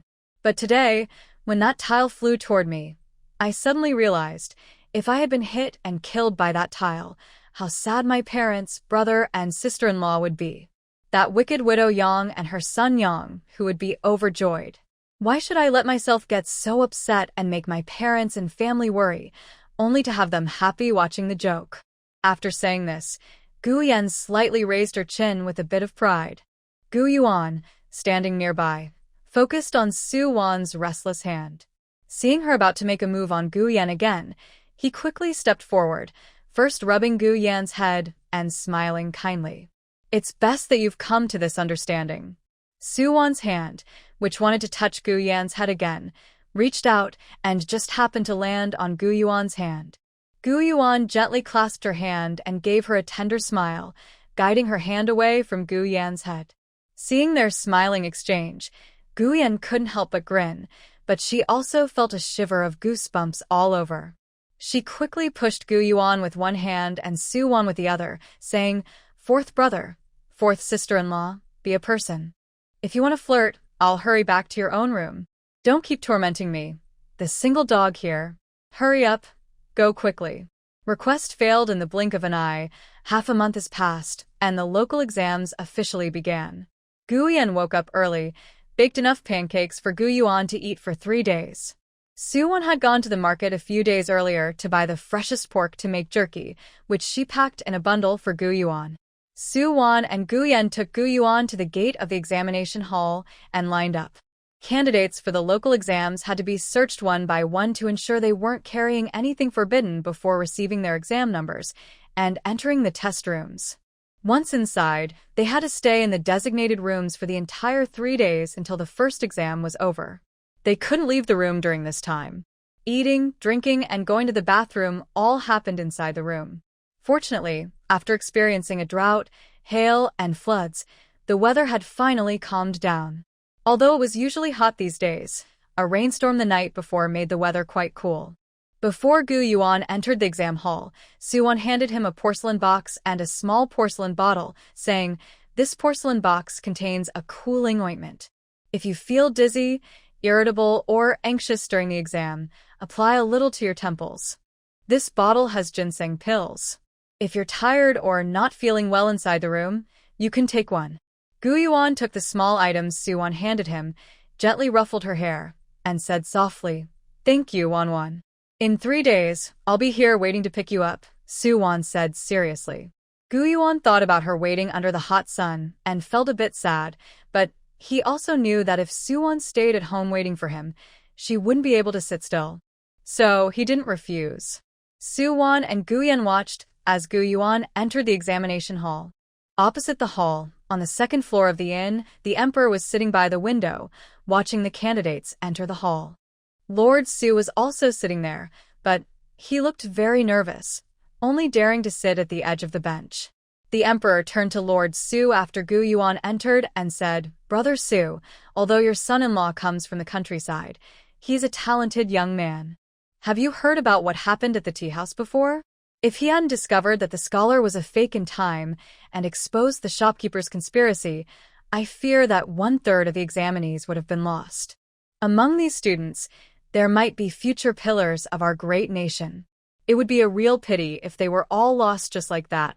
Actually, losing talented people is a pity, but another reason is that the recent disaster has made the people's respect for the gods reach an all-time high. If the temple had collapsed and killed too many students at this time, some might even blame the heavens for being displeased with the emperor. Even if Lord Su was very unhappy that Gu Yuan, a country boy, was his son-in-law, he could only smile politely when the emperor praised him highly, saying, "Your Majesty, you flatter me. He's just lucky." The emperor laughed loudly and said, "Brother Su, you're narrow-minded. Sometimes luck is also a kind of strength. Sometimes good luck can be more important than skill." Lord Su's face twitched, but he didn't care much about that country bumpkin. He didn't even want to mention him. After Su Wan and Gu Yan returned to their small rented courtyard, both of them were worried about Gu Yuan's exam. They felt restless, but didn't say anything. Su Wan was okay. Once she got home, she buried herself in medical books and quickly forgot about her younger brother's exam. Gu Yan, however, couldn't sit still or stand still. She was anxious about her brother still inside the exam hall. Seeing her like this, Suwon decided to call her into the room to read medical books together. Both of them were passionate about medical studies. When they studied, they even forgot to eat or sleep. They were so absorbed that neither of them had time to worry about how Gu Yuan was doing in the exam. It wasn't until the third day that they suddenly realized Gu Yuan had finished his first exam. When they arrived at the Imperial Examination Hall, the candidates were already leaving in an orderly manner. Guyen looked at the students coming out, her heart pounding with worry. She nervously grabbed Suwon's sleeve and said, "Fourth sister-in-law, look at these students.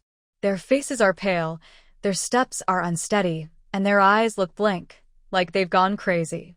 Won't fourth brother be in the same bad shape?" At this moment, Suwon didn't have time to answer Gu Yan's questions. She was stretching her neck, searching among the crowd for her younger brother's figure. After a while, she finally saw her younger brother come out of the examination hall. Gu Yuan's face also looked a bit tired, but among a group of candidates with pale faces, shaky steps, and seeming ready to faint at any moment, he appeared especially tall and upright. Gu Yan saw Gu Yuan come out and immediately waved her little hand and called out, "Fourth brother."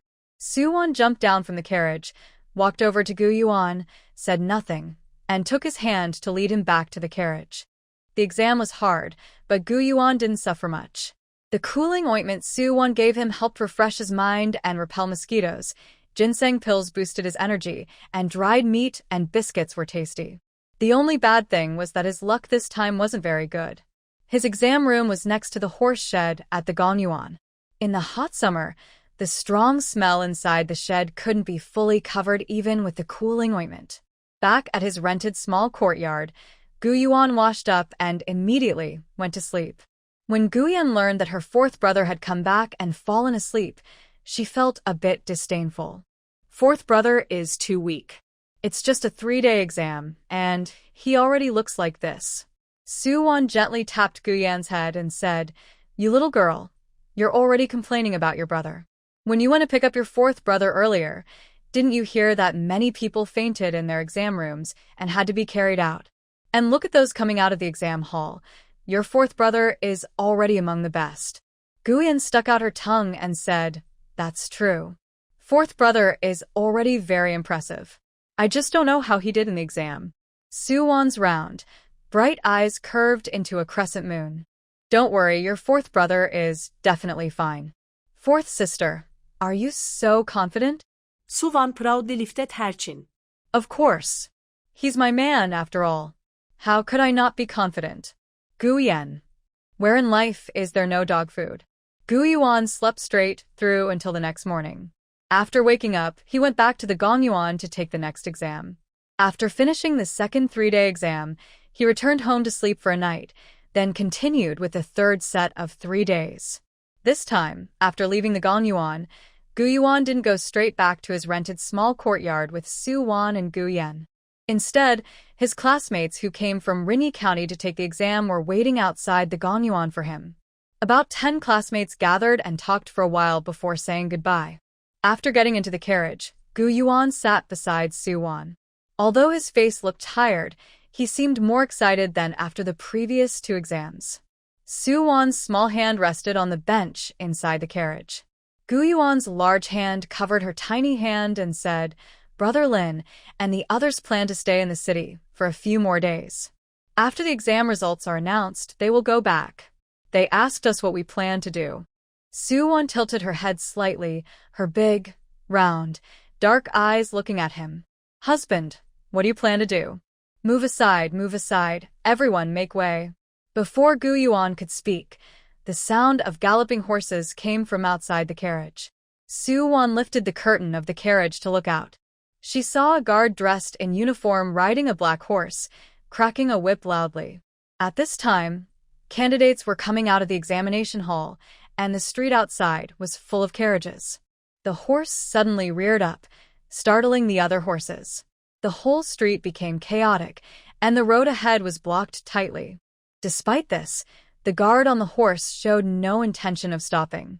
He whipped the horse harshly on its rear, causing the horse to feel pain and rear up high, then rush forward wildly. Meanwhile, their carriage was blocked in the middle of the street by other carriages. If that black horse kept rushing forward, it would crash directly into their carriage. Su Wan, Gu Yuan, and Gu Yan inside the carriage could already feel their horses becoming anxious. The black horse showed no signs of stopping. Their coachman was so frightened his face turned pale. He sat at the reins, staring wide-eyed at the rushing black horse, looking completely stunned. In just a few moments, the black horse's hooves would step onto their carriage. A cold flash appeared in Su Wan's eyes. She already had a large syringe in her hand. In an instant, she rushed out of the carriage. Just as the black horse raised its front hooves to strike their carriage, she bent down, slipping under the horse's neck. At the same time, she forcefully stabbed the large syringe into the horse's neck. She pushed her thumb hard, injecting the neurotoxin into the black horse's body. The black horse let out a mournful neigh, its tall body collapsing suddenly. The guard on horseback was caught off guard. A look of surprise flashed across his face. Just before the horse fell, he suddenly reacted, leaping into the air. After spinning once in midair, he landed firmly on the ground. Just as he took a step forward, the whip in his hand crackled loudly through the air and swiftly swung towards Su Wan, shouting angrily, "Are you looking for death?" Su Wan's usually innocent eyes were now cold and sharp. Her 9-section whip moved like a snake, biting into her opponent's whip. She used her strength to pull, causing the guard to stumble forward. The guard's eyes flashed with murderous intent as he gathered his internal energy and struck her with the palm. Although Su Wan was quick, she lacked true martial arts skill and internal power. In a one-on-one fight with a real expert, she was at a disadvantage. Seeing that she couldn't dodge the palm that carried internal energy, her cold eyes flashed with a deadly look. She already held a small syringe filled with nerve poison. She countered with her own move, aiming the syringe at her opponent. When he struck her with his palm, she could inject the poison into his body, an all-or-nothing tactic. Since she couldn't avoid the attack, even if she died, she wanted to take him down with her. Just as the powerful palm was about to hit her, a tall figure stepped in front of her. At the same time, her syringe failed to pierce him because he was already flying through the air in a parabola, crashing onto the ground with a dull thud. Gu Hui withdrew his hand with a grim expression, his eyes wide with anger as he stared at Su Wan, nearly stomping in fury and shouting, "Are you stupid? With such little skill, you went to fight him head-on? Do you think you're immortal? If you're so eager to die, don't die before your mother does. I can't stand to see her sad." Since you can't bear to see her sad, you've made her sad for many years, Su Wan silently thought to herself. But because Gu Hui had just knocked the man away and saved her young sibling, she didn't say this aloud. Gu Yuan held Su Wan's slender shoulders, trembling slightly, with a look of lingering fear on his face. "Banwan, are you all right?" Su Wan shook her head. I'm fine. As soon as she finished speaking, a woman and a small boy, about 3 or 4 years old with 2 little braids, rushed out from the crowd and knelt before her. "Thank you, benefactor. Thank you," the woman said, as she made the boy kowtow. Debeo quickly kowtowed to the benefactor. "If it weren't for her today, you wouldn't be alive." Children this young have little understanding of life and death, but he knew that the terrifying horse had just arrived because Su Wan saved him. After obediently bowing his head, he looked at Su Wan with clear, bright eyes and softly said, "Thank you, sister." A gentle smile unconsciously appeared on Su Wan's face as she reached out to pat the child's small head and said softly, "You're welcome. It's okay now. Go back with your mother." At that moment, the chaos around was so great that no one paid attention to other situations. Only then did people realize that if that horse had charged forward recklessly, it would not only have collided with Su Wan's carriage, but also trampled this small child under its hooves. When Lord Su saw Su Wan crouching down to speak with the child, his expression softened slightly, but he still angrily flicked his sleeve and muttered displeasedly, "He's so kind to a stranger, yet he doesn't even smile at his own father." His muttering was too quiet for anyone to hear. At this moment, He Zheng had already the guard. The guard knew Lord Su, but upon seeing him, he still looked proud and coldly glared at Lord Su, pulling out a token and saying, Lord Su, you recognize this token, right? If you delay my master's affairs, can you afford to pay? Lord Su glanced at the token in the guard's hand, his expression still stern. So, you're someone close to the second prince. No wonder you act so arrogantly. If I've delayed the second prince's matters, I truly cannot afford to pay. But if you've hurt my daughter, can a small guard like you really pay for that? The imposing aura on Lord Su made Chen Jian's face show a hint of shock. He instinctively looked at Su Wan. She was dressed in plain gray cloth, carrying a dull cloth bag, clearly a simple farmer girl. The Dingbei Marquis family was famous for their only legitimate daughter, so how could she look like this? But now, he didn't have time to argue about Su Wan's background with Lord Su. He only said, Lord Su, first your daughter injured my horse, then you seriously wounded me. I won't pursue these matters. Please, Lord Su, show mercy and let me complete my master's orders quickly so I can return and report. Chen Jian was not respectful toward Lord Su because Lord Su was not only the biological brother of Consort Su, but also his only daughter, Su Qiwe, was betrothed to the third prince. Clearly, Lord Su supported the third prince and opposed the second prince, so he naturally didn't need to be polite to Lord Su. Gu Yuan stood in front of Su Wan, his dark, deep eyes coldly looking at Chen Jian.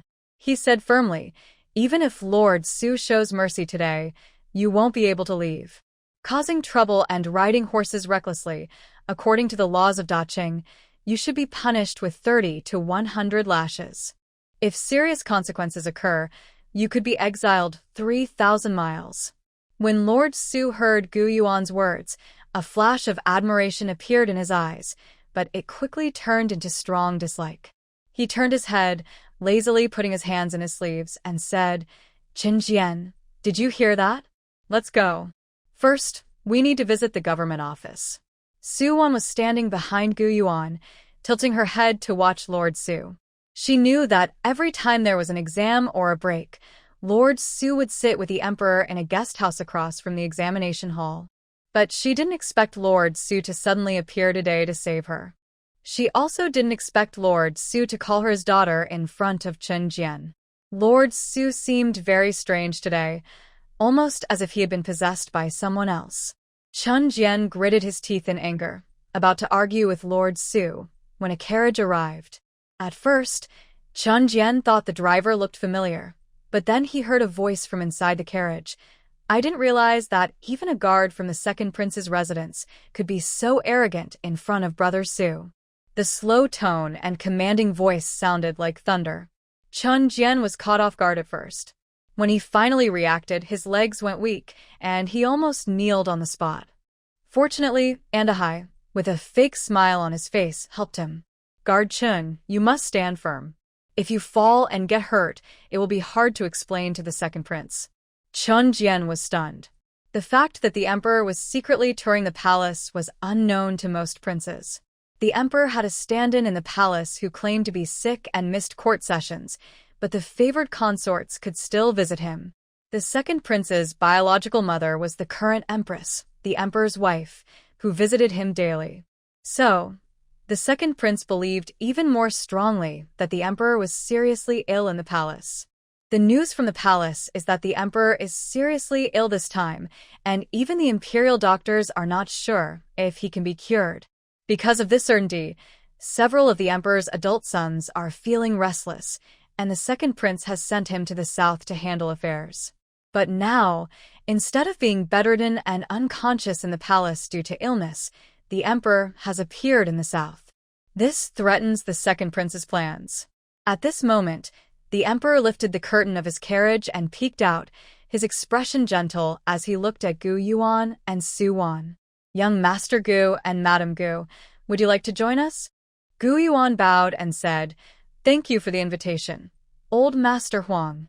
I just finished an exam and am a bit tired, so I will go back to rest first.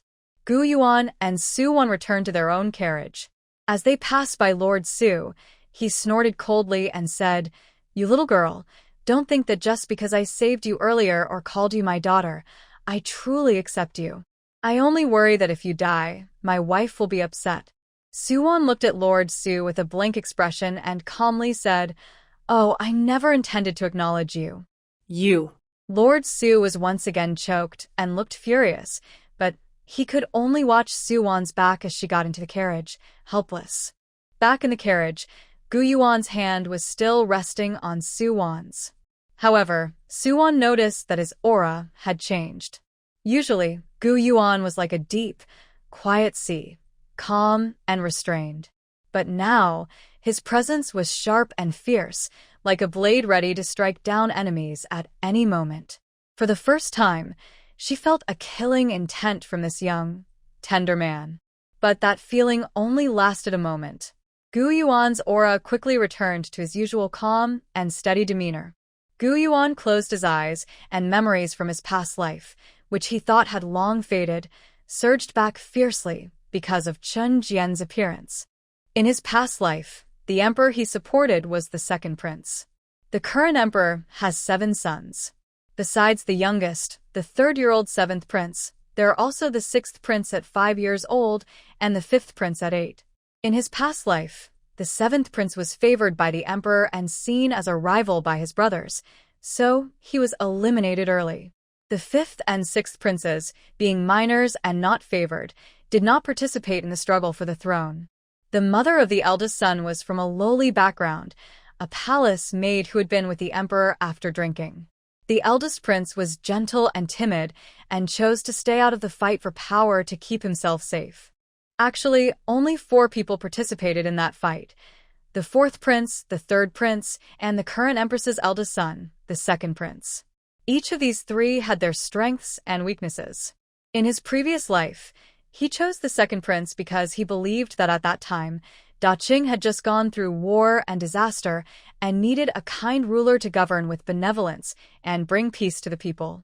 While interacting with the 3 princes, he found that only the 2nd prince's views aligned most with his own. However, he never expected that the 2nd prince was just good at pretending. He remembered that shortly after the 2nd prince ascended the throne, he started a war with the state of Chun because of a beautiful woman. Many civilians were displaced by the war, which also increased forced labor and taxes, making life very hard for the people of Qing. He also suffered because he failed to see the true nature of people, which led to his entire family being executed. Thinking about the suffering of the common people in his past life, and about his parents, older brother, sister-in-law, and nephews and nieces who were all affected and lost their lives, he couldn't help but feel overwhelmed with emotion. He never thought that in this life, he would encounter the 2nd prince so early. While Gu Yuan was lost in his memories and unable to focus, Suwon gently tickled his palm with her small hand. Yuan, we've arrived," she said. Gu Yuan snapped back to reality, opened his eyes, and the anger and killing intent in his gaze had completely disappeared. Looking at Suwon, his expression was gentle. He took Suwon down from the carriage. Back inside the house, he discussed with Suwon, in a couple of days it's the reunification festival. The city will hold a grand lantern festival. Why don't we stay and watch the lanterns before heading home? Good. Suwon nodded and looked into his eyes. I noticed that old master Huang doesn't seem very well today. We should stay in the city a bit longer. If he comes to ask for medical help, I can take a look at him. He's Xiao Jing's biological father, after all, and Xiao Jing still hopes to take care of him in his old age. Gu Yuan looked at Suwon's bright eyes and felt a swell of warmth in his heart. His little wife was so clever, she understood everything even if he didn't say a word. In his previous life, around this time, the body of the 7th prince was found. The emperor was so furious he fainted on the spot. After a serious illness, his health declined day by day. Despite careful treatment from the imperial physicians, he only survived 3 more years before passing away. During those 3 years, even though the emperor was often bedridden and unwell, he made many decisions that benefited the country and its people. The emperor was undoubtedly a kind ruler. If he had been healthier and lived a few more years, the people of Qinghua would not have suffered so much during his time. Gu Yuan gently pinched Suwon's hand and pulled her into his arms. He rested his chin on her head and smelled her hair's faint fragrance. His voice was a little hoarse as he said, "Wan, you're so good." Su-wan, like a well-behaved cat, rubbed against him in his arms. His heart was filled with a sweet feeling. The next day, Su-wan hadn't yet asked where the Emperor and Lord Su were staying. Lord Su and Andahai went ahead to visit the Emperor first. Gu Yen quickly poured tea for the three of them. After the Emperor asked Gu Yuan and Su-wan to sit with them, Andahai stepped forward and said, "Young Master Gu, Madam Gu, the person who startled you outside the Gongyuan yesterday when he rode his horse has been brought back last night. He committed suicide after we took him in. Although he didn't face legal punishment, he had paid the price he deserved." Gu Yuan understood immediately. The Emperor was trying to protect the second prince. Chun Jian was the confidant of the second prince. If they investigated further, they might uncover more, possibly involving the second prince. It could lead to complicated consequences. In the previous life, the Emperor hurriedly declared the second prince as heir just before his death. That was his own order, which showed that although the Emperor had doubts about the second prince, he still favored him among the princes.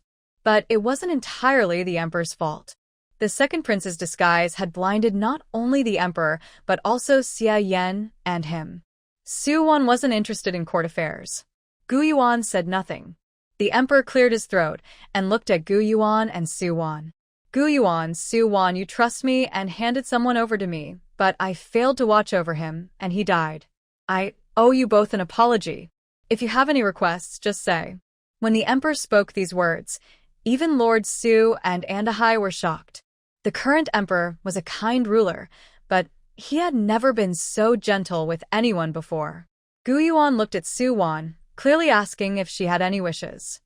Su-wan frowned thoughtfully and finally said, "Lord Huang, our family doesn't lack anything right now and doesn't want anything special. I can't think of any requests at the moment. Maybe when I remember, I'll come back to ask you." Rude. Before Su-wan finished speaking, the Emperor hadn't even spoken yet.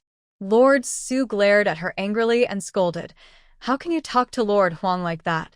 Su-wan looked at Lord Su's wide, copperbell eyes and rolled her eyes in frustration. She was really worried he might accidentally pop his own eyes out. Cough, cough. The Emperor coughed twice and then waved his hand, saying to Lord Su, "Brother Su, it's fine." He then looked at Su-wan and said, "Su-wan, I've agreed to this matter. Andahai, bring paper and pen." At first, everyone was confused. They wondered what the Emperor was going to do with paper and pen. Only when he personally wrote down a promise to Gu Yuan and Su-wan and then stamped it with his seal did everyone understand. Andahai carefully dried the Emperor's handwritten note and handed it to Gu Yuan, who then treated him even more politely. Gu Yuan kept the paper carefully and saw the Emperor and his group off. Lord Su deliberately stayed behind, lowering his voice to Su-wan, and said, "You brat, Lord Huang's status is not something you should forget. Be careful what you say."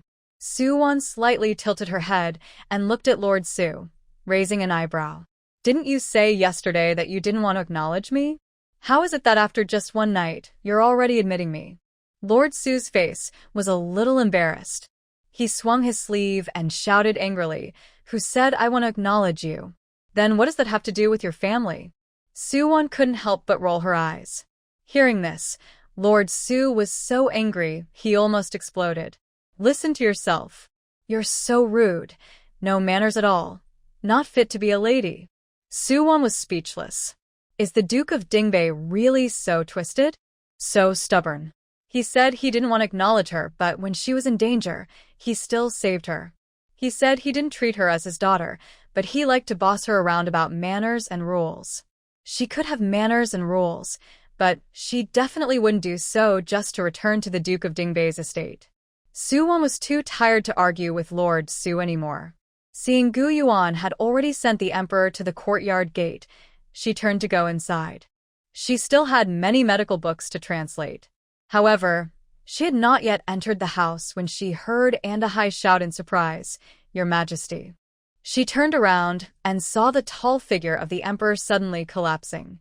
Gu Yuan quickly caught the Emperor, but he dared not move him roughly. He slowly laid the Emperor down on the ground. Nearby, Andahai and Lord Su looked at this scene with anxious faces. Lord Su couldn't help but scold. Gu Yuan, what are you doing? Old Huang is worth a fortune. Why are you just letting him fall to the ground? Are you still thinking clearly? Gu Yuan's deep, dark eyes looked coldly at Lord Su without saying a word. A chill ran from his feet, making him feel uneasy. He couldn't find the right words to speak. Gu Yuan then turned to Andahai and said, Wanwan knows medicine. I've learned some from her. The sudden illness and fainting of old Huang might not be suitable for moving him right now. After Wanwan checks him, we will decide whether to move him or not. Andahai had heard about Wanwan's medical skills before. But how good could a small female healer really be? If she accidentally caused harm to the emperor. Gu Yuan saw Andahai hesitating and said, If Steward and doesn't trust Wanwan's medical skills, you can go and call a doctor yourself.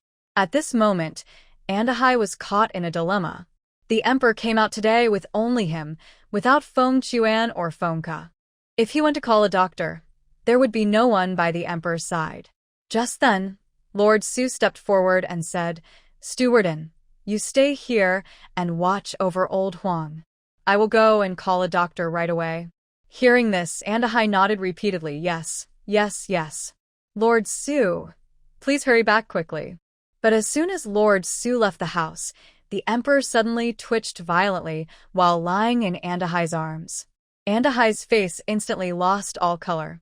He instinctively wanted to call out to the emperor, but Gu Yuan's hand pressed on his shoulder, and he said in a deep voice, Stewardin, there are too many people around. Andahai's urgent call was stuck in his throat, leaving only a worried expression. Wanwan stepped forward 2 steps, her delicate fingers pressed on the emperor's pulse. Her expression grew serious, and her brows furrowed tightly.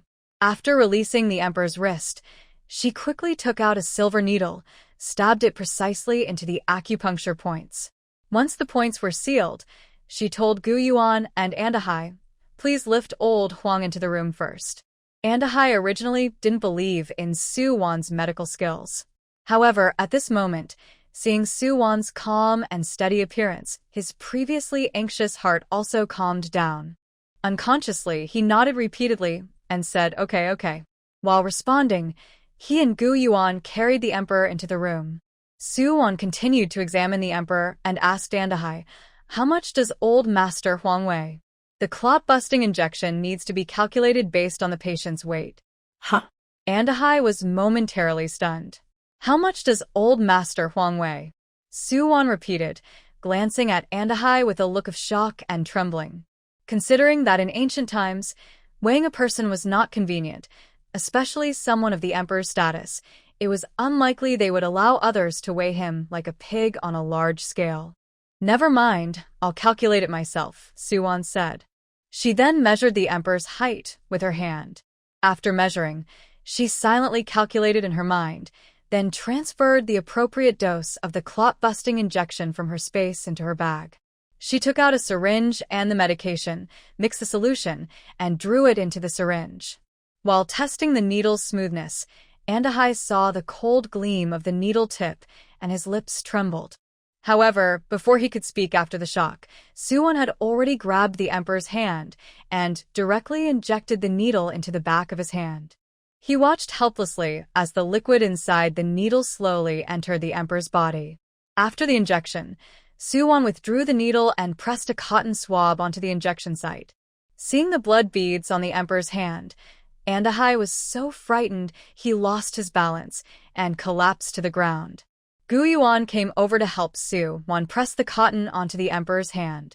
Su Wan then resumed her examination of the emperor. She couldn't bring the emperor into her space to use modern medical equipment, so she carefully removed each silver needle she had previously inserted into the emperor's acupoints and then carefully examined the blood vessels on his head by touch. At this moment, Andahai looked at the emperor, who was still unconscious, but looked slightly better than before. He regained his voice and asked Su Wan, Madam Gu, what kind of illness does my husband have? Su Wan answered simply and directly. These 2 words immediately made Andahai feel weak in the knees. If he hadn't quickly supported himself on the nearby cabinet, he might have collapsed to the ground again. The master. He. Andahai stammered and asked nervously. By this time, Suwon had finished examining the emperor. He looked at Andahai and said, "Old Lord Huang's condition isn't too serious. There is some blockage in his blood vessels, but I just gave him a clot-dissolving injection. Once he wakes up, he can take some medicine and do rehabilitation exercises. He won't have serious aftereffects." Andahai felt a little relieved after hearing this. The court couldn't afford for the emperor to fall at this moment. At this time, Lord Su hurried back with a long line of doctors. Andahai told Lord Su that Suwon had already treated the master, but Lord Su looked at Suwon with suspicion and said dismissively, "What can a young girl do? I brought in famous doctors from Pingnan Prefecture. Let them examine the master too, so we can be more at ease." Now, Andahai believed in Suwon's medical skills. He felt it was disrespectful to doubt her, so he instinctively looked at Suwon. Suwon was not busy at the moment. He leaned casually at the door, watching the scene inside as if it was an interesting show unrelated to him. Lord Su had already arranged for the famous doctors he invited to examine the emperor. One by one, the doctors checked the emperor's pulse, then looked at his eyes and tongue coating. Finally, they all nodded with admiration and stepped back. Lord Su, who was naturally impatient, grew more anxious when he saw the doctor's reactions. After the last doctor finished his check, he eagerly asked, "Doctor, how is the examination going?" The doctors exchanged glances. One of the oldest, with the longest white beard, stepped forward and bowed to Lord Su, saying, "Sir, this gentleman has had this illness can be very dangerous. Since you already called these renowned doctors and managed to control his condition quickly, why do you need us to come and entertain us?" Lord Su was a bit confused by the slightly reproachful words of the senior doctor. "His condition is under control?" The senior doctor confirmed, "Yes, his condition is now under control. The blood blockage is beginning to clear.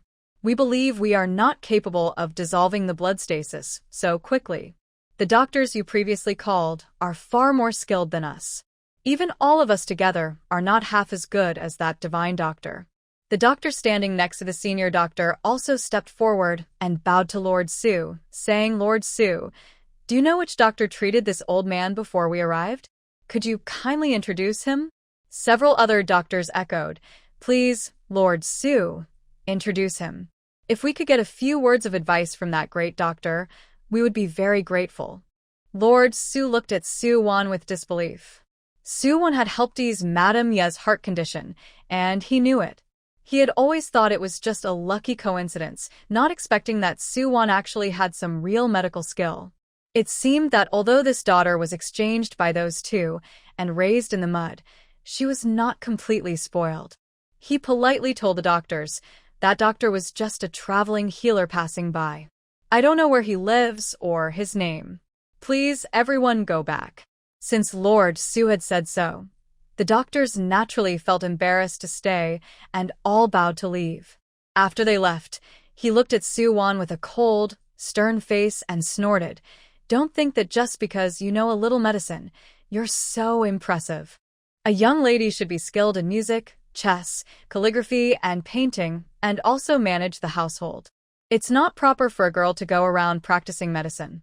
Suwon looked at Lord Su's gloomy face and was too tired to argue.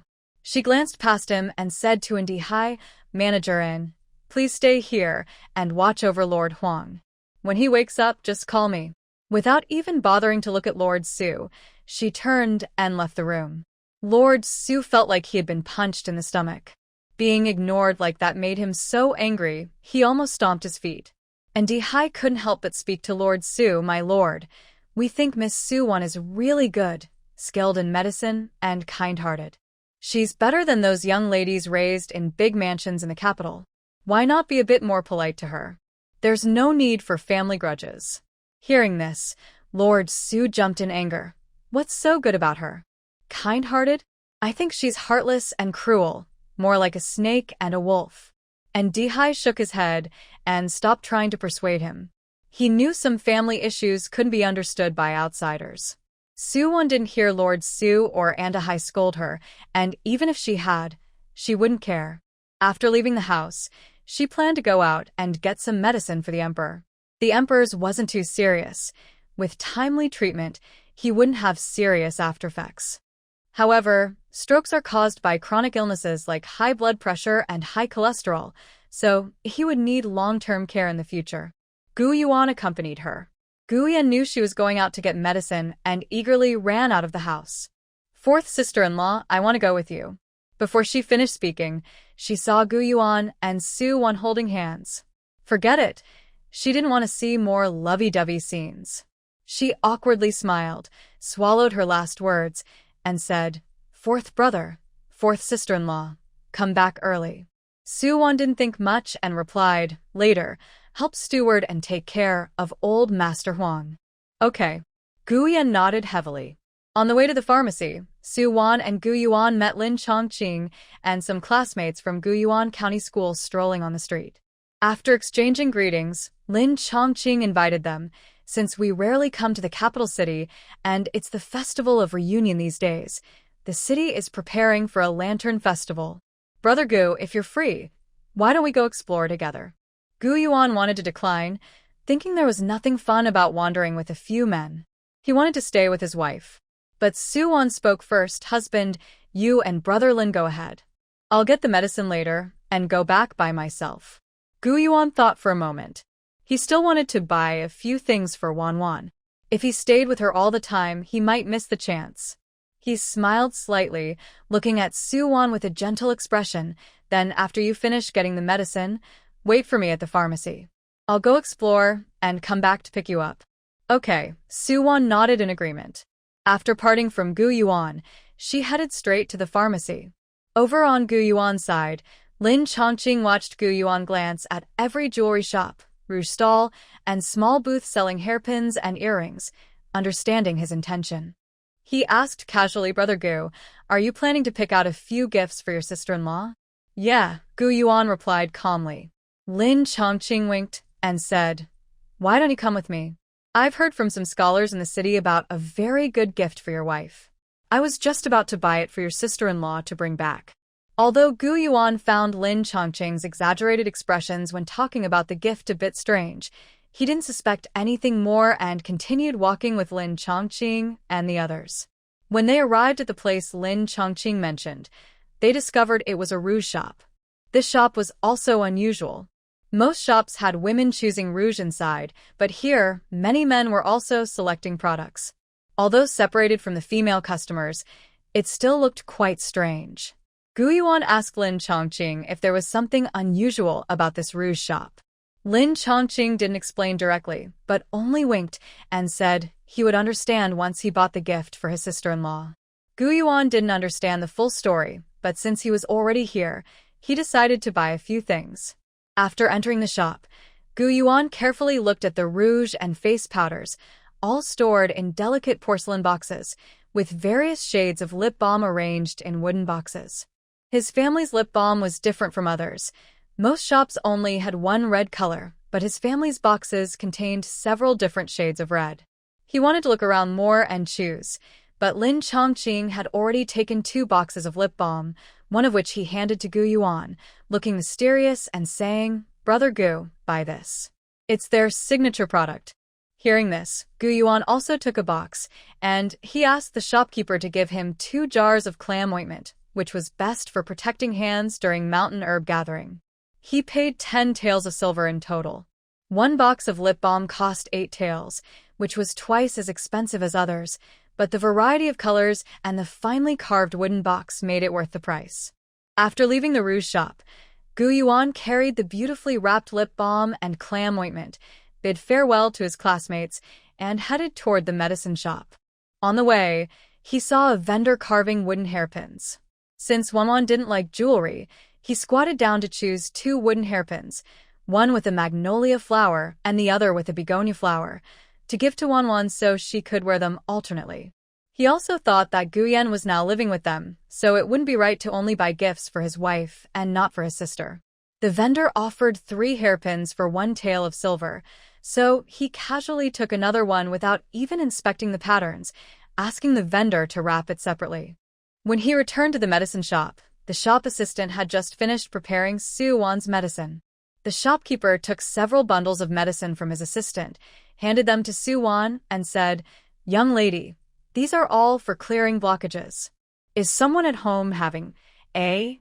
Soo-won politely smiled and replied, "Yes, an elder at home had a."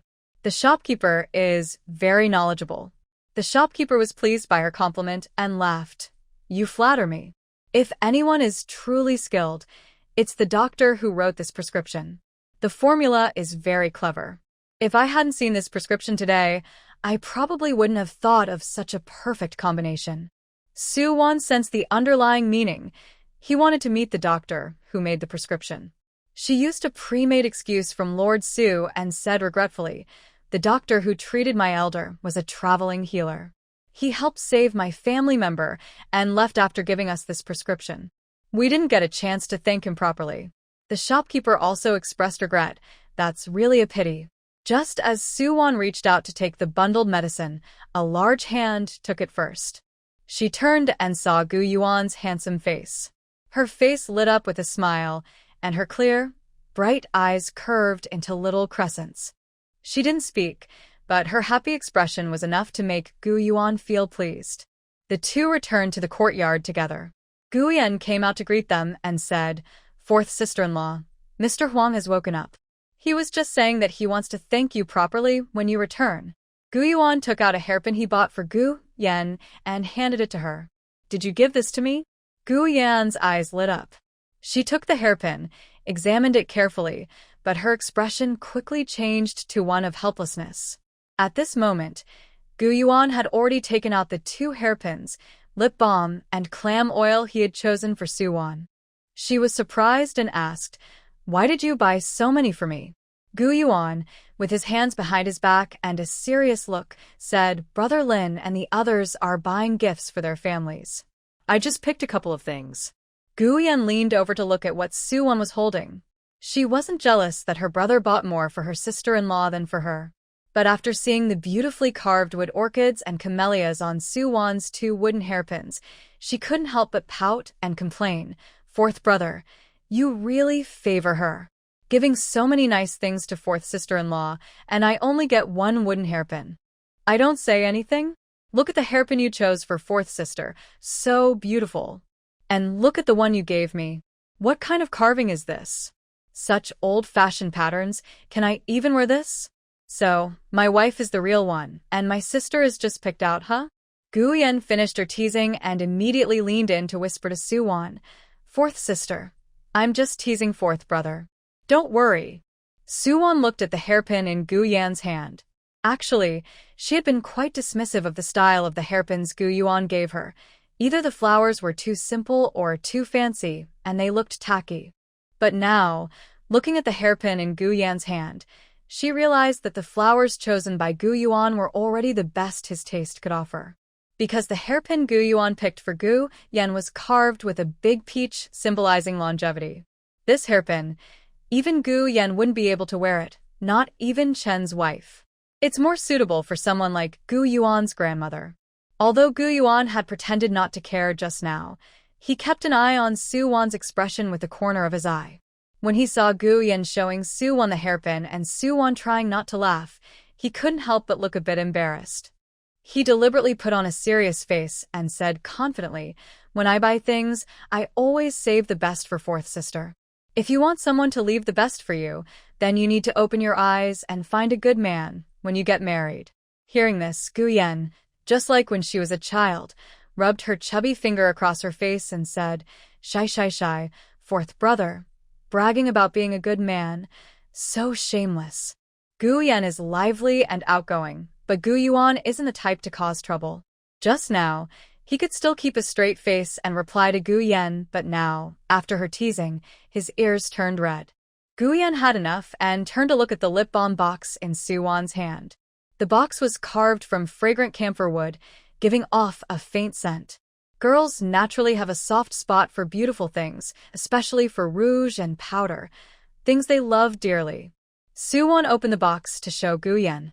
Gu Yan looked at the different red pieces of lip paper inside, her face full of envy. When she flipped to the last piece, Soo-won's sharp eyes noticed something unusual at the bottom of the box. When she realized what was underneath, she quickly closed the box. Guyan looked at Soo-won with curiosity. "Fourth sister, what's wrong?" Soo-won hurriedly picked up all the lip papers they had just looked at and said nervously, "Yen, I just remembered. Old Master Huang needs acupuncture now. I better go give him the treatment." After saying this, she grabbed her things and hurried away. Guyan watched her escape, feeling confused. She scratched the back of her head and thought, why is fourth sister-in-law acting so strange? After Soo-won ran out of Guyan's room, she first calmed herself down. Only then did she open the lipstick box again.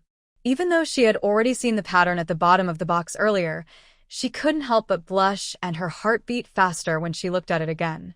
She never imagined that her pure and innocent family, like a piece of white paper, would go to the capital city and learn such things, even giving her something like that. Her pretty little eyes sparkled as she turned them around. She put the lipstick paper back into the box and then into her bag, already having a plan in mind. When she entered the room, the emperor was still lying on the bed. Gu Yuan was sitting by the bed, talking to the emperor. Meanwhile, Lord Su and Andahai stood on one side of the room. The room was small, and with 4 people inside, it felt crowded. When the emperor saw Su-won walk in, he didn't stop his conversation with Gu Yuan. Su-won listened carefully. They were discussing the issue of choosing an heir. Who would have thought that the emperor would discuss such a fundamental national matter with a young scholar who hadn't even taken the imperial exam inside such a small courtyard? Gu Yuan's attitude was respectful. He calmly explained his reasons to the emperor. After he finished, the emperor nodded slightly, but it was unclear whether he understood or agreed with Gu Yuan's opinion. His attitude was hard to read. Su-won didn't want to think about these things. She simply spoke to the patient in a normal doctor's tone, saying, "It's time for acupuncture." The emperor's gaze shifted from Gu Yuan to Su-won. Although the young couple knew his identity, they didn't treat him with special reverence. Maybe because he was used to being pampered, their normal attitude made him feel more relaxed. When treating patients, Su-won usually didn't like people watching her.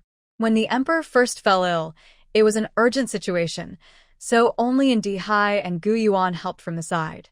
But now, she directly sent Indi-hai, Lord Su, and Gu Yuan out of the room. The emperor watched Su-won's serious face as she ordered them out, and a faint smile appeared at the corner of his mouth. Su-won didn't pay attention to his expression. After finding the acupuncture points, she quickly and accurately inserted the needles. She could feel the emperor's body stiffen noticeably with each needle. She didn't usually explain her treatment to patients. She just did what needed to be done. When the emperor had although she immediately gave him a clot-busting injection, if the follow-up treatment was not continued, the injection would be useless. Acupuncture at this time could only serve as an auxiliary treatment. After half an hour of acupuncture, Su-won took out the anticoagulant medication and 4 needles from her bag. She mixed aspirin, which prevents platelet clumping, with saline solution in the right ratio, then tested the flow of the 4 needles. Without showing any emotion, she said to the emperor, "Take your hand out." The emperor looked at the shiny needle tip in Su-won's hand, with a drop of clear water hanging from it. His muscles twitched involuntarily, and he instinctively tried to hide. But since he was paralyzed after he hadn't moved before Su-won grabbed his hand and coldly ordered, "Don't move, or you'll burst a blood vessel and need more injections." The emperor, having lived so long, had never felt such humiliation. He pouted, looking very wronged, but he didn't dare move his hand. When he felt the cold needle pierce his skin, he couldn't help but let out a cry. Outside the door, Su-haoi and Andahai heard the noise and rushed in. Su-haoi, not even understanding what was happening inside, angrily scolded, "You little girl, what are you doing?" Su-won didn't bother to give Su-haoi a glance and said to Andahai, "Managerin, you're just in time. After this bottle of medicine is finished, go find Yen to add medicine for old Master Huang. Also, Yen is brewing medicine now. Remember to bring it to old Master Huang to drink later." "Madam Gu, I understand," Andahai replied respectfully. He noticed that the emperor was lying on the bed, looking quite innocent and upset, but there was no sign of displeasure. This showed that although Su-won's treatment had startled the emperor, he still liked her. His tolerance for Su-won was quite high. After giving instructions, Su-won left the room. Their small courtyard only had 2 rooms. Now, she and Gu Yuan were staying in the room for the emperor, and they would need to find another place to stay tonight. Fortunately, although their rented courtyard was remote, there was a guest house on the main street outside the alley, where it was located. Su-won and Gu Yuan went there and rented a room to stay. With his experience of staying along the way to the capital city, Gu Yuan didn't even mention needing 2 rooms this time. But out of habit, he always carries at least 1 book wherever he goes. After nightfall, Gu Yuan sat at the desk by the window reading a book. After Su-won finished washing up, she took out a small box that held face powder papers from her bag, revealing the pattern at the bottom. Today was the 3rd time she saw this pattern. Her heart was now calm, with no more feelings of blushing or a racing heartbeat. She even took a good look at the pattern under the dim light in the room, appreciating it as if it were a piece of art. However, after admiring it, she made a dismissive face. From an artistic point of view, this picture was not very well done. It lacked realism.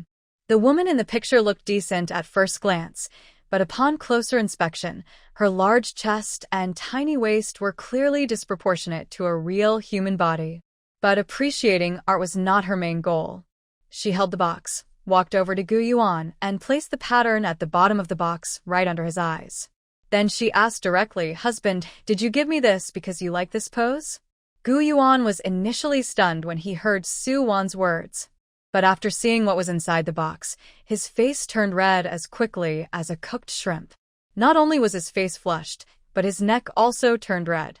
He looked up into Su-won's clear, bright eyes. His Adam's apple involuntarily bobbed up and down. He couldn't believe that everyone was a scholar, and Lin Chongqing had taken him to buy such things. Moreover, it wasn't just him and Lin Chongqing who bought it. Everyone in their group of classmates who had wives or fiancés bought one too. Seeing Gu Yuan's embarrassed look, Su-won's clever little eyes flashed with mischief.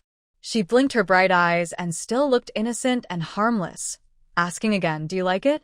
Gu Yuan was so embarrassed he wished he could dig a hole and hide. But when he looked into Su-won's pure eyes, he couldn't escape. He quickly closed the box she was holding, his throat bobbing as he tried to suppress his dry throat and nervousness. He stammered, "Wan, this. This was bought by Brother Lin and the others. I didn't know there was such a picture inside the box beforehand." Su-won lowered her eyes and pretended to be disappointed. She said softly, "Oh, so you just don't like this kind of thing, husband?" Gu Yuan, who had been sober for 2 generations, now felt completely confused. His mouth moved faster than his mind and said, "No, I like it." Su-won immediately smiled, her eyes curved like a clever little fox. After Gu Yuan spoke, his mind cleared. He realized Su-won was teasing him on purpose. With a helpless yet affectionate tone, he called out Wan. As a healthy, normal man, seeing that kind of picture and being teased by Su-won, his clear young voice became a bit hoarse, carrying a hint of desire. In the small room, even the dim light seemed to flicker with a hint of flirtation. Su-won watched Gu Yuan blush with embarrassment, feeling secretly that her little tender grass was both handsome and adorable. If not for their age difference, she really wanted to act out the picture. She thought this and simply told Gu Yuan, "If you like it, that's good. When you grow up, we can try it." Gu Yuan. He instinctively looked at himself and muttered silently, "I'm already quite grown up." Fortunately, he didn't say that out loud to protect his dignity. After Su-won finished speaking, regardless of the storm of emotions and pain Gu Yuan was experiencing inside, she closed the box and told him to put it away. Then, as if nothing had happened, she reached out and patted Gu Yuan's shoulder, saying, "Guangong, keep reading. I'm going to sleep first." After she finished, she raised her hand to cover her mouth and yawned. Her loose sleeping robe lifted with her arm, revealing smooth, white, slender arms. The casual pose was strangely alluring. Gu Yuan's already racing heart beat even faster. He felt a rush of blood surge to his head. To avoid the embarrassment of nosebleeds, he quickly stood up and said, "Wan, you sleep first. I'll wash up." He hurried out of the room and went straight to the well in the backyard of the inn. He filled several buckets with water and poured them over his head, feeling the heat dissipate. When he changed into new clothes and returned to the room, Soo-won was already asleep. The small girl habitually slept holding her quilt, one leg resting on top. Her loose pajamas pant legs had slipped up to her thighs, revealing her slender, white, and even legs. Gu-yuan's hot breath, just cooled by the shower, suddenly returned again. He quickly looked away. The next morning, when Soo-won woke up, she found no one beside her. She thought Gu-yuan had already gotten up early to read. However, after searching around the room, she saw Gu-yuan sleeping on his desk, with a book pressed under his arm. In recent days, she noticed that this young man was unusually determined. Most students tend to relax for a couple of days after exams, but Gu-yuan never relaxed for a moment. Before the exam, he studied hard. After the exam, he continued to study just as diligently. Soo-won got up quietly and tiptoed toward the desk, carefully pulling out the book that was pressed under Gu-yuan's arm. When she saw what it was, her eyes widened in surprise. The young man was actually reading such a book.